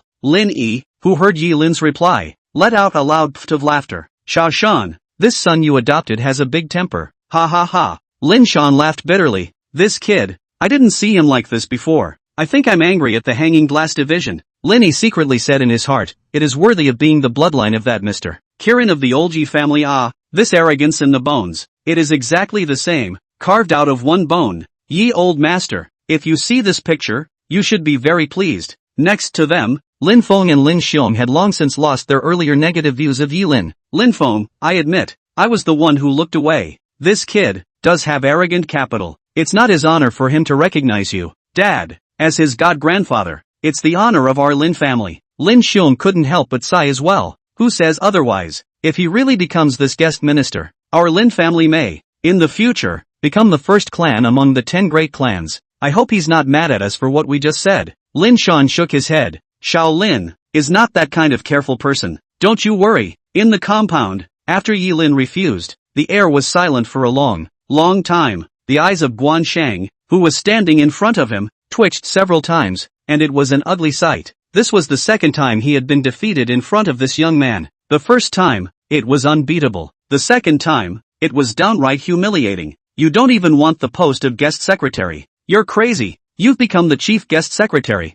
but you're on the same level as me. Guan Sheng, as a result, you still don't want it. Is it contempt? At that moment, Guan Sheng felt an unprecedented sense of frustration, and as the genius of the clan, he couldn't accept it, but he had to. He said in a deep voice, Hakai Yi, don't joke around. Yi Lin, I'm serious. I don't care. Guan Sheng's face instantly darkened, and just then, Ma Qin walked up to Yi Lin and whispered in his ear. The dragon head of the Hanging Mirror Division in Kyoto asked me to convey that this position of guest secretary was prepared for you by your master long ago. If you are not proper, that old man will go back to his country and put an end to the Hanging Glass Division. Dragon head begs you, take this identity. Dragon head? Yi Lin was slightly stunned, remembering the middle-aged man that his master had taken him to Kyoto to see many years ago. It seems that back then, he was still bringing in nightly barbecues every day to beg for his guidance and healing. Aha! That person's face can still be given a face. Okay, then I reluctantly accept. Yi Lin reached out and took the identity card, slipping it into his pocket.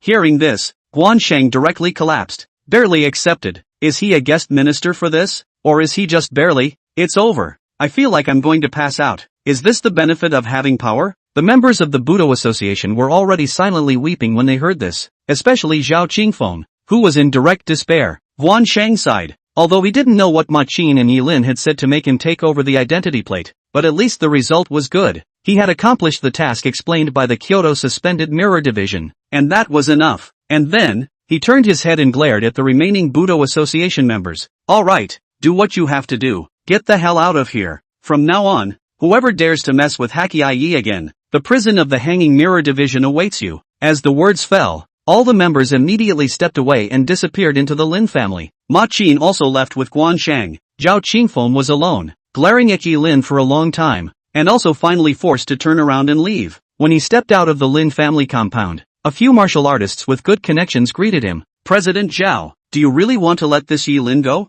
Zhao Qingfeng narrowed his eyes. Spare? Humph. How? Isn't it just the guest minister? Just because we can't mess with him doesn't mean the other guest ministers can't. When that Haksai Su from the Hanging Mirror Division of Jiang Province returns, I'll go to his door and invite him. Chapter 59, The Han Family's Attitude. Soon after they left, the news that Yi Lin had become the chief guest secretary of the Hanging Mirror Division of Jiang Province spread throughout Hang City. After people from all walks of life heard this name, besides being shocked, they were more curious. Didn't Yi Lin kill Han Qingfeng and Zhao Qingfeng's granddaughter? How could he become a guest minister? Does Yi Lin have another identity? He can't be Guansheng's own brother. Yi Lin? He's too mysterious. How many more secrets does this guy have? On top of that, the crowd got another message. Through the fight between Yi Lin and Zhao Qingfeng, the crowd judged that Yi Lin's strength was comparable to the 5th level of a Huanjing master. In an instant, all martial artists were shocked by this news. This was far more terrifying and unbelievable news than Yi Lin becoming a guest minister. Early 20s,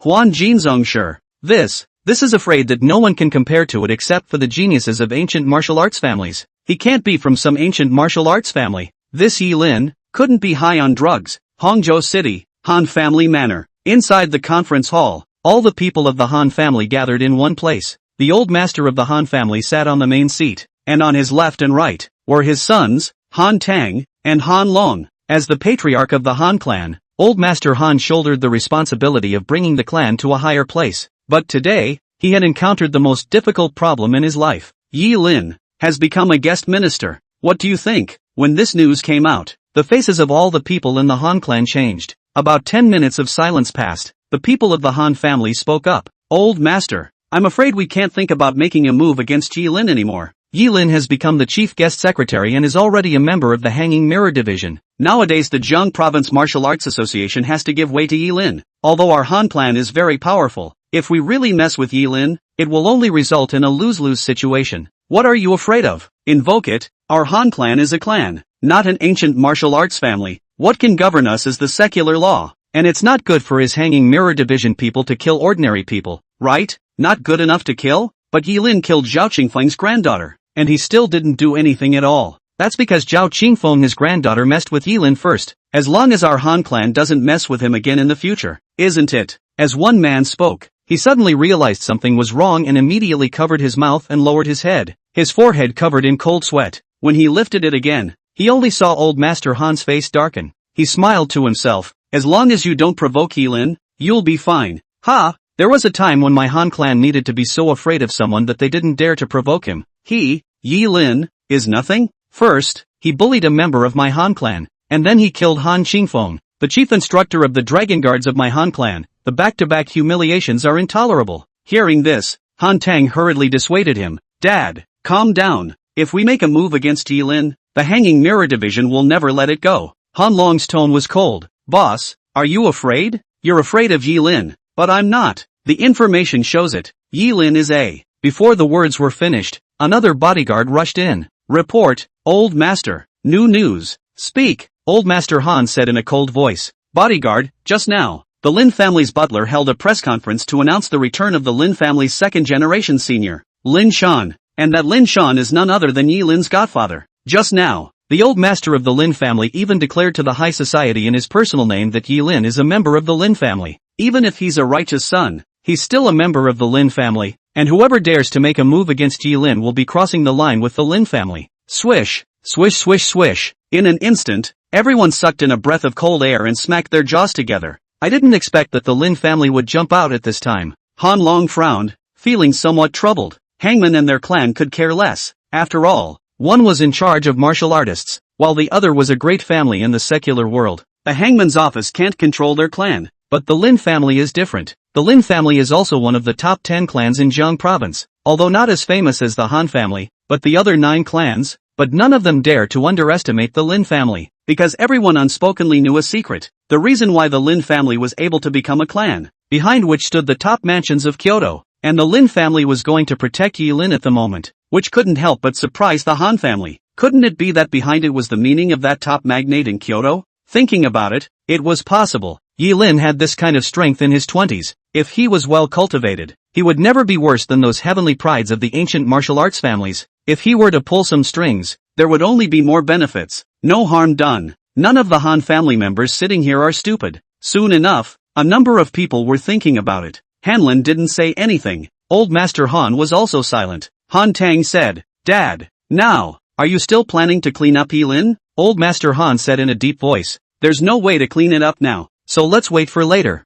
I just don't believe that this Yi Lin can never make a mistake. As long as he doesn't come to mess with our Han family, the Han family, will let him off the hook first. It's just a pity about that Mei family's treasure map. Old Master Han sighed. When Han Long heard this, he had a small thought in his heart. Today, the outside world of Hangzhou was marveling at Yi Lin's guest secretary status. Yi Lin, on the other hand, after accompanying his godfather for a meal at noon, he found a secluded corner in the Lin family's courtyard and took a nap. While sleeping, a set of punches were handed to Bucking Dragon. Phew, phew, phew. After almost 2 hours of punching, Bucking Dragon was sweating profusely. How could he not expect that he would be tired to such an extent after a punch? He realized that the fist that Yi Lin had handed him was by no means as simple as it appeared on the surface, and it seemed that this fist technique was helping him to exercise his bones. Thinking about it, the descending dragon endured his fatigue and continued to punch. Unconsciously, it came to evening, and the descending dragon was directly exhausted. Yi Lin woke up at this time, took a look at him, and took out a silver needle and stabbed it at his arm. Hiss! The descending dragon was suddenly refreshed. Comfortable, comfortable, too comfortable. Descending dragon waved his arms a few times, only to feel relaxed. Yi Lin, yes, the results are good. Another half a month, and your Dao vein will be open. Thank you, young lord. Descending dragon arched both fists. What about those brothers of mine? Descending dragon asked, embarrassed. Yi Lin gave a blank look. Wait until I teach you first, okay? Good, good. Thank you, young lord. Yi Lin glanced at the sky. Tonight it seems to say that there is some kind of party for the rich second generation, and his younger sister Yi Qiantaki is going to see some singer with Louis Fei. As I was thinking about it, drip, drip, drip, came a call from my cell phone. Brother, have you packed yet? Wanna come to the party? Chapter 60, Hua Xiaoyu, Hangout Entertainment Party. It's a party for upper-class young people only. There are usually many showbiz stars, famous singers, and famous artists arriving on the scene, and it's usually the local super-rich kids who throw these parties. And today, the party was held in a nook of Lakeview Park. In order to hold a party, this park is all wrapped up. The entire park, everywhere you can see the wine table, and special play area, lake area, singing area, to be more extravagant and more extravagant. After calling Yi Lin, Louis Fei asked somewhat shyly, is your brother coming? Yi Qiantaki took the phone back into his pocket and froze. Sister Ifei, you seem to be quite concerned about my brother. With that, she reacted violently and came over to Louis Fei and whispered, do you like my brother? Swish, a sentence that directly caused Louis Fei's face to blush beyond recognition. And if it wasn't for the darkness, I'm afraid that this face of hers would be mistaken for a whole box of blush. What are you talking about? Louis Fei pouted and slapped Yi Qiantaki's shoulder. How I like your brother. I just simply wanted to thank him. He saved my grandfather and is a benefactor to my Ryu family. With her mouth full of words, Louis Fei's mind was filled with images of that day when her grandfather asked her and Yilin to get a license. And that night, grandfather Lu Shanshan even pulled him into his study and told him in a serious tone how much better Yilin was, and can heal, good-looking and handsome, and good hands, character, not to mention, filial piety, righteousness, and broad-minded, absolutely the best choice for a husband. As he was thinking, Yi Qiantaki clasped her hands over her chest. Sister Ifei, if you like my brother, just admit it, it's not like it's a big deal. I'm telling you, you're not losing anything with my brother. My brother went out to learn his skills when he was a kid, and now he's become so powerful that you'll never need to worry for the rest of your life if you marry him. Think for yourself, huh? My brother can heal again, good-looking and handsome, good hands again, character, as you can see, filial piety, righteousness, and a big pattern. If I wasn't my brother's own sister, I would want to marry him. Yi Qiantaki gave a compliment. Listening to Lu Yifei, she froze. How is this exactly like what Grandpa said? Okay. Lu Yifei interrupted her. Let's just hurry up and get down to business. As soon as the words left her mouth, her cell phone rang. She picked up the phone and put it to her ear. It was from her agent. Wang San. Hello? On the other end, Wang San stood outside a certain villa in the park. Sister Yifei, Hua Xiaoyu has already arrived. You should quickly bring Xiao Taki here. They only have 5 minutes. When these words came out, Lu Yifei nodded her head repeatedly. Alright, I'll bring little Taki over right now. Hanging up the phone, Lu Yifei couldn't wait, pulling Yi Qiantaki and rushing towards the location positioning sent by Wang San. The two of them gasped and ran, and arrived at the villa a minute later, and after slightly cleaning up their makeup, Lu Yifei took the lead and brought Yi Qiantaki in. As soon as he entered, he saw a handsome young man in a leather jacket with permed hair and a snow-white complexion, crossing his legs and listening to his assistant playing the guitar next to him. This is not in the right key. Your tunes have never passed muster with me. You still need to work on them again. Also, not that I'm talking about you. As a talent show debutante, your own specialty knowledge is definitely not enough. Be humble and don't always act like you're a bully. By the way, you can't sing either. You have to be like me and yell in the full range. That's what makes it great. With that said, the young man opened his voice ready to do a double take. Teacher Hua. At this moment, Wang San hemmed and hawed and opened his mouth. Hua Xiaoyu froze and looked over, only to see two beautiful women walk in from outside. As soon as she saw Lu Yifei, Hua Xiaoyu's eyes went straight. Isn't this the hot new-age female singer Yu Yifei recently? The pretty girl next to her, I'll go, is even prettier. Hua Xiaoyu couldn't help but swallow his saliva, those eyes staring hotly at Yi Qiantaki. He had never seen such an extremely pure goddess. There are a lot of beautiful women in the entertainment industry, but most of them are made up and injected with hard work and technology. The original version is garbage, and the beauty of the eye, just plain face, let a person unblinking can stare at a few days and nights. It's so beautiful. Little brother feather? Little brother feather? Hua Xiaoyu's agent, Lina, also shouted a few times. He reacted immediately. Oh, what's wrong? What's wrong? Lina, have you forgotten? Didn't you fancy a lyric the other day and want to collaborate? That was written by Miss Yi Qiantaki, Miss Lu Yifei's royal lyric writer, and she's coming over now. Hearing this, Hua Xiaoyu immediately remembered and immediately got up and reached out to shake hands with Lu Yifei. Yifei, it's been a long time. I remember the last time we met was on some city talent show. I didn't expect that after a few years of not seeing each other, you've become a big star. Congratulations, congratulations, Hua Xiaoyu said politely. Lu Yifei smiled faintly. Where? I still have to learn more from you. By the way, little feather, this is my best friend Yi Qiantaki, my lyricist and a fan of yours. Yes? Upon hearing this, Hua Xiaoyu immediately looked at Yi Qiantaki, facing his idol. Yi Qiantaki was surprisingly nervous for a moment, thinking that she had relied on Hua Xiaoyu's songs to support her during this painful year. Tears couldn't help but well up as she bowed. Mr. Hua, hello, I'm a fan of yours. My name is Yi Qiantaki. Hua Xiaoyu similarly reached over. Yi Qiantaki subconsciously passed his hand over. Thought it was a phase grip. Who would have thought that in the next second? Hua Xiaoyu grabbed her hand and gently kissed the back of her hand.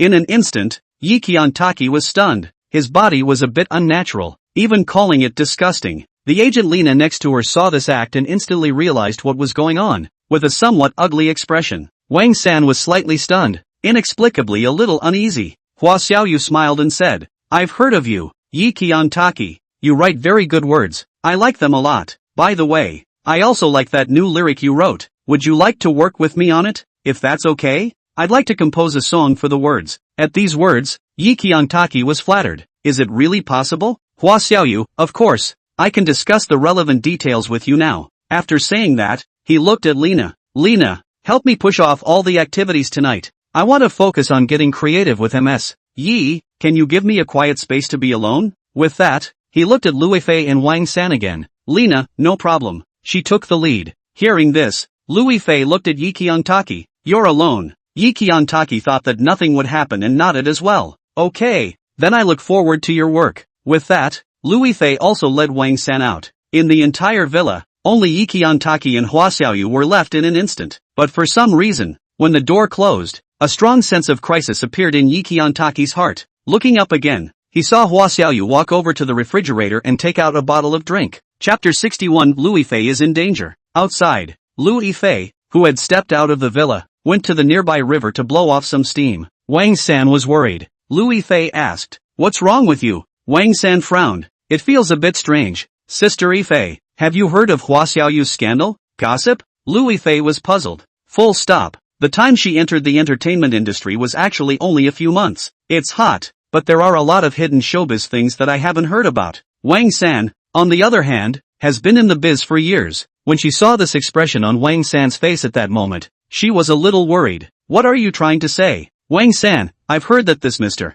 Hua's private life is a bit messy and that he likes to choose concubines. Usually the way he chooses his consorts is also to pick women at various parties and bring them to his room to be drugged. But I don't have proof of any of this. I don't know if it's true or not. It's just that Mr. Hua's action of kissing the back of Takaru's hand just now made me feel uneasy. Sister Fei, do you think something will happen?" Hearing this, Lui Fei was also worried. If this was true, then wouldn't she have victimized Yi Qiantaki? But if this is gossip and going in at this time interrupts Hua Xiaoyu's creation, if he gets angry, what about Yi Qiantaki's dream? She had been thinking of inviting Hua Xiaoyu to sing the words she had written. This is a once-in-a-lifetime opportunity. Yi Fei, can I ask someone? Wang San suddenly thought of someone. I remembered. It seems like a star has already gone to jail for having a messy private life. Let me ask that person's agent. He seems to be in the same company as me. He should know if Mr. Hua is messy in his private life. Okay, ask. Lui Fei hurriedly urged. Wang San immediately took out his cell phone. And at this moment, inside the villa, Hua Xiaoyu, who was holding a drink, came and sat down next to the sofa, and he patted the spot beside him to Yi Qiantaki. Come on, make yourself at home. Sit down, have a drink. Thank you, Mr. Hua. Yi Qiantaki nodded and walked over to sit down, but as soon as she sat down, Hua Xiaoyu's hand smoothly wrapped around her neck and rested on her shoulder. In an instant, Yi Qiantaki's sweaty hair stood up all over his body, becoming even more unnatural. It made her uncontrollably remember how she felt when she was bullied by Qi Xiaotian on the day Yilin came back. As unnatural as it gets. As disgusting as it gets. Just as disgusting. May Hua Xiaoyu is not Qi Xiaotian. He is a well-known singer. Yi Qiantaki's legs were together, shrinking and smiling unnaturally. Mr. Hua, aren't we getting too close? With that, she sat a little farther to the side. Who expected Hua Xiaoyu very shamelessly came up and embraced her again. It's okay, creation. It can't be a long distance. I just want to discuss life with you. I see so much of you shining through your lyrics. Really? At these words, Yi Qiantaki's eyes lit up. That lyric, it took all her heart and soul. She describes the life of an incarcerated girl in lyrics that describe the thoughts, the pain, the aggravation, the strength, and the evils that no one can face up to. It's just a shame that a lot of people who see the words say they can't understand them and call them trash. But now, Hua Xiaoyu said that he saw it. She wants to hear it. Mr. Hua, what do you see? Yi Qiantaki asked. Hua Xiaoyu stared at her face. I saw your beauty. I see your flawless heart. Yi Qiantaki, you've never been in love. Are you still a virgin? Swish. Yi Qiantaki immediately got up. Mr. Hua, you've crossed the line. Hearing these words, Yi Qiantaki instantly realized that he was the one who was wrong. Hua Xiaoyu didn't see those flashes of brilliance in her at all. He was looking at his face. He had that look in his eyes. Nakedly disgusting.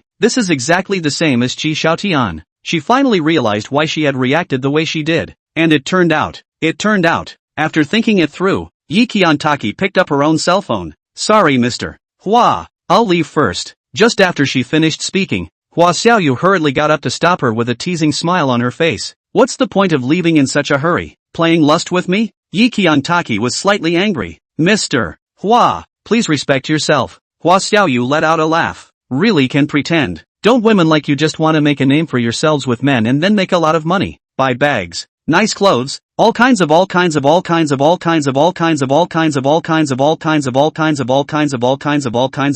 of things? Yi Kiyantaki. I've seen a lot of women like you. Those who act in show business. Those who sleep with directors. Those who mess around with chief editors in the literary world. And those from other walks of life. I know them all. You, don't think you're so great just because you have some talent that you can pretend to be innocent. I Hua Xiaoyu give you this opportunity today. That's your honor. Don't toast me. Don't refuse me. Piss me off. I'll say a word and go out. The whole singing world. You no longer have your foothold. Do you believe it or not? The succession of words instantly shattered Yi Qiantaki's filter on Hua Xiaoyu. How could she have never imagined that Hua Xiaoyu, whom she idolized, was this kind of man? Selling your body to get ahead? I'm sorry. She, Yi Qiantaki, was not such a woman. Hua Xiaoyu, you've misjudged me. Now, I'm warning you, get out of the way right now, or I could sue you. These words also instantly angered Hua Xiaoyu. A stinking, still pretending in front of her. Pa! He fiercely struck out and fiercely slapped Yi Qiantaki. Ah! Yi Qiantaki was jerked down onto the sofa. Then, Hua Xiaoyu immediately took off her own jacket. What are you doing? What do you want? Yi Qiantaki kept backing up and hiding in the corner. Hua Xiaoyu had already stripped off the upper half of her body. To think that since his debut, no woman had ever dared to reject him and disobey him. Yi Qiantaki's behavior angered him even more. Surname Yi, you're really upsetting me. I put off all the events of the night for you, only to have you tell me that you didn't come here thinking about ing me. So what are you doing here? You think it's really that good with the crappy lyrics you wrote? Yeah, it was a bit of a surprise to me, but you have to understand that in show business, if you don't sell out a little bit, you don't get feedback. I'm going to give you one last chance now. Lie down and serve me well and I'll write you a song. Yi Qiantaki's eyes widened angrily. Bah! Don't you dare. Hua Xiaoyu sneered. Very well, then don't blame me for coming on strong. As the words fell, he lunged towards Yi Qiantaki. Outside the villa, Wang San was shocked. What did you say? Hua Xiaoyu is so animalistic in private? Wang San yelled into the phone in horror. I know. Good. Thanks Mr. Su. With that, he hurriedly hung up. Lu Yifei's veins flared. How's it going? Wang San, Xiaotaki is in danger. We have to hurry in. Chapter 62 Yi Linsun arrives. Inside the house, facing Hua Xiaoyu's strong pounce, Yi Qiantaki frantically dodged. But the first floor of the villa is so big, no matter how much you can run, you can't run anywhere. Soon, Yi Qiantaki's hair was suddenly grabbed by Hua Xiaoyu. The intense tearing sensation made her just feel as if her scalp was being stabbed with a million needles. Ah! She screamed again and was forcefully dragged by Hua Xiaoyu's hair to the sofa. Then, Hua Xiaoyu was like a mad dog, pressing Yi Qiantaki's legs to death. Tears instantly welled up in Yi Qiantaki's eyes. Get off me! Let go! Countless bad memories also flooded her mind like a tidal wave at this moment. She growled and pounded Hua Xiaoyu, but no matter how much she struggled, she just couldn't break free and was pressed by him to death. Despair, agony, disgusting. Yi Qiantaki collapsed more and more. Seeing that this beast was about to tear her clothes apart, her body trembled violently. Bastard! Hua Xiaoyu, you beast! Hua Xiaoyu laughed out loud. Animal? You dare me to curse me? Ha ha ha ha. Good. The more you struggle, the more excited I get. I'm going to show you what it means to be truly majestic. Yi Qiantaki, I'm going to make you very comfortable. Ah ha ha ha ha. After saying that, he opened his mouth and gnawed at Yi Qiantaki's neck. It was also at that moment that the door of the villa was kicked open with force. Wang San and Lu Yifei both rushed in right away, and after seeing Hua Xiaoyu trying to lay his hands on Yi Qiantaki, the two of them didn't hesitate to run up and kick Hua Xiaoyu away. With a bang, Hua Xiaoyu fell to the ground, his head hitting the corner of the table, clattering with blood. Takoru! The two hurriedly helped Yi Qiantaki up from the sofa and shielded her behind. Tearful Yi Qiantaki's eyes were red, and his forehead was covered with veins. Seeing her appearance, Lu Yifei was heartbroken. I'm sorry, Takoru. I shouldn't have left you alone here. You're okay. Don't cry. Sis is here. Sis is protecting you. Yi Qiantaki wiped away her tears and shook her head. Luckily she didn't let this beast get his hands on her, but the image just now was still so disgusting that it made her heart feel like a knife in pain. Hua Xiaoyu covered his wound and stood up. Seeing the blood on his palm, he grimaced. Blood. Yu Yifei, are you crazy? Lu Yifei twisted her head around, incomparably angry. I think you're the one who's crazy. Hua Xiaoyu, do you know what you're doing? You animal! I'm going to report the protectorate, and I'm going to expose your true colors to the outside world. It's really a golden jade outside and a loser inside. I originally thought that you, Hua Xiaoyu, were a good person, but I didn't realize that the crows under the sky are generally black. and there's not a single good thing about the men in the entertainment industry. Hua Xiaoyu, you're disgusting. Wang San, report to the protectorate. Good. Saying that, Wang San took out his cell phone. He was also furious beyond words. Doing this kind of thing to a girl. Is this Hua Xiaoyu still a human being? But just as he took out his cell phone, he realized that it had no signal. What? He exclaimed. Hua Xiaoyu let out a laugh. I've installed a signal jammer in this villa, so no one can think of sending out any news from me. Yu Yi Fei, you asked for it. If you fall into my hands today, then don't blame me for being rude to you as well.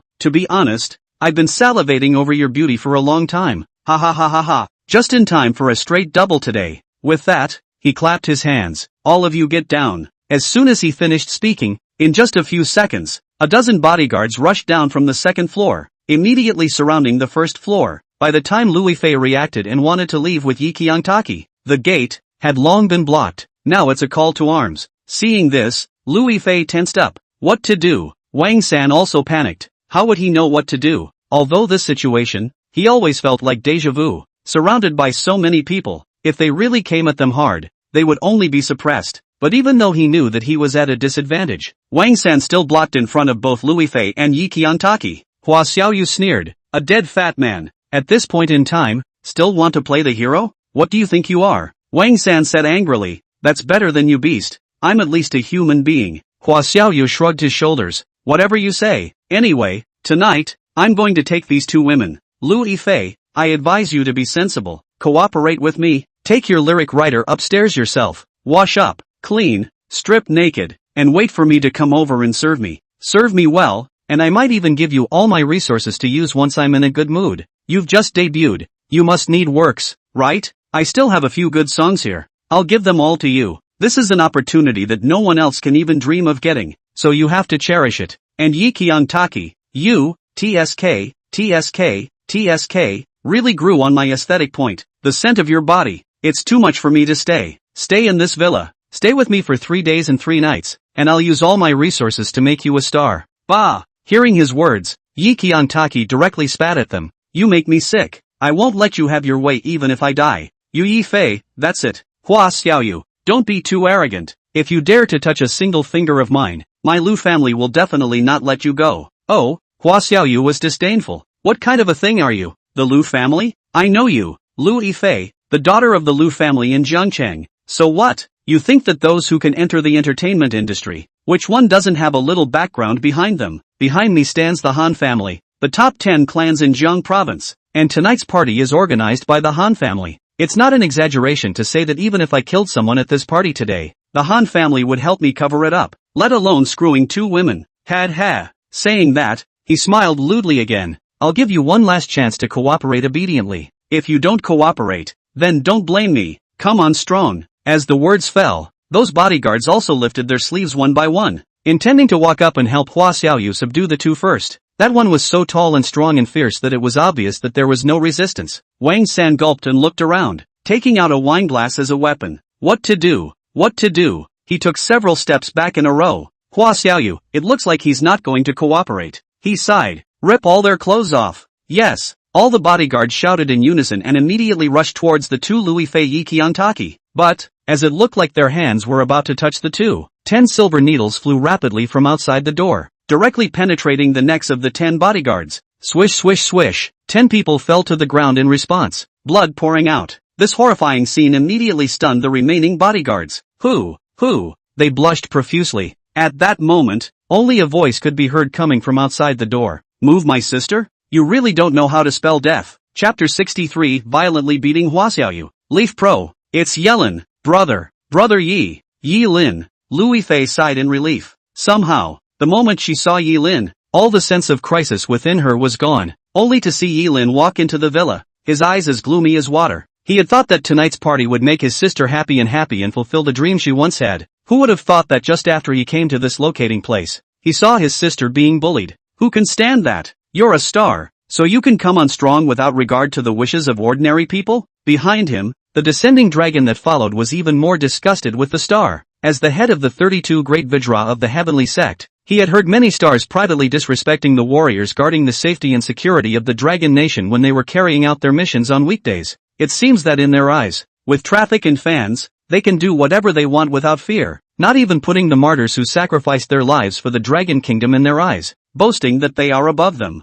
He was also convinced that these dogs, living on the land they guarded and enjoying luxuries they had never enjoyed, had no respect for them in the end. What's the difference between that and an animal? There's not much difference. Animal indeed. Yilin walked to Yi Qiangtaki's side. His heart ached as he watched his sister being bullied. Brother. Yi Qiangtaki shed tears again. Yilin took her into his arms and patted her back. It's okay, brother is here. Then he took his sister behind him to protect her. Luifei, I'm sorry Yilin. I didn't take care of Xiao Taki. Yilin comforted. It's not your fault. Come here too. With that, he pulled Luifei behind him as well. Wang-san, Yilin patted him on the shoulder. You're a man. You're good. You go behind you too. Yes, brother Yi. Wang-san walked to the back without hesitation. Finally, Yilin's gaze fell on Hua Xiaoyu. Greeting this gaze, Hua Xiaoyu only felt icy cold, as if he was being stared at by a ferocious beast. This man, what a strong aura. Looking at the bodyguard who collapsed on the ground, Hua Xiaoyu took a few steps back. Who are you? You,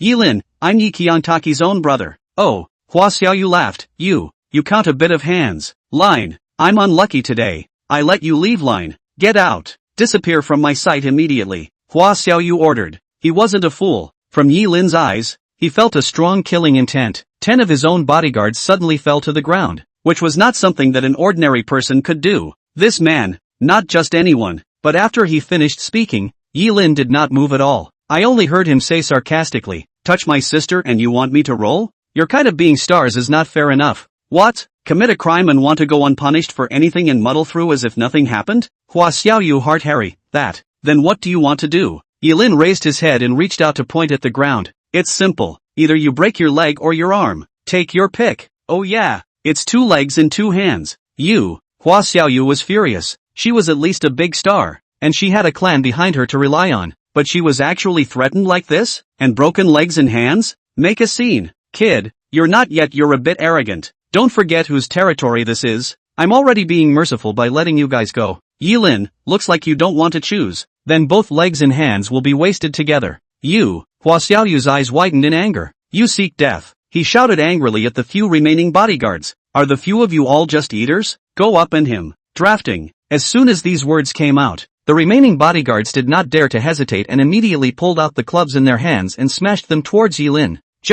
How did they know who they were really dealing with? He was the just registered chief guest secretary of the Hanging Mirror Division of Jiang Province. He was someone that even Zhao Qingfeng, the vice president of the Martial Arts Association, couldn't beat. He was a martial artist that even Chairman Ma Qin didn't dare to treat easily. This group of shrimp soldiers were no match for Yilin. Bang! Bang! Bang! In a few seconds, a miserable howl came from this place. After rushing over, these bodyguards, without exception, either had their arms and legs broken by Yilin or had their necks wiped and died on the ground. In an instant, within the villa, Hua Xiaoyu was alone, watching his bodyguards all fall to the ground. He was completely stunned. This is still a human being? Suddenly, he remembered Han Qingfeng from the Han clan, who seemed to be as powerful as this. Could it be that this Yi Qiangtaki's brother was also a martial artist? He was in a cold sweat. Yilin stepped forward. Kneel down yourself. Hua Xiaoyu retreated to the corner of the wall, but at the point of death, he was still arrogant. Don't come over.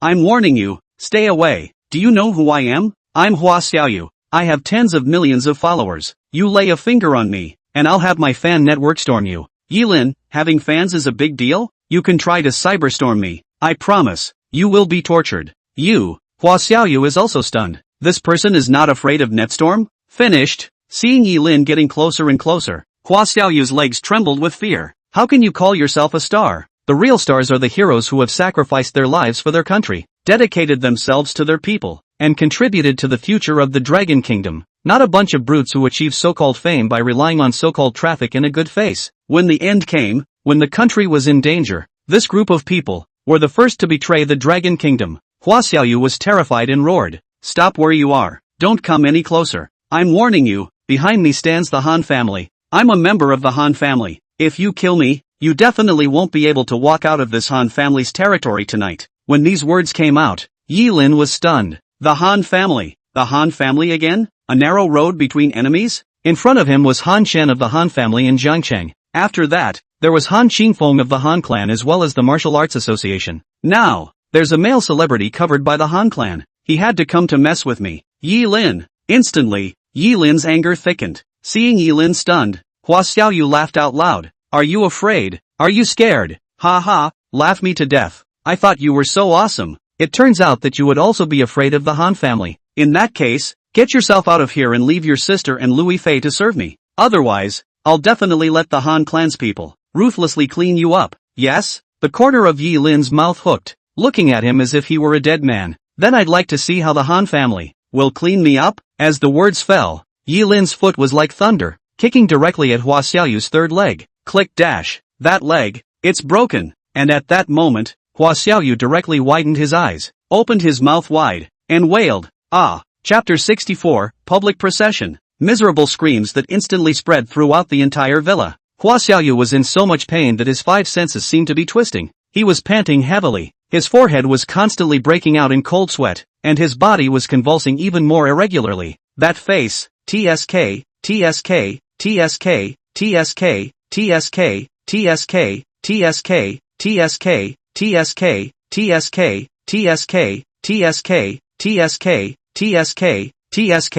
Third leg. That's a third leg. There is no doubt that this part of the body is definitely the most painful for men. Hua Xiaoyu's tears flowed out in pain. But, the torture doesn't stop there. After that kick, Yellen put him on his shoulders. Hua Xiaoyu covered his third leg and raised his head, fear in his heart. How could he not expect that after he had brought out the name of the Han family, this person in front of him actually dared to make a move against him? Is he crazy? Has he lost his mind? Doesn't he know the horrors of the Han clan? That's a clan that even the Budo Association has to cover. What do you want to do? At this moment, Hua Xiaoyu only felt icy cold all over his body, especially the hand that Yi Lin placed on his shoulder, which made him feel his sweaty hairs explode and chilly to the extreme. Yi Lin was silent, only evoking a cold smile. Didn't do anything. It's just to let everyone in today's party get a good look at what you, Hua Xiaoyu, really look like. Taki, Lu Yifei, close your eyes. That picture later. It's inappropriate for children. Good. Yi Qiantaki very obediently closed his eyes. Lu Yifei just closed them,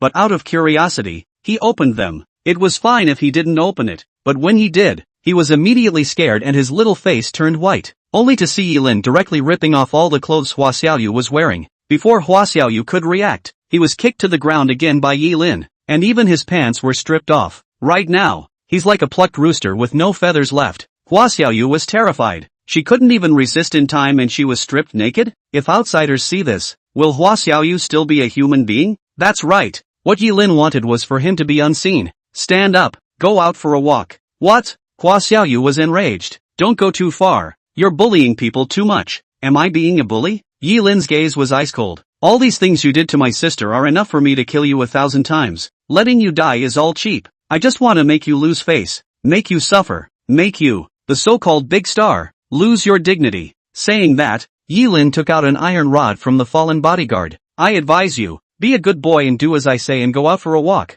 Otherwise, the stick that will hit your third leg later will be this one. Swish! Hua Xiaoyu instantly changed his face, and when he saw the stick, his body shivered again, and he urinated furiously. He wanted to resist, but where was the strength to do so? All of his own bodyguards have been knocked down. Seeing this scene, Lu Yifei hurriedly closed her eyes, and for a moment, she felt refreshed again. Hurry up, Yi Lin urged. I'll go okay. Hua Xiaoyu was forced to really have no way out. Inwardly tormented, endured the pain and stood up, walking towards the outside of the villa. After they walked out of the villa, Lu Yifei patted Yi Qiantaki's shoulder to make her open her eyes, and the two of them followed. Seeing Hua Xiaoyu's naked back, Yi Qiantaki also understood what his own brother Yi Lin wanted to do. Thus, under Yi Lin's compulsion, Hua Xiaoyu walked in the noble park unseen. Soon, they meet the first millennial to attend the party. Isn't that Hua Xiaoyu? Why does he look like this? Holy, that's disgusting. Then a second one was met.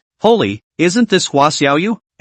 Didn't the internet say he has 8-pack abs? It's all peas. Che, that's it. What a piece of crap. And after that, it's the third, the fourth, the fifth. Every time he met one, Hua Xiaoyu died on the spot socially, and gradually, his heart went to the edge of collapse, and his mind became numb under a sarcastic gaze. It didn't take long for the news of Hua Xiaoyu walking naked in the park to spread throughout the party, and in an instant, almost everyone ran over to see the fun. Finally, Yi Lin stopped at a square where the largest number of people from the party were gathered. Everyone was pointing at Hua Xiaoyu like a zoo visitor pointing at a gorilla. That gaze, like a sharp sword, instantly inflicted serious damage to Hua Xiaoyu's mind. He was so groundless that he couldn't hurry to find a crack in the ground and never come out for the rest of his life. Has this Hua Xiaoyu done something unseemly again? Who knows? Haven't you heard? This guy's private life is just indiscreet. His character is poor to the core. Really? Then he really deserved it. He was taught a lesson today. A good lesson. Hearing these sarcastic sounds,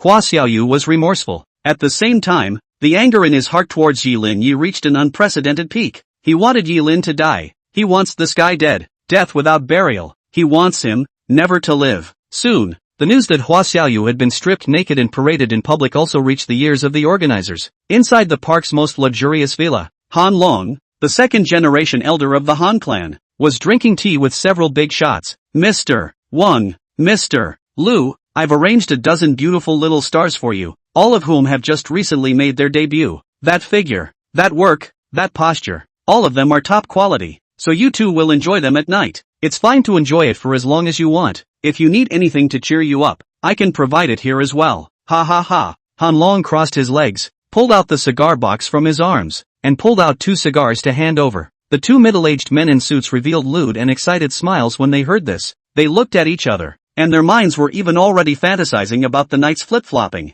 Good. Mr. Han is really thoughtful. Don't worry, that project of yours, there will be good news before long. Give us a shout-out for events like this in the future. Han Long hemmed and hawed. Definitely. With that, he raised his cup in honor of tea. And just then, outside, a bodyguard immediately rushed in. Mr. Han, no good. Something's wrong. What is it? Han Long said coldly. Can't you see that I'm in the middle of business over here? The bouncer panicked. Someone is causing trouble at the party. Strip Hua Xiaoyu naked and make him march in public, and now make him stand in the square. What? At these words, Han Long frowned. Who's so bold? Doesn't he know that Hua Xiaoyu is the star our Han family pushed up? Looking for death? Quickly, notify the dragon guards to follow me there immediately. Yes. Chapter 65, the Han clan comes out to die. At the same time, Hua Xiaoyu's economist, Lina, heard the news and immediately rushed to the square. Seeing Hua Xiaoyu's naked body, she was first shocked and then tensed up. If this image were to be taken on video and circulated, it would surely rush to the hot search in 10 minutes. By that time, Hua Xiaoyu will definitely be blackened to the bone. The traffic will plummet, and what will greet Hua Xiaoyu will be abandoned by advertisers, abandoned by the variety show, abandoned by the crew, and abandoned by all kinds of abandonment. Hua Xiaoyu is not fired does not matter. The key is that she, the agent and the agency behind the want to take him to make money. Who's going to make the money when he's out of this mess? Thinking about it, Lina panicked and quickly noticed Yilin beside Hua Xiaoyu as well as Yi Qiantaki several people. She immediately reacted and just walked out from the crowd. She first bowed to Yi Qiantaki and apologized. Miss Yi Qiantaki, I'm really sorry that my family Hua Xiaoyu caused you harm. But you didn't have to go this far. If there's anything, we can sit down and discuss it. You want compensation? We can talk about that too. You're only going to make him lose his reputation, and that won't do you any good. Yi Qiantaki glanced at her and looked at Lu Yifei. Lu Yifei said in a deep voice, Ms. Lina, get it straight. We've been hurt. We don't want any favors. We want justice and punishment for Hua Xiaoyu. Moreover, listening to what you just said, it seems like you know what kind of person Hua Xiaoyu is, and you know exactly what he wants to do to Xiao Taki. You're no better as an agent when you let him run amok. I advise you, don't talk too much. If you talk too much, beware of even you. Yu Yifei wasn't a guy to be messed with either. Today she had originally come here to realize Yi Qiantaki's dream.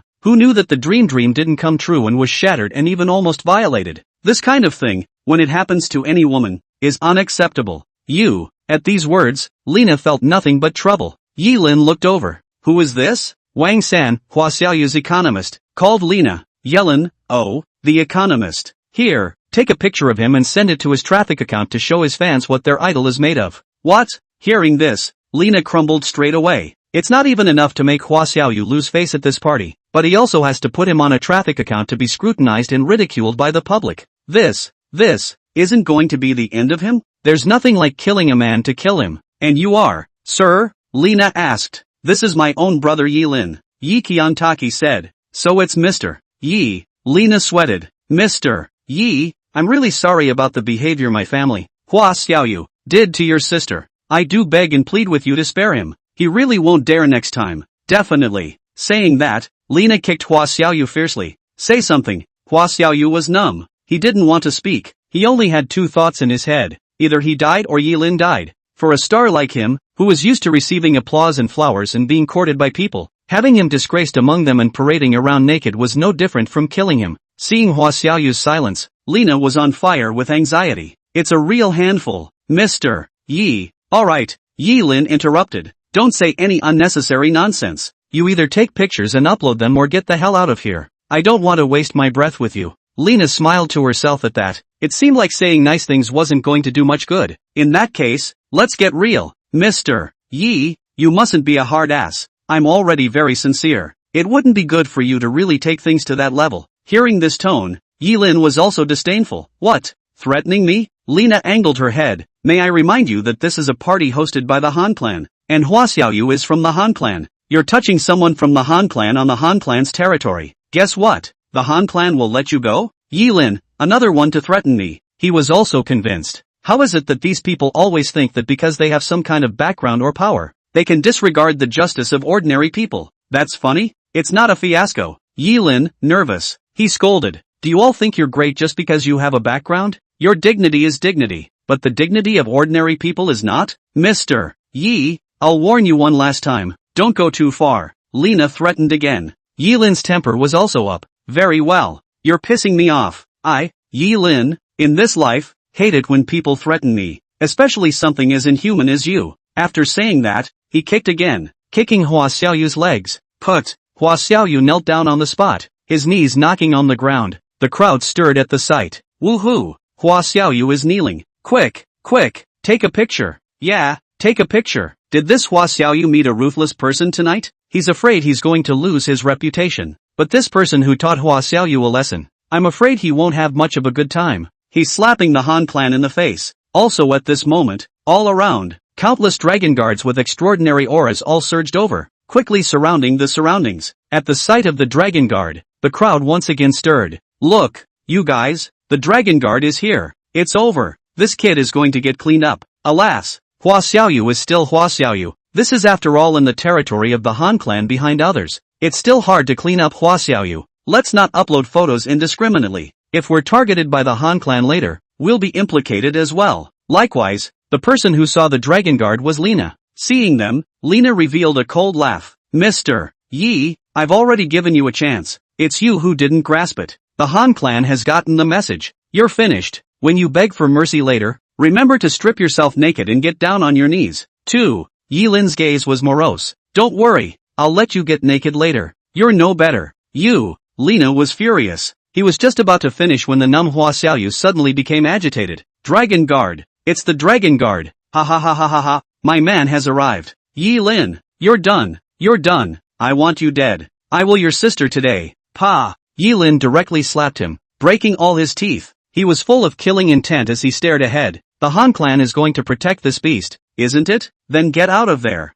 All of you. Die. Chapter 66, Han Long apologizes. With these words, all of Yilin's aura was displayed. The surrounding crowds were all stunned, each one incredulous. What do I hear? He's actually provoking the Han clan? And he's going to tell everyone from the Han clan to roll out and die? Who the hell is this guy? I don't know. At this moment, everyone was curious about Yilin's identity, and those dragon guards who had gathered around couldn't help but show murderous intent after hearing those words. Lena revealed a cold laugh. What arrogance! Do you really not know how strong the Han clan is? Or are you faking not knowing? As soon as the words fell, a voice came out coldly. Whoever dares to act recklessly on my Han clan's territory is too much of a disregard for my Han clan. Hearing this, the surrounding people immediately looked in the direction of the voice. It's the Han clan coming. Who is it? It's Mr. Second Han Long. I'll go. Then this kid is finished. Mr. Han Long is known as a ruthless person in the Han clan. He's going to die. I guess he doesn't even have a complete body. Who says it isn't? As soon as she saw Han Long, Lena hurriedly walked up and said in a resigned manner, Mr. Second, you're finally here. Our Hua Xiaoyu really suffered a great deal. He didn't do anything, but he was caught and violently beaten by this inexplicable guy, and stripped naked and paraded in the street. This is simply humiliating you. Humiliating the Han clan. Hua Xiaoyu is a big star trained by the Han clan. Seeing Han Long, Hua Xiaoyu, who had his teeth smoked out, also shouted with an aggrieved face, Mr. Second, Mr. Second. only his teeth were gone. His speech wasn't even very clear. No one could understand at all. But from his vicious expression he could tell that he wanted Yilin to die, and it was the kind of death that was very ugly. Soon, Han Long walked to the front of the square, but just as his gaze landed on Yilin, in an instant, he clenched his fists. Isn't this person Yilin? The newly appointed chief guest secretary of the Hanging Mirror Department of Jiang Province. Finished? How's this guy? It's a narrow road. Who do you want to mess with but Yilin? Originally, the Han clan was already very passive, but now that they even caused this kind of thing, didn't this give Yilin a reason to strike out against the Han clan? What kind of person was Han Long? He judged the merits in just a few seconds. He gazed at Yilin. You're the one who beat Hua Xiaoyu? Yilin said in a cold voice. He bullied my sister. He deserves to be beaten. What? Does the Han clan want to care? Lena, Mr. 2, this guy is simply arrogant and hateful. He doesn't put the Han clan in his eyes. We must not let him go. And there can't be any bit of news about tonight's incident spreading out. Otherwise Hua Xiaoyu's reputation will be ruined, and her fans will all drop out. Mr. 2, you, Pa. Not waiting for him to finish his sentence, a loud slap viciously slapped her face. Swish, Lena was jerked around. The fiery pain was as if it was burning, and she covered her face with a look of incredulity. Mr. 2, you are? Pop. Hanlon backhanded Lena with another slap to the other half of her face. 2 slaps that stunned everyone. Hua Xiaoyu, who was still babbling, quieted down, closed her mouth, and stared wide-eyed. The crowd of onlookers was even more puzzled. What does this Mr. 2 of the Han clan mean? Shouldn't he be letting the dragon guards out to teach this guy called Yilin a lesson?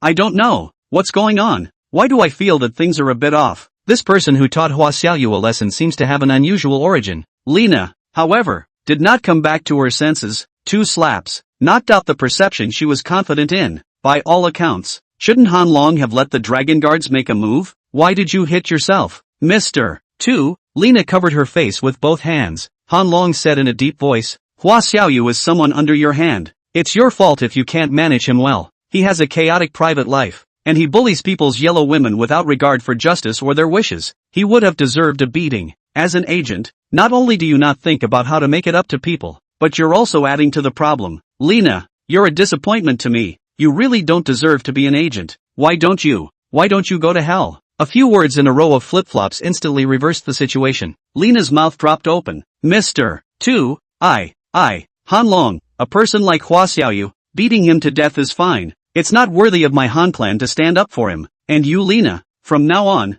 you're fired from my agency, Han's group, and you can get out. As the words fell, Han Long made a look, and 2 dragon guards immediately walked up, pressed down on Lena's neck, and kicked her a dozen meters away from the scene. This sudden scene made everyone not have time to react. It was also at that moment that something even more shocking to everyone happened. Only Han Long came to Yilin and bowed deeply to him. Mr. Yi, the people under my hand don't know what they're doing and have caused you trouble. I apologize. Swish, swish swish swish. It was like a thunderbolt that stunned everyone. This isn't real. The Han clan's second Mr. Han Long actually apologized to someone? I'm going.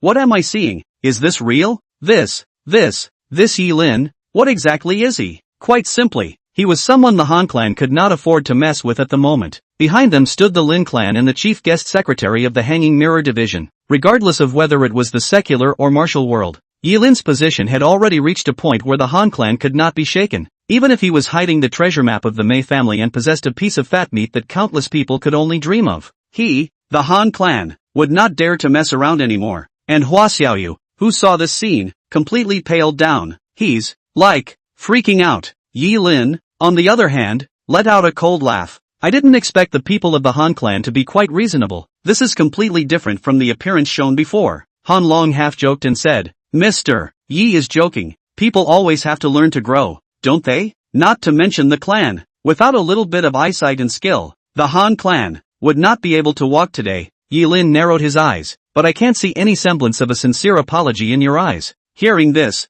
Han Long took out a dagger from his arms. Men, don't listen to what he says. Look at what he does. Saying that, he dug into the dagger and aimed a stab at Hua Xiaoyu's stomach. Whoa, blood is flowing. At the scene, the screams of countless people immediately resounded. As for Hua Xiaoyu, he even fainted after screaming miserably. This injury, though not to the point of death, was a terrible price to pay. Han Long pulled out his dagger and spread his hands. Mr. Yi, are you still satisfied with this explanation? Chapter 67, Yi Lin's Fame. Blood, staining the ground of the square where Hua Xiaoyu was kneeling. Yi Lin's expression became serious, and the two beside him, Lui Fei and Yi Qiantaki, both covered their mouths. How could they not expect that the Han clan's people would do this? Hua Xiaoyu is at least a well-known singer, big star, sitting on millions of fans. He is more than ever getting a lot of attention for his every word and action. But in the hands of this second gentleman of the Han clan, it was like a mole cricket that could be crushed at any time. Is this the bottom of the clan? Is this the clan's way? Is this the pattern of the clans? At the same time, Lui Fei also became more curious about Yi Lin. She could see that this Mr. Two of the Han clan was rushing towards Yi Lin to act this way. If it were another ordinary person, I'm afraid that the one who received the knife would not be Hua Xiaoyu, but that ordinary person. Why would this person from the Han clan give Yi Lin so much face? Is it because he destroyed the dragon guard? Is that so? Lui Fei said in her heart. Yi Qiantaki, on the other hand, was fiercely out of breath and proud of his brother. Seeing that Yi Lin didn't say anything, Han Long added, "It seems that Mr. Yi isn't very satisfied yet." With that, he turned his head and bowed to Yi Qiantaki. "This is Ms. Yi Qiantaki Yi. Right, I'm really sorry for giving you a fright tonight. Later I will send someone to send some millions of jewelry to you, and is my Han clan's compensation to you. If you feel dissatisfied, 5 million or so sports cars, you can pick one at will. All the costs of the later period are borne by our Han clan. You see this kind of compensation, can you still be satisfied?" Yi Qiantaki looked at Yi Lin. Yi Lin kicked Hua Xiaoyu to the side and looked at Yi Qiantaki. "Xiao Taki, out of breath." Yi Qiantaki nodded repeatedly. "Out of breath. Yi Lin, that's enough." Yi Qiantaki nodded, not intending to ask Han Long for these compensations. She didn't care. "Han Long, Mr. Yi, so that's it for tonight?" Yi Lin raised his head and patted Han Long's shoulder. "It seems that the Han clan's way of handling things is still very proper. I hope, in the future, you will take good care of the people under your hands. I'm satisfied with the way you handled it. That's it. Taki, Ifei, Dragonfall, let's go." "Yes, okay." Since he had finished cleaning up Hua Xiaoyu and his sister was out of breath, Yi Lin had no reason to stay any longer and quickly left with his sisters. After they left, the crowd in the plaza was dispersed and left as well. But everyone signed the relevant confidentiality agreement before they left to make sure that tonight's events wouldn't be spread out. After all, it's so humiliating. After everyone left, Han Long stood in the square and stared at the moon and the sky, his eyes grim. Next to him, a bodyguard answered a call and then said, "Mr. 2, we received news that Yi Lin and the others have left. Are you really going to let them go? That's not like you." Han Long let out a laugh. "What else can I do if I don't let go?" Yi Lin is the chief guest secretary of the Hanging Mirror Division, and there is the Lin family standing behind him, so if we make a move against him, the Han clan will only be moved. Besides, it's true that we're not justified in this matter tonight. It's stupid to mess with Yi Lin for a punk. The bodyguard hesitated, but if we let Yi Lin go like this, our Han clan's prestige among the clans will also be affected. You think I'll really let Yi Lin go? The bodyguard froze. "You, Han Long, Yi Lin, sooner or later, I'll have to clean up my act. It's just that the time hasn't come yet." With that, he glanced at Hua Xiaoyu at his feet and said in a deep voice, "Find someone and send this dog to the hospital for resuscitation. Don't really die. Also notify people in the industry that he can be banned. Our Han clan wants a big star who can make us money, not a guy who's just going to cause us trouble."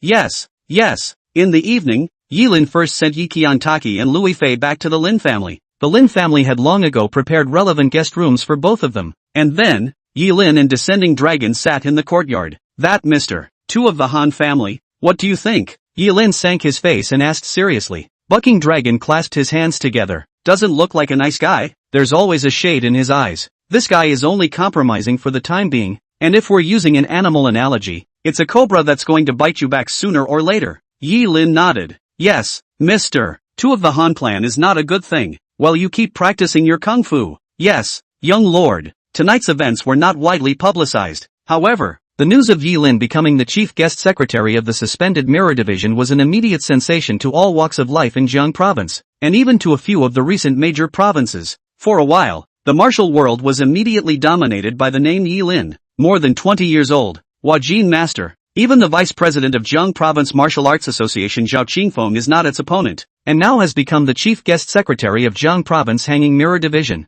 This Yi Lin, it will not be a bastard son of some ancient martial arts family. Right, who the hell is this Yi Lin? Has anyone gone to find out? Secretary Wang, I want to know about this man immediately. Use all your strength. Investigate for me. Ruthlessly. Yes. Jiang Cheng, or that luxurious 5-star hotel. At the top floor, Butler Yi has been living here for a long time. The female secretary in front of him also accompanied him here for a long time. If the people of Kyoto knew that these two were here, they would inevitably wonder what kind of people, deserve them to stay in a city like this. The name, without a doubt, was Yi Lin. The female secretary smiled and said, "Got the latest news." Not only did the people from the suspended mirror division not continue to look for Yi Lin's trouble, instead, they also directly gave him the position of chief guest secretary of the suspended mirror division in Jiang province. Hearing this, housekeeper Ye's eyes lit up as if he was relieved. It seems that the hanging mirror division recognized his talent and strength. Saying that, housekeeper Yi continued to score on the evaluation paper. Resource value, 7 points. The position of chief guest secretary of the hanging mirror division of Jiang province was enough to have an absolute status in the martial world. And even if he encountered those ancient martial arts families, he could at least have some backbone. If the Yi family could have the support of the suspended mirror division, it would surely rise to another level. Force value, 7 points. Female secretary, on the Lin family's side, it seems that they have also made their stance clear to support Yi Lin. Butler Yi froze, then smiled. It seems like that old man Lin Yi has his eye on this Yi Lin's strength. I didn't expect this old guy is the first to show his attitude. Is it hard for him to determine that Yi Lin will pass the old man's test? After thinking about it, housekeeper Yi wrote another number. People value, 5 points. Butler Yi, for the rest. Let's look at the ability to use intellect and strategy again, and the test will be considered complete. What anticipation! Chapter 68, the bull ***** Su Hakiai is gone. Aside from Han Long of the Han clan, there were many others who wanted Yi Lin dead. One of them was Zhao Qingfeng, the vice president of the Martial Arts Association. Early in the morning the next day, Zhao Qingfeng wore a Chinese mountain suit and arrived at a tea house in Hangzhou. This location backs up to Su Lake with an elegant view, and that tea house, but also a major tourist attraction in Hangzhou. Just want to enter here. Like money is not enough, but also have to have the right. Not what cats and dogs can come in. At the back door of the tea house, there is a lakeshore entrance with several pleasure boats parked on the water. After Zhao Qingfeng entered the tea house, he walked straight out of the back door, and after seeing a white-haired old man sitting on a boat, he hurriedly walked up. The boatman began to rock the boat, and he stood at the bow, and within a few minutes, he was in the center of Lake Su. A few swans play with each other on the lake. The lotus flowers are also like rings around the sides of the boat. On the boat, a few lines of green smoke. That white-haired old man boiled a pot of fresh tea and poured a cup for Zhao Qingfeng. Then, he slowly opened his mouth and said, "What's the matter? Coming to me in such a hurry? I've only just returned to Hangzhou. Don't even give me 2 breaths." Zhao Qingfeng arched his hands. "Guest Minister Su, have you heard of Yi Lin?" "Yi Lin?" The white-haired old man was slightly stunned. "I've only just returned. Where do I know about this person? What? Which ancient martial arts family has emerged as a heavenly pride disciple again?" Zhao Qingfeng shook his head. "No, just a poor beggar." The white-haired old man wondered. As a guest secretary of the Hanging Mirror Division, Su Changqi couldn't figure out how a poor man begging for food could be treated so well by the vice president of the Hall Martial Arts Association. "Tell me, what did he do to you?" Zhao Qingfeng said angrily. "He killed my granddaughter, Zhao Rusheng, and humiliated my Zhao family." Su Changqi, "Then it wouldn't be better to kill back." Zhao Qingfeng, "This kid is so young, but he's actually a Huanjing master. Old brother is not talented. I can't beat him." Oh, when these words came out, Su Changqi was a bit surprised. At a young age, Huanjing Zongshi, if this did not have an ancient martial arts family as a backer, how could it also be a supreme genius? Such a genius, and yet he killed the pro-granddaughter of the vice president of the Martial Arts Association. Sheesh, what a wild and arrogant disregard for the statute. Damn, Su Changqi instantly realized something. This Zhao Qingfeng was trying to ask him to kill Yi Lin, but he was at least a guest secretary of the suspended mirror division, enjoying absolute status in the martial world, and it would be out of character to strike at a junior. After thinking about it, Su Changqi said, "If President Zhao wants me to make a move to kill him, I'm afraid I'll have to refuse. I've long been sick of fighting and killing, and I only want to focus on breaking the boundary and becoming a grand master at an early date." Zhao Qingfeng sighed. "Guest Minister Su, it doesn't matter to me that brat killed my granddaughter. This time I came here, I actually feel that it's unjust on your behalf." Su Changqi sensed something wrong again. "What's the injustice to me? Say what you have to say. Don't beat around the bush." Zhao Qingfeng, "To tell you the truth, after that brat killed my granddaughter, I reported it to the Hanging Mirror Division and asked the Hanging Mirror Division to do me justice." Who would have thought that the people from the suspended mirror division not only didn't follow their rules to clean up Yilin and waste his cultivation, but instead, they also sealed his position as the chief guest secretary of the suspended mirror division in Jiang province. Swish! With just this one sentence, Su Changqi's hand that was holding the teacup instantly hung in midair. The light of those eyes, even sharper as a blade, was so cold that it forced people. Chief guest, Zhao Qingfeng sighed and said conspiratorially, under the heavens, who doesn't know what the position of chief guest secretary of the hanging mirror division means? That has always been the position of those who have talent, those who have prestige, and those who have status. What's more, it means that a martial artist who becomes a chief guest secretary will be on equal footing with the top brass of the hanging mirror division. Looking at our Jiang province, in terms of talent, who can compare to you? Haksai Su. In terms of prestige, who dares to disagree with anything you, Haksai Su, decide? In terms of status, your mother is even a member of the Su family, an ancient martial arts family. You have held the position of guest secretary of the hanging mirror division of Jiang province for more than 10 years, and you should have been promoted to chief guest secretary this year, but now you've been robbed by a poor man who came out of nowhere. This hanging mirror division, it simply takes you too seriously. Letting a junior step on your head as the chief guest secretary. If something happens in the future, the chief guest secretary has the right to deploy any guest secretary, and he, Yilin, won't be ordering you to do things as he pleases? It's not like that. The more Zhao Qingfeng spoke, the more angry he became, and he was even so angry that he wanted to slap the table. And Su Changqi listened with his face darkening. Don't look at him with a face of purity and not leaving the mundane world, but in terms of caring about fame, there is no one else who is as crazy about chasing fame and status as he is. Without a doubt, Zhao Qingfeng's words had completely enraged Su Changqi. After sneaking a glance at Su Changqi's eyes, he immediately added fuel to the fire and added, and this Yilin is simply arrogant to the extreme. By virtue of being a bit strong, you don't put everyone in your eyes, dare to kill people in the street, and dare to run into people's homes and make trouble. Alas, if such a person becomes the chief guest secretary of the hanging mirror division, and if word spreads to other regions, our Jiang Province Martial Arts Association will lose all of its face. And you, guest secretary Su, as the most senior martial artist in Jiang Province, are afraid that you will be laughed at in the future for being inferior to even a cocky young disciple. Alas, alas, Su hacking. Enough. This time, without waiting for Zhao Qingfeng to finish his sentence, Su Changqi interrupted him with a slap on the table. He's pissed. He's pissed. Zhao Qingfeng laughed in his heart. Su Changqi coldly said, this Yilin, what virtue can he deserve the position of chief guest secretary? Did those people in Kyoto have their brains squeezed out by the door? Actually giving him this kind of position. What is he? Yilin? Zhao Qingfeng nodded his head repeatedly. That's right. That's right. What kind of a thing is he? This position of chief guest secretary should be yours. Guest secretary Su. Su Changqi, let's go. Let's go meet up with this Yilin. Zhao Qingfeng hurriedly said. Guest minister Su, on what grounds are you the one to meet him? What's his status? What is he? According to reason, he should be the one to take the initiative to meet you. Senior. Su Changqi nodded repeatedly.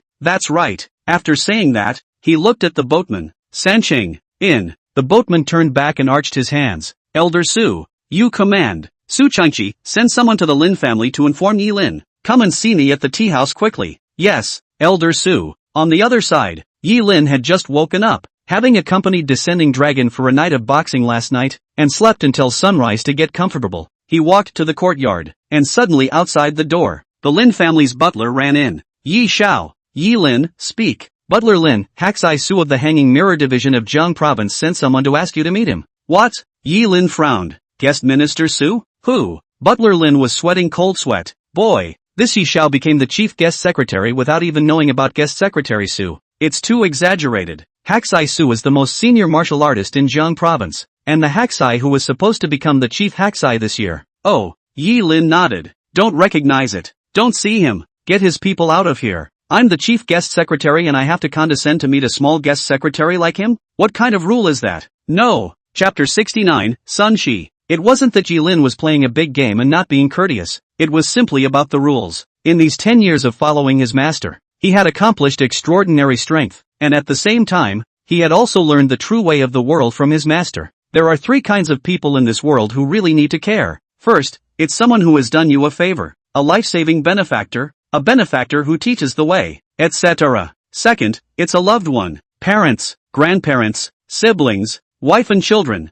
etc. Third, it's a lover, a righteous friend, a confidant, a forgotten friend, etc. As for other people, if you preach more manners, in the end, they may not take you seriously at all. If you are strong enough, the world will make way for you. At this moment, Yi Lin is the chief guest secretary of the Hanging Mirror Division. On the identity, he is one level higher than the so-called Su guest secretary. On the strength, that is not to mention the entire Jiang province. There is no one who can fight. And then on the love, see have not seen, 3 arguments and no reasoning. Who is he Yi Lin to take the initiative to see him Su Hakan? If you want to see me, come to the door yourself. You're just being a smartass because you're old. You've got a face. The Lin family butler was stunned by Yi Lin's words. He stopped in place. Yi Xiao, you really don't see? Yi Lin impatiently waved his hand. No see, just paraphrase my original words. Okay, Yi Xiao. The Lin family butler nodded, knowing that he was not worthy of persuading Yi Lin yet. The aura and demeanor that Yi Lin displayed in the Lin family compound yesterday was considered to have completely established his position in the Lin family. And yesterday, with the return of the third Mr. Lin Shan and the order given by the old master, no one dared to look down on Yi Lin anymore. Although Yi Lin's surname was now Yi, in reality, all the people in the Lin family had treated him as their own young master. Who wouldn't like to have a young master who was the chief guest secretary of the Hanging Mirror Division? After the housekeeper left, Yi Lin called Yi Cheong Taki to ask where she was, only to realize that his sister had followed Louis Fei out for a stroll early in the morning. He had no choice but to eat something randomly, and was about to continue practicing with the descending dragon when his godfather found him in a hurry. Are you free? Free, godfather. What's wrong? Yi Lin asked. Lin Shan hurriedly said, you hurry to Hangsheng Longshan Traditional Chinese Medicine Hall. Find Sun Shi. She is injured and has no money on her. You quickly go to pay her medical bills. Ha? Yi Lin was confused. Sun Shi? Who is it? Lin Shan said. You forget Sun Shi is often help our family's neighbor aunt's daughter. That nothing to run to find you playhouse, but also said that when you grow up to be your wife's little girl, the difference between Xiao Taki 2 or 3 years old. Oh, Yi Lin remembered. When he left home at that time to follow his master to learn his skills, that little girl had only been in elementary school for a few years. I didn't expect to grow up all of a sudden. What happened? Yi Lin asked. Lin Shan, not quite sure. Listening to your neighbor's aunt said that she fell and hurt her leg at school. Then she was sent by her classmates to a nearby Chinese medicine hall, and then there was no money on her body, and the other party wouldn't let her go. Your neighbor's aunt didn't help us much. This year when Taki was still crippled and in a wheelchair, she came every day to help Taki work and take care of her, and when she had time, she came to take care of me and help out. As you know, your neighbor's aunt is a single parent with little money, and Sun Shi's schooling is financed by a loan from the bank. We now have the ability to help as much as we can, and as a human being, we can't forget our roots and lose our conscience. Right, Yi Lin nodded. The ungrateful thing he would definitely not do. He had thought of repaying his neighbor's aunt before. Okay, godfather, I got it. Give me her phone number and I'll go over there now. Good. With that, Lin Shan sent Yi Lin the phone number sent by the neighbor's aunt. Getting the phone number, Yi Lin took Descending Dragon towards the so-called Dragon Mountain Chinese Medicine Center. Half an hour later, the two reached their destination. Yi Lin thought it was some kind of formal hospital. Who thought that it was a rented old house on the street, hanging a Chinese medicine hall sign of the Black Store? Without having to enter the door, Yi Lin could see what a doorway this place was. After following his master around for so many years, he knew the routine all too well. Sun Shi is being punked. Without much thought, Yi Lin immediately walked in. As soon as he entered, he saw a group of youths in white coats, and a middle-aged woman with a big wavy perm surrounding an innocent girl in a small white dress. The girl's leg was covered in a cast and she looked at the youths with a nervous face, looking as if she was being terrorized. And beside him, a scantily clad girl was crossing her legs and scratching her lipstick while playing with her cell phone. Then she raised her head, glanced at the time, and urged the girl next to her. Sun Shi, has the money delivery person come yet? Will you hurry up? I'm going on a date with my boyfriend. I sent you here in good faith. You can't expect me to still help with your medical bills, can you? You're the one who accidentally broke your leg walking. It's not like I pushed you. So hurry up and don't waste my time. At these words, Sun Shi's eyes moistened up. I don't have that much money. I only had $2,000 on me to get just enough for the cast. That's still 3 months of my living expenses. I can't afford to pay $30,000 for a consultation. Why is it so expensive? Sun Shi clutched the corner of her coat. Wang Yin, why don't you go first? You don't have to wait for me. Wang Yin gave a blank look. Don't talk nonsense. What do you care if I leave or not? Hurry up and pay. What if you don't pay and run away? What if the people at the healer's center rely on me later? I don't want to be looked for every day. Quickly, Sun Shi lowered her head, hesitated, and looked at the middle-aged female physician. Auntie, can I owe it first? pay in installments, and the interest rate can be the same as the bank. I'll work twice as hard to pay it back. I really don't have any money in my family, and I don't have any friends. I beg you. Hearing this, the big wavy female physician immediately set up her face. Arrears? Are you out of your mind? Who believes you don't have friends? A college student with no friends? Seeing that you look like a vase. Who doesn't know that college girls like you go out and sell in private? A little white dress can't even cover your legs. You'll have no money? Hurry up and pay up. No one is allowed to leave without paying. Swish. Being humiliated, she clenched her fists and retorted. I'm not out to sell. I said I'll pay it back. I pressed my ID card here, can I? No. $30,000. Take the money. Go away. If you don't take it out, then you'll sleep with us youngsters for 3 days and 3 nights. As soon as they finished speaking, all the young physicians gave Sun-shi a greedy look. And just then,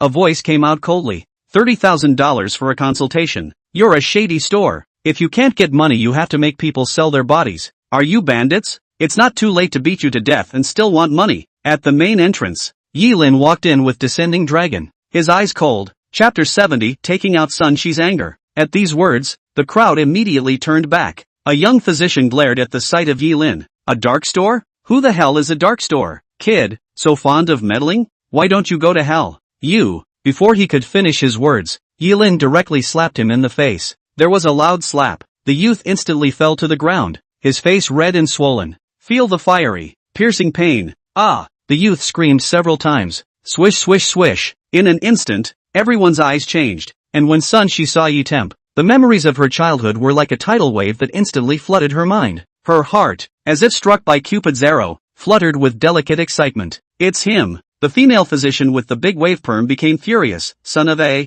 you dare to hit someone on my territory. Are you looking for death? Do you know who I am? Pop! Yi-lin still slapped her and sent her flying without any delay. Bang! That female physician's fate was even worse, directly knocking over several rows of medicine cabinets. The scene was called a mess. The atmosphere, too, was completely tense at this point. The few remaining young physicians all retreated several steps away, staring at Yi-lin with a wary expression. The female physician hurriedly covered her face and climbed to her feet. Quickly report to the protectorate. Someone is causing trouble. Quick! Good! A young physician hurriedly took out his cell phone, and right at this moment, Yi-lin said unhurriedly, yeah, hurry up and call out the people from the protectorate bureau, so that everyone can see what a black store that can cure a fall and bone injury for $30,000 looks like in the end. That's it, and you call it a Chinese medicine center? Other Chinese medicine practitioners clicked a few times to connect the bones. To you guys can be good. The cast is on. This is not a disgrace to the Chinese medicine practitioners? How dare you call yourselves Chinese medicine practitioners with your lowly goods? If the old ancestors knew that there were you people disgracing yourselves in the young world, they would all have to bring you one by one to the ground for judgment. Swish. A few words, as if they had uncovered these people's coverings. All the young physicians looked at each other in dismay. They certainly knew exactly what they had done. The female physician who heard this also changed her face. How could she not expect such a difficult character to come? She was indignant. What a thing you are. You need to tell us how to heal in our medical center? You who? Yi-lin, you won't shed a tear until you see the coffin? It's okay to bully such a little girl without feeling ashamed, and to say in good conscience that you're healing? He smiled back. Follow the master traveled all over the world, or the first time to see shameless can be so justified. Since you say you can heal, let me see if you can heal yourself. After saying that, Yi-lin nonchalantly pulled out 3 silver needles and thunderously flung them onto the female physician's arm. Next, the female physician let out a ghostly scream, and her arm instantly protruded a dozen veins and took on a terrifying black and blue color. At the same time, her lips immediately blackened, as if poisoned. Seeing this scene, all the young physicians were stunned. Sister Wang! Sister Wang! Sister Wang! What's wrong with you, Sister Wang? They went up to check on the female physician named Wang Yu. A young physician tried to pull out a silver needle without hesitation. Yi-lin sneered. Don't pull it out randomly. Oh, I don't stick these stitches randomly. You'll have to pull out the silver needles corresponding to the acupuncture points in the correct order to undo her symptoms. Otherwise, but if she plucks the wrong one, her chi and blood will flow backwards and she will whimper and die in an instant. At that point, you guys who pull out the needles can be murderers. Aren't you herbalists? Don't you know how to heal? Don't say you don't know how to do it. Yi-lin said this in a conspiratorial manner, and the young physician who was about to lay his hands on the needle was so frightened that he retreated and trembled. Where are they any kind of Chinese medicine practitioners? It's all just a bunch of crooks in the name of Chinese medicine. If there's a death, they'll all go to jail. Done. Today was a tough encounter. What to do? what to do. They all panicked. And after Yilin finished speaking, he came in front of Sun Shi. Next to her, Wang Yin was also caught by Yilin, and seeing this handsome man, for a moment, she was a bit mesmerized. So cool. Sun Shi also immediately recognized him. Is it Yi? Yilin, Sun Xia. It's been more than 10 years since I've seen you. Why are you still so easily bullied? If brother didn't come, what would you do today? Sun Shi got excited, not even caring about the pain in the leg that was in a cast. She got up and hugged Yilin. Yeah, you're finally back. You're finally back. Cough. Yilin coughed several times from the sudden hug. The descending dragon closed his eyes. Lesser. Okay, sit down. Be good. Don't move. After Yilin calmed down Sun Shi, he pressed her back into her seat. Then, he slowly squatted down and checked up Sun Shi's injuries, and then cursed with his mouth. What a bunch of animals. Just a small fracture to give you a cast. What a sucker for human blood. Saying that, he gently slapped his palm, first completely shattering the plaster. Then he found Sun Shi's injured part and gently gave it a pass. Catching dash. In the air, only the sound of crisp bones could be heard, and Sun Shi's eyelids twitched, only to feel that her injured leg suddenly felt much more relaxed. My legs. Stand up and walk. Yilin got up and got out of the way. Sun Shi tried to get up, and to her surprise, she was able to walk normally, and the swollen part was back to normal. I'll go. Yi, you are so good. Yilin patted her little head. Your brother Yi, I'm more powerful than that. Wang Yin, who was next to him, was also stunned when she looked at it. That good? This guy, what's his story? And after those young physicians saw Yilin's means, they finally realized that they had run into a great god today, and no longer had the arrogance they had just had. The female physician Wang Yu couldn't stand the torture anymore and begged for mercy. Mr. Yi, I'm wrong, please spare me. I'll never dare again. Please help me now. I feel like my arm is going to be ruined. Mr. Yi, hearing this, Yilin, Sun Shi, do you forgive them? Sun Shi lowered her head. Brother Yi, I'll listen to everything you say. Yilin sighed,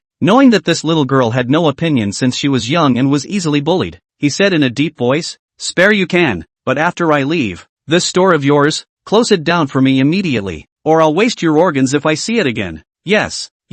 Wang Yu nodded his head repeatedly, and that look was as wretched as it could be. However, Yilin didn't believe her that easily, only to see him say to Descending Dragon, make a phone call and call people from the relevant departments to come over to supervise. If she doesn't close by evening, send her straight to jail. Bucking Dragon arched his hands. Yes, young lord. Chapter 71, Killing at the Lake Su Tea House. After doing this, Yilin took Sun Shi and left. Wang Yin, who had come with Sun Shi, then said hello and left. Looking at her back, Yilin asked, who is she? Sun Shi, my classmate and my only friend at Hangzhou University. She's the one who sent me to this Chinese medicine center. Yilin sneered. This friend you made isn't very good either. When you go out, don't believe everything people say. Be careful when you are sold, you have to count the money for others. Yilin spoke very straight. Sun Shi is not a fool. Immediately heard what this means. Brother Yi, are you saying that Wang Yin is colluding with someone from this Chinese medicine center? Sun Shi was a bit puzzled, a bit disbelieving, but a bit without bottom.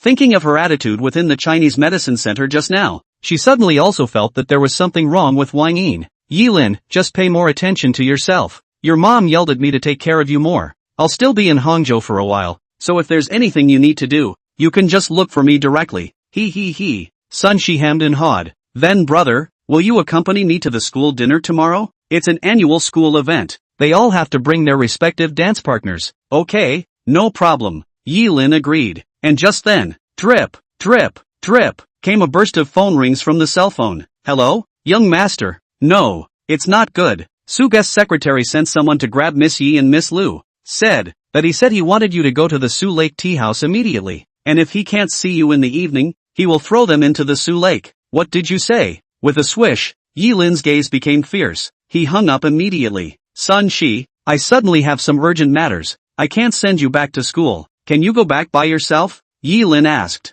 Sun Shi nodded. It's fine, brother Yi. I'll just take the subway by myself. I'll wait for you in front of Hangzhou University at 5 o'clock tomorrow night. Good. After agreeing on the location and the time, Yilin immediately took a taxi and quickly rushed to Suhu Tea House. Along the way, Yilin had Descending Dragon immediately investigate Su Hakiai. A small guest secretary had actually arrested Yi Qiantaki and Lui Fei in order to force him to meet them at his door, to make a move on someone Yilin cared about. This had already touched his principles. His eyes were like blades, directly sentencing Su Hakiai to death. Half an hour later, the car was parked in front of the Suzhou Lake Tea House, and the streets in the neighborhood were all separated by special crowds, as if the battlefield had been prepared in advance to drive away the idlers who got in the way. Standing in front of the tea house, Yilin saw a boatman wearing a bucket hat with his hands around his chest, blocking the entrance door. He slowly raised his head, and a pair of vicissitudes but sharp eyes fell on Yilin. Chief guest, Yi is so grand. Do you really think that just because you've become the chief guest secretary of the suspended mirror division, you think you can act without honor? My family's guest minister Su is the most senior martial artist in the Jiang province,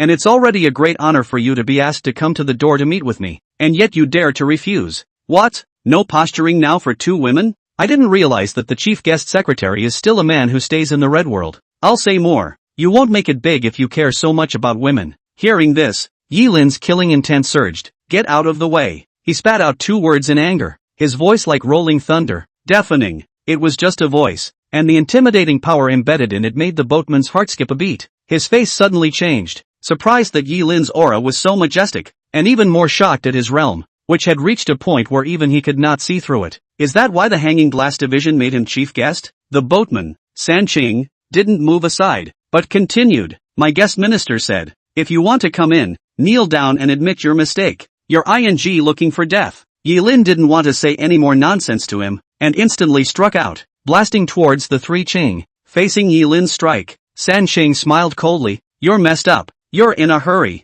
You started this, so don't blame me for you. What? Before he could finish his words, Yilin had already arrived in front of him. So fast. How can it be so fast? He didn't even have time to prepare his means of response before Yilin's figure arrived in the blink of an eye. How does this react? Subconsciously, the boatman wanted to take several steps back, but he was too late. Before he could take a step, Yilin's fist was already blasting towards his head. Having no choice, boatman Sanqing could only stiffly raise his arm to fend it off. Bang! There was a loud bang. A fist and an arm collided, and the three Qing was so shocked that he actually felt like his body was being rammed by a truck, and the huge oppressive force made him almost gasp for air. By the time he reacted, his arm was numb. Yilin, on the other hand, immediately changed his angle and struck at him. This time, no matter how much boatman Sanqing flung his arms around, he couldn't do anything to resist. It was like his body was frozen. His pupils contracted violently. Seeing Yilin's fist getting closer and closer, the fear in his heart was like a sea of ocean crushing his mental defense. It's not possible. That's absolutely impossible. How dare this guy? Doesn't he know that this Su Lake Tea House is the territory bought by Su Hakiai? And killing Su Hakiai's people on Su Hakiai's territory is undoubtedly an offense. The entire Jiang province, overturning all the lineages, couldn't find anyone who dared to offend Haksai Sua. This Yilin, what right does he have? Where did he get the nerve? Does he really dare to kill himself? Finally, bang, blood, from his neck, slowly flowed down, and that half of his brain, dented on the spot. Yilin, he dares. The man in the way is gone. Yilin lifted his collar and headed inside. Behind him, the descending dragon continued to guard the doorway, like a door god, monitoring all positional movements. Soon, Yilin passed through the back door of the tea house and came to the mouth of the bank. Brother! Yilin! Yilin! Then, he saw Yi Qiangtaki and Louis Fei who were suspended under a crooked-necked tree on the shore. Swish! Swish swish swish! His face clouded over, and his eyes fell on the two people, Zhao Qingfeng and Su Hakiai, who were sitting opposite each other by the tree. He raised his hand and threw the corpse of boatman Sanqing in front of them. For a moment, the atmosphere was tense. Su Hakiai's hand that was holding the teacup trembled slightly, his eyes cold. The new chief guest secretary of the Hanging Mirror Division. What a temper, he said in a cold voice. Yilin, there are always dogs who don't know how to mess with me. It's not that I'm bad-tempered, but these dogs, they're so brain-dead. And now that I've lost my patience, I'm only giving you two choices. First, release the man and I'll spare your life. Second, I killed you and Zhao Qingfeng. Take your pick. Chapter 72, Killing Su Changqi. When these words came out, Su Changqi's face turned ugly. A vein, moreover, protruded from his forehead. 30 years. It's been exactly 30 years. Ever since he became a guest secretary of the Hanging Mirror Division, no one had dared to say such treacherous words to him. Yilin was the first, and the last one. He glanced at the corpse of boatman Sanqing, a servant who had followed him for more than 20 years and died a horrible death. Only Su Changqi slowly put down his teacup with a serious expression. I was worried that I couldn't find a reason to kill you,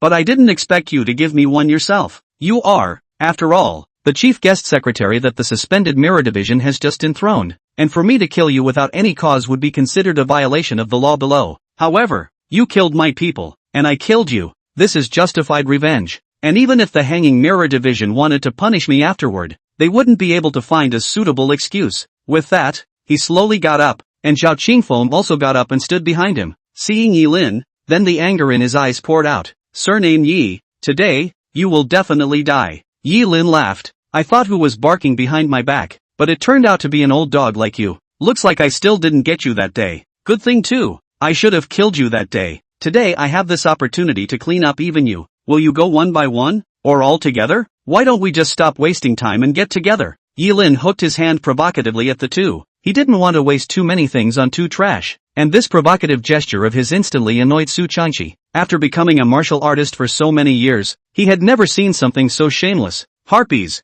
don't be arrogant. Only a bellowing cry was heard in the air. Su Changqi rose up flat on the ground, and the water on the shore was shaken and swung away several layers. He was extremely fast and was far beyond Zhao Qingfeng's capabilities. In just an instant's effort, he arrived in front of Yi Lin's. He punches like a tiger and kicks like a praying mantis, with a flexible pace and powerful punches. A move of a black tiger pulling out the heart, straight to Yi Lin's heart. Yi Lin's pupils shrunk slightly as he sidestepped and dodged. Su Changqi changed his fist into a claw and suddenly exerted his strength to grab at his heart again. This kind of harsh attack was different from ordinary people's practitioners, who definitely possessed experience in killing people. Still, Yi Lin dodged it. What? Seeing that Yi Lin had predicted his move, Su Changqi looked a little surprised. Boy, that's lucky enough. Yi Lin laughed coldly. Don't be distracted by killing, or else, you'll die a miserable death. Saying that, Yi Lin kicked out to force Su Changqi back. Following this, he bowed forward with a Baji avalanche, and his two fists were like Tarzan as he blasted Su Changqi's arms. This sudden move hit Su Changqi unawares. He took several steps backward before finally stabilizing himself. This time,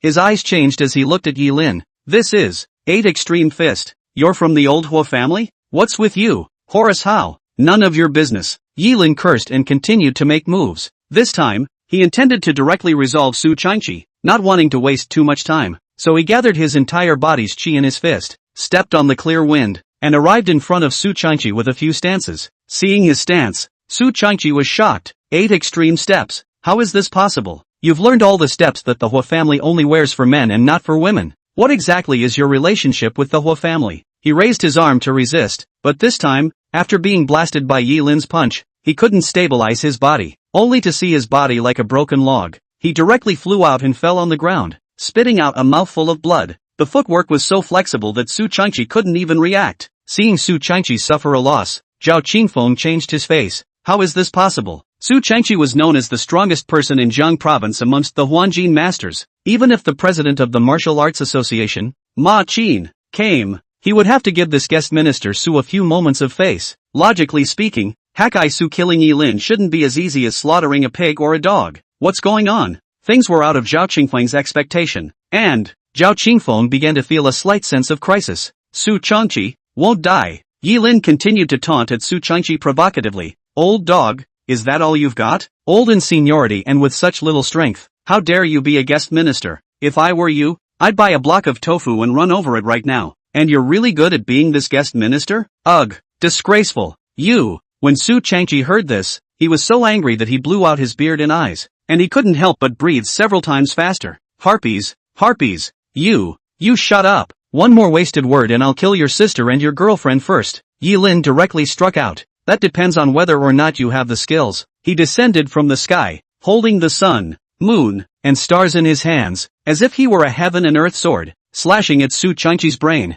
Swish! Su Changqi again saw a long-lost blade technique in this hand blade. He was greatly shocked and hurriedly raised his hand to block, and then, only to hear a click, his hand, which was blocking up, instantly broke apart. Ah! Drilling screams echoed through the air. Su Changqi's face suddenly changed, but Yi Lin would not give him any chance to rest. He had just stepped backward when Yi Lin kicked him in the chest again. Ka-ching! His sternum shattered as well. Fresh blood spurted out of his mouth, instantly staining the lapis lazuli plate underneath this foot. Yi Lin grabbed his hands again, those eyes, covered with thick killing intent. Moving my sister, you're really tired of living. After living so long, you can't even be human. A martial artist like you doesn't even deserve to be called a martial artist. Die! As the words fell, Yi Lin stomped on his chest and directly tore off his arms. Swish swish swish. Aha! In the sky, The echoing scream startled away all the swans on Su Lake. The fish below the lake are even running as far away as possible, hating the fact that they can't burrow into the lake for the rest of their lives and never come out. Su Changqi, who had lost his hands, was in a sorry state, apart from the very beginning when he was still able to make a move.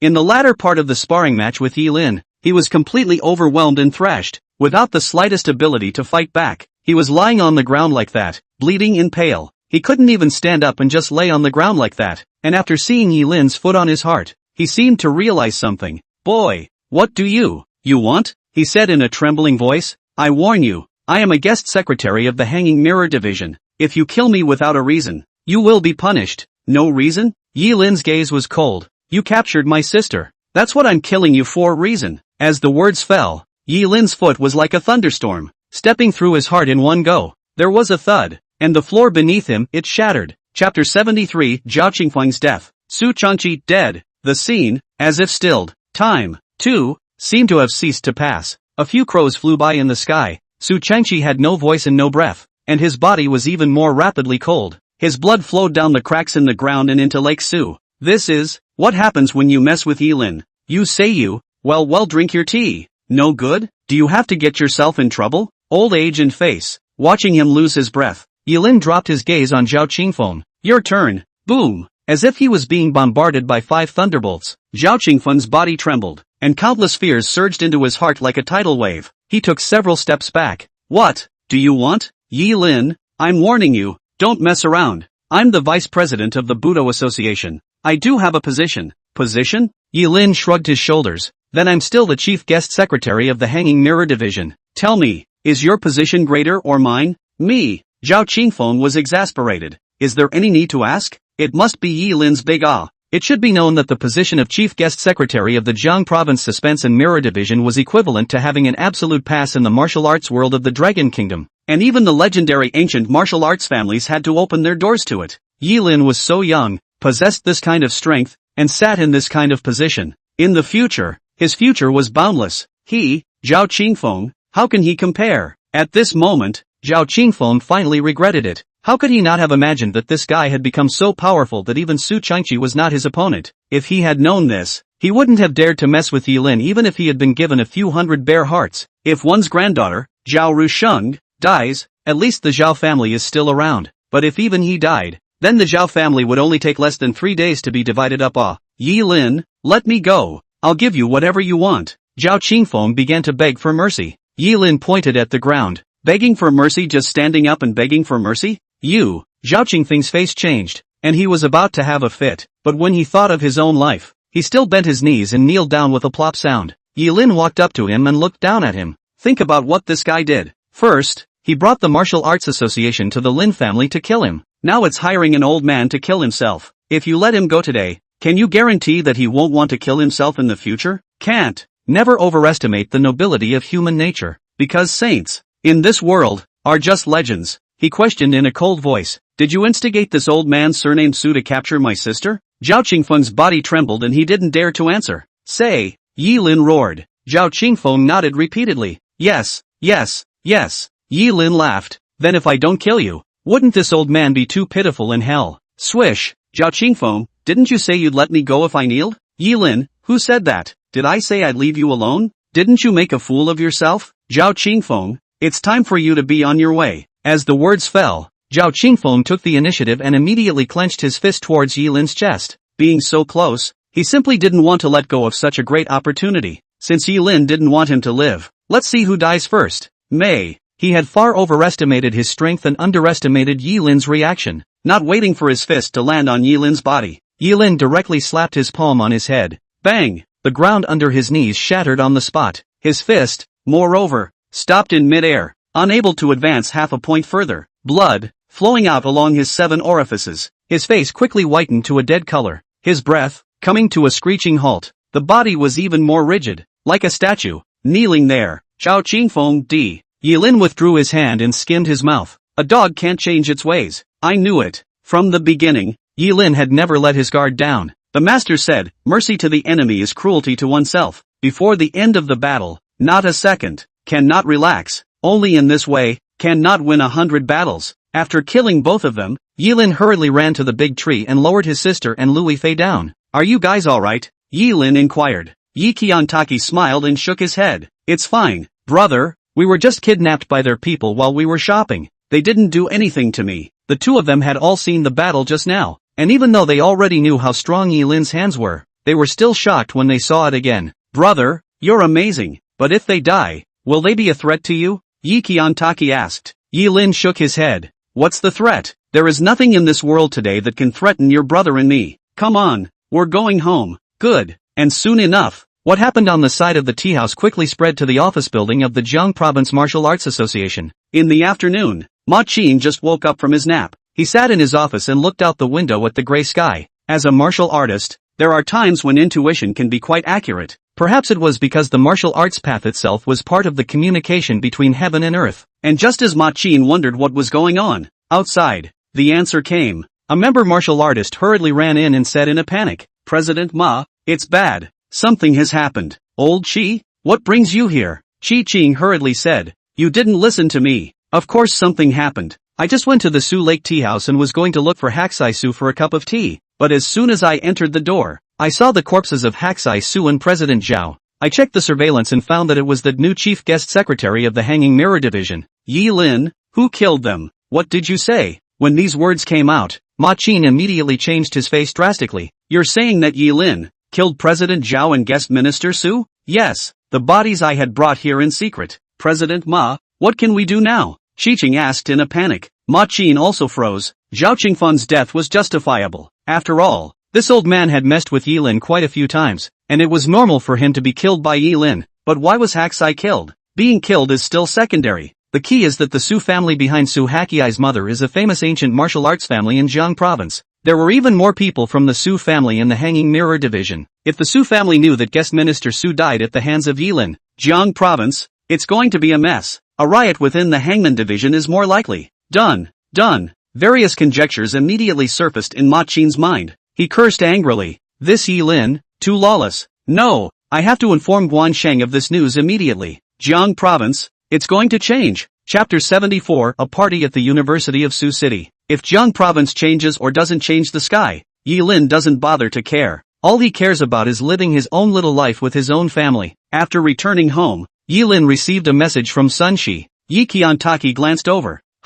Isn't that Sun Shi? Brother, how did you get in touch with her? Yilin told his sister about what happened during the day. As soon as he finished speaking, Yi Qiantaki said with righteous indignation, those people from the medical center are really no good. To actually do such a black-hearted thing, aren't they afraid that their conscience will be condemned and they will be struck by lightning? Next to her, Lui Fei swiped her cell phone. There's a lot of this kind of thing going on, so I can only hope that the people I meet in the future will be good people. Ugh, Yi Qiantaki sighed, but she was also happy for Sun Shi. It's fortunate that Sun Shi met you, brother, otherwise, she would have really been made to die yesterday. I've seen her 2 years ago. She's so pretty now. Brother, are you interested in Sun Shi? Yi Qiantaki suddenly revealed a meaningful smile. As soon as these words came out, Lui Fei immediately stopped bobbing her fingers up and down and focused all her attention on Yilin. Yilin, like Sun Shi? What about yourself? Lui Fei's face looked a little unnatural. Yilin, however, said, what like or dislike? What are you talking nonsense about?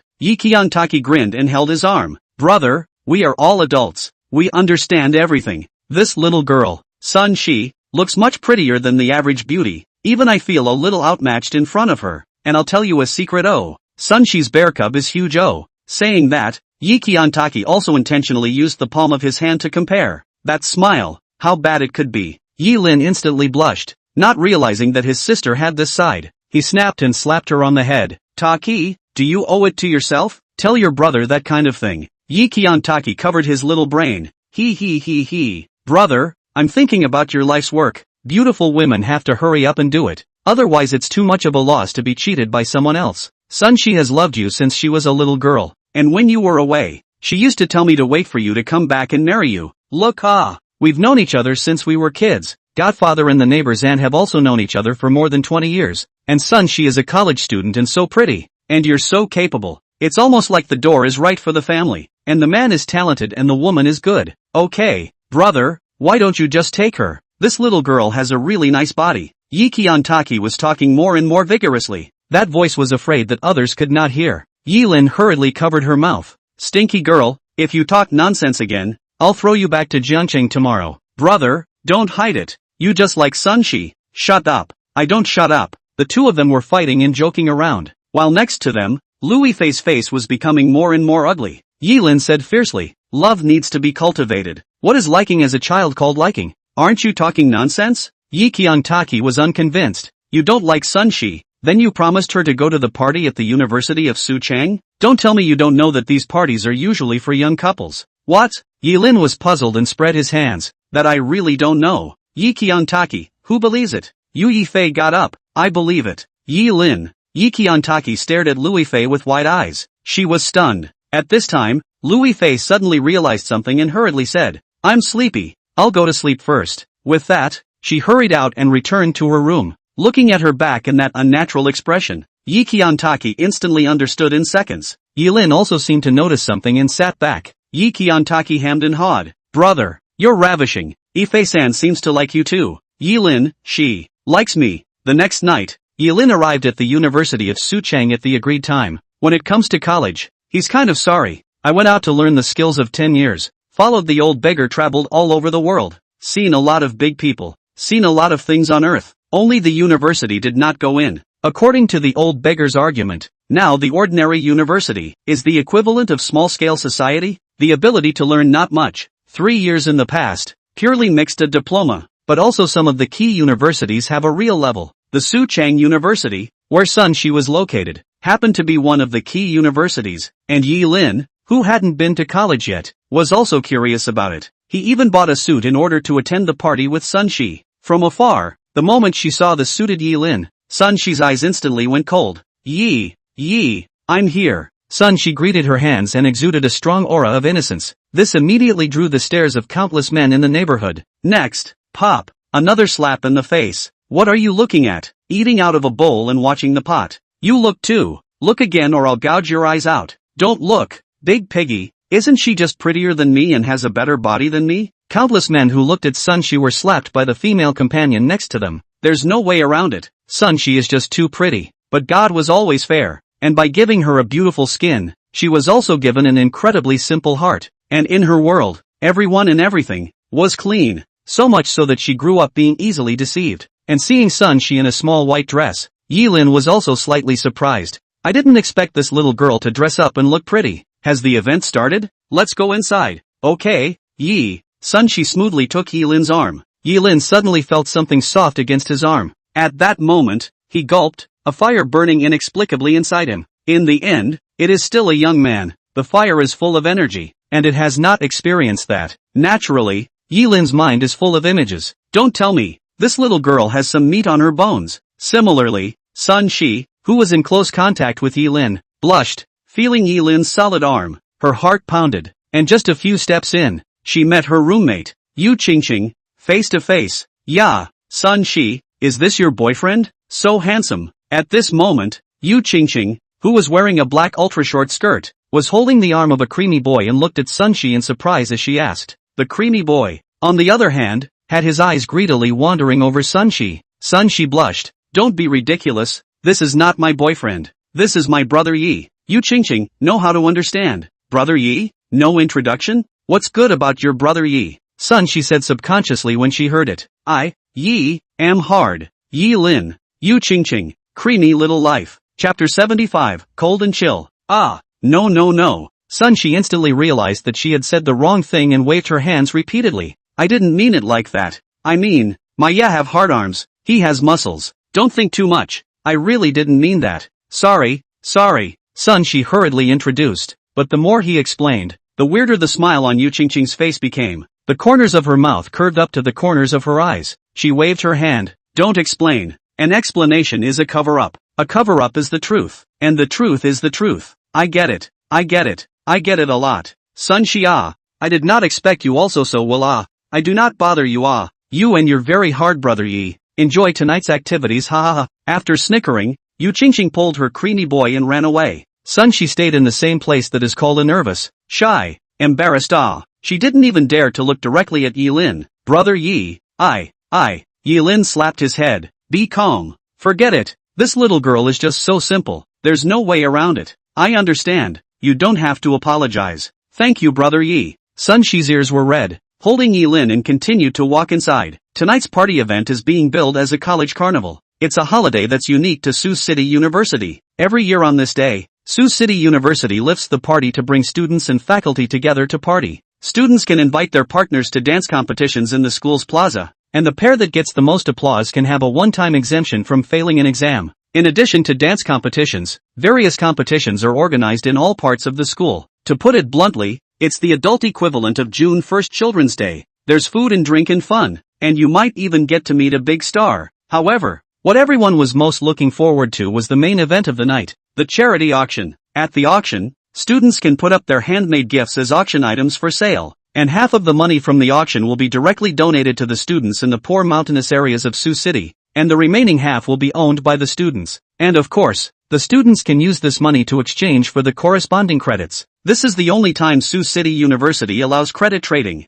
As a result, a lot of rich and wealthy people will spend a lot of money to please their favorite girls at the auction. Looking back at the history of the auction at the University of Sioux City, the highest one was a top rich young man who, in order to please the schoolgirl, used $2 million to auction off her handmade paper airplanes, which instantly shocked the whole school. Tonight, everyone is also looking forward to the final auction. One by one, Sun Shi introduced these things to Yi Lin. After listening to it, Yi Lin also sighed. So college life is so colorful. The old man didn't take himself to see the university, surely because he hadn't been there either. What fun this college is. Thinking about it, Yi Lin asked, Sun Shi, I remember that you seemed to like doing crafts when you were a kid. Did you make something to put in the auction too? Sun Shi nodded shyly. Yeah, I made a pair of leather gloves. I just don't know if anyone will buy them. Yi Lin, for sure. You're so handy. If no one buys it, brother will back you up. Sun Shi, don't. Yi, I don't want to break your bank. I heard my mom say that Uncle Lin's body is just right,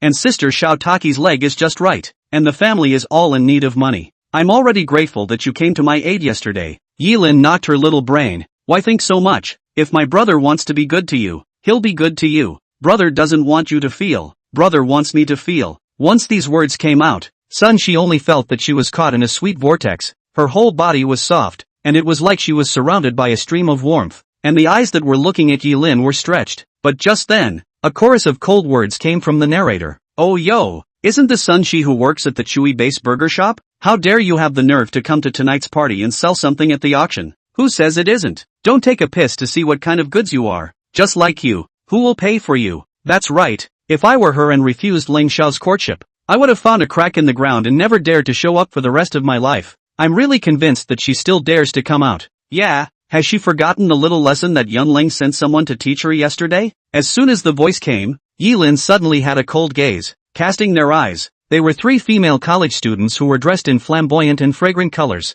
As soon as she saw them, Sun Shi immediately became worried and her face was tense. Yi Lin, you guys can't speak human? If you like farting so much, why don't you go be an asshole to someone? You. With a swish, all three women glared. However, as soon as they saw Yi Lin's stern eyes, the three of them suddenly didn't dare to clamor again, and put down their harsh words, saying, Good Sun Shi, found a dog man to back you up. Right, we'd like to see how you're going to end up tonight. Ling Xiao will be present at the auction tonight. At that point, we'll wait for you to make a fool of yourself. Ha! One of the three left a sentence and hurried away, and after they left, Sun Shi looked like she thought of something bad and said to Yi Lin, Brother Yi, I suddenly don't want to attend the party, or we'd better go. Yi Lin immediately saw what was on her mind. Are you afraid of that what's his name Ling Xiao? Who is he? And who are these three women? Yi Lin asked continuously. Sun Shi shook her head not wanting to answer. Brother Yi, let's go. Yi Lin, you're obviously being bullied. I can't just ignore it. I promised Godfather and your mom I'd take care of you.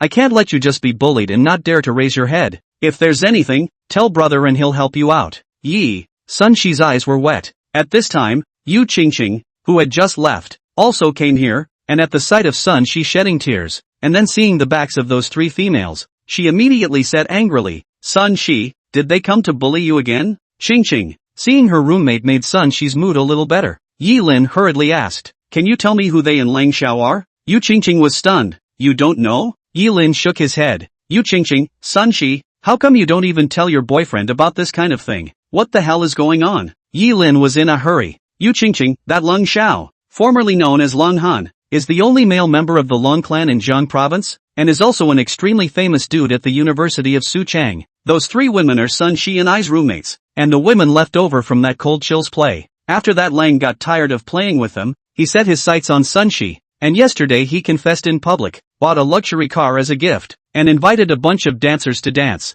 only to have Sun Shi rejected in public. In a fit of rage, he had someone throw Sun Shi off the 2nd floor, causing her to fall and hurt her foot. As soon as she finished speaking, Yi Lin's eyes were directly covered with killing intent. So, the reason you were hurt yesterday was because of that, Lang? Chapter 76, Plastic BFFs. Hearing these words, Yi Lin realized what was going on. It turns out that Sun Shi hurt her leg because she was bullied by a rich kid, thrown from the 2nd floor. Yeah, what a death wish. At that moment, anger surged in Yi Lin's eyes. If he didn't help Sun Shi get an explanation today, he was ashamed of the neighbor's aunt's kindness to their family. Yu Qingqing still wanted to say something more, but Sun Shi blocked it. Don't say anything. It's okay. I'm okay. It's all in the past anyway. That Lung Han's family has power and influence. I can't mess with it, but I can't hide from it. Sun Shi didn't want to implicate Yi Lin because of herself. She only wanted her brother Yi to be well. When she graduated from college herself, she would be able to get away from all these annoying people in college. Saying that, Sun Shi wanted to pull Yi Lin away again, but this time, she couldn't pull it off. Yi, what are you? Sun Shi was puzzled. Yi Lin pulled her back to his side. What's the rush? The auction hasn't started yet. Who's going to buy your leather gloves if you leave? Besides, I haven't taught that Leng guy a good lesson yet. When these words came out, Yu Qingqing's eyes widened. You want to teach Leng Xiao a lesson? Sun Shi was so angry that she stomped her foot. Yu Qingqing, look at you. What are you talking too much for? She knew Yi Lin's temper well. Before Yi Lin had even left home, she remembered that every time she was bullied. As soon as Yi Lin knew it, he picked up a brick and ran off with his brothers to take it out on him. Every time, they let them off the hook by beating the crap out of each other. But those people were after all ordinary people, and Lung Han was different. He was a notorious playboy with a ruthless heart, and he was a member of the Leng family. Wouldn't Yi Lin be in trouble if he was impulsive and Ed with Lung Han? Yu Qingqing was dumbfounded. Am I still wrong for speaking for you? Sun Shi shook her head. I don't mean that. I just, Yi. Yu Qingqing also sighed, knowing that Sun Shi was simple-minded and had a weak character. Sun Shi, people are bullying you so much. If you don't do anything, you will be bullied even more in the future.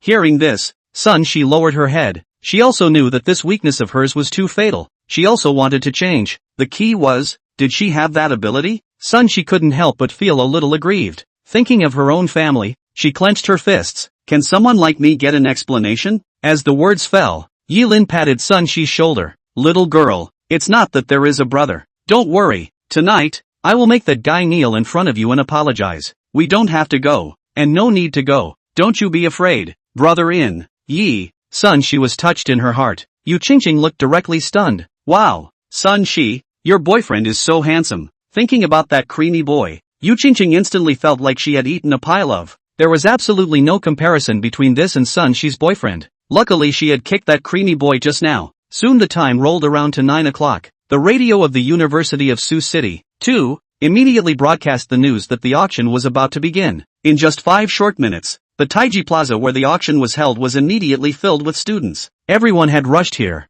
wanting to see which rich kid and schoolgirl would be the main event tonight. Yi Lin, on the other hand, also brought both Sun Shi and Yu Qingqing here. The auction officially begins and a moderator walks onto the stage. Welcome everyone to our Suchong University auction. Today's auction way with the past a little different. In order to ensure the authenticity of the data, but also in order to prevent some people say that we operate in the dark, we this time to use the online report way. See the big screen behind me? The auction items will all appear on the screen later, and those who want to bid on the auction can scan the QR code next to it to make an offer. And your account numbers and personal information will appear on the screen with your offer. It's absolutely fair and square. After the host introduced how tonight's auction would be conducted, a rumble of applause rang out from the stage. It was also at that moment that a gasp came from the crowd. Look, it's Mr. Lang. Mr. Lang is here. Really? I'll go. Who's the one beside Mr. Lang? Is this the new school beauty of our school? Seems like it. So pretty. Following the gazes of the crowd, everyone saw the youth not far away wearing a golden suit and holding an extremely beautiful woman in his hand. Lung Han. Likewise, Yi Lin saw him. Is he the dog that bullied you? Yi Lin asked Sun Shi. Sun Shi nodded. Suddenly, her eyes narrowed. Yu Qingqing froze. Isn't that Wang Yin? Isn't she your best gal pal? How did you get mixed up with Cold Chill? Swish. Yilin's gaze cooled down. He had seen Wang Yin before. He could tell that this woman was not quite right yesterday at the medical center, and he did not expect that today she would walk out hand in hand with the rich second generation who had bullied Sun Shi. Seeing Wang Yin, Sun Shi was shaken and also incredulous. She also didn't believe that Wang Yin would be with Lang Han. Aren't she and herself best girlfriends? Yu Qingqing was filled with righteous indignation. This Wang Yin is too much of a badass. When you guys entered the school together, it was you who kept helping her with her homework, and only then did her grades slowly come up. Her family is so poor that sometimes she can't afford to eat, and it's only because you put up the money to spell it out with her that she doesn't starve. This guy, he's also too heartless. You call this a bosom friend? Sun Shi's heart broken as she watches her best BFF get together with the rich kid who hurt her. Over there, Wang Yin also saw Sun Shi and Yilin several people. For some reason, when she saw Yilin standing next to Sun Shi, a wave of jealousy surged through her heart. She tightly grasped Lang Han's hand as if she was showing off her trophy. After Sun Shi rejected Lang Han yesterday, she took the initiative to run to Lang Han's side, wanting to be his girlfriend, and even gave him a way to teach Sun Shi a lesson, making her obediently take off her clothes and lie on the bed. Who would have thought that everything would be screwed up? It's all because of Yilin. She immediately told Lang Han about this matter, and after hearing this, Lang Han also looked at Yilin, and their gazes instantly collided across the crowd. Yin, is this the bastard who sabotaged your operation yesterday? Wang Yin teared up and said, yes, Long Xiao. Originally I almost managed to get the gang from the medical center to force Sun Shi to call you for help. If it wasn't for him, Sun Shi would have been able to lie on your bed last night, willingly joining me for a double flight with you. As soon as these words came out, Lang Han immediately showed murderous intent on his face. Lustful as he was, he hated it when people ruined his night. Very good. Then tonight, I'll let him die. After saying that, Lang Han took out his cell phone and dialed a number. Hey, Tiger, call someone over. Yeah, Sioux City University. Come right in and give my name. Chapter 77 Competition at the Auction. After hanging up the phone, the auction also officially started. First, the first girl came on stage. A girl with glasses frames. Hello everyone. The auction item I brought today is a limited edition dress, which I got from the raffle a few days ago. It's a name brand, and it's a hot cool girl abroad. Since I'm not in great shape to wear it, I'm putting it up for auction and asking for bids, said the girl, and then she took the dress out of the bag she was carrying and showed it to the crowd. Meanwhile, on the big screen, the photo of the dress showed up. As soon as I saw that picture, in an instant, the whole room was abuzz. I go, isn't this the cool girl master limited edition dress with only 30 pieces worldwide? Holy, it's really a. And there's an anti-counterfeiting mark. It's the real deal. What? The real thing? This is the real thing? Didn't I say this dress was already bought out? The highest bid was $30,000. This. Aren't we lucky? I can't believe we stumbled upon this dress here. Wow. If a boy bought it for me, I'd have no problem marrying him where he is and giving him children. Me too. This dress is so nice. I want it.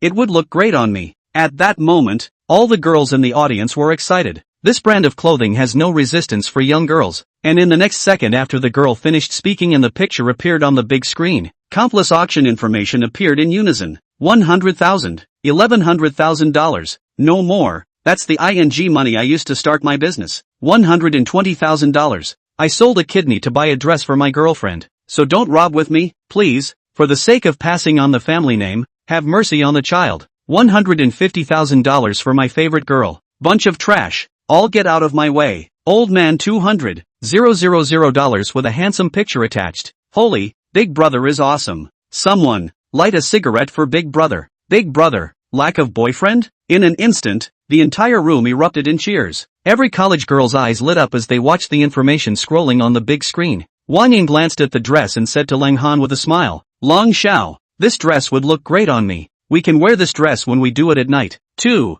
The words came out. Cold Chill's heart was immediately ruffled. Looking at the skirt tail all torn holes look, he revealed a lewd smile. Yes, exceptionally good. Lang Han laughed out loud and immediately took out his cell phone to scan the code. A message, then, scrolled across the big screen. Lang Han, bid $300,000 for my beloved Wang Yin girl. Swish, swish swish swish. Just that one message and the whole room erupted. 300,000. I go, $300,000. Worthy of being the strongest rich second generation Long Xiao of our school. The first shot is $300,000. It's too luxurious. What's $300,000? You guys can't forget that yesterday. In order to chase after Sun Shi, Lang Xiao directly bought a multi-million-dollar sports car. Speaking of Sun Shi, isn't this Wang Yin's Sun Shi's best friend? How come Sun Shi was bullied by Lang Xiao and Wang Yin is still with Lang Xiao? What the hell kind of plot is this? I don't know. There's a good show. Many people had their eyes fall on Sun Shi. Looking at the eyes of the people around her, Sun Shi, who was still staring at that skirt with incomparable excitement, suddenly lowered her head again. Yi Lin directly glared back. What are you looking at? Haven't you seen a handsome man before? In unison, they turned their heads back. Yi Lin, Sun Shi, do you like this dress? Sun Shi grabbed the corner of her coat. It's too expensive. This dress, I don't want it. I have clothes to wear. Yi, don't think about it. Yi Lin, just say whether you like it or not. Sunshine, like. You Ching, right. If you like, you have to say it. Someone will back you up. What are you afraid of? Yi Lin, if you like it, brother will buy it for you. With that, he took out his cell phone and scanned the code. Then, there was a message that directly overpowered Cold Chill with a flood of power. It was worth mentioning that after Lang Han's auction information came out, there were no more bids. First of all, $300,000 is already an astronomical amount for this group of college students, far beyond their spending power. Secondly, Lang Han's reputation in the University of Suzhou is too strong. Almost everyone knows that there is no good ending for opposing Lang Han. He has already bid $300,000 for this dress. You still bid. Isn't this robbing something with lying? What's the difference between this and looking for death? But, just because you guys don't dare, doesn't mean others don't. And that's when everyone saw the message. At first, they thought it was a hallucination. But it wasn't until that message directly overshadowed Lang Xiao's numbers that everyone immediately reacted. And then, it was more like a thunderous boiling sound. Holy, $500,000, $500,000. What am I seeing? That's actually a $500,000 figure? $500,000, to buy a skirt and give it to Sun Shi? Who is this Yi Lin? Wait, that guy also sent a message. Everyone gathered their pupils for a look. Yi Lin, Lang Han is garbage. Come and argue if you don't want to.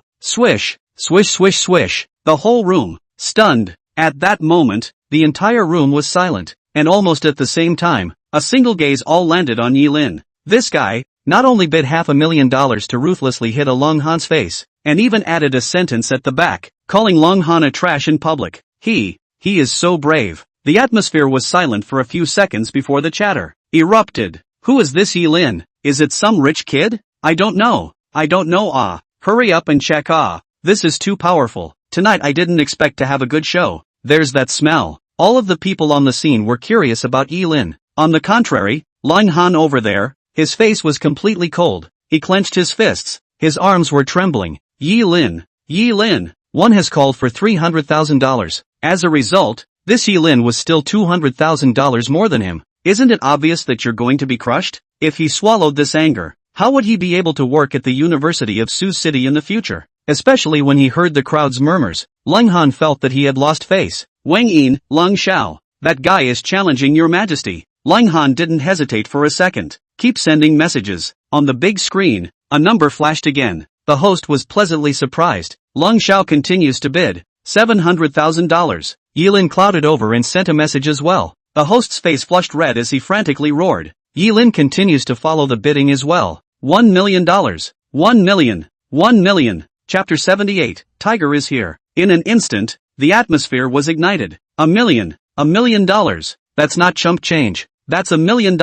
All of them can buy a small house in this Hangzhou. At that moment, Sun Shi's mouth was wide open. How could she not believe this maneuver of Ye's? Yu Qingqing beside her was envious. If her man could come up with $1 million to buy her a dress, she could be so excited that she would faint on the spot. But, what made her even more envious was that Sun Shi had a man to stand up for her. Who could not see this? Yi Lin was standing up for Sun Shi. Didn't Lang Han bid because Wang Yin wanted it? Wang Yin wants it, and so does Sun Shi, so you can't let Wang Yin get it. This was Yi Lin's temperament, and everyone at the scene began to frantically shout out Yi Lin's name after hearing the $1 million figure. Yi Lin! Yi Lin! Yi Lin! The climax of the atmosphere directly caused Yi Lin's aura to crush Lang Han. At that moment, Lang Han became furious, and he angrily pulled Wang Yin towards this. Seeing his movement, the eyes of the entire room all converged here. It was as if the protagonists of tonight's auction were the two of them. Soon, Lang Han stood in front of Yi Lin, although he was a rich second generation, but it was a head shorter than Yi Lin,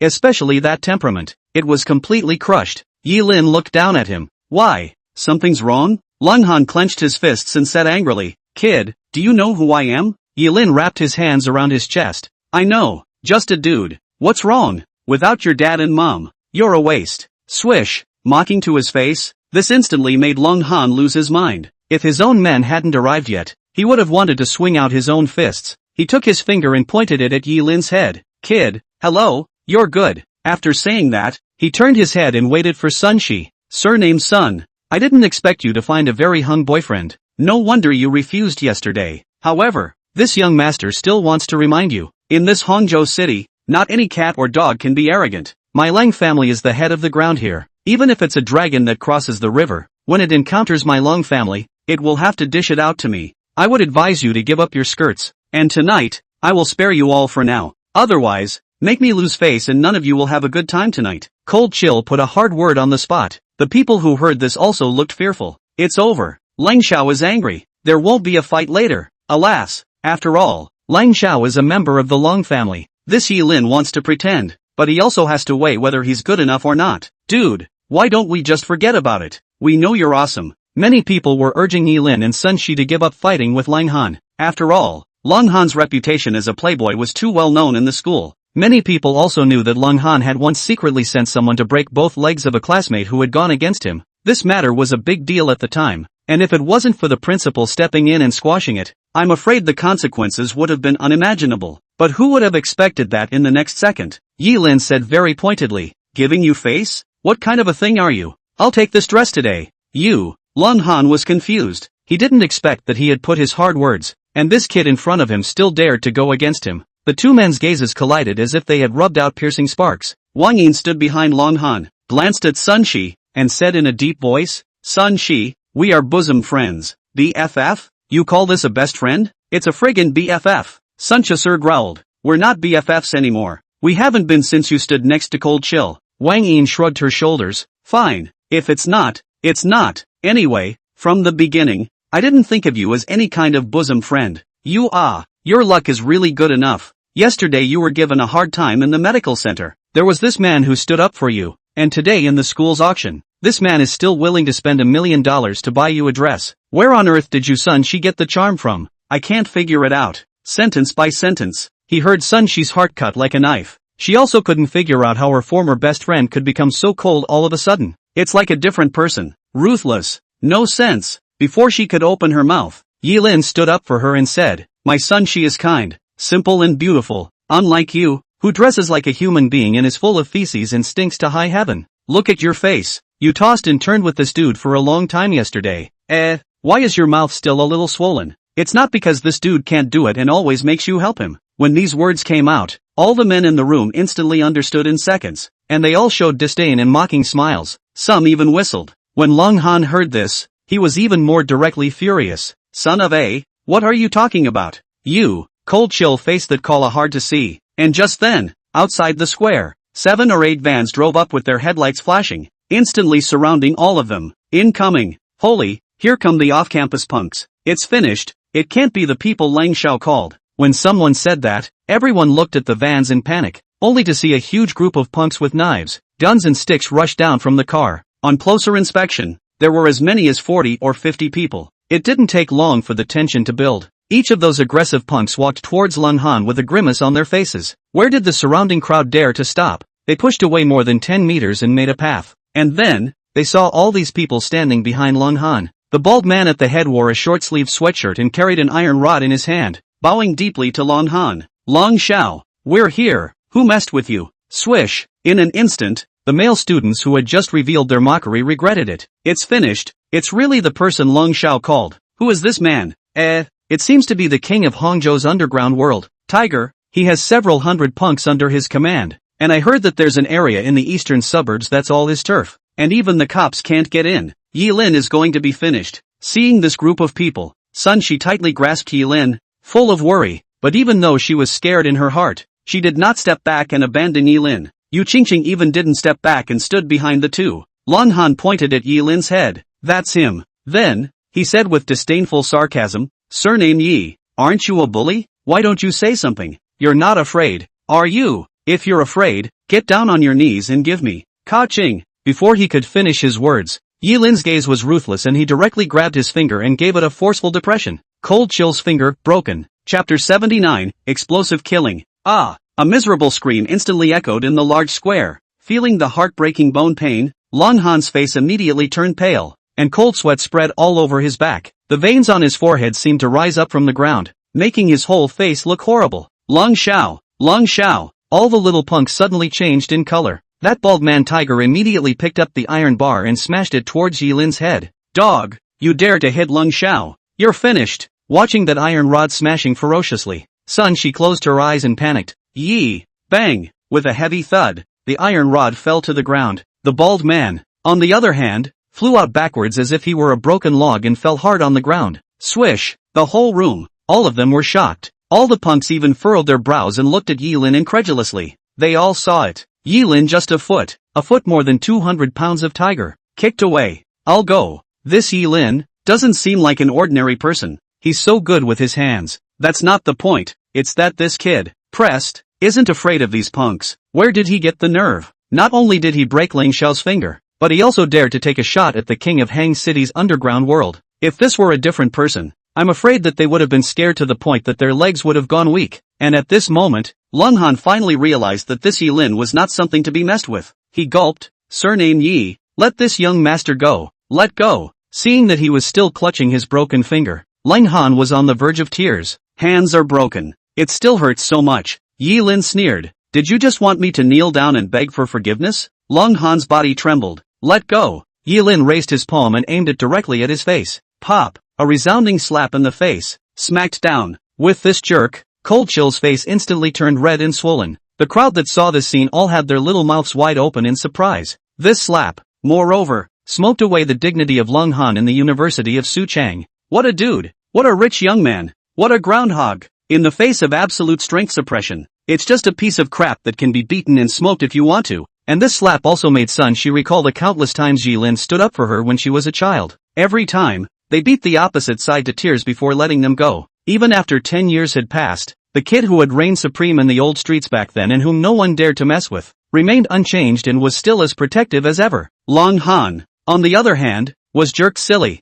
Feeling the fiery pain on his face, he stormed out. You dare to jerk me? You're nothing. My parents never smoked me once growing up. I am the young master of the Lang clan. I am the only son of the Lang clan. Pop! Another slap. This slap smacked back all those cursing words from Long Han. Yilin, I don't care what kind of only son you are. You're a piece of in my eyes. I'll hit you if I want to. Even the people of the Han clan don't dare to mess with me. What kind of a thing are you? And calling such a bunch of punks here. What do you want? Yilin asked disdainfully. Long Han was silent for a few seconds, and his expression grew frantic. 2 slaps. I remember. Yilin, I'll remember you. Do you think you're going to get me to give in and be afraid of you just like that? Beat me to death if you can. I'll see if you beat me to death. And this gang behind me will let you walk out alive. Can you beat them? He was grimacing like a wild dog that had been beaten red-eyed and barking furiously. Who knows? Just as he finished speaking, Yilin loosened his fingers. This time, the crowd was confused. What the hell? This kid can't be scared. He should have been shocked by Lang Xiao's words.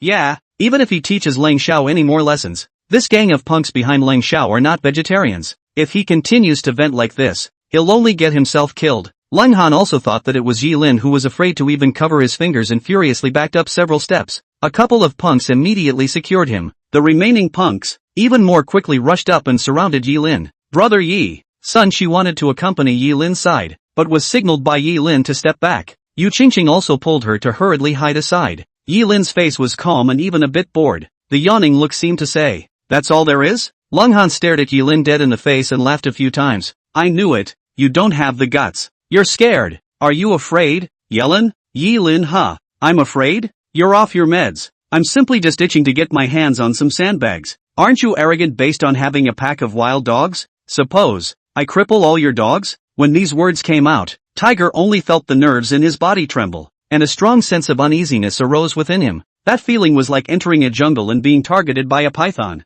Escaping with great difficulty, and waiting for oneself was a hungry lion. Without waiting for him to react, Yilin pointed at his face and hooked his hand. Take your men and go up together. Ha! Tiger was confused. He subconsciously got up and gulped. Long Han was furious. You're looking for death. Who are you looking down on? Tiger? Him. He provoked you. Beat him to death for me. It doesn't matter if he's crippled and killed. My Long clan will just settle it. I'll give you another 5 million when this is over. Hearing $5 million, Tiger's eyes lit up. For a fighter like them, nothing was more exciting than money. All of you, together,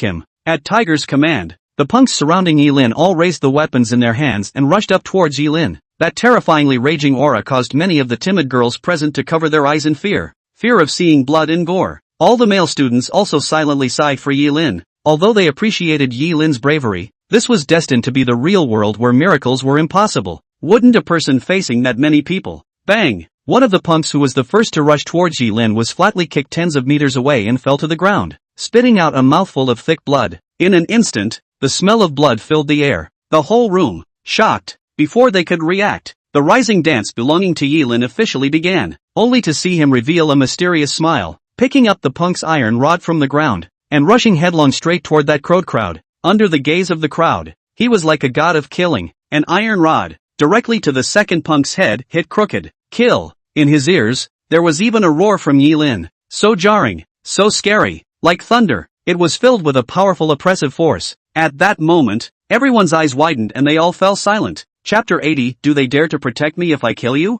Yilin moved. Not only did he move, but he took care of two punks in a matter of seconds. This stature, such audacity, such terrifying strength. It made everyone in the room break into a cold sweat. And that stood at the end of the cold to see this scene, but also condensed out of an incredible guess. Yilin, the will not be able to put here all the punks, all to beat down it. Yes, he guessed right. After taking out the two punks, Yilin seemed to have transformed into a merciless harvesting machine. His speed became extremely fast, weaving his way through the crowd without being able to see his footsteps at all. And wherever they went, every punk simply didn't even have the strength to parry before they were dry-humped with a single move. Miserable howls continuously resounded from the square. The large screens that were originally putting up auction information were all now relayed into Yilin's battle scene. More and more punks fall. There were also more and more knives, guns and clubs on the ground. It was like an image that only appeared in a movie, and it made the male students in the room boil. This is the god of war. I'm in love. I'm going to convert to a fan.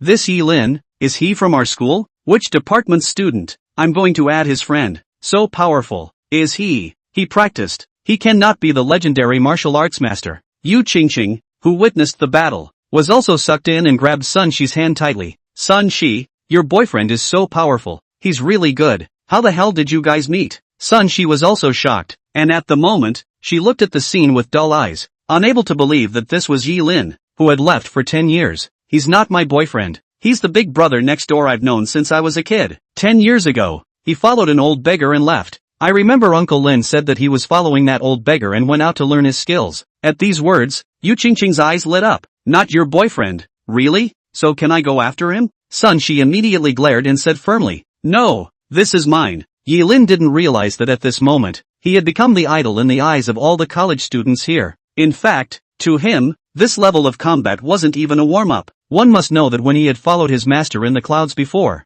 he had fought a bunch of truly terrifying characters. What a borderline devil who kills thousands of people at the drop of a hat. What captive tigers and lions, head-feeding bandits and bullies, and what a killer god from beyond the realm. Yilin had fought all kinds of characters and won them all. So he was still afraid of this group of punks? In his whole life, he hated contraptions that bullied people based on their power, especially those rich kids who thought that because their family had a little bit of money, they could not take people's lives seriously. This is the kind of person that can be beaten to death. At that moment, Yilin vented all of his anger on this group of punks, and the killing techniques that he had learned over the past 10 years were utilized to the extreme at this moment. His elbow, his knees, even a single look from him became a deadly weapon to overwhelm the enemy. The more he killed, the more joyful he became, the more powerful his killing motions became. And soon, all those punks who had followed the so-called tiger, all fell to the ground, wailing, ah, my legs, my hands, ah. And among them, Yilin finally stopped and stood 3 feet in front of that tiger. He shrugged it off and came to say, your people, that's all they're good for? None of them are good enough for me to fight. With just one sentence, Tiger was so scared on the spot that his face turned white, his body went limp, and he sat down on the ground. This, as the king of the underground dark world, he had never met such a character. Even if they did, they had heard rumors of martial artists and martial arts associations that had such strength. Does it mean that this guy is a martial artist? But something's not right. Isn't this the University of Sioux City? A university that will have martial artists. And just ING happened to stumble upon it by himself. That's exactly the same odds as winning a lottery ticket. Say something, dumb. Yi Lin roared again. In an instant, the atmosphere came to its highest point. I'll go. This Yi Lin, so fierce, he really ate over all 50 plus punks. I'm not dreaming. I'm not supposed to be blind. This should be real. Wow. Then won't Cold Chill suffer tonight? Not only suffer, but suffer greatly. He's done. He's messed with someone he can't afford to mess with. Listening to the crowd's murmurs, Long Han also frowned, the arrogance of the party disappearing. The smile on his face, too, was gone. No way. How? Who is this kid? Who the hell is he? Before he could react, Yi Lin came to Tiger with some impatience. That Tiger was still blocking in front of Long Han, and when he saw Yi Lin approaching, he subconsciously raised his fist to fight. Results. Bang. He was knocked off his feet. The teeth in his mouth were even all knocked out and fell hard to the ground. Finally unconscious. Then, Yi Lin looked at Long Han. It's your turn. Swish. Wang Yin by Lang Han's side was no longer calm and frantically shook Long Han's arm. Long Xiao. What to do? Think of something. She had thought that Long Han's people would be able to finish off Yi Lin. Who would have thought that this Yi Lin's strength was far more terrifying than she had imagined? Thought the stance he showed yesterday in the medical center was all he had. Who knows? That's just the tip of the iceberg. And where was Cold Chill for anything else? He looked around at the punks protecting him. Didn't realize. Long Xiao. We'll go first. Long Xiao. We slipped away. Take care of yourself. Goodbye, Mr. Lung. All of them ran away. Cold Chill. Yin Wang. As the saying goes, if the situation is not right, I will retreat first. These punks aren't stupid. They know exactly in their hearts what people they can and can't bully. His own boss and brothers couldn't do this guy. So with just a few of them, they could flip it? Absolutely not. And after seeing them leave, Long Han's face was completely ugly. He turned his head and stared at Yi Lin dead in the face. Surname Yi. You can fight terrific. Big deal. I'll just let you have the dress. Let's go. Long Han also knew that he had suffered a loss today, so he didn't want to lose face at that moment. But is it too late to leave? Yi Lin, did I say I'd let you go? Long Han's body stiffened, narrowing his eyes. Is it hard for you to really want to beat me to death? Surname Yi. I'm from the Long clan. My Lang clan is one of the top 10 clans in Jiang province. You don't know? Yi Lin wrapped his hands around his chest. Oh, the Long clan is great? Cut. Don't blame me for not giving you a chance. I'll give you a minute. Call your Lang clan and ask them, if I, Yi Lin, want to kill you, will they dare to protect you? Chapter 81 Mr. Yi, I was wrong. As soon as these words came out, an overwhelming oppressive force instantly enveloped Long Han's heart. Many of the students at the scene were even more intimidated by this arrogance of Yi Lin. I didn't hear it wrong. This Yi Lin, he's actually going to ask Lang Xiao to call his family. Is he crazy? Even Lang Xiao has to give him face and is leaving. He's already great tonight. He's already made a name for himself. If he makes things so bad that the Lang clan knows about it, even if the principal steps in, he won't be able to save his life. Could it be that this Yi Lin's identity is something that even the Lang clan can't afford to mess with? Long Han was also stunned, and he pulled out his ears, thinking that he was hallucinating. But then I looked back and realized that it was true. He laughed. He didn't expect that Yi Lin was brainless to this extent. He had originally planned to let Yi Lin go. After all, this guy's body skills were terrifying to the extreme. But who knew that he was going to make himself call the family and have them intervene? If the others don't know, doesn't he know better? Once the Lang clan knew what happened tonight, then he, Yi Lin, would have to kneel down even if he had 3 heads and 6 arms. Long Han angled his head. Yes, great. Yi Lin, you impress me. You actually dare to challenge the authority of the Long clan. Alright, then let you know how powerful my Long clan is. After saying that, Long Han immediately took out his cell phone and dialed a number. Do. Soon, the phone was picked up, and on the other end of the line, a vicissitude voice came. Little brat, it's late and you're in trouble again? Long Han, Dad, someone wants to kill me at the University of Sioux City, and told me to call you and ask if you dare to care. As soon as these words came out, a middle-aged man in the study within a large luxurious villa in Jiangqing violently shot up. A heavy sound also immediately drew the attention of the other senior members of the Long clan within the study. What did you say? Someone tried to kill you at SU? And ask me if I dare to care. He's also too much of a disregard for my Long clan? What's his name? Who is he? Lang Han, he said his name is Yi Lin. Swish, just a name. Inside the study, the middle-aged man immediately sat paralyzed in fear, his face horrified. As for the other Lang clan executives in the study, all of them stood up in fear, their bodies trembling. Everyone looked at each other in disbelief. And this middle-aged man, Long Shan, the family head of the Long clan, said in a trembling tone. You, say it again. What is his name? At that moment, Lang Han immediately detected the panic in his father's tone. Dad, what happened to you? At the same time, everyone around them realized what was wrong through Lang Han's words. On the other end of the phone, Cold Mountain roared. I'm asking you, what's his name?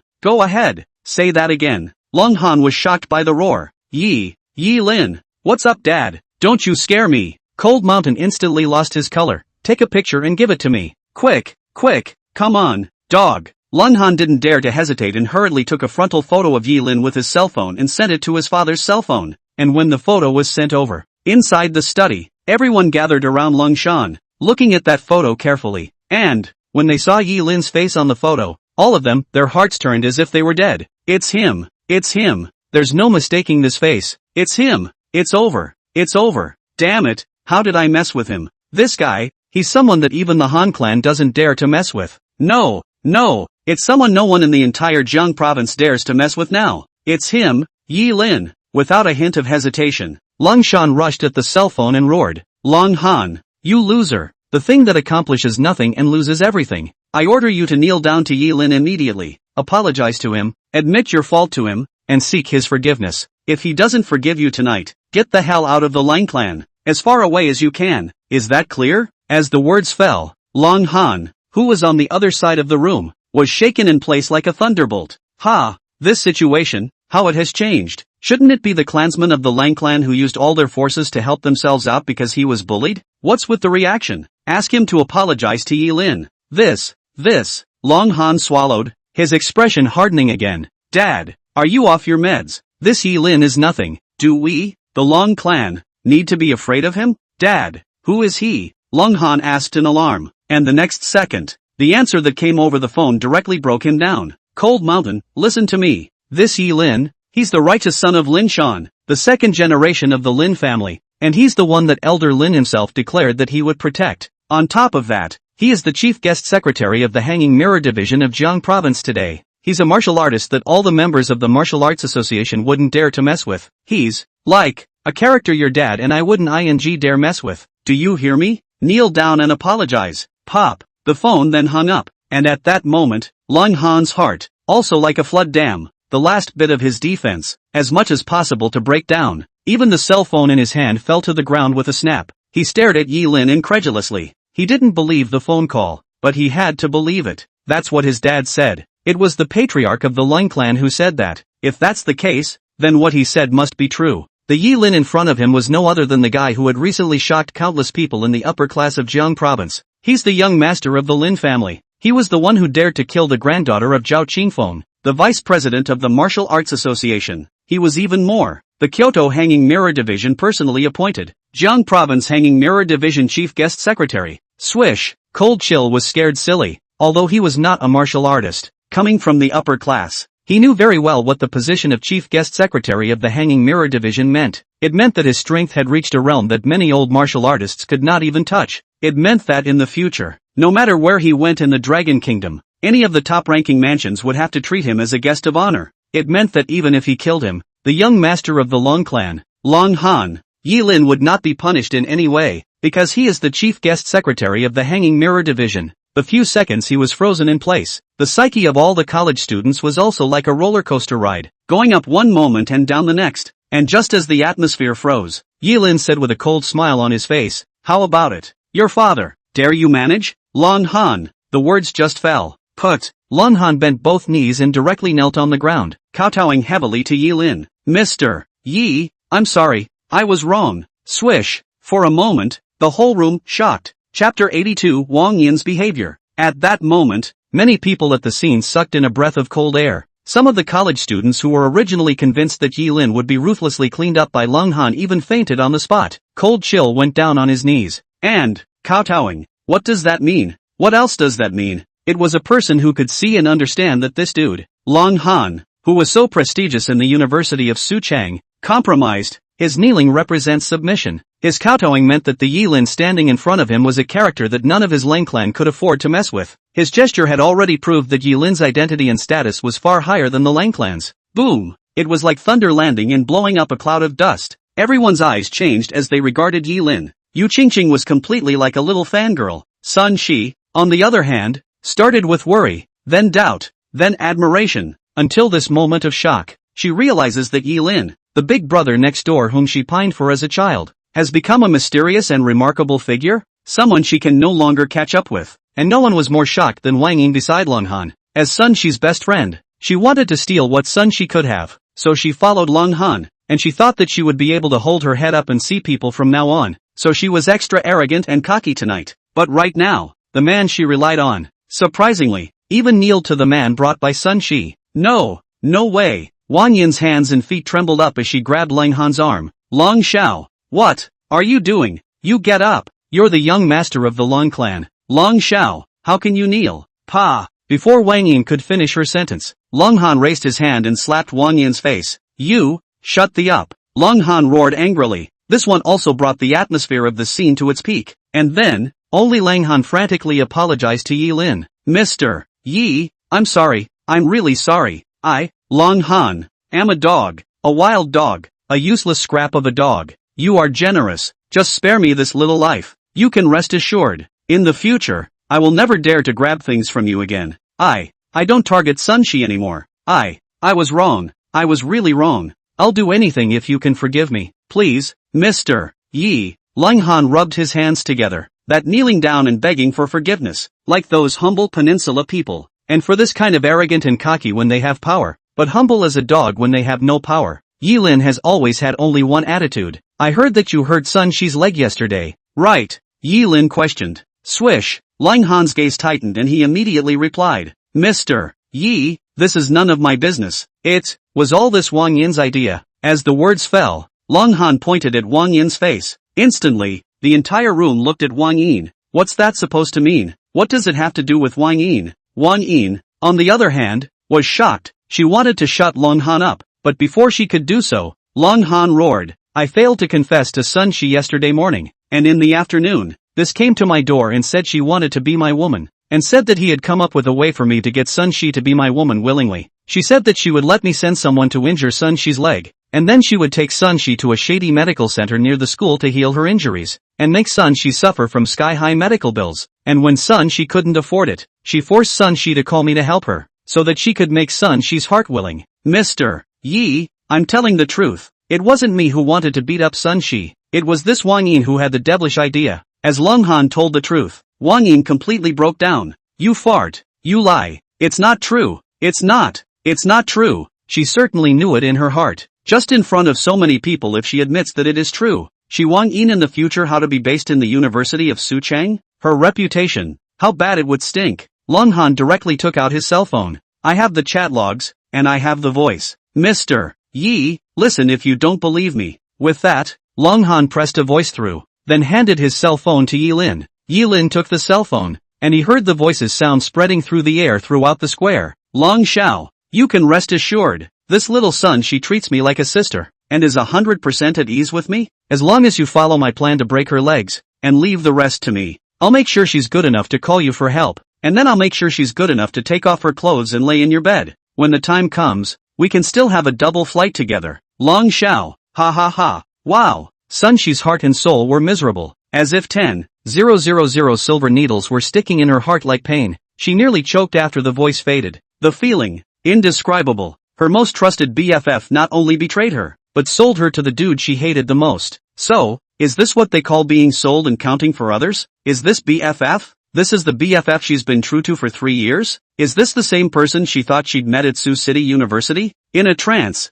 Sun Shi thought she was dreaming, but reality told her that it wasn't, that all of this was real. Tears, uncontrollably, welled up in Sun Shi's tearful eyes, and she raised her sleeve to wipe them away. Yu Qingqing hurriedly took out a napkin and handed it to Sun Shi, her eyes glaring at Wang Yin with a deadly glare. Surname Wang, you're so damn not something. Do you have a conscience? Are you still human? As Yu Qingqing's angry scolding sounded, the silence was broken. In an instant, everyone around them also sent a flood of shouts of curses at Wang Yin. This Wang Yin is really a embryo. I heard before that she was messing around outside the school. Not a good woman. Along with that I thought that Sun Shi was not a good thing either. Who knows? I was wrong about Sun Shi. This Wang Yin is the real beast. That's right. How can you call a woman like that a best friend? She's like a piece of, she should stay in the cesspool. What's the point of crawling out? Ugh. How in heaven's name can there be such a person? It's so disgusting. The laughter in that voiceover is mind-numbing. The principal must be told to expel her from the school. Yes, she must be expelled.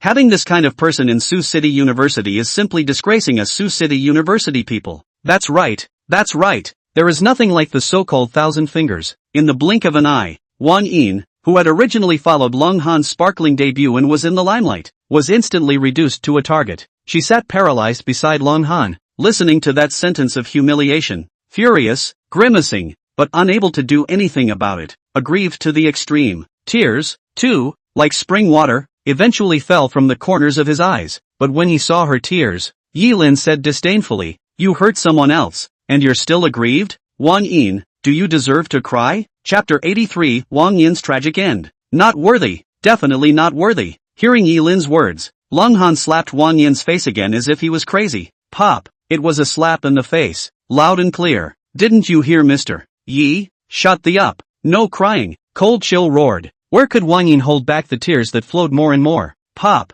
Lung Chen slapped again. He pumped with all his strength, attempting to please Yilin in this way. But where could Wang Yin hold back now? Having her villainous behavior revealed in public and humiliated by so many people, she could only cry to hide her panic. But Long Han's reputation as a playboy was not a cover. Seeing her Wang Yin crying louder and louder, he stood up and kicked Wang Yin in the stomach. Bang! Dog eat dog, says the picture. That kick caused Wang Yin to suck in several cold breaths continuously, so painful that veins protruded from her forehead. Long Han pointed at her forehead. "Cry for me again and I'll have someone cut out your tongue." Swish! Wang Yin immediately closed her mouth, her eyes filled with aggression. Then, Lang Han knelt down again and looked at Yilin. "Mr. Yi, are you satisfied? Satisfied?" It's not Yilin's turn to say, the one who got hurt, not him. Instead, it's Sun Shi. Only Yilin turned his head and pulled Sun Shi to his side. "Speak, what price do you want them to pay?" "At any price, including death," Yilin said in a domineering manner. Just a few words once again made many girls in the scene feel adoration.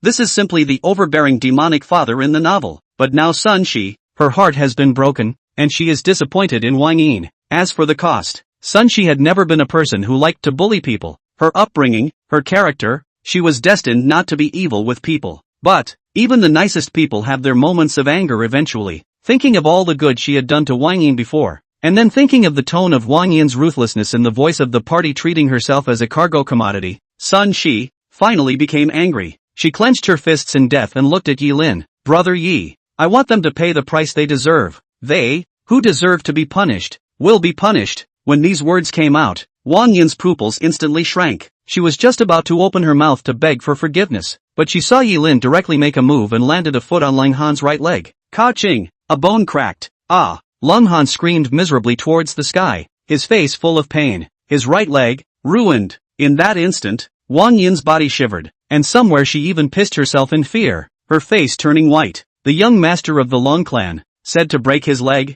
What about her? Could she, a powerless woman, stand in the way? Yilin looked down at Lang Chen. Thank my sister Sun Shi for being kind-hearted and only letting you pay the price you should pay. Or as I do, you'll have to stay here today with this life. In the future, get as far away as you can. And when you see my sister Sun Shi, go around. Let me hear you bully men and women again. I'll waste you. Yes, yes. Long Han endured the pain and didn't dare to resist in the slightest, hurriedly climbing up on one leg and staggering away, leaving Wang Yin alone. And Wang Yin, who was left behind, immediately knelt down and kowtowed to Yilin. I was wrong. I wouldn't dare. I'll never dare again. I don't want my legs broken. I don't want to be crippled.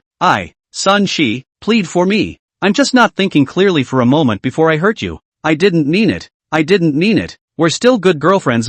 You can't just stand by and watch me get my legs kicked off. Sun Shi, scram. To her words, Sun Shi had only one word. After she yelled, she covered her tears and turned away from the crowd. Sun Shi, Wang Yin still wanted to yell, but it was too late. Yilin looked down at her. Good is rewarded with good. Evil is rewarded with evil. It's not unrewarded until the time comes. If you don't want people to know, you can't do it. Everything is your own doing. You dare to design to harm Sun Shi. The fate that will greet you is far more tragic than cold several times over. Saying that, Yilin moved. He started with 2 kicks. Ka-ching, ka-ching, directly and categorically abolished Wang Yin's legs. That scream was worse than a crow's caw. With that, Yilin kicked her hair and went to the lake near the plaza and threw her in with one hand. Put! Wang Yin disappeared into the water. Cold water flooded her body, where she still cares about what pain. Hands struggling to surface from under the water, but just when she wanted to go ashore, but found that her legs lost consciousness. No matter how to force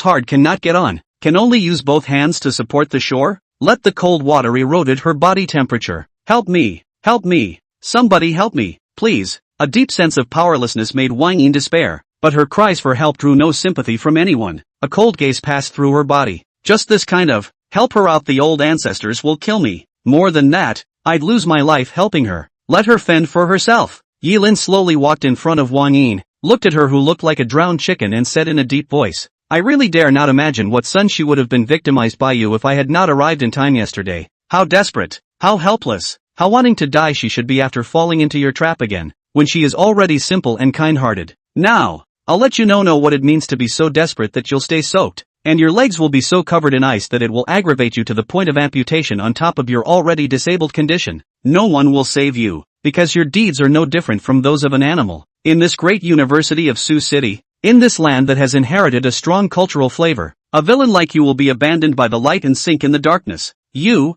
the sinner, no one will help you. For, you have been forsaken by this world. Those who are abandoned by the group are doomed to die in the freezing cold, even if they call it school violence. At the moment, such violence, however, seems just and fair. Afterwards, Yilin also left. This night, the downfall of both Wang Yin and Long Han also quickly spread throughout the campus. That night, the president of the university was still asleep when he was startled out of his sleep by numerous phone calls, and after answering the calls, he even gave 2 orders in the night. Day 2. The University of Sioux City was swept away by 2 pieces of news. Article 1, Wang Yin, Department of Economics, is permanently expelled with the lowest file rating, C-, and the related offense has been notified to the Protectorate, awaiting her to be judged by the law. Article 2, Lang Han was expelled, erased from school, reported to the Protectorate Bureau, and awaiting trial by law. At the same time, the Lang clan announced that Long Han would be expelled from the family. Chapter 84, The Dragonhead's Answer. The next day, what happened at the University of Sioux City also spread to the high society of Jiang Province. After all,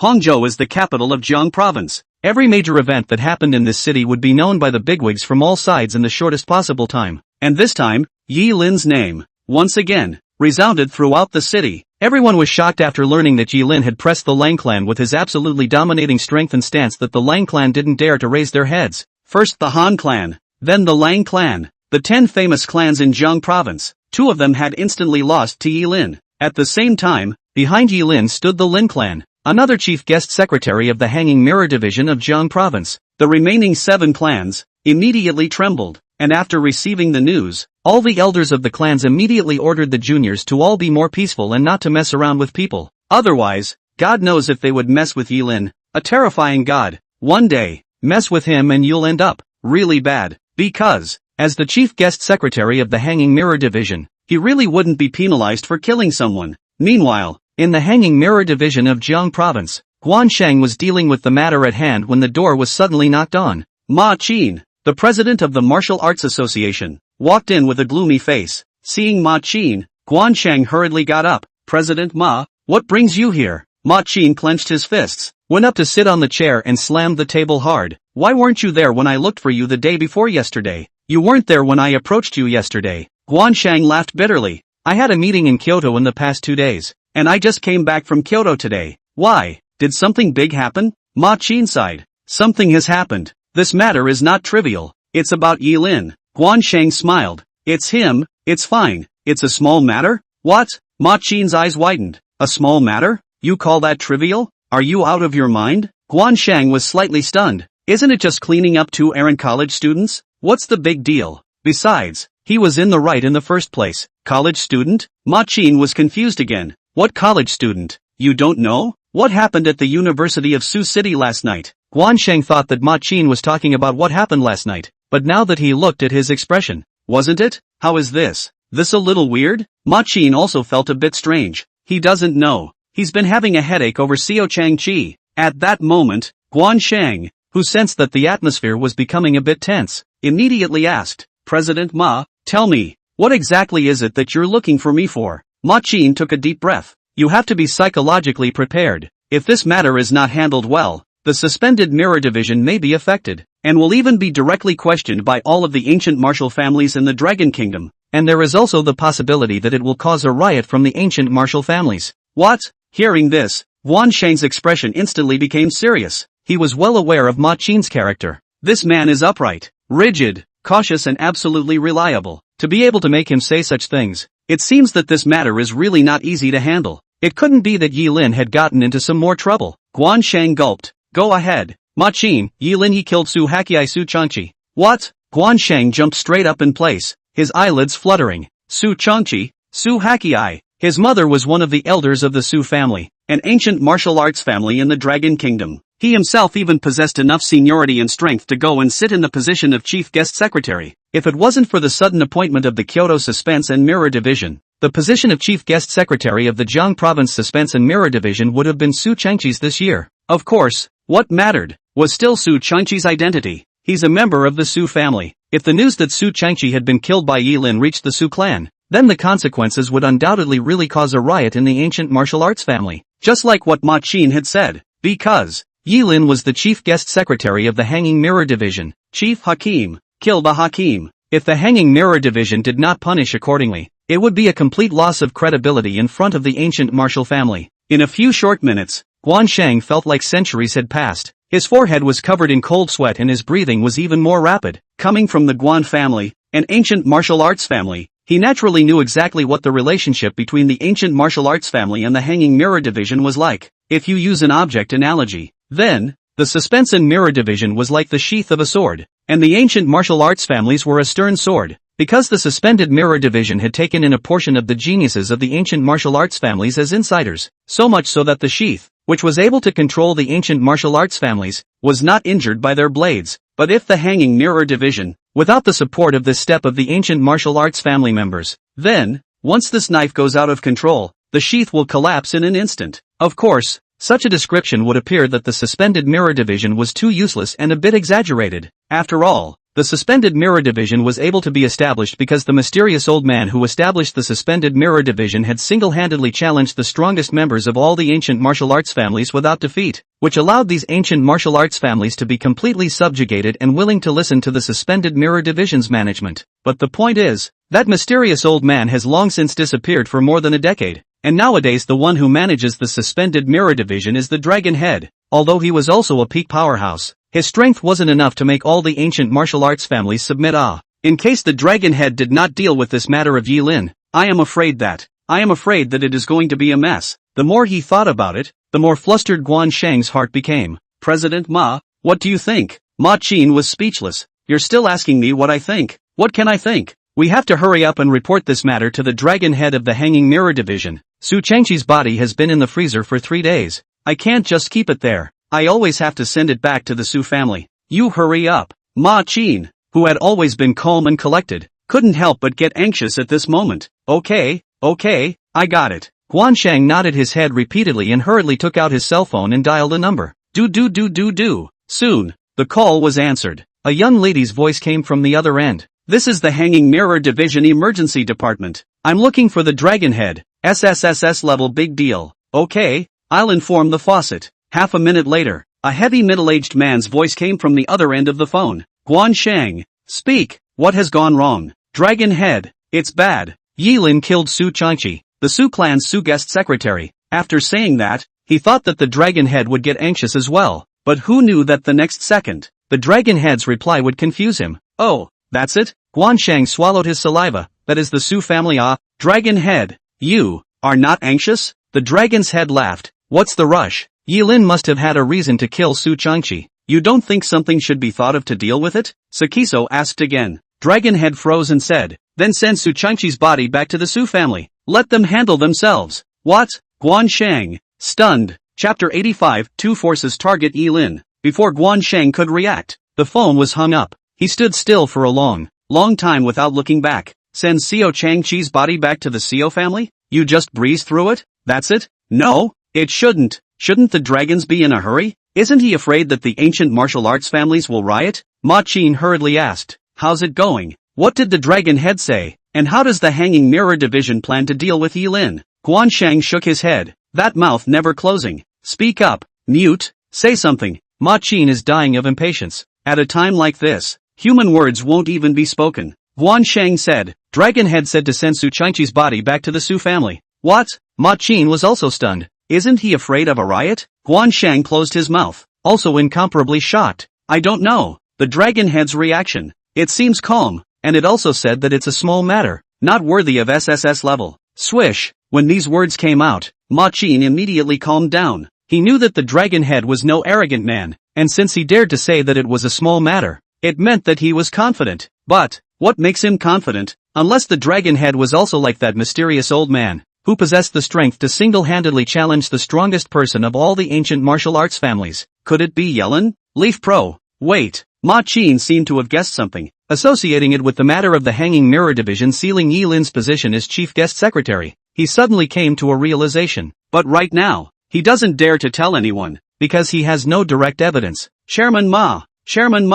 Guan Sheng saw that Ma Qin didn't say anything and hurriedly urged. Think of something. What are we going to do now? Can't we really send Su Changqi's body back? Ma Qin smiled. Why not? The faucets are saying to do this, and why should we bother? I'm fine. I'll leave first. I'll send someone to send Su Changqi's body back. After saying that, Ma Qin turned around and left. While watching his back disappear at the end of the walkway, Guan Sheng's face turned white with fear. It's over. It's over. The Hanging Glass Division is going to fall apart. I can't believe that I'm going to go back to inherit the Guan family business for a sake. Ugh. Late at night, 300 kilometers away in an ancient city in the deep mountains of the southwest, torrential rain pours down and lightning flashes. As a body truck left the old city, white lanterns were hung in front of every house. Here, there's a name. Su Chang. It is also the place where the Su family, an ancient martial arts family that is far away from the world and is one with nature, is entrenched. And at this moment, on a divine altar at the highest point of the ancient city, Su Changqi's corpse was placed within a stone disc in the center of the divine altar. Around the perimeter,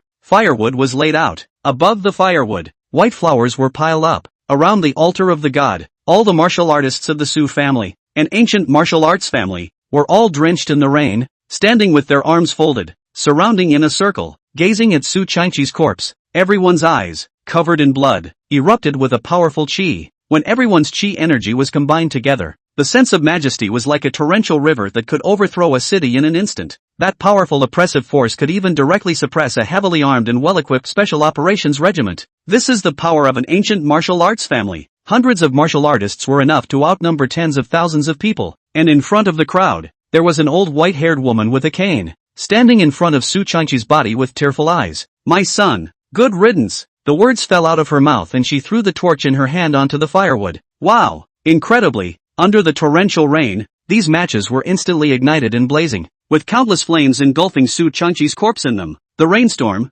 after all, couldn't douse half the flames. The scene was as horrible as it could be, as oozing as it could be. I don't know how long it took, but the fire was finally extinguished, and the body of the original Su Changqi disappeared into the altar without a trace as the rain washed it away, becoming one with nature. The next second, all of the Su clan martial artists all knelt down on one knee. Phew, phew, phew. They hissed in a neat and orderly manner, like a well-trained wolf pack. The white-haired old man was Su Changqi's mother, Su Qin, and was even one of the members of this council of elders that ruled over the clansmen of the Su clan. The dragon's head cane in her hand symbolizes power. Only a hissing sound came from her dragon head cane as she turned around. She looked down at all the Su clan martial artists from the foot of the mountain to her heels and said in a cold voice, My son died at the hands of Yi Lin, the chief guest secretary of the Hanging Mirror Division of Jiang Province. The Kyoto Suspended Mirror Division, up to this point, has never given me a half-hearted explanation. If I don't take this revenge, my Su family, where is my face? Phew, phew, phew. All of the Su clan's martial artists once again let out roars that symbolized anger. Su Qin raised the dragon head cane in his hand with a grimace. Execute my Su family's order. Capture Yi Lin's beloved. I will make it begging for life. Seek death. I'll make him in my Su clan's ancient city pulverized to pieces. Phew, phew, phew. On the other side of the world, Kyoto is also experiencing continuous torrential rain. Outside the Yi family's old man's quadrangle, it was still the same black Mercedes Maybach. In the back seat of the car, Yiling Tian grabbed another cat and stroked it with grim eyes. The cat, on the other hand, was shivering all over. Outside the car window, it was the same female secretary, who left again after conveying the words of the old man. Uncounting how many times this was here, the anger in Yiling Tian's eyes was already almost too much to contain. It's not an anger that can be extinguished with as many cats as it takes. Instead, they need to rely on killing. Smiling, he watched the secretary leave. Ah! The sound of a Persian cat's screams came from the car. The bouncer in the front seat took over and stuffed the cat carcass into a plastic bag. The man next to him gulped, a little panicked, even though he was used to such scenes. He asked, "Young master, are we going back?" Yiling Tian put the blanket over his legs, coughed a few times, took out a wet tissue and wiped his hands. With a feminine face he shook his head. Today, it's the same woman who came to deliver the old man's orders. Butler Ye's whereabouts. Have you found out yet? Underling, got it. It's in Jiangcheng and is staying at a 5-star hotel. Yiling Tian, there's not much time left for me in Lao Air. The mistake he made must be resolved despite. The old master has to make a move even if he doesn't want to see us anymore. That's why housekeeper Yi is the prime target. Send someone. Go to Jiangcheng and arrest him. Besides, I'm curious to know what and who the old master is asking him to do in person. I want to see which fellow can be more important than me. Yiling Tian. Finally, get me a woman. The bodyguard was slightly stunned. Young master, is your addiction back? Yiling Tian's hand trembled as he gazed down at the veins protruding from his arm. His eyes reddened and his voice hoarse. Prepare the tools. Prepare the hidden place. Deal with the traces. Chapter 86, Going Camping. Meanwhile, inside the courtyard, Yi Taishan sat in the rain, his face terribly gloomy. His heart went poof after the female secretary returned. How many times has he come this month? Suddenly, Yi Taishan gazed at the female secretary and asked. The female secretary replied, 16 times, if you count the beginning of the month. Old master, is it true that you won't see young master Ling Tian for a while? He might actually be in some kind of hurry? Yi Taishan waved his hand. Seeing it, and not seeing it, won't make much of a difference. Besides, the boy has been raised to be tougher than normal. Let's see. He's trying to flip the script. Over in Jiangcheng, does Butler Yi have any latest news? That kid Yi Lin, is there any new news for me? Speaking of Yi Lin, for some reason, Yi Taishan suddenly revealed a kind smile. Mentioning this name, he couldn't help but think of his youngest son, Yi Qilin, a true genius. The female secretary was slightly stunned, and then immediately told all the recent events with the old master. About 10 minutes later, after listening to the story, Yi Taishan revealed a relieved smile. Not bad for a son of a unicorn. Like, too similar, just as right and wrong. The female secretary sweated, but also like his mother, just as emotional. Mentioning Yi Lin's mother, Yi Taishan sighed as if in remembrance and regret. It's all in the past. Besides, she's not at fault to the point of that kind of evil. In the end, she's doing what's best for Kirin. Well, enough of that. I'm tired. Make Butler Ye's test go faster. Can't wait to meet the boy Yi Lin. The female secretary bowed. Yes, old master. Characters from all sides were watching Yi Lin's movements. As the protagonist, Yi Lin was leisurely lying on the bench in the Lin family's courtyard, watching descending dragon fight. A few pointers from time to time, gesticulate now and then. 4 days on end, bucking dragon's essence had been raised a notch. Since the incident with Cold Chill that night, Sun Shi and Yi Lin had gotten closer, as little sisters who knew each other since childhood. Yi Qiangtaki also called Sun Shi to Sun's house and got acquainted with Louis Fei, and the three of them seemed like they had endless topics to talk about, chatting from morning to night. But, a party of three always smells like vinegar. Every time he went to eavesdrop on their chats, Yi Lin could always see the inexplicable fighting aura in Louis Fei's eyes when she looked at Sun Shi, who, moreover, was wary of Louis Fei. His own stupid sister doesn't know anything and can't see anything, so in order to avoid trouble, Yi Lin was staying as far away as he could. You can't force it, you have to take your time. And just as he was about to find a place to fish, Sun Shi took the initiative to find him again. Yeah, along with her, or Louis Fei, Yi Qiangtaki. Seeing them gave Yi Lin a headache. That smile, in an instant, stiffened a lot. What's wrong, sister? Yi Lin laughed awkwardly. Sunshine, here's the thing, we want to go out camping. Yes, brother, go out camping. Yi Qiangtaki said excitedly. I haven't gone out camping yet in all my life. Louis Fei, Hangzhou is famous for its great landscape and scenery. It's hard to make a trip here, so I'm too sorry for myself if I don't camp out a bit. As the three of them sang this, Yi Lin sighed. Okay, camping. With that, he called out to the descending dragon to go and prepare a number of things. There was about camping equipment and it was all done in one morning. What a tent, snacks, chargers, grill, lighter, all sorts, all at once. After packing their bags, several people greeted their godfather, Lin Shan, and then drove off to the outskirts of the camping landscape. Watching them leave, Lin Shan held his teacup and smiled cheerfully. Young people's lives are just colorful. This couldn't help but make Lin Shan recall the images of years ago, when he and the gang were going around the world. Among them was Yi Lin's father, Yi Qilin. But, as this memory surged up, a picture that was like a nightmare also presented itself in his mind, accompanied by countless miserable screams. Lin Shan, you must go. Don't mind me, my mind is made up. I am now officially entrusting my son and my daughter to you. Make sure you take care of them. They will be kicked out by the Yi family. Only you can save them. Lin Shan, good brother. We'll see each other again. For sure. It's a long way to go. Don't get attached. Take care of them, and you take care of your own. In a huge fire, Yi Qilin's figure was gradually engulfed. After the fire, not a single trace of Yi Qilin could be found. Everyone says he's dead. But, Lin Shan didn't believe it, because he knew that Yi Qilin was a martial artist. Moreover, he was carrying a dagger, which was a spiritual weapon that could not be invaded by fire or water. The fact that no dagger could be found at the scene after the fire means that Yi Qilin is still alive. Lin Shan looked up and stared at the fading gray sky. Karen, when exactly will you be back? I know it, you're not dead. You're definitely not dead. You boys must be hiding in a corner somewhere to cat. If we don't come back, the two children, Yi Lin and Xiao Taki, will get married and have children. Are you really going to miss it? Or are you still waiting? That thing that just has to be done? Is it bad to be a normal person? At 1 o'clock in the afternoon, the sky was flooded with sleet. Yi Lin's trio arrived on time at the scenic camping area on the outskirts of Hangzhou. It covers 10,000 acres and encompasses dozens of large, scenic mountains, and each mountain has been constructed with fully equipped camping areas, disc roads, and even gas stations. It's less crowded during the holidays and definitely a great place to relax and have fun. However, it is best known for its 23rd mountain, Taigonshan Lake. Legend has it that there are immortals on this mountain, and that every morning, they will draw thunder. Some experts have specially experimented. In every month, 28 days of this mountain will attract a thunder in the early hours of the morning, and the remaining 2 days are still due to the weather, unable to form an environment for thunderstorms.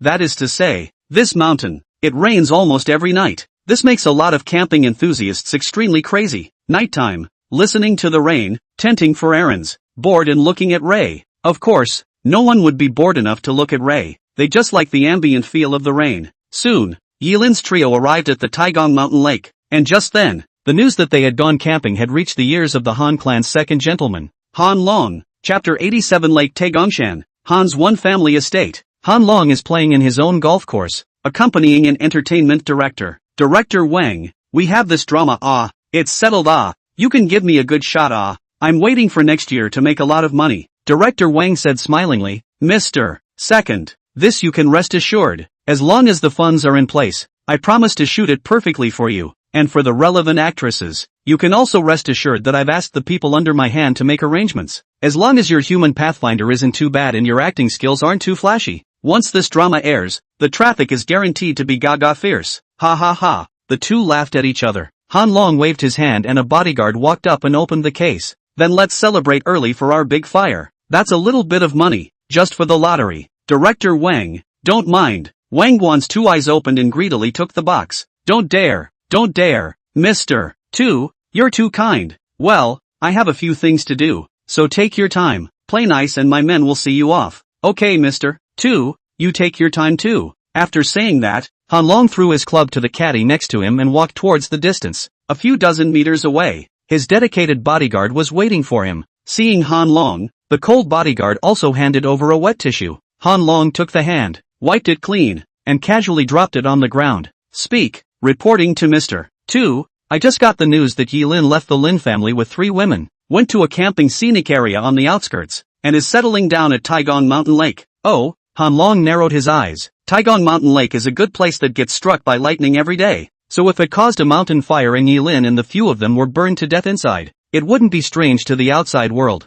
The bodyguard nodded. Yes Mr. Tu, this is the best chance to get back at Yi Lin. Han Long smiled bitterly. The opportunity is a good one, but, what can a fire do to Yi Lin? He's a martial artist. I've heard that even Zhao Qingfeng and Haxai Su died at his hands. What else can our Han clan find to kill him? The bodyguard said. Behind Su client secretary, stands the Su family, an ancient martial arts family. Our people have gotten the news that the Su family has sent martial artists to rush to Hangzhou City at a rapid pace, and counting the time, they have almost arrived. When these words came out, Han Long instantly realized something. Are you saying that we can cooperate with the Su family? Yes, bodyguard, we provide the plan. They just have to be in charge of the ties. Then what are you waiting for? hurry up and make contact. Contact has been made, the bodyguard said immediately. Just as he finished speaking, just a short distance away, 10 anciently dressed martial artists stopped in front of Han Long in a cable car. At the head of the group was a middle-aged man with a country face and sharp eyes like a dagger. He slowly got out of the car and came to Han Long.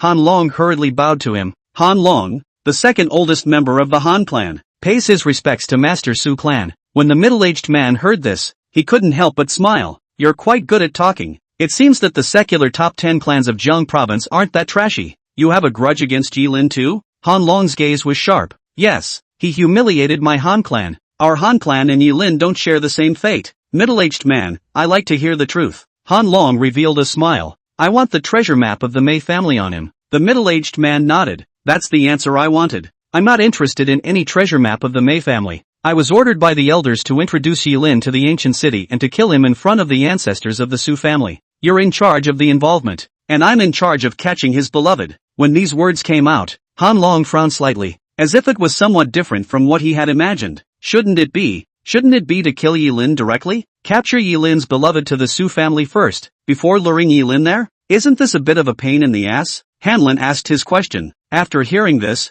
the middle-aged man's smile disappeared and he said with a serious expression, Are you doubting our strength to kill a little tiny Yilin? Han Long, no, you've misunderstood. I don't mean that. What I mean is, wouldn't it be more straightforward to just kill Yilin? Ha! In response to this statement, the middle-aged man showed his attitude with a sneer. He turned around and stood still, but there was a sudden thud at his feet, only to see that the land surrounding the middle-aged man within 3 meters instantly cracked. Han Long's face changed, and he almost fell down without standing still, and at this moment, he finally realized that the middle-aged man was terrifying. This kind of strength was much stronger than Han Xingfeng. No, not quite a few, rather, a dozen times. It's awesome. With such strength, wouldn't it be more than enough to kill Yilin? Han Long straightened his body and then bowed deeply to the middle-aged man. I'm sorry, I apologize for the inappropriate words I used earlier. The Han clan will fully cooperate with your actions. The Han clan's request is also very simple. They only want the Mei clan's treasure map on Yilin's body. The middle-aged man nodded. Tell me, your plans. Lake Taegonshan. After getting out of the car, the descending dragon spent an hour setting up 5 tents, and those 3 other women, in pairs, went off to pick flowers, come out to camp, play with them, suffer with King Kong. After pitching his tent, Bucking Dragon sat down on his butt on the grass, took out a bottle of drink, and finished it in one gulp. This ing sucks. I do all the dirty work. Is there any justice in this?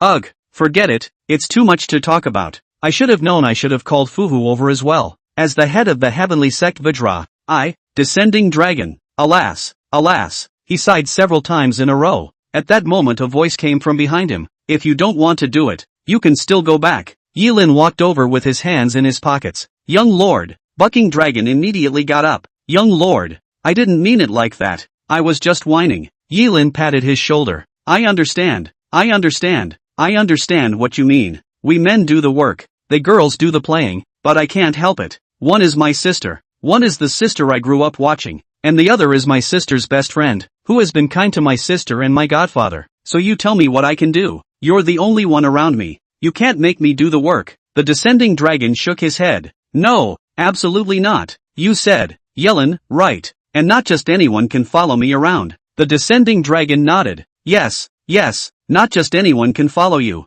Yelin, yeah, that's how you have to think. But then again, have you ever felt the aura of this mountain? A bit odd? Dragonfall, huh? Chapter 88, Danger Awaits. Weird? There's something odd about it. Hearing Yilin's words, descending dragon felt it carefully, even closing his eyes and using his own mind to feel it, but he still didn't feel any chicken feathers at all. He was full of doubts. Young lord, what's odd? Yilin sighed. That's right, you haven't reached that realm yet. Naturally you can't feel it. That realm. Hearing those 4 words, the descending dragon sighed. Above the martial artists, the patriarchs, there are the great patriarchs, the sacred patriarchs, and the great sacred patriarchs, and that realm, naturally, was the holy sect. For a slightly talented martial artist, it would be a miracle for them to become a grandmaster in this lifetime. If you wanted to become a grandmaster, you still had to perceive the great Tao of heaven and earth in order to have your own Tao. On top of that, mastering a side of heaven and earth was the only way to enter the sacred sect. When entering the realm of Saint Zong,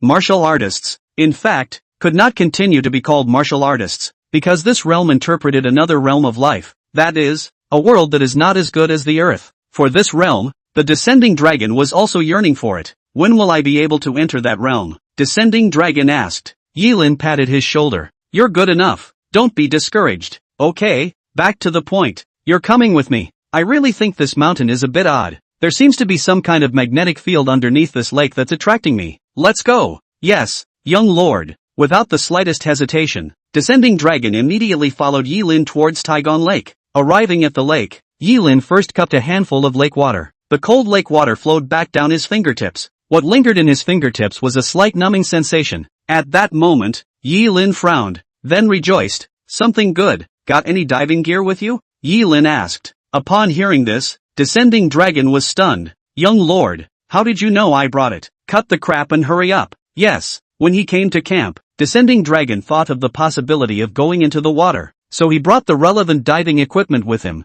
and did not expect it to come in handy at this time. After the two of them put on their equipment, they immediately jumped into the lake. Sight, too, was instantly overwhelmed by the dark lake in the next second. Turning on the bright light, Yilin released all the breath in his body and immediately locked onto the location of the thing that excited him. Descending dragon was dumbfounded and asked through the walkie-talkie. Young lord, what the hell is it? What's so weird about the bottom of this lake? Yilin didn't say anything. He just kept diving and swimming downward, and his speed was getting faster and faster. In order not to fall out of the group, the descending dragon also stopped talking and quietly followed behind. Only, after the two of them jumped into the lake, the originally clear sky suddenly became cloudy. Deep in the forest, the three of them, Lu Yifei, who had finished picking flowers, returned to this side of the tent in a group. As soon as they saw the color of the sky, all three of them froze. This is the rhythm of rain? Lu Yifei was a bit unhappy. It's hard to get out for a camping trip, and it's raining before you even start having fun? Isn't this nonsense? Just as I finished, tick-tock, tick-tock, the rain fell from the sky. It didn't take long for the rain to pick up.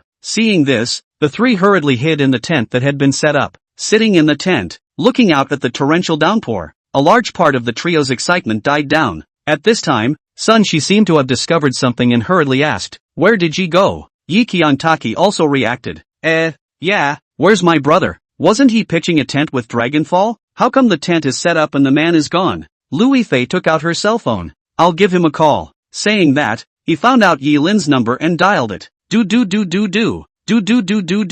After dialing several good numbers in a row, no one answered. Lu Yifei was also dumbfounded. No one answered? Ha, Sun-shi, it can't be. That something is wrong. She got a little uneasy. Lu Yifei hesitated. It can't be. This place is surrounded by people from the Forest Protection Association patrolling the mountains. There shouldn't be any danger. And even if any danger arises, with Yilin's skill, who can harm him? I reckon it's off to find some kind of game. It's possible. Yi Qiantaki agreed. But Sun-shi was still uneasy. Why don't I take the umbrella out to look for Yi? Don't. My brother said you're just about done with this leg. If you hurt it anymore you'll have to move your tendons. It's pouring outside. What if you slip and fall? I'll go. Yi Qiantaki picked up her umbrella and was about to go out. Lu Yifei stopped her again. No, you stay here. I'll go. Sister Lu. Yi Qiantaki was slightly stunned, not waiting for her to react. Lu Yifei grabbed the umbrella in her hand and went out from the tent. As for why, I'm afraid, only Sun-shi knows in her heart. Although she hadn't spent much time with Lu Yifei, she could sense from her eyes that she also liked brother Yilin. If Yi Qiantaki went out alone, leaving the two of them to stay in the tent,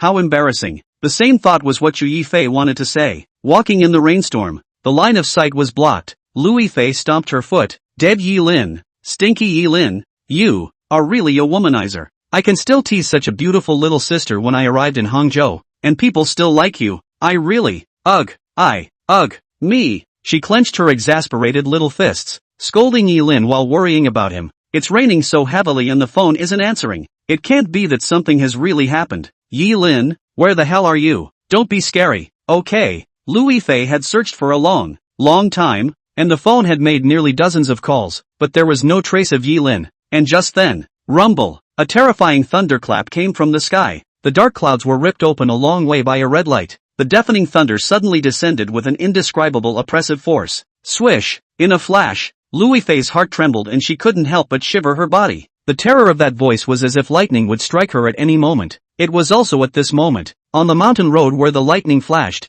Lu Yifei suddenly saw a van. She squinted her eyes and leaned under a large tree. looking at the entrance to the ring road a few dozen meters away. Next, she blushed. She saw that the 10 vans drove straight in towards the location where they were camping and stopped 50 meters away. And from the vans, rushed down more than 50 heavily armed, raincoat-clad, aggressive thugs. These people, armed with swords, guns and clubs. And after they came down, another middle-aged man in a suit got out of a car at the very back. Seeing that person's face, Louis Fei was shocked. This is Mr. 2 of the Han clan, Han Long. Chapter 89 A Mob. As an actress, Louis Fei was in contact with more forces. In particular, Zhang Province is one of the more important areas of the entertainment industry, and the Han clan, which has the deepest control over the entertainment industry in Zhang Province, is naturally something that Louis Fei is aware of. Among them, Han Long, an investor in movies and TV shows, is the most famous. At the same time, Louis Fei also knew that this Mr. 2 of the Han clan had a reputation in the entertainment industry that was very bad. It's not about using movie resources to screw actresses. It is to use his influence to sell out the valuable culture of the Dragon Kingdom to foreign movie and TV gurus, and to ring up money for the Han clan. Many people defied Han Long and even tried to escape his control. Nay, the power of the Han clan was too terrifying, and many people could only hold their breath. But that's not the point. The most crucial thing was that Louis Fei was very clear about the grudge between Yilin and the Han clan, especially after that mess Yilin made at the Han clan's party a few days ago. It was a deadly feud with the Han clan. That night, Louis Fei remembers that because of Hua Xiaoyu's matter, Han Long apologized to Yilin for going soft in public. She didn't believe that Han Long was sincerely apologizing because she understood too well what kind of character this guy had. Jair, vicious and venomous. He's like a cobra that will come up from behind and bite you if you give him a chance to catch you. And today, not long after they arrived at the campground on the front foot, on the back foot, Han Long brought so many people over. What's he gonna do? Is there any need to think about it? It's too late to report it to the protectorate in the middle of nowhere. The sky is high and the emperor is far away. Han Long is taking revenge. No good. Reacting. Louis Fei immediately realized the danger. Yilin, where the hell are you? You get back here. Murmuring, Louis Fei also knew that she couldn't just wait around and immediately took out her cell phone to dial Yi Qiantaki's number. Do. Soon the call was answered. Yi Qiantaki took out her cell phone. Hey, Ife-san, what's wrong? With the sound of thick, nervous rain, Louis Fei's voice came from the cell phone. Run. Immediately leave from the tent and run towards the deep mountains. Take Sun Shi and leave quickly. What? Yi Qiantaki's brows tightened. She had never seen Ife-san have such an anxious tone. Something's wrong. Sister Ife. Is something wrong? Louis Fei growled. Han Long has brought more than 50 people with him and is heading over to the tent. Run fast. Before Yilin comes back. Definitely don't get caught by his people. Takaru. You know, the feud between the Han clan and your brother. Run fast. What?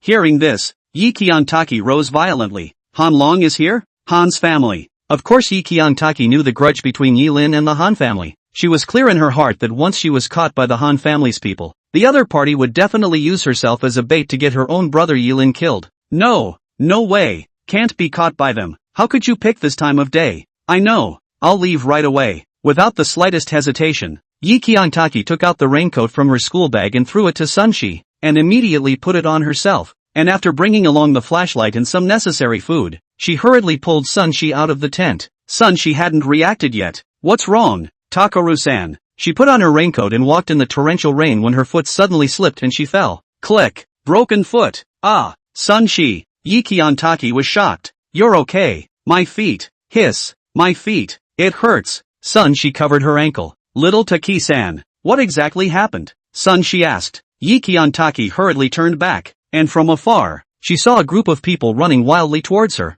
Not good. If you don't leave, you'll all be arrested. Thinking about it, Yi Qiantaki looked like he had exploded with some kind of strength and immediately picked up Sun Shi. Hurry up and go. My brother's enemies are coming. If they catch us, we'll be finished. What?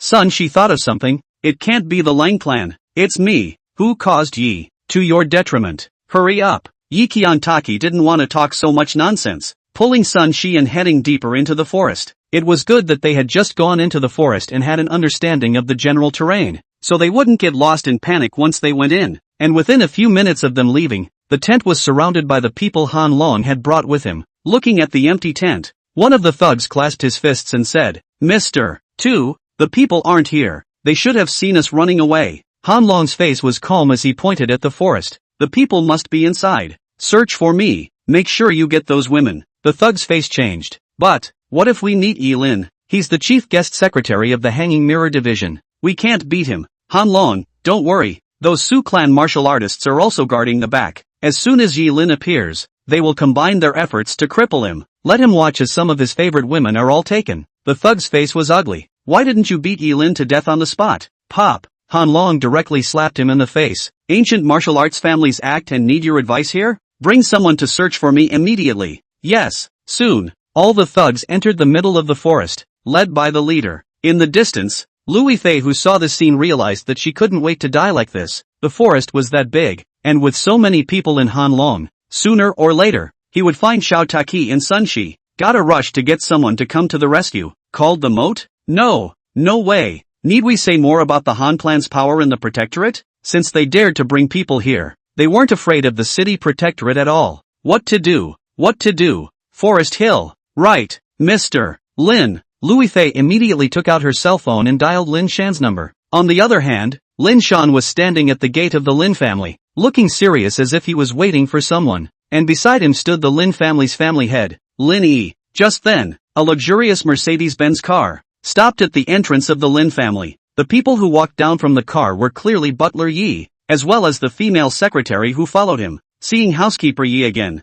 memories from 15 years ago quickly flooded Lin Shan's mind. It's you! Butler Yi smiled. Long time no see. Lin Shan. Lin Shan frowned slightly. What are you doing here? What? Seeing as I've returned to the Lin family, that old man from the Yi family is disgruntled, isn't he? If that's the case, you don't have to make the trip yourself. Lin Shan, will naturally bring Yi Lin and his siblings back to Zheng City. I still hope that the Yi family will not make things difficult for the Lin family, Lin Shan said with slight anger. Housekeeper Yi shook his head. You've misunderstood. Old master, in fact, has always been concerned about Yi Lin. Is that so? Lin Shan smiled disdainfully. He was about to open his mouth to retort when suddenly the phone rang. Lin Shan took out his cell phone and put it to his ear. Yifei, what's wrong? On the other end, Lu Yifei shouted. Uncle Lin, it's not good. Something's wrong. The Han clan has brought a bunch of people to Taigongshan Lake to arrest us. You should send someone over. In the next second, Lin Shan's expression changed drastically. What did you say? The Han clan is out to get you. Chapter 90 Yi Qilin's Sword. Yes, Uncle Lin, I've already informed Teki and Sun Shi to run towards the forest. I'm still in a safe area and have not been spotted, but the people brought by Han Long are too many. I am afraid that before long, the two of Xiao Taki and Sun Shi will be in danger. Uncle Lin, think of something. Can you call someone? As soon as these words came out, Lin Shan's eyes instantly became chilly. Same as Yellen. He would fight anyone who dared to touch his loved ones. Okay, I know. Yifei, stay where you are and don't move. Make sure you're safe. I'll get someone over right away. After saying that, Lin Shan hung up the phone and looked at his father Lin Yi. Dad, it's not good. Something has happened. After telling him what happened, Lin Yi also immediately frowned. Han Long has the guts to grab Xiao Taki and Sun Shi? Lin Yi narrowed his eyes. Han Long isn't the type of person who is easily impulsive. He does things. He definitely considered every aspect, and the people he brought with him must have also taken countermeasures against Xiao Lin. No, it's urgent. I'll have Jiang Ru bring the people from the Jinqing army to Taigong Mountain Lake now. The situation was critical and Lin Yi could not care less about Butler Yi. He took out his cell phone in front of him and immediately mobilized the forces belonging to the Lin family. River Ru. Soon after receiving the call, Jiang Ru immediately mobilized the relevant people and rushed to Taigongshan Lake at a rapid pace. And after Lin Yi finished mobilizing his energy, housekeeper Yi realized that this was a perfect opportunity for a test. Elder Lin, I still have some things to do, so I'll leave first. We'll talk more about what's going on down there when I get back. Okay, Butler Yi, take your time. After sending Butler Yi to the limousine, Lin Shan couldn't help but ask in a deep voice. Dad, what kind of things are you going to talk about with him? Lin Yi smiled. When the time comes, you'll naturally know. On the other side, Yi Butler, who was sitting in the car, immediately took out the form labeled with Yi Lin's various information. The female secretary sat in the co-pilot. Butler Yi, do we really have to go to Taigong Mountain Lake? Didn't you hear it just now? Han Long of the Han clan has officially launched a vengeance operation against Yi Lin. If we go over there now, we'll most likely be caught in the crossfire. Housekeeper Yi smiled indifferently. The more dangerous a time is, the more it reflects whether a person's ability and character can take on a big responsibility. I want to see with my own eyes how well this young Yi handles crises. Hearing this, the female secretary revealed a relieved smile. It seems that you are fully convinced that this Major General Xiao Yi has fully gained the old master's approval? Housekeeper Yi nodded and looked at the torrential rain outside the window. Not only is it gaining the old master's approval, I'm afraid that in the future, the entire Kyoto will undergo a big change in its pattern because of little Yi Xiao. I look forward to that day. Meanwhile, Yi Lin, who had dived into the mountain lake, did not know what was happening outside at the moment. He and the descending dragon, still diving, without realizing it, their dive depth had come to 500 meters. If it were an ordinary person, his or her life would inevitably be in danger when he or she reached this depth. It was also fortunate that the two of them were extremely strong martial artists, and this kind of depth didn't affect them too much. And to Buckeye's surprise, when he came to this depth, he actually felt that his body's chi was mobilized as if it was mobilized by a mysterious force, and wandered along the dantian, and it felt as if an experienced senior was helping him to regulate his breath. He gradually felt his body filled with power, and his five senses also reached the extreme at this moment. At the same time, in his sight, there were quite a few strange fishes. They are strange-looking fish that have never been seen in the mundane world, and, whenever these fish swam past his eyes, he could see channels of hidden lightning from the fish. Young lord, how much longer do we have to dive? We've been gone almost 10 minutes. They'll be worried. It's here, Yi Lin said at this time. Ha! The descending dragon was slightly stunned, and before he could react, his head hit a reef at the bottom of the lake. Ouch! The descending dragon's head ached, and he rubbed it several times before it was soothed. And for the moment, he was able to step on the reef at the bottom of the lake and look forward by the light of the torch overhead. Only a green, burning blue flame of water plants surrounded the area. The descending dragon was stunned by the sight. Yi Lin's eyes blazed. Lightning strike grass. What? Lightning strike grass? Bucking dragon had never heard of it. Yi Lin, this is a raw material specialized in refining bone hardening Dan. I've only seen it in books. This grass, it has to endure 339 days of lightning strikes before it can form a charred seed. And the charred seed, too, has to live in a place of extreme heat and endure another 339 days of lightning strikes before it can grow. Every single thunderstrike grass contains a thick concentration of pure energy from the heavens and earth. A good thing that is rare to see in 100 years. And the bone-quenching pill that is refined is enough to allow a martial artist to shed their bones and break through the shackles. Let's take an example. A martial artist originally stuck at the peak of dark power can enter the middle layer of harmonization power in an instant after eating the bone-quenching pill, while the peak of harmonization power, when eaten, breaks the mirror and enters the Grand Master, and doesn't leave behind any hidden dangers. And you, Dragonfall, if you have this bone-quenching pill, the Saint Zone realm is just around the corner. When these words came out, the descending dragon was instantly excited. This is not a purely customized elixir for yourself? If all 32 of the heavenly sect's great Vidra had taken the bone-quenching pill and reached the sacred zone realm, then the dragon group's group of overeyeing fellows wouldn't have to call them grandpas? Thinking about it excited the descending dragon to no end. Then what are you waiting for? Pick it. Young lord, how to pick this lightning strike grass? Teach me. I'll do it. Step aside. Yi Lin pushed him away. The conditions for the formation of this lightning strike grass are extremely harsh. If you break one, it's all a waste. It's better if I do it. Yes, young lord. Descending dragon took the initiative to step aside. With that, Yi Lin stepped forward and condensed a breath into his hand, only to see that he aimed his palm at those lightning strike grasses and released his breath. And in the next second, every single one of them was as if it had been cut off by a dagger across the waist. All of them snapped off from their roots and slowly floated upwards. Yi Lin also immediately pulled out a bag and caged the lightning strike grass into it with a lid. And just as Yi Lin was about to continue collecting more thunderstrike grass, a sword hilt suddenly appeared in the sandy soil in front of him. Yi Lin frowned. Buckeye took the torch down and shone it on top of that hilt. Only the hilt of the sword was exposed, while the body of the sword was not in the sandy soil. Yi Lin was curious and wanted to pull it out, but when he clutched the hilt of the sword and exerted force, he couldn't pull it out. What sword? So hard to pull out? Could it be a Jedi sword? Young lord, there are words engraved on this. Word? Yi Lin froze slightly and followed the direction of descending dragon's finger. As you can see, there is a name engraved on the other side of the hilt. Yi Kirin. Chapter 91, The Emotional Yi Kiyantaki. Swish. In an instant, Yi Lin was frozen in place as if he had been struck by lightning. Yip Kirin. There's that name again. There was a time when he spent countless nights praying for the return of the owner of that name. There was a time when he had forgotten the name as well. But now, it was because of this sword, this name, that once again evoked many not-so-good memories for Yi Lin. He was 5 years old at the time, and Yi Kiyantaki was only 2, holding the small hand of his sister, who had just learned to walk. He stood at the entrance of the Yi family compound and watched his father, Yi Qilin, and his mother leave. Behind him,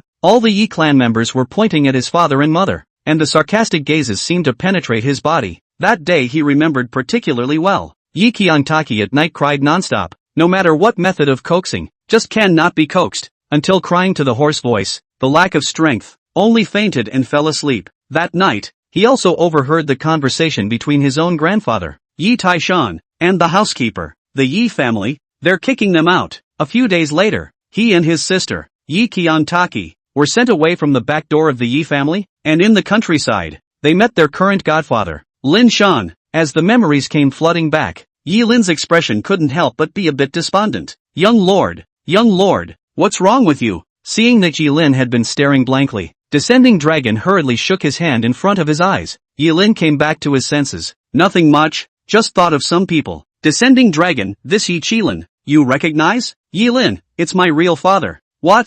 The Descending Dragon opened his mouth wide. Then, remembering the young lord's childhood and past, he immediately closed his mouth again. I'm sorry, young lord. It's okay, Yi Lin said indifferently. The hatred for him has long been numbed. However, without him, Takaro and I wouldn't have been able to come to this world. Takaro has called out his name and my mom's name in countless sleeps, and if there's a chance, if he's still alive, I still hope to find him. I didn't expect to find something about him here. Descending Dragon, young lord, should we take it away? Yi Lin, this sword. Yi Lin wanted to say something, but in the end, after thinking about it, he swallowed it back and first collected all the lightning strike grasses in front of him. After making sure not a single one was left, Yi Lin tied up the bag and hung it around his waist, and as he was about to turn around and go back the way he came, the sand suddenly quivered. Young lord, look, this sword has a different appearance. Yi Lin turned around violently, only to see that the ancient hilt of the sword was shaking slightly. Through this change in the water flow, he could feel the terrifying power contained in this sword. You, still want to come with me, don't you? The sword trembled more and more. Yi Lin narrowed his eyes. In your body, you are hiding my father's secret. I'm actually wondering why you're stranded here. I want to know what my father was really like. I want to know why he took his mother away and abandoned me and Takaro back then. You can tell me the answer, can't you? In the sandy soil, the sword was already half a centimeter drawn. Yi Lin clenched the hilt of his sword, as if he had made some sort of determination and wanted to pull it up. But what was shocking was that not only did he fail to pull the sword out of the dust with this pull, but instead, he felt as if the breath in his body was being drawn away from the sword in a steady stream. His face changed. He only felt that his body was rapidly becoming weaker. His five senses were rapidly deteriorating. If he continued like this, he would be crushed by the depth of the water pressure. No good. Realizing the danger, Yi Lin immediately loosened his hand, but the hilt of the sword was like it was fitted with a powerful magnet, hardening his palm on the hilt. Yi Lin was shocked. Descending Dragon, quickly help me pull out my hand. Good. Descending Dragon didn't dare to hesitate. He also sensed that something was wrong, but when he dared to put his hand on Yi Lin's wrist, he, too, couldn't stop shaking as if he'd been sucked in. In an instant, the underwater atmosphere became eerie. Young lord, I had my power drained from me by this sword. I can't move. What? Yi Lin was confused. In that moment, the two looked at each other and only felt that death was so close to them. Could it be that they are going to be buried underwater like this? Taigong Mountain Lake. The forest is treacherous. In addition to the place near the mountain lake is okay to walk, the road to the depths of the almost all the mountains and rocks cliffs, the slightest inattention, there is the possibility of falling into the depths. Life and death unknown. Time. 10 minutes had passed. Yi Qiantaki and Sun Shi both ran far away as well. The rain also wet all of their shoes. Takaro-san, my feet aren't working. It hurts. Why don't you go ahead? I don't want to get you involved. You run away, Takaro-chan. Sun Shi couldn't hold on any longer and sat down. What nonsense! Yi Qiantaki patted her little head and took a look at the rear. Fortunately, there were not many people chasing after her, so she should be able to take a short break. She lowered herself down and checked Sun Shi's ankle, noticing that it was red and swollen where she had broken it. How did it suddenly get so bad? Seeing this, Yi Qiantaki couldn't help but panic. This is a situation that will only get worse and slower for Sun Shi as it continues to go on. Sooner or later, they'll be caught by Han Long's men. Takaro-chan, just leave me alone. It's all because of me that you got into trouble with the Lang clan. I don't want to implicate you. You go. Sun Shi pushed her, her eyes full of self-reproach. The Lang clan? Yi Qiantaki said in a deep voice. Big fool, it's not some Lang clan who sent them. That crowd, it's got nothing to do with you. It's a bunch of scumbags who had a grudge against my brother before. Ha! Sun Shi was slightly stunned. Suddenly, a pattering sound came from 50 meters behind him. This was followed by a burst of conversation. Search them all carefully. Every corner must be left untouched. Finding those 3 little girls is what completes the mission. Even if there's only one, it'll work. Know what? Yes, Big Brother. Understood. Big Brother. Yi Kyung-taki was alarmed. No good. They're coming after us. How can they be so fast? Son, she panicked. Sister Xiao Taki, you should go. Take me with you and you'll slow down. No way. I don't want to be the kind of woman who flies apart in a big trouble. Yi Kyung-taki had her own arrogance. She looked around and immediately picked off a few banana leaves and blocked Sun Shi's body. You stay here and hide. Don't make a sound. I'll distract them. You've got your cell phone on you, don't you? Once I lure the people away, you should hurry up and call Ifei-san and tell her where you are. Do you hear me? Sun Shi, Otaki-san. She wanted to say something more, but before the words could reach his mouth, Yi Kyung-taki had already rushed out, running wildly in the other direction. Following that, she could only be heard yelling at a group of thugs 50 meters behind her. The Han family's brutes. I'm here. Come and get me. Chapter 92 Mom and Dad's Void. Swish. Hearing these words, Sun Shi's heart felt as if it had been stabbed with a knife. In order to ensure his own safety, Yi Kyung-taki alone drew away the enemy chasing behind him. At that moment, Sun Shi remembered her childhood. After he was bullied, there was Yi Lin in front of him who went out with a brick to stand up for himself, and Yi Kyung-taki behind him kept comforting him. She was like a little sister, always well taken care of, but the more she did, the more Sun Shi felt that she was of no use whatsoever. Can't help at all. It will only drag everyone down. As she watched the fierce figure swept past from a position a few meters away, Sun Shi was so scared that her body kept shaking. Still, she covered her mouth, not daring to make a sound. She couldn't let Takaru-san down, and after they ran away, Sun Shi also hurriedly took out her cell phone and dialed the Louis Fei number. This time, after picking up the phone of her love rival, Louis Fei was no longer uncomfortable. In a life-and-death situation, staying alive is the most important thing. Sun Shi, what's the situation on your side now? Is Takaru next to you? Sun Shi immediately told Louis Fei all about what had just happened in the current situation. After hearing this, Louis Fei's heart instantly fell to the bottom. That face, panicked to the extreme. Ifei-san, what now? That group won't let Takaru-san go. Where's Yi? Yi haven't found it yet? Louis Fei was anxious. If I had found him, would I still be in such a panic? Sun Shi, listen carefully, stay where you are and don't move. I've already called Uncle Lin, and Uncle Lin has sent someone to come. You mustn't get caught. Good. After saying that, Louis Fei hung up the phone. Undeterred, she dialed Yi Lin's cell phone number again, but the result was the same. The phone showed no answer. Yi Lin, where the hell have you been? Your sister is about to have an accident, do you know that? Louis Fei looked helplessly at the sky. When she realized that in front of the dozen or so cars in the distance, only Han Long and a few of the remaining few thugs were left, she realized that she had to do something. After contemplating for a while, Louis Fei's eyes went cold and she stuffed her cell phone into her pocket, then ran forward, and when he came to a position 50 meters away from Han Long, she stood still and shouted, "Surname Han, come and get me if you can." At these words, Han Long, who was waiting for the good news, looked back and smiled when he saw Louis Fei. Yo, isn't this the big star Louis Fei? As I recall, my Han family's dragon guards and Han Qingfeng died on your Lu family's turf. What?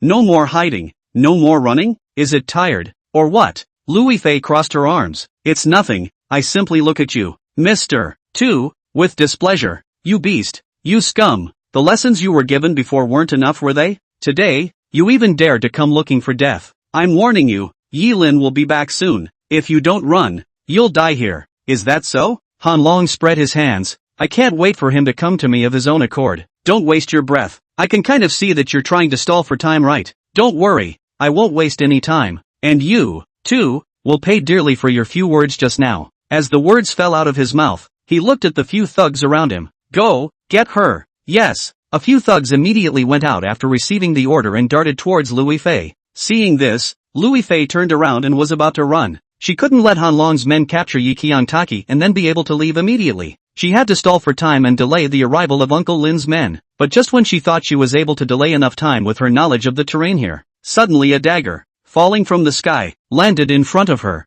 Louis Fei was not paying attention and tripped to the ground. Her face suddenly changed and she stood up in a hurry. And it was then that she saw an old man standing in his way. The old man was fierce-looking, majestic and cold. Louis Fei instantly reacted that this was Han Long's man. She turned to run again, but the old man squeezed her shoulder. Ka-ching! A click, bone-cracking sounds. Yu Yifei's shoulder bone broke instantly. Pain, in moments, spread throughout her body. Louis Fei was subdued on the spot, and the nerves in her entire body were in severe pain. Soon, the thugs also ran over and tied up Louis Fei's hands and feet. Several people bowed deeply to the old man. Louis Fei frowned tightly, her heartbeat accelerated, and she stared at the old man with a deadpan stare full of unwillingness. The old man said in a deep voice, "This woman, who is she?" A thug replied, "It's Yi Lin's woman." Oh, the old man came interested. "Yes, I didn't realize it was a big fish. With this girl, there's no fear that Yi Lin won't come to Su Clan Ancient City. Keep a good eye on them, and if you let them escape for me, I'll take you to task." Yes. As soon as the words fell out of her mouth, Louis Fei was taken away by several people and thrown into the van. Looking out the window at the torrential rain, Louis Fei panicked to the extreme in her heart. But even though she had fallen into the hands of the Han family, she still blessed her heart. "Takaru, run as far away as you can, and don't let the Han family catch you." 10 million. On the other hand, in the woods, Yi Qiantaki, who had lured away more than 50 thugs alone, was weaving through the mountains, but because the rainy mountain road was so muddy, there were several times she almost fell on the ground. There was no way to increase her speed while the enemy behind her was getting closer and closer. Thinking that she should be fine from such a distance, she was kind of relieved in her heart. The rest, just hide it from yourself. Thinking about it, Yi Qiantaki quickened his pace, but she was still a girl after all. Even if her physical strength was good, she still looked too weak to face this group of thugs. Before long, Yi Qiantaki felt exhausted all over. She was breathing heavily and her face was red. Just then, she jerked her head to see a mob suddenly sprinting out of the side of the mountain road in front of her. "Where are you running to, little beauty? Be a good boy and surrender." "Not good." Yi Qiantaki was shocked. How did this person come around? Her body lurched and she turned back, but it was too late. The road behind them, too, was blocked by other thugs. "There's a tiger in front of us and a wave behind us. There are cliffs on either side. A dilemma, so to speak. This little girl is really hard to chase. I didn't expect to be able to run so well, just like a rabbit." "That's right, it's the first time I've met a woman who's so hard to catch. Brothers, cut the crap, arrest them and go back to the police." "Yes." As the words fell, everyone immediately struck out and rushed towards Yi Qiantaki. It is also at this time, at the bottom of Taigon Lake, the long sword that was tightly clutched by Yi Lin and Descending Dragon seemed to be sensed by something, and even came out of the soil, and took the initiative to break away from the hands of the two people, breaking through the water and flying upwards. At that moment, the weak Yi Lin looked like he had gotten a respite and immediately came to his senses. He held his head up and looked in the direction the longsword had left. In the darkness, he seemed to see the figures of a man and a woman. Together they held their swords and flew upwards. In a trance, Yi Lin couldn't help but shout, "Dad! Mom!" Chapter 93, a 7-foot ancient sword that kills people. "No, it's not. It's the void." Yi Lin immediately shook his head, and the sword, too, completely disappeared from sight. Suddenly, Yi Lin was inexplicably uneasy inside, and his strong sixth sense told him that something had happened outside. Descending Dragon! Descending Dragon! He rushed to wake up the Descending Dragon, who was in an unconscious state.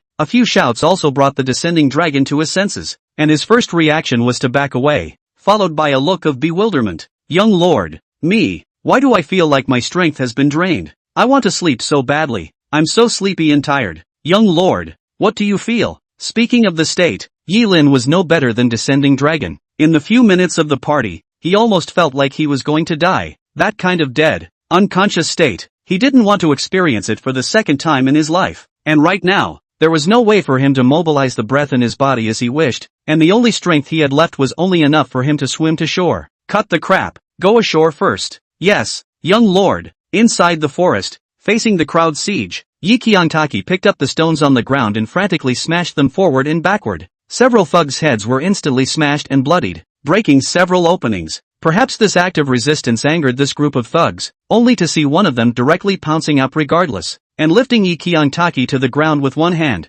Bang! Yi Qiantaki's head hit the ground. She ate the pain and sucked in several mouthfuls of cool air. Before she could react, she was suspended by a tall thug. "Little girl, you're quite the runner, aren't you? And resist? Here, rebel against one and show it to me. Resist, give me resistance." Yi Qiantaki stared at the thug dead in the face. In front of him, the rest of the group surged forward. "Don't tell me, this little girl is quite pretty. Brothers, why don't we strip her clothes first and enjoy her?" Inner one, "I think it's okay. I think so. These thugs are not good people, and none of them have clean bones when they live by burning and looting." Seeing these people put their dirty hands over The helpless Yikian Taki's eyes were filled with tears. She wanted to struggle, but no matter how her hands and feet were quickly tied up by the thugs with ropes, she no longer had any way to resist. Bastard! You animals, don't touch me! Get out! Get out! A bad memory came flooding back to her in this moment. First it was Qi Xiaotian. It's Hua Xiaoyu again. Now it's the turn of these piggish thugs. Why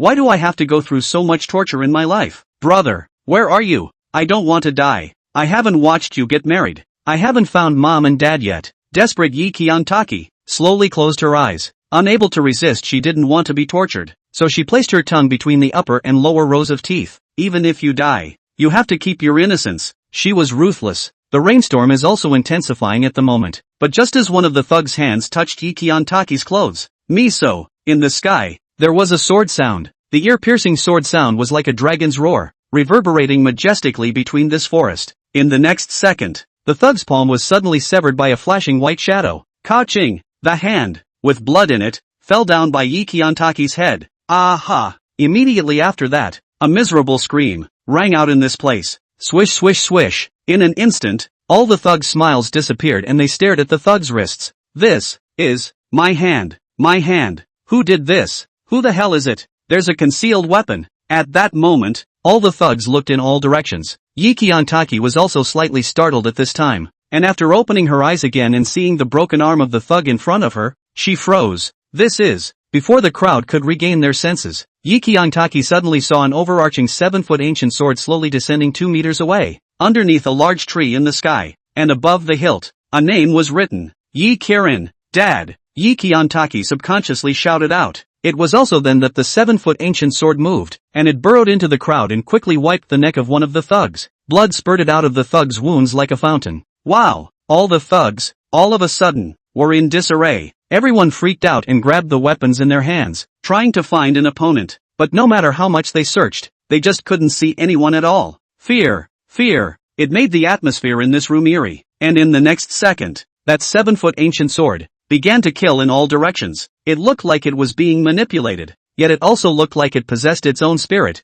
and it appeared in front of everyone's eyes as the wind swept through it. It's a sword! A sword! What? A sword? The crowd reacted too late. That 7-foot ancient sword, with a blatant killing intent, rushed towards all those staring at him. Ah! Aha! Ah! Miserable howls, all over the place. What should be a picturesque natural landscape has become the most eerie Shura hell. The sword, with ease, reaped the lives of this mob. It was extremely fast, and its moves were even simpler and drier. These thugs just looked at it and died without even having a chance to fight back. Gradually, more and more bodies fell to the ground, blood staining the land of this forest red. By the time Yikian Taki came back to her senses, the thug who had been hanging and lifting her was also dead. She stood still and watched the ancient 7-foot sword, chopping off the arms of some thugs, chopping off the legs and feet of some thugs, or even split their bodies in two. It's like it's protecting itself. Again, it's like you're amusing yourself, as if to let her out of her anger. The ancient sword was like teasing a dog, causing some thugs to run, scream, and finally fall off the cliff. In no time at all, only a dozen or so of the 40-odd thugs were left. The dozen or so people fled frantically, trembling, directly terrified. Tick-tock. Just then, the phone rang for one of them. The man picked up the phone and put it to his ear as he fled. On the cell phone, Han Long's voice came. How's it going? Did Yikian Taki catch it? There's another girl. The thug's mouth trembled as he stammered. Mr. 2, something's wrong. No, is not good. Our people, they're all dead. What? At these words, Han Long was so shocked that he died. Does it say? Is it Yi Lin? Is it Yi Lin who has appeared? Come on, is it Yi Lin? Han Long was overwhelmed with excitement. The thug gulped. It's not Yi Lin. It's the sword. It's a sword. Han Long raised an eyebrow. A sword? The thug rasped, and suddenly his throat went cold and blood flowed. With the last of his strength, he stared dead at the blade that passed through his neck and said, can fly. It will kill people. A 7-foot ancient sword. Chapter 94. With those words, at the other end, there was once again a scream. Those voices were incomparably agonizing, and just listening to them through the cell phone caused infinite fear to rise within Han Long's heart. His own people, they're all dead. These were dead soldiers he had spent a lot of time training. It's a power that only belongs to him personally besides the Han family's Dragon Guard. And it was a sword that killed those of his people. What's this? What's this all about? Hearing the busy tone coming from his phone, Han Long realized the danger and immediately reported the matter to the Su family's martial artists. It just so happened that the old man walked over to Han Long, and after hearing about the sword, he immediately frowned. A spirit weapon. Is a spirit weapon. Spiritual weapon? Han Long was confused. What spiritual weapon? Old man, you don't know, and you don't have to know. It's unthinkable that a spirit weapon would appear in this place. It seems that it was destined by heaven. Yilin, his sister. We can't catch her. Go! Go! Han Long was stunned. Yi Qiantaki won't be arrested? Old man, spiritual weapons, a power that transcends the mundane. Huanjin martial artists such as myself are no match at all. Only martial artists at the level of Grand Master or above have the power to fight against it. Besides, hasn't Yilin's woman been captured now? That's enough. Hearing this, Han Long was a bit unwilling in his heart, but when he thought of the miserable screams coming from the phone, his body shivered and he immediately nodded his head. Save your life or take revenge. Do you even need to choose between the two? Since the Su clan's martial artists had said that it was enough, then it was really enough. Withdraw. Han Long immediately gave the order. Soon, all the thugs still in the neighborhood were all in their cars, retreating with the captured Louis Fei. Seeing Han Long leaving with people, Louis Fei, who was tied up in the car, finally sighed with relief. But inside, she was also filled with fear. She didn't know if this was good or bad, but she could be sure that what would greet her would be unimaginable torture. Yilin, will you come and save me? And just as Han Long and the others left on the front foot, on the back foot, on the Taigon Lake, Yilin and Descending Dragon floated up with a tired body, almost as if they were deflated. And, just at the moment of disembarkation, his heartbeat inexplicably accelerated, and his eyelids kept jumping as he looked at the Taigon Lake mountain in the storm, and at the tents in the distance. With his last ounce of strength, he pulled out his cell phone, which was sealed in a bag, and opened it. It was nearly several hundred missed calls from Yu Yifei. In addition to Louis Fei's, and her sister Yi Qiantaki's, there was also Sun Shi. Instantly, Yilin realized that something was wrong. He immediately took out his cell phone, and his body went limp again, falling to the ground. Young Lord, Descending Dragon wanted to come over to assist, but how much better could he be than Yilin? Even Yilin collapsed, and after he took a few steps out, he similarly went limp and fainted again in the torrential rain. Yilin couldn't care less and immediately used his last ounce of strength to dial Louis Fei's number. Pop. The phone. It's connected. Yilin, I'm at Taigon Lake. What's going on? What's with all the calls to me? Say it. Say, talk. Yu Yifei. The next second, on the other end, came a cold voice. The old man sat in the car, holding Louis Fei's cell phone. His gaze was morose and his voice was cold. Yilin, you killed my Su family's son, Su Changqi. Have you ever thought that your woman would be captured by me? Swish. In a flash, Yilin frowned. Who are you, old man? Yilin, remember, if you want to save your woman, come to my Su clan's ancient city. Snap. The phone hung up. Yilin's face suddenly changed, and he dialed back again, his wrist shaking. Why would you lose power at such a critical time? But when he dialed back again, the result he got was that the other party was off. Yvonne Liu, something's wrong. Yilin put down his cell phone and tried his best to get up, but just take a step. Bang! He fell to the ground, the feeling of powerlessness drowning his senses as if it were seawater. He also passed out.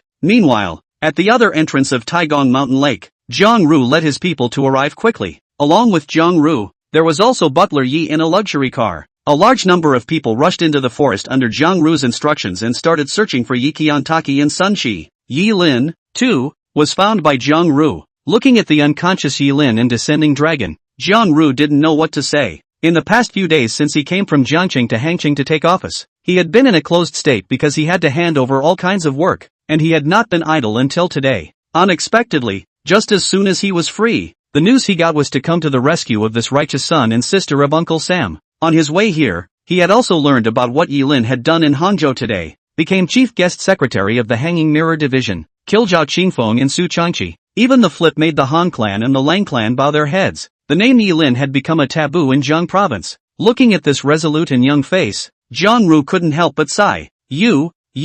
I've long said to let you keep a low profile, but you didn't listen. Well now, I still have to save you. Ugh. A long sigh also appeared in Yilin's dream world. Waking up from his dream, Yilin realized that he had returned to his childhood. 5 years old, just old enough to remember. He stood under the large tree in the Yi family's quadrangle and looked at the rainwater that penetrated through the gaps in the leaves. 2-year-old Yi Qiantaki has just learned to run. Running around the swing set, drenched in the rain, giggling and laughing, holding a toy that mom and dad just bought. He looked to the doorway. where a man in a white shirt and camouflage pants held a dagger in his hand and fought fiercely with a man in black. Next to them, the Yi family crowd was watching from the sidelines, a cold look that didn't seem to have any hope for the man in camouflage pants. Through that back, Yi Lin recognized that it was his father, Yi Qilin. As the two of them fought, Yi Qilin gradually lost his advantage, and suddenly, his blade was broken by his opponent's fist, and he was immediately at a disadvantage as he was sent flying dozens of meters by his opponent's kick, shattering a wall. "Dad!"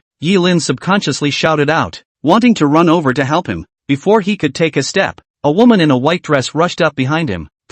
Take your sister inside. Hurry! You mustn't come out without being told to come out. Hear me, hurry up!" The woman picked up Yi Qiantaki and shoved him into her arms, pushing and shoving him into a room and locking the door. He stood in the darkened room, listening to the sound of a ticking rainstorm, with occasional thunderstorms rattling through the clouds. Through the blurry window, he saw his father, having his legs stomped off by the black-clad martial artist. Tears, instantly, welled up in his eyes. Yi Qiantaki, however, pulled on his coat and kept shouting, "Dad! Mom!" Chapter 95, The 32 Great Vidra of Heaven's Door. Heaven's Gate. "Dad! Mom!" Yi Lin looked at his 2-year-old sister and held her tightly in his arms. The two of them squatted in the doorway and he covered her ears, because he heard, outside, the jeers of the Yi family. Yi Qilin, with this kind of strength, you deserve to become the heir of my Yi family? You can't even defeat a mere peak dark force martial artist. How far has your strength regressed? Don't you have any idea in your heart? That's right, trash like you. Get out of here. Don't come and get involved. Your wife almost caused my Yi family to be besieged by the 4 clans the other day. You couple, you're my Yi family's lost stars, as well as your son, your daughter, all of them are the Yi family's disgrace. I told you long ago, your wife is not a good person, coming from a demonic and evil contraption. What right do you have to enter my Yi family's door? Look at you. What have you wasted your once gifted talent into? Do you still have the face to continue to stay in my Yi family? Suddenly, the jeers of the crowd were drowned out by the voice of a woman. You guys don't deserve to talk about Qilin. What qualifications do you have? What? Kick people aside after using them, is it? You guys don't forget who I went to the Xin family for. It was for your Yi family's industry. Kirin went into the Xin family to kill all 4 parties in order to save me at the cost of having his cultivation abolished. And in the end the one who benefited wasn't the Yi family. Wasn't it you guys? Look at your faces. You really should show the old master. You guys? That's disgusting. Ha! With that, all the Yi family members began to endlessly humiliate the woman. Bitch, who do you think arranged this match today? It's the old master. And show the old master? I laughed. The old master was going to give up Yi Qilin because of you a long time ago.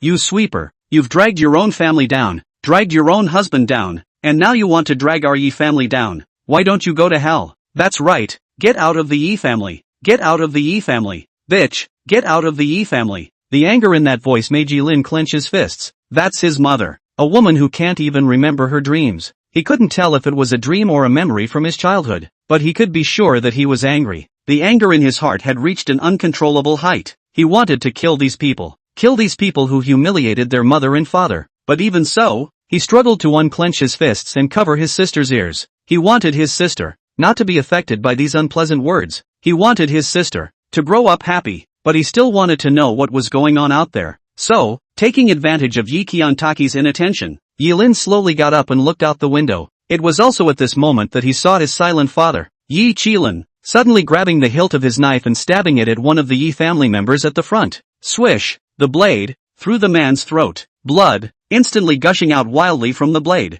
At that moment, the whole room was shocked. Space seems to be fixed. Time, in this moment, stopped passing. Yi Lin, on the other hand, also widened his eyes. He saw that his father, Yi Lin's eyes, were blood red. The anger in those eyes was nothing less than his own. He, on the other hand, was holding the woman's right hand tightly. He seems to be saying, "This is my woman. You're in no position to humiliate her. Whoever dares to drive her away, I, Yi Qilin, will kill them." Dad, in the tent in the rainstorm, Yi Lin woke up with a jolt. Wake up! Wake up! Yi Lin is awake. At that moment, when the people outside heard the commotion, they pulled back the tent curtains and looked in. Young lord, brother, yeah, Yi Lin, Sun Shi, Yi Qiongtaki, Descending Dragon, and Jiang Ru, they were all there. After the atmosphere fell silent for a while, Yi Lin reacted to the fact that what he had just dreamed was a dream. He took a deep breath and calmed down. What's wrong with me? Me, Descending Dragon said. Young lord,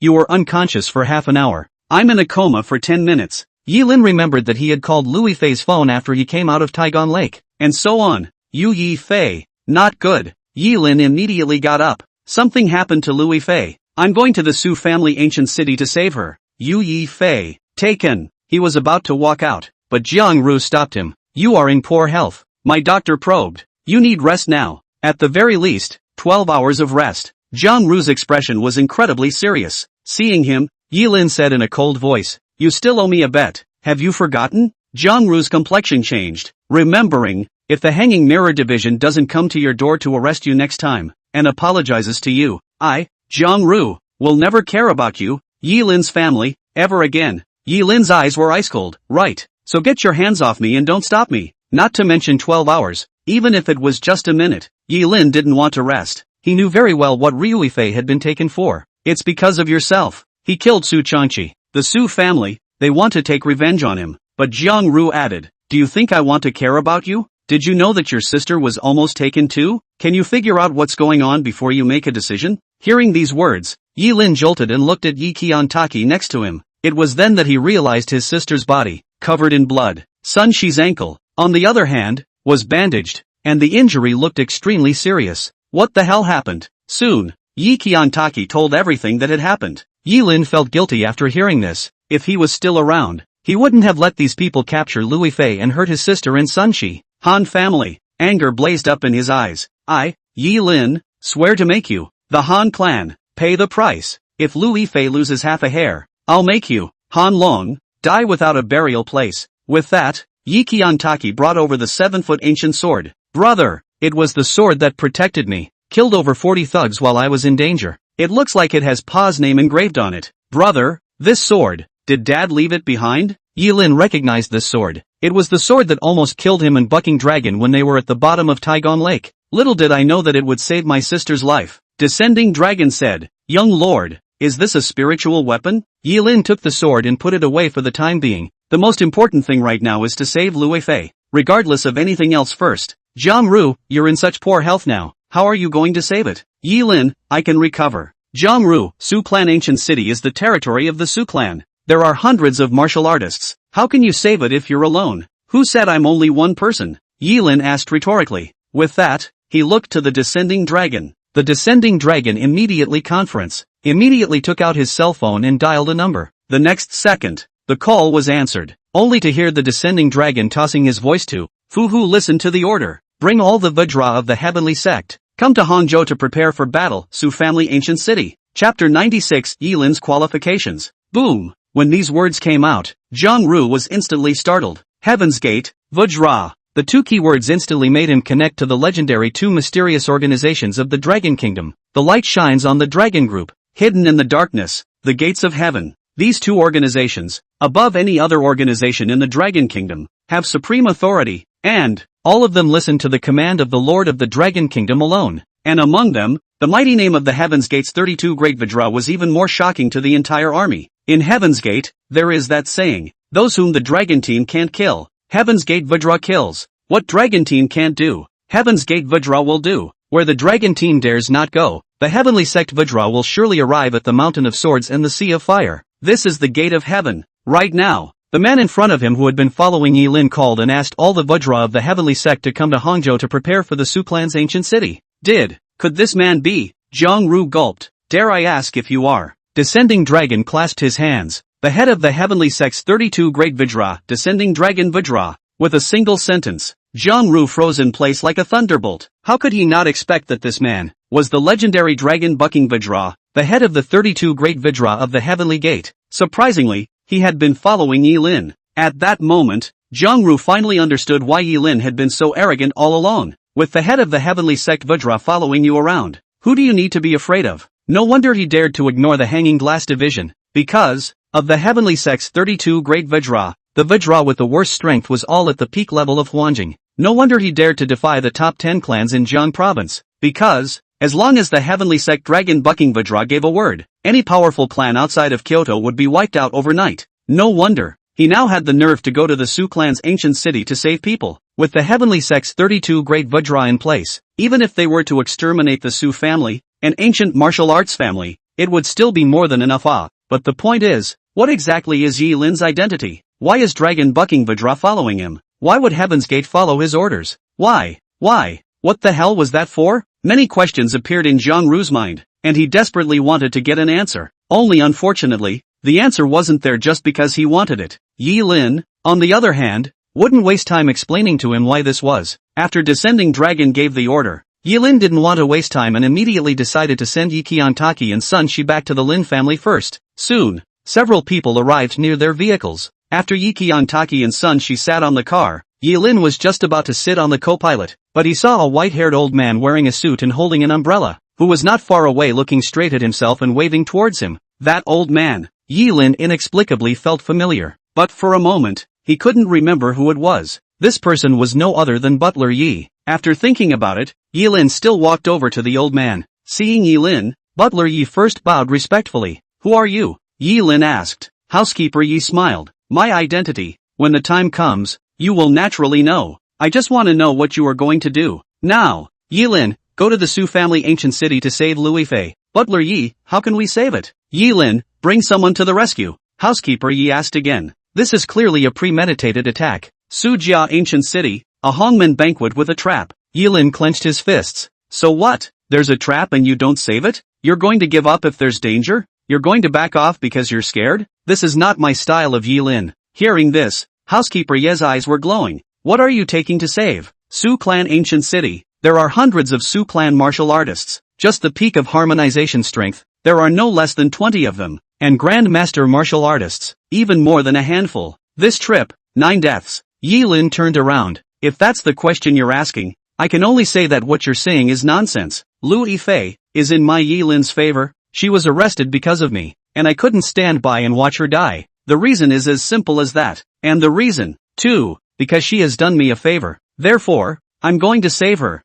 I won't die. She won't die. And I want the person I'm protecting to live well. As the words fell, Yi Lin also stopped talking to this unfamiliar old man, turned around and left, got into his car and disappeared into the exit of this Taigong mountain lake. Looking at the shadow of this car disappearing into the blanket of rain and fog, Housekeeper Yi smiled from the bottom of his heart. The female secretary came over at this time, silent, but the slightly reddened face could tell that she was shocked by Yi Lin's aura. Butler, Little Yi Jr., did you pass the test? What about his schemes? Butler Yi took out the form and rated the wisdom column on the rubric. Wisdom, 0 points. The female secretary frowned slightly, but without waiting for her to react, Housekeeper Yi wrote again in the comment column at the very end of the form. Knowing that there's a tiger on the mountain, I'm going towards it. Little Yi Xiao Yi Lin, it can be a heavy responsibility of the Yi family. After the evaluation was completed, looking at the sky that was raining torrentially, Steward Yi took a sigh of relief. Test over. The female secretary was a bit puzzled, knowing that there is a tiger on the mountain. I prefer to walk towards the tiger mountain. Isn't this foolish valor? Butler Yi smiled. If it were you and your favorite man was captured by the Su family, would you go? The female secretary shook her head. No, I don't have that strength to fight against the entire Su family. Butler Yi asked again. What if you possess the strength to decapitate Su Changqi and are the chief guest secretary of the Hanging Mirror Division? The female secretary was slightly stunned. Or not. How can I, alone, block the entire Su family? Butler Yi nodded. This is the reason why you are only worthy of being a secretary, but unable to take on the important role of the Yi family head. Female secretary. Butler Yi, you're right. It's unlikely that any other person would have made such a decision to go and fight against the entire Su family for the sake of a single person. That would cost them their lives. But he still went. You say he doesn't have a brain. His strength can decapitate Su Changqi. At such a young age, he has such a realm. It's not too much to call him the only heavenly pride of the ages. You said he had brains. He knew there was a tiger on the mountain. Such a paradoxical perspective is obviously incomprehensible with a normal human mind, so it can only be felt from the heart. From the heart? The female secretary grew more and more puzzled. And the steward please clarify? Housekeeper Yi, the relationship between Louis Fei and Young Yi is not a couple. Yet she was able to make Young Yi save her at the cost of his life just because she was kind to him. If, in your place, there is such a family head leading the Yi family, and in the future, when you are in danger, you choose to save you instead of abandoning you, what would you think? Will you follow her? Forever? The female secretary's eyes suddenly lit up and she replied in a voice. Yes, Butler Yi, I'm willing to. Actually, the conditions for becoming the heir of the Yi family are very simple. It doesn't take much for you to be smart or good. I just hope that the one who becomes the head of the Yi family will be able to bravely stand at the forefront when the Yi family is in the most dire straits. When the backbone of the crowd, leading the Yi family out of the crisis. Yilin, he's got the qualifications. Chapter 97, Housekeeper Ye's arrest. This is Old Master Ye's test. A simple, yet uncomplicated test. If you're strong enough and smart enough, you won't pass this test. If you're not strong enough or smart enough, you won't pass this test. But as long as you have that heart that is undaunted by the storm and willing to guard your own people, even if all your review scores are zeros, you will pass the test. That's the standard. And unfortunately, only Yilin passed this test. Thinking that the old master had tested the other two young masters of the Yi family in the same way, Housekeeper Yi felt that the gap had instantly magnified. Come to think of it, when that frail young master Ling Tian was being tested, he encountered his beloved woman falling off a cliff and needed him to save her. And did the reaction of actually giving that woman a shot with his own hands? Comparing to young master Little Yi, he has no humanity to speak of. Another big dragon young master was tested. The same as also encountered the plight of the beloved woman was captured. Don't look at him, usually arrogant and domineering. Once encountered, don't want a life. More than him, he but half a voice don't dare to say anything. Come back even afraid of causing the anger of the old master. Intentionally pretended to be nothing. Causing the back of the woman by the other party was sold to a foreign country. By a group of people tortured to death alive. The performance of those two young masters in the test was completely inferior to young Yi. A shady one. A coward. An arrogance. A ruthless one. An unrighteousness. It seemed to be a sigh of relief. And it seemed to be anger. Housekeeper Yi looked at this sky. His heart disappointed for no reason. But,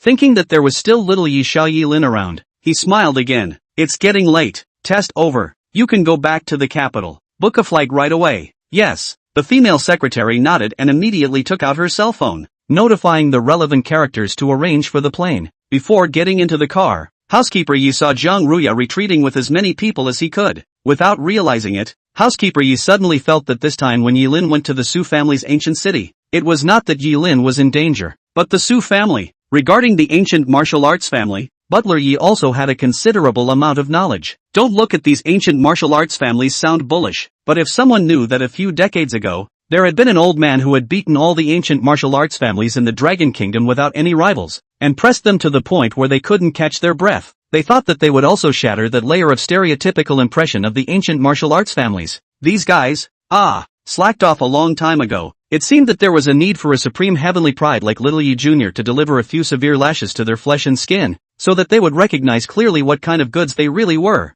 Thinking about it, Butler Yi sat in the car. On the way down, Housekeeper Yi looked at the mountain scenery and suddenly remembered something. As I recall, 20 years ago, when young Master Kirin left the Yi family, he had booked a flight to come here specifically, right? The female secretary nodded. Yes. Housekeeper Yi was slightly stunned. This is a beautiful scenery. But, at that time, does young Master Kirin still have the heart to travel here to see the scenery? Butler Yi was puzzled in his heart and muttered to himself. But just as he was thinking, there was a loud bang. The body shook violently. And then the secretary hit the footbrake and came to a violent stop. Butler Yi didn't pay attention, and his head slammed into the seat in front of him, instantly shattering the frames of his eyeglasses. His face suddenly changed, and he hurriedly took out his spare glasses and put them on. And when he looked forward, he only saw that, in front of the car, it was blocked by 5 big black jeeps. The female secretary was inexplicably uneasy because she saw that the license plates of the vehicles were all from Kyoto. Butler, it's not good.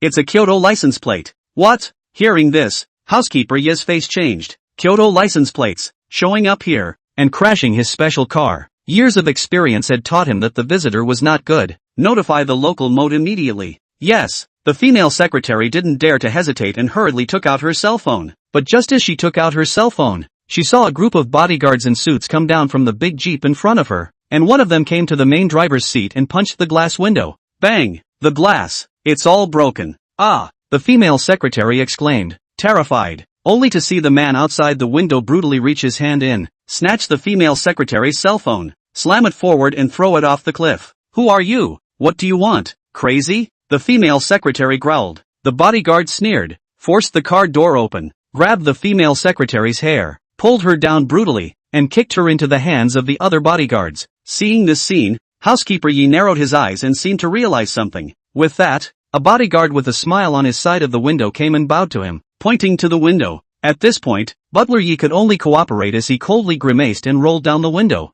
Who sent you? Do you know who I am? The bodyguard said. Who doesn't know the Yi family's old butler? In the Yi family, other than the old master, it is you who has the highest status. Everyone in the Yi family must call you Grandpa Butler. Butler Yi, if you know, how dare you come to arrest me? It seems that the people behind you are not simple. Let me guess, the Xian family, or the Tian family, or, perhaps, the Imperial family? The bouncer shook his head. Neither. You guessed wrong. Housekeeper Yi let out a laugh. Tell me the answer. Bodyguard, it's young Master Ling Tian. Yi Ling Tian. Upon hearing this name, in an instant, a chill went straight up Housekeeper Yi's spine. That frail, sickly, vicious young master. It's him. At that moment, it was as if Housekeeper Yi smelled death. Unexpectedly, after the test for little Yi Xiao was completed, the first person to see was not the old master, but Yi Ling Tian. He knew that he couldn't escape now if he wanted to. Young Master Ling Tian, how is your health? Regarding Yi Ling Tian, Housekeeper Yi had privately investigated. There were many things the old man didn't know, but he knew everything. This young master not only has dozens of lives in his hands, but also has a special sadistic streak. And the way he kills people are extremely cruel. The means is dry, and the experience of handling the scene afterward is seamless, and no evidence can be found at all. For Yi Ling Tian, Yi Butler had more dissatisfaction than for Yi Dalong. If he suffered from no evidence, he would have reported to the old master and sent this guy to jail. Unexpectedly, nowadays, he was getting more and more licentious, and actually dared to send people directly to Jiangcheng to arrest him. Bodyguard, thanks to your blessing, the young master's health is quite good. The young master said he wanted to talk to you. Please, Butler Yi, go back to Kyoto Mansion for tea. Butler Yi, I don't think it's drinking tea, but blood. Yi Ling Tian, what do you want to know? The bodyguard sank his face. Young master wants to know what you're doing for old master. Or, who are you being asked to find? Gramps, it's Kirin Yi. Still, the outcast who was driven out of the Yi family nearly 20 years ago. Yi Lin, Chapter 98. On the same night that Butler Yi was captured, Yi Lin sent his sister and son Shi to Lin's house before departing for the airport. After learning that Yi Lin was going to the ancient martial family to save Louis Fei, Lin Shan couldn't help but worry. He was aware of the ancient martial arts family. He also knew that the reason why Yi Lin's father had disappeared for nearly 20 years also had a not insignificant involvement with the ancient martial family. Yi Lin's trip to the Su family was no different from sending him to his death in Lin Shan's eyes. Gotta do something about it. After Yi Lin left, Lin Shan immediately came to his father Lin Yi's room. Who knew that as soon as he entered the door, he saw that Lin Yi had already boiled a pot of tea and waved at him. Come in, Dad. You knew I was coming. Lin Shan wondered. Lin Yi, I already know what happened today. It just so happens that there's something I want to tell you, too. Hearing this, Lin Shan immediately walked in, sat down, and looked at his father, Lin Yi, and for the next 10 minutes, Lin Yi also told Lin Shan all about Yi Taishan's test. After learning the truth, Lin Shan's hanging heart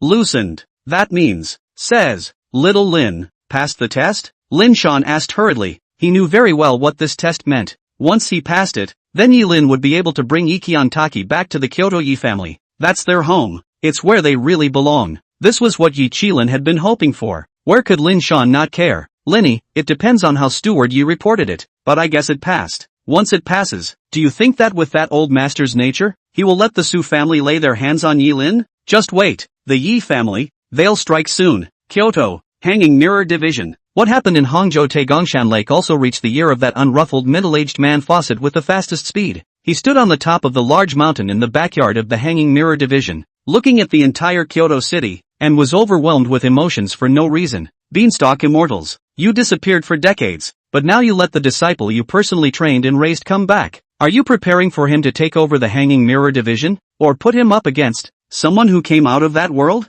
I don't know what exactly is in your mind, but I can tell that this Yi Lin is far stronger and better than you were back then, so I never worried about anything happening to him, and even less, I don't think that these ancient martial family people can do anything to him. On the contrary, I'm still curious as to how much time this disciple of yours will use to beat all the ancient martial arts families in the Dragon Kingdom without an opponent. Your disciple, what realm has he reached? Has it stepped into that legendary realm? Murmuring, a Hanging Mirror Division secret envoy suddenly appeared behind the dragon head, kneeling down on one knee and clasping his hands. Got the message. The 32 great Vajra of the Heavenly Sect have been mobilized. The armed transport plane has landed at Hangcheng Airport, and they are about to depart. Reporting to the Dragon Head, whether or not to send out the Hanging Mirror Division's 3 groups for order maintenance. Hearing this, the Dragon Head was slightly stunned and said in a deep voice, have the Heavenly Sect's Vajra also come out? Immortal, you are so partial to your disciples. You didn't even give them to me when I first wanted to ask you for them. That's just it. I'm supposed to be working for you, so let me make some small contribution to this big battle. Saying that, the dragon head ordered with a loud voice, order the suspended mirror division's 3 groups to mobilize in full force and block all the ways out of Su family's ancient city. Give me the order. Within 3 days, any member of the Su family who escapes will be beheaded on the spot. A mere Su family, daring to mess with my chief guest secretary of the hanging mirror division. If the tiger doesn't give out, do you really think that my dragon head is a sick cat? It's time to let them know that I, the hanging mirror division, have grown over the years and have long since stopped needing to rely on them. After this battle, I want all of the ancient martial arts families in the Dragon Kingdom to pin their tails between their legs. Yes, the secret envoy received the order and immediately pulled out a cannonball in his pocket. He set the cannonballs alight against the sky, and a firework rose vigorously beneath the dark clouds and blossomed at the highest point. Only 2 large words were seen under that gray sky, coalescing with the torrential rain. Group 3, out. And at this moment, right in Hangzhou Airport,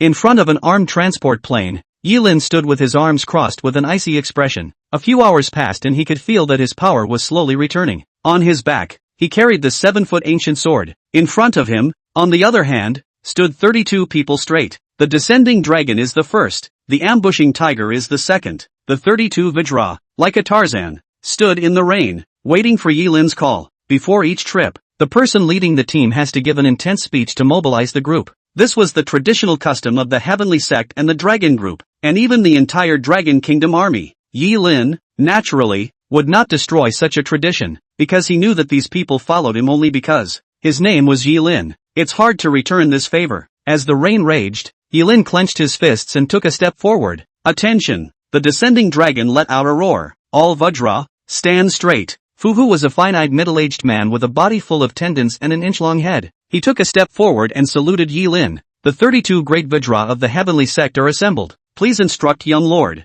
Yelin, at ease. The 32 Vajra stood with their hands behind their backs and legs spread, standing like pine trees. Yilin, today, the Su family arrested a woman. Her name is Louis Fei. To send out 32 Vajra for the sake of a woman. I know that you guys might be unconvinced, and if word gets out, it will also make everyone in the Dragon Kingdom laugh at you. But, it's not just a rescue operation. It's a baptism. Do you guys know why the Su family wants to arrest Louis Fei? Because they want to kill me, and they want to use a woman to lure me into their trap. Why are they trying to kill me? Because I killed Su Changqi. Killed one, the brute who disregarded fairness, disregarded the hanging of the mirrors, disregarded the lives of ordinary people. I don't think that I, Yilin, am at fault. I just did what I was supposed to do. I don't know. If I hadn't killed Su Changqi, in the future, how many more people would have been stepped on by him as if he were a pig, dog, cow or horse? I don't know. If we don't save Louis Fei today, in the future, those ancient martial arts families, how many ordinary people's lives will be treated as grass?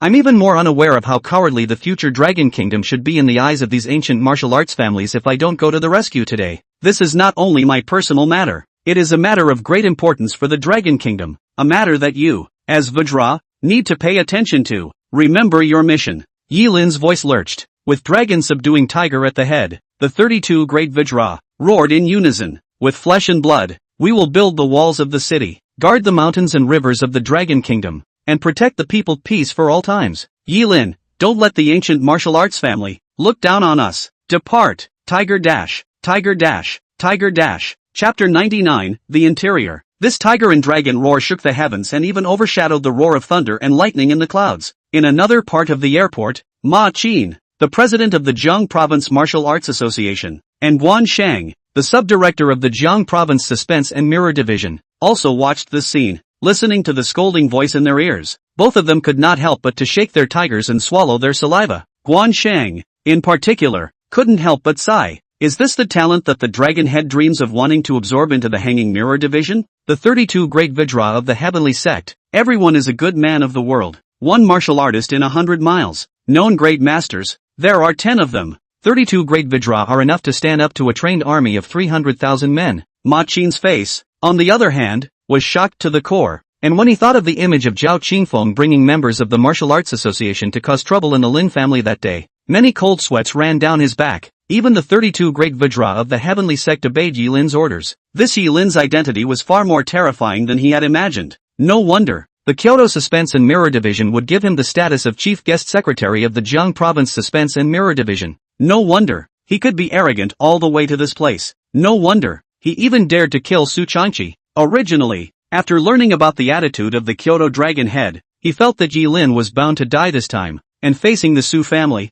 an ancient martial arts family, he was bound to die without a burial place. But now, he was ashamed of his earlier judgment. It was himself, he admitted, who was ignorant. If Yi Lin goes this way, the Su family, I'm afraid it's going to be a disaster. The rain soaked both of their clothes. They, all of them, felt ignorant for having misjudged Yi Lin. Boarding the transport plane, the destination was straight to the ancient city of Suzhou. Because of the identity of the Hanging Mirror Division, the address of the Su family's ancient city was quickly obtained by Yi Lin. Sitting on the transporter and looking out at the scenery that kept passing by, Yi Lin removed the 7-foot ancient sword and placed it in his hand to check it out. According to her sister, Yi Qiantaki, the sword fell from the sky when she was in the greatest danger and protected her by killing more than 40 thugs in a row. At that time, he and the descending dragon were swimming up from the bottom of the water. Having followed his master for many years, Yi Lin immediately connected the 7-foot ancient sword with the legendary spirit weapon at the first moment. Descending dragon sat next to him and watched as Yi Lin stared at this ancient sword, and couldn't help but shiver in his body. Young lord,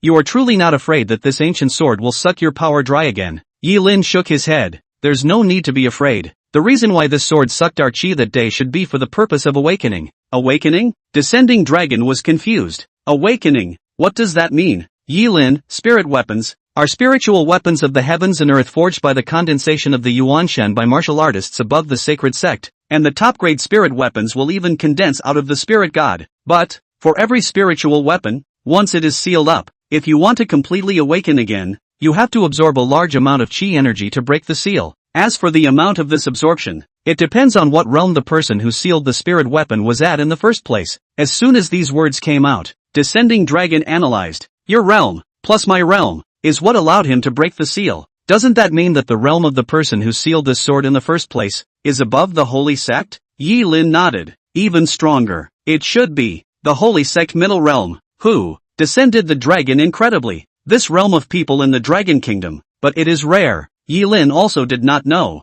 Looking at the name belonging to his father on the hilt of the sword, a thought inexplicably arose in his heart. Could it be that this sword was sealed by his father in Taigong Mountain Lake? It just so happened to happen by chance that you bumped into it? Father, 7-foot ancient sword, and the inexplicable dream. More and more clues make Yi Lin realize that there may be a compelling reason why his father and mother abandoned their brother and sister. After this return, he must investigate this matter clearly. As he was thinking, the 7-foot ancient sword suddenly trembled slightly. Yi Lin's complexion changed and he immediately clenched the hilt of his sword. And it was at this moment that his consciousness felt as if he was pulled into the sword, and his sight was surrounded by a sea of fire. After reacting again, Yi Lin realized that he was in the middle of a volcano. The sea of fire under his feet was full of boiling magma, and the scorching heat seemed to be able to melt meteorites. And at the center suspension point above the sea of fire, the 7-foot ancient sword was firmly cuffed by hundreds of chains, and in the blade part of the 7-foot ancient sword, there is an incomparably large dragon head inserted. The faucet,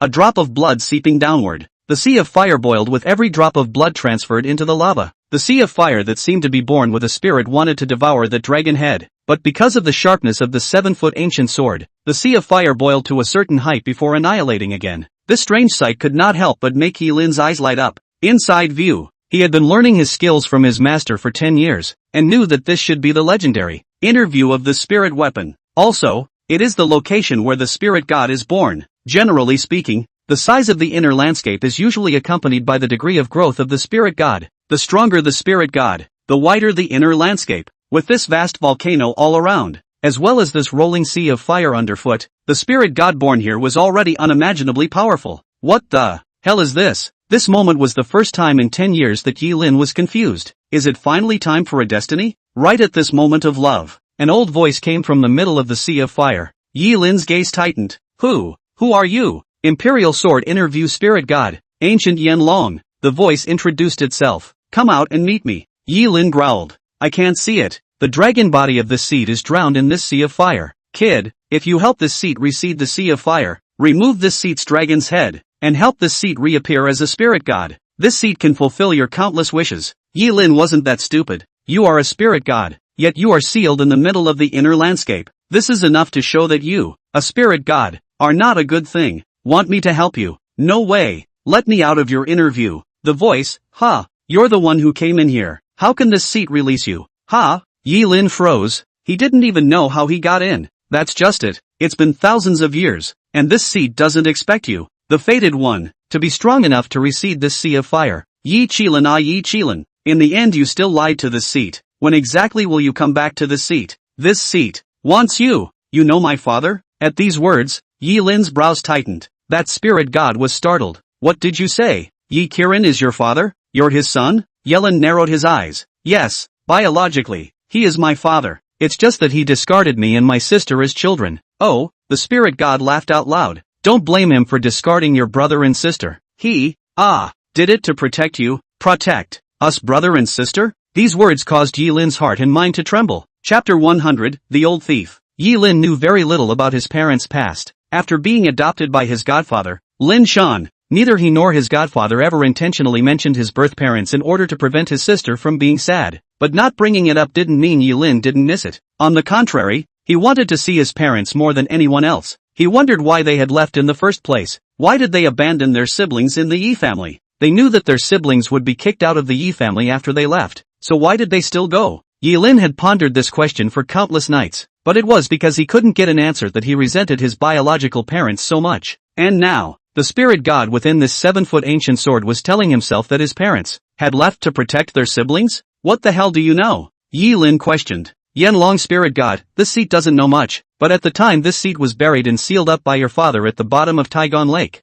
Your father seemed to be being hunted down. The other party's strength is very strong. Basically all of them are above Saint Zone powerhouses. Your father, after sealing me to this throne, left. That's all this seat knows. So this seat guesses that he's trying to keep those who are after him from hurting you siblings. Ha! As he was speaking, this inferno dragon spirit god suddenly sensed something. Kid, the strength of your soul, it's so thick. It's like two souls overlapping. You have also fused a soul within your soul. What kind of situation is this? This seat has been condensing life for 1,000 years, and I've never seen a strange soul like yours. What's going on here? No, it's not soul fusion. It's that your own talent has reached the limits of humanity. You, Junior Saint Zone. What? Junior Sacred Sect. You are actually a Junior Saint Sect. At this moment, the spirit god, who had probed Yi Lin's true realm with the help of the interview, was shocked, and Yi Lin, who had been told the secret, was also slightly stunned. To be able to tell one's true realm, this spirit god's strength was at the very least a saint sect.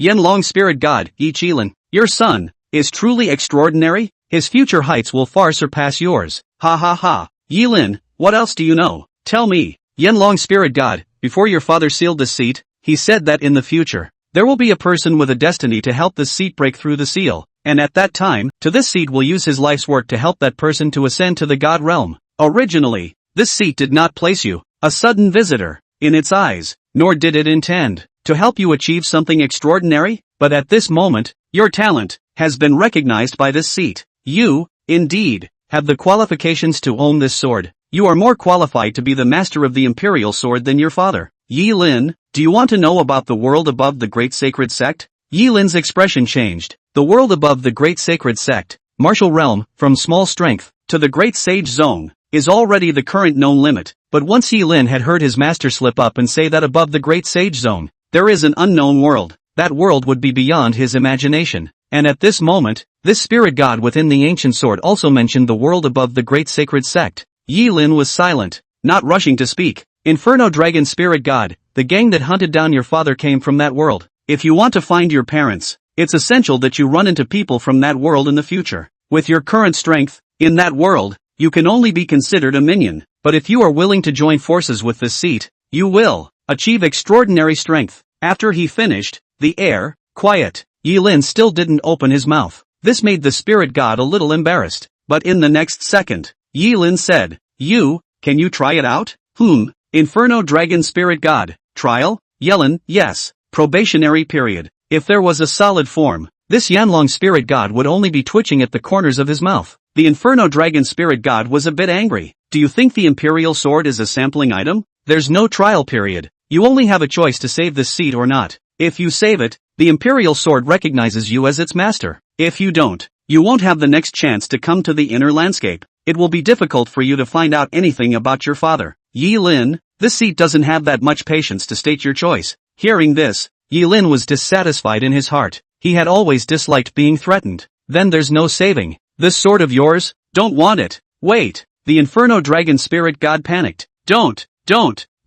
This seat begs you, okay? Save this seat. Trial? Yilin asked again. The Inferno Dragon Spirit God was in tears. There really isn't a trial period. This seat's spirit god has been split in two. How can I use it for you? When Yilin thought about it, it seemed to be so. He narrowed his eyes. You wouldn't lie to me. You won't kill me if I save you? The Inferno Dragon Spirit God shook his head. No, this seat never says one thing. Yilin thought about it and said, alright, and for the sake of having my father's name on the hilt of the sword, save you. How? The Inferno Dragon Spirit God said, just climb down the chain to that ancient sword, remove the dragon head, and throw it into the magma. Aha! Yilin nodded and didn't hesitate, immediately stepping on the chains with one foot and carefully walking towards the ancient sword step by step. In no time at all, he arrived at the ancient sword, and looking at the dragon head, he instantly kicked it over, knocking it off the blade. The next second, wow! After the huge dragon head crashed into the magma, it was also at that moment that the entire volcano shook violently. The countless chains swayed from side to side as if they were being shaken from their source.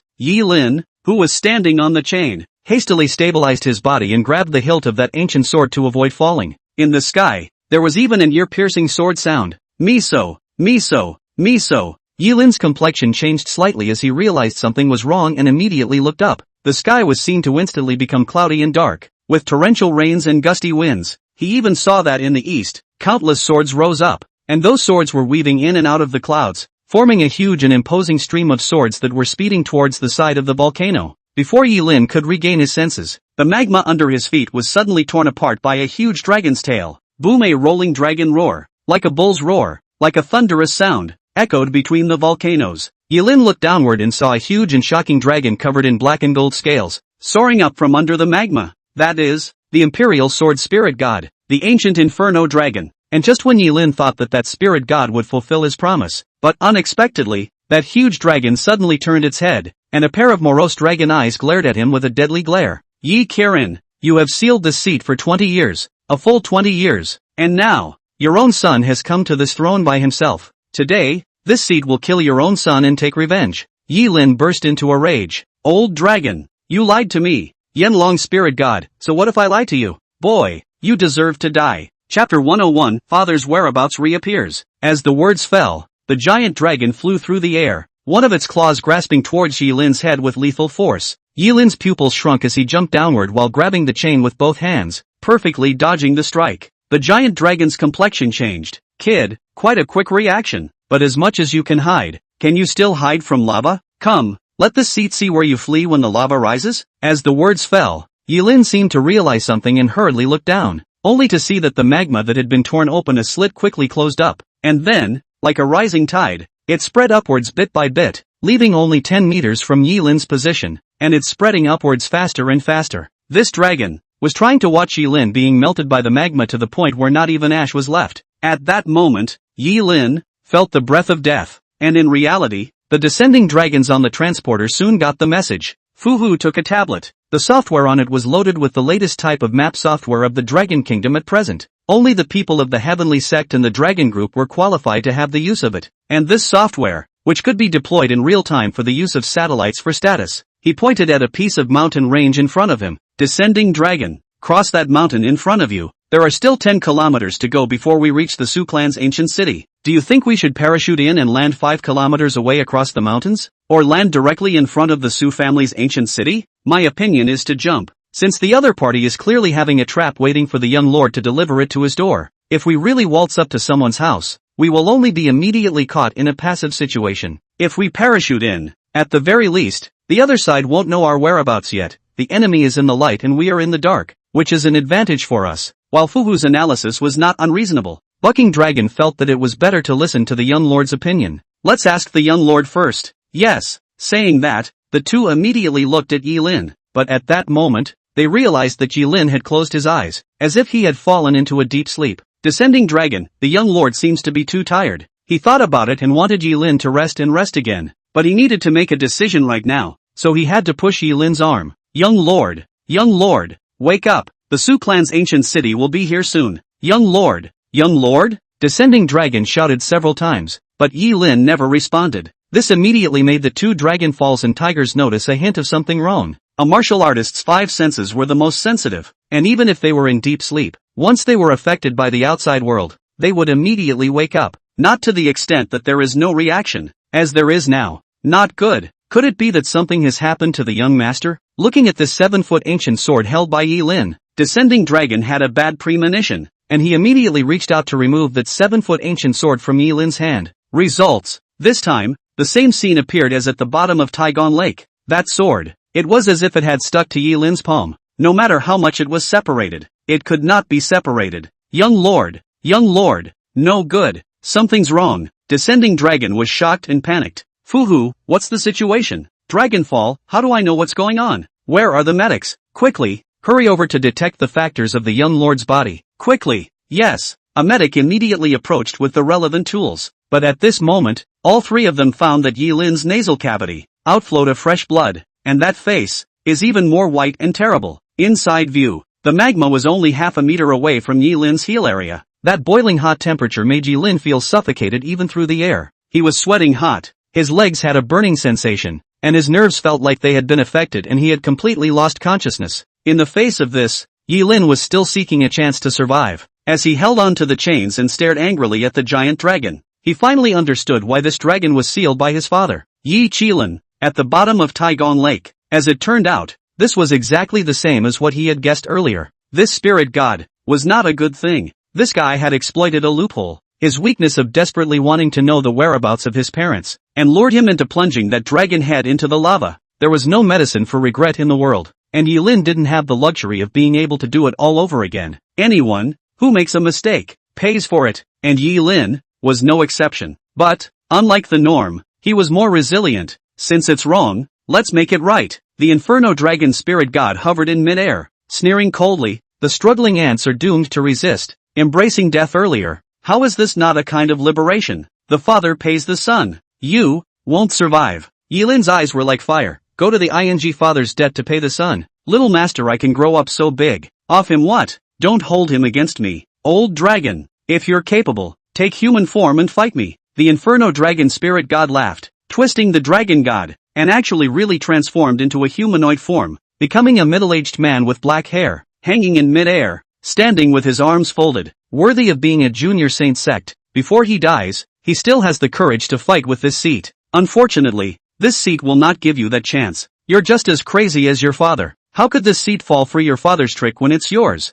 This seat will not make the same mistake a second time. Kid, don't waste your energy provoking this seat to strike. This seat, not so gullible. A mouthful of this seat. You are really hypocritical too. Yi Lin smiled toothlessly. Coward. You, Yanlong spirit god, there is a price to pay for speaking out of turn. You can die. As the words fell, he reached out to the lava, only to see that the magma rose rapidly, and in the blink of an eye, it actually melted Yi Lin's heels. The tingling sensation immediately caused Yi Lin's forehead to explode with several veins. But, just then, miso, in the clouds, the stream of constantly shuttling swords accompanied by an ear-piercing sword sound, vertically downward, from the sky. Hearing the voice, Yi Lin jerked his head up. The Inferno Dragon spirit god was also slightly stunned and hurriedly looked at the sky. It was at this time that the stream of swords instantly enveloped his body, and countless swords penetrated his body as if they were shocking arrows. The lava receded rapidly. Seeing this, Yi Lin immediately used his strength to climb up the chain and came to the ancient sword,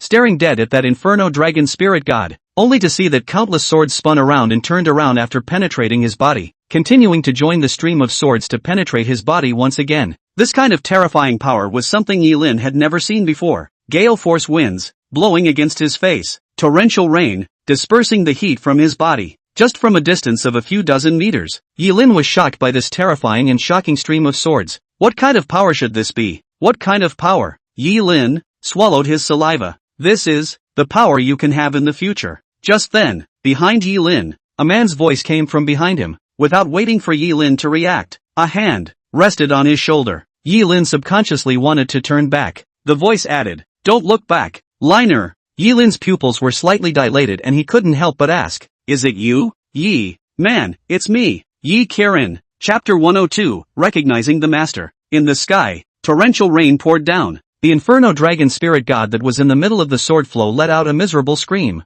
That terrifying dragon roar was as painful as if it had been jerked at the moment. Yi Lin, on the other hand, was unnaturally stunned after feeling the warmth of the hand on his shoulder. The rain, wetting Yilin's hair, wetting his clothes, wetting his hands. He had fantasized about reuniting with his parents in countless dreams, but he never expected to be reunited again in such a way. Is this real? Yilin was like a dream. Yip Kirin, Yip Kirin, Yip Kirin. Time goes by so fast. I didn't realize that in a flash. You'd grown up. Thick shoulders, tall as me, too. That's nice. Linner, your sister, Xiao Taki, is she alright? The voice, slightly hoarse, asked. Yilin was silent. Not that he didn't know how to answer, but he didn't want to. The emotions of longing and resentment overwhelmed him. The voice added, never mind, don't ask. There will always be a time to meet again. When you encountered this vaporous image of me in the inner landscape of this sword, I knew that the day of our reunion was not far off. I'm sorry for not doing what a father should do for so many years. Now, let me, as a father, do something for you. Linner, hold this imperial sword. Hearing the voice, Yilin hesitated for a moment, but still clutched the hilt of the sword beside him. Then, Yilin felt the hand on his shoulder and disappeared. He immediately became anxious and wanted to turn back, but he didn't want to think that at that moment, in the distant sky, a golden light penetrated out from the clouds. It was an immense right hand. That stream of swords came from the golden light, as if it was a giant holding a sword. And seeing that golden light, the Yanlong spirit god in the stream of swords burst into a rage. Yi Qilin, Yi Kirin, you son of a, you even left a backhand in your sword? You punked this seat. In the clouds, another golden light descended. Boom! The sound of the ground crumbling rang out. At that moment, Yilin saw that in the crater of the volcano, 1,000 layers of waves surged up, and countless seawater instantly poured into the interior of the volcano. In just a few seconds of blinking, all the magma, all solidified into stone. Paired with this pouring rainstorm, Yilin felt a vastness,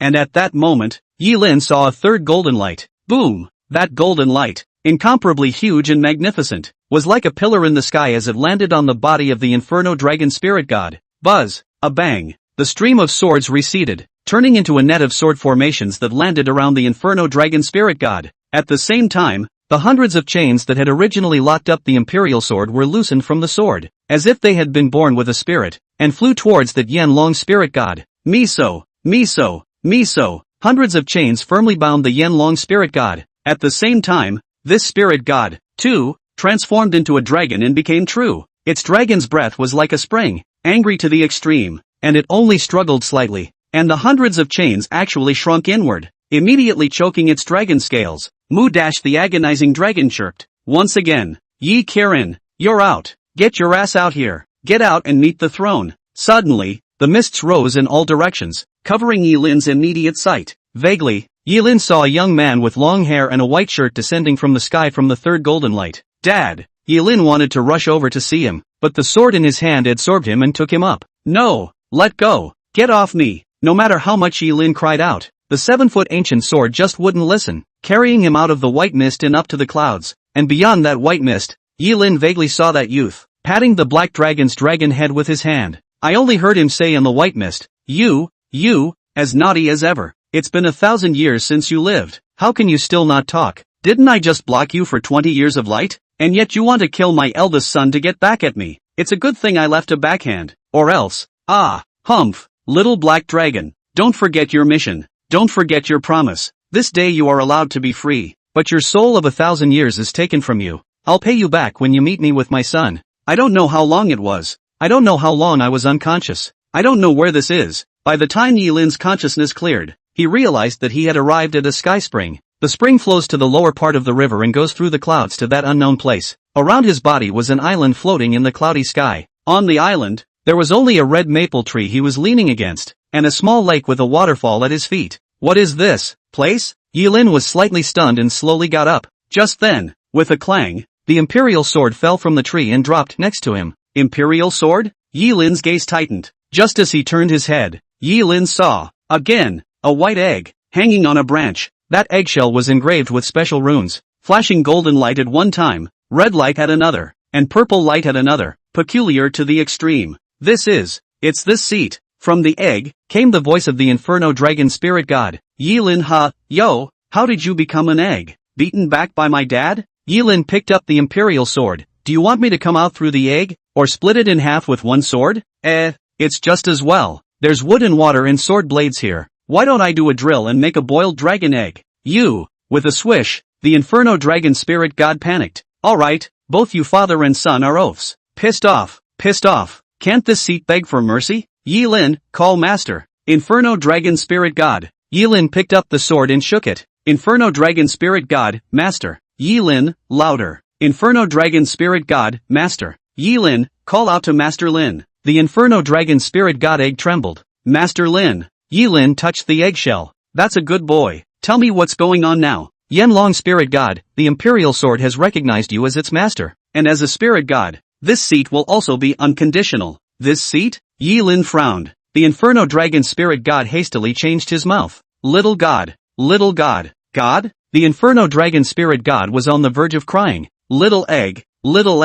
Yi Lin, that's right. Go on. Little egg will make every effort to help you. Master Lin, to cultivate and break through the sacred sect and reach the great sacred sect at an early date, so that you can fight against the people of that world and find your father. Yi Lin skimmed his lips. Come on, something real. I'm going to exterminate the Su family now. What can you do? Little egg, you are already the owner of the Imperial Sword. And given that little egg is currently only in the state of an egg, you can only use the sword to kill martial artists under the sacred sect within 100 meters.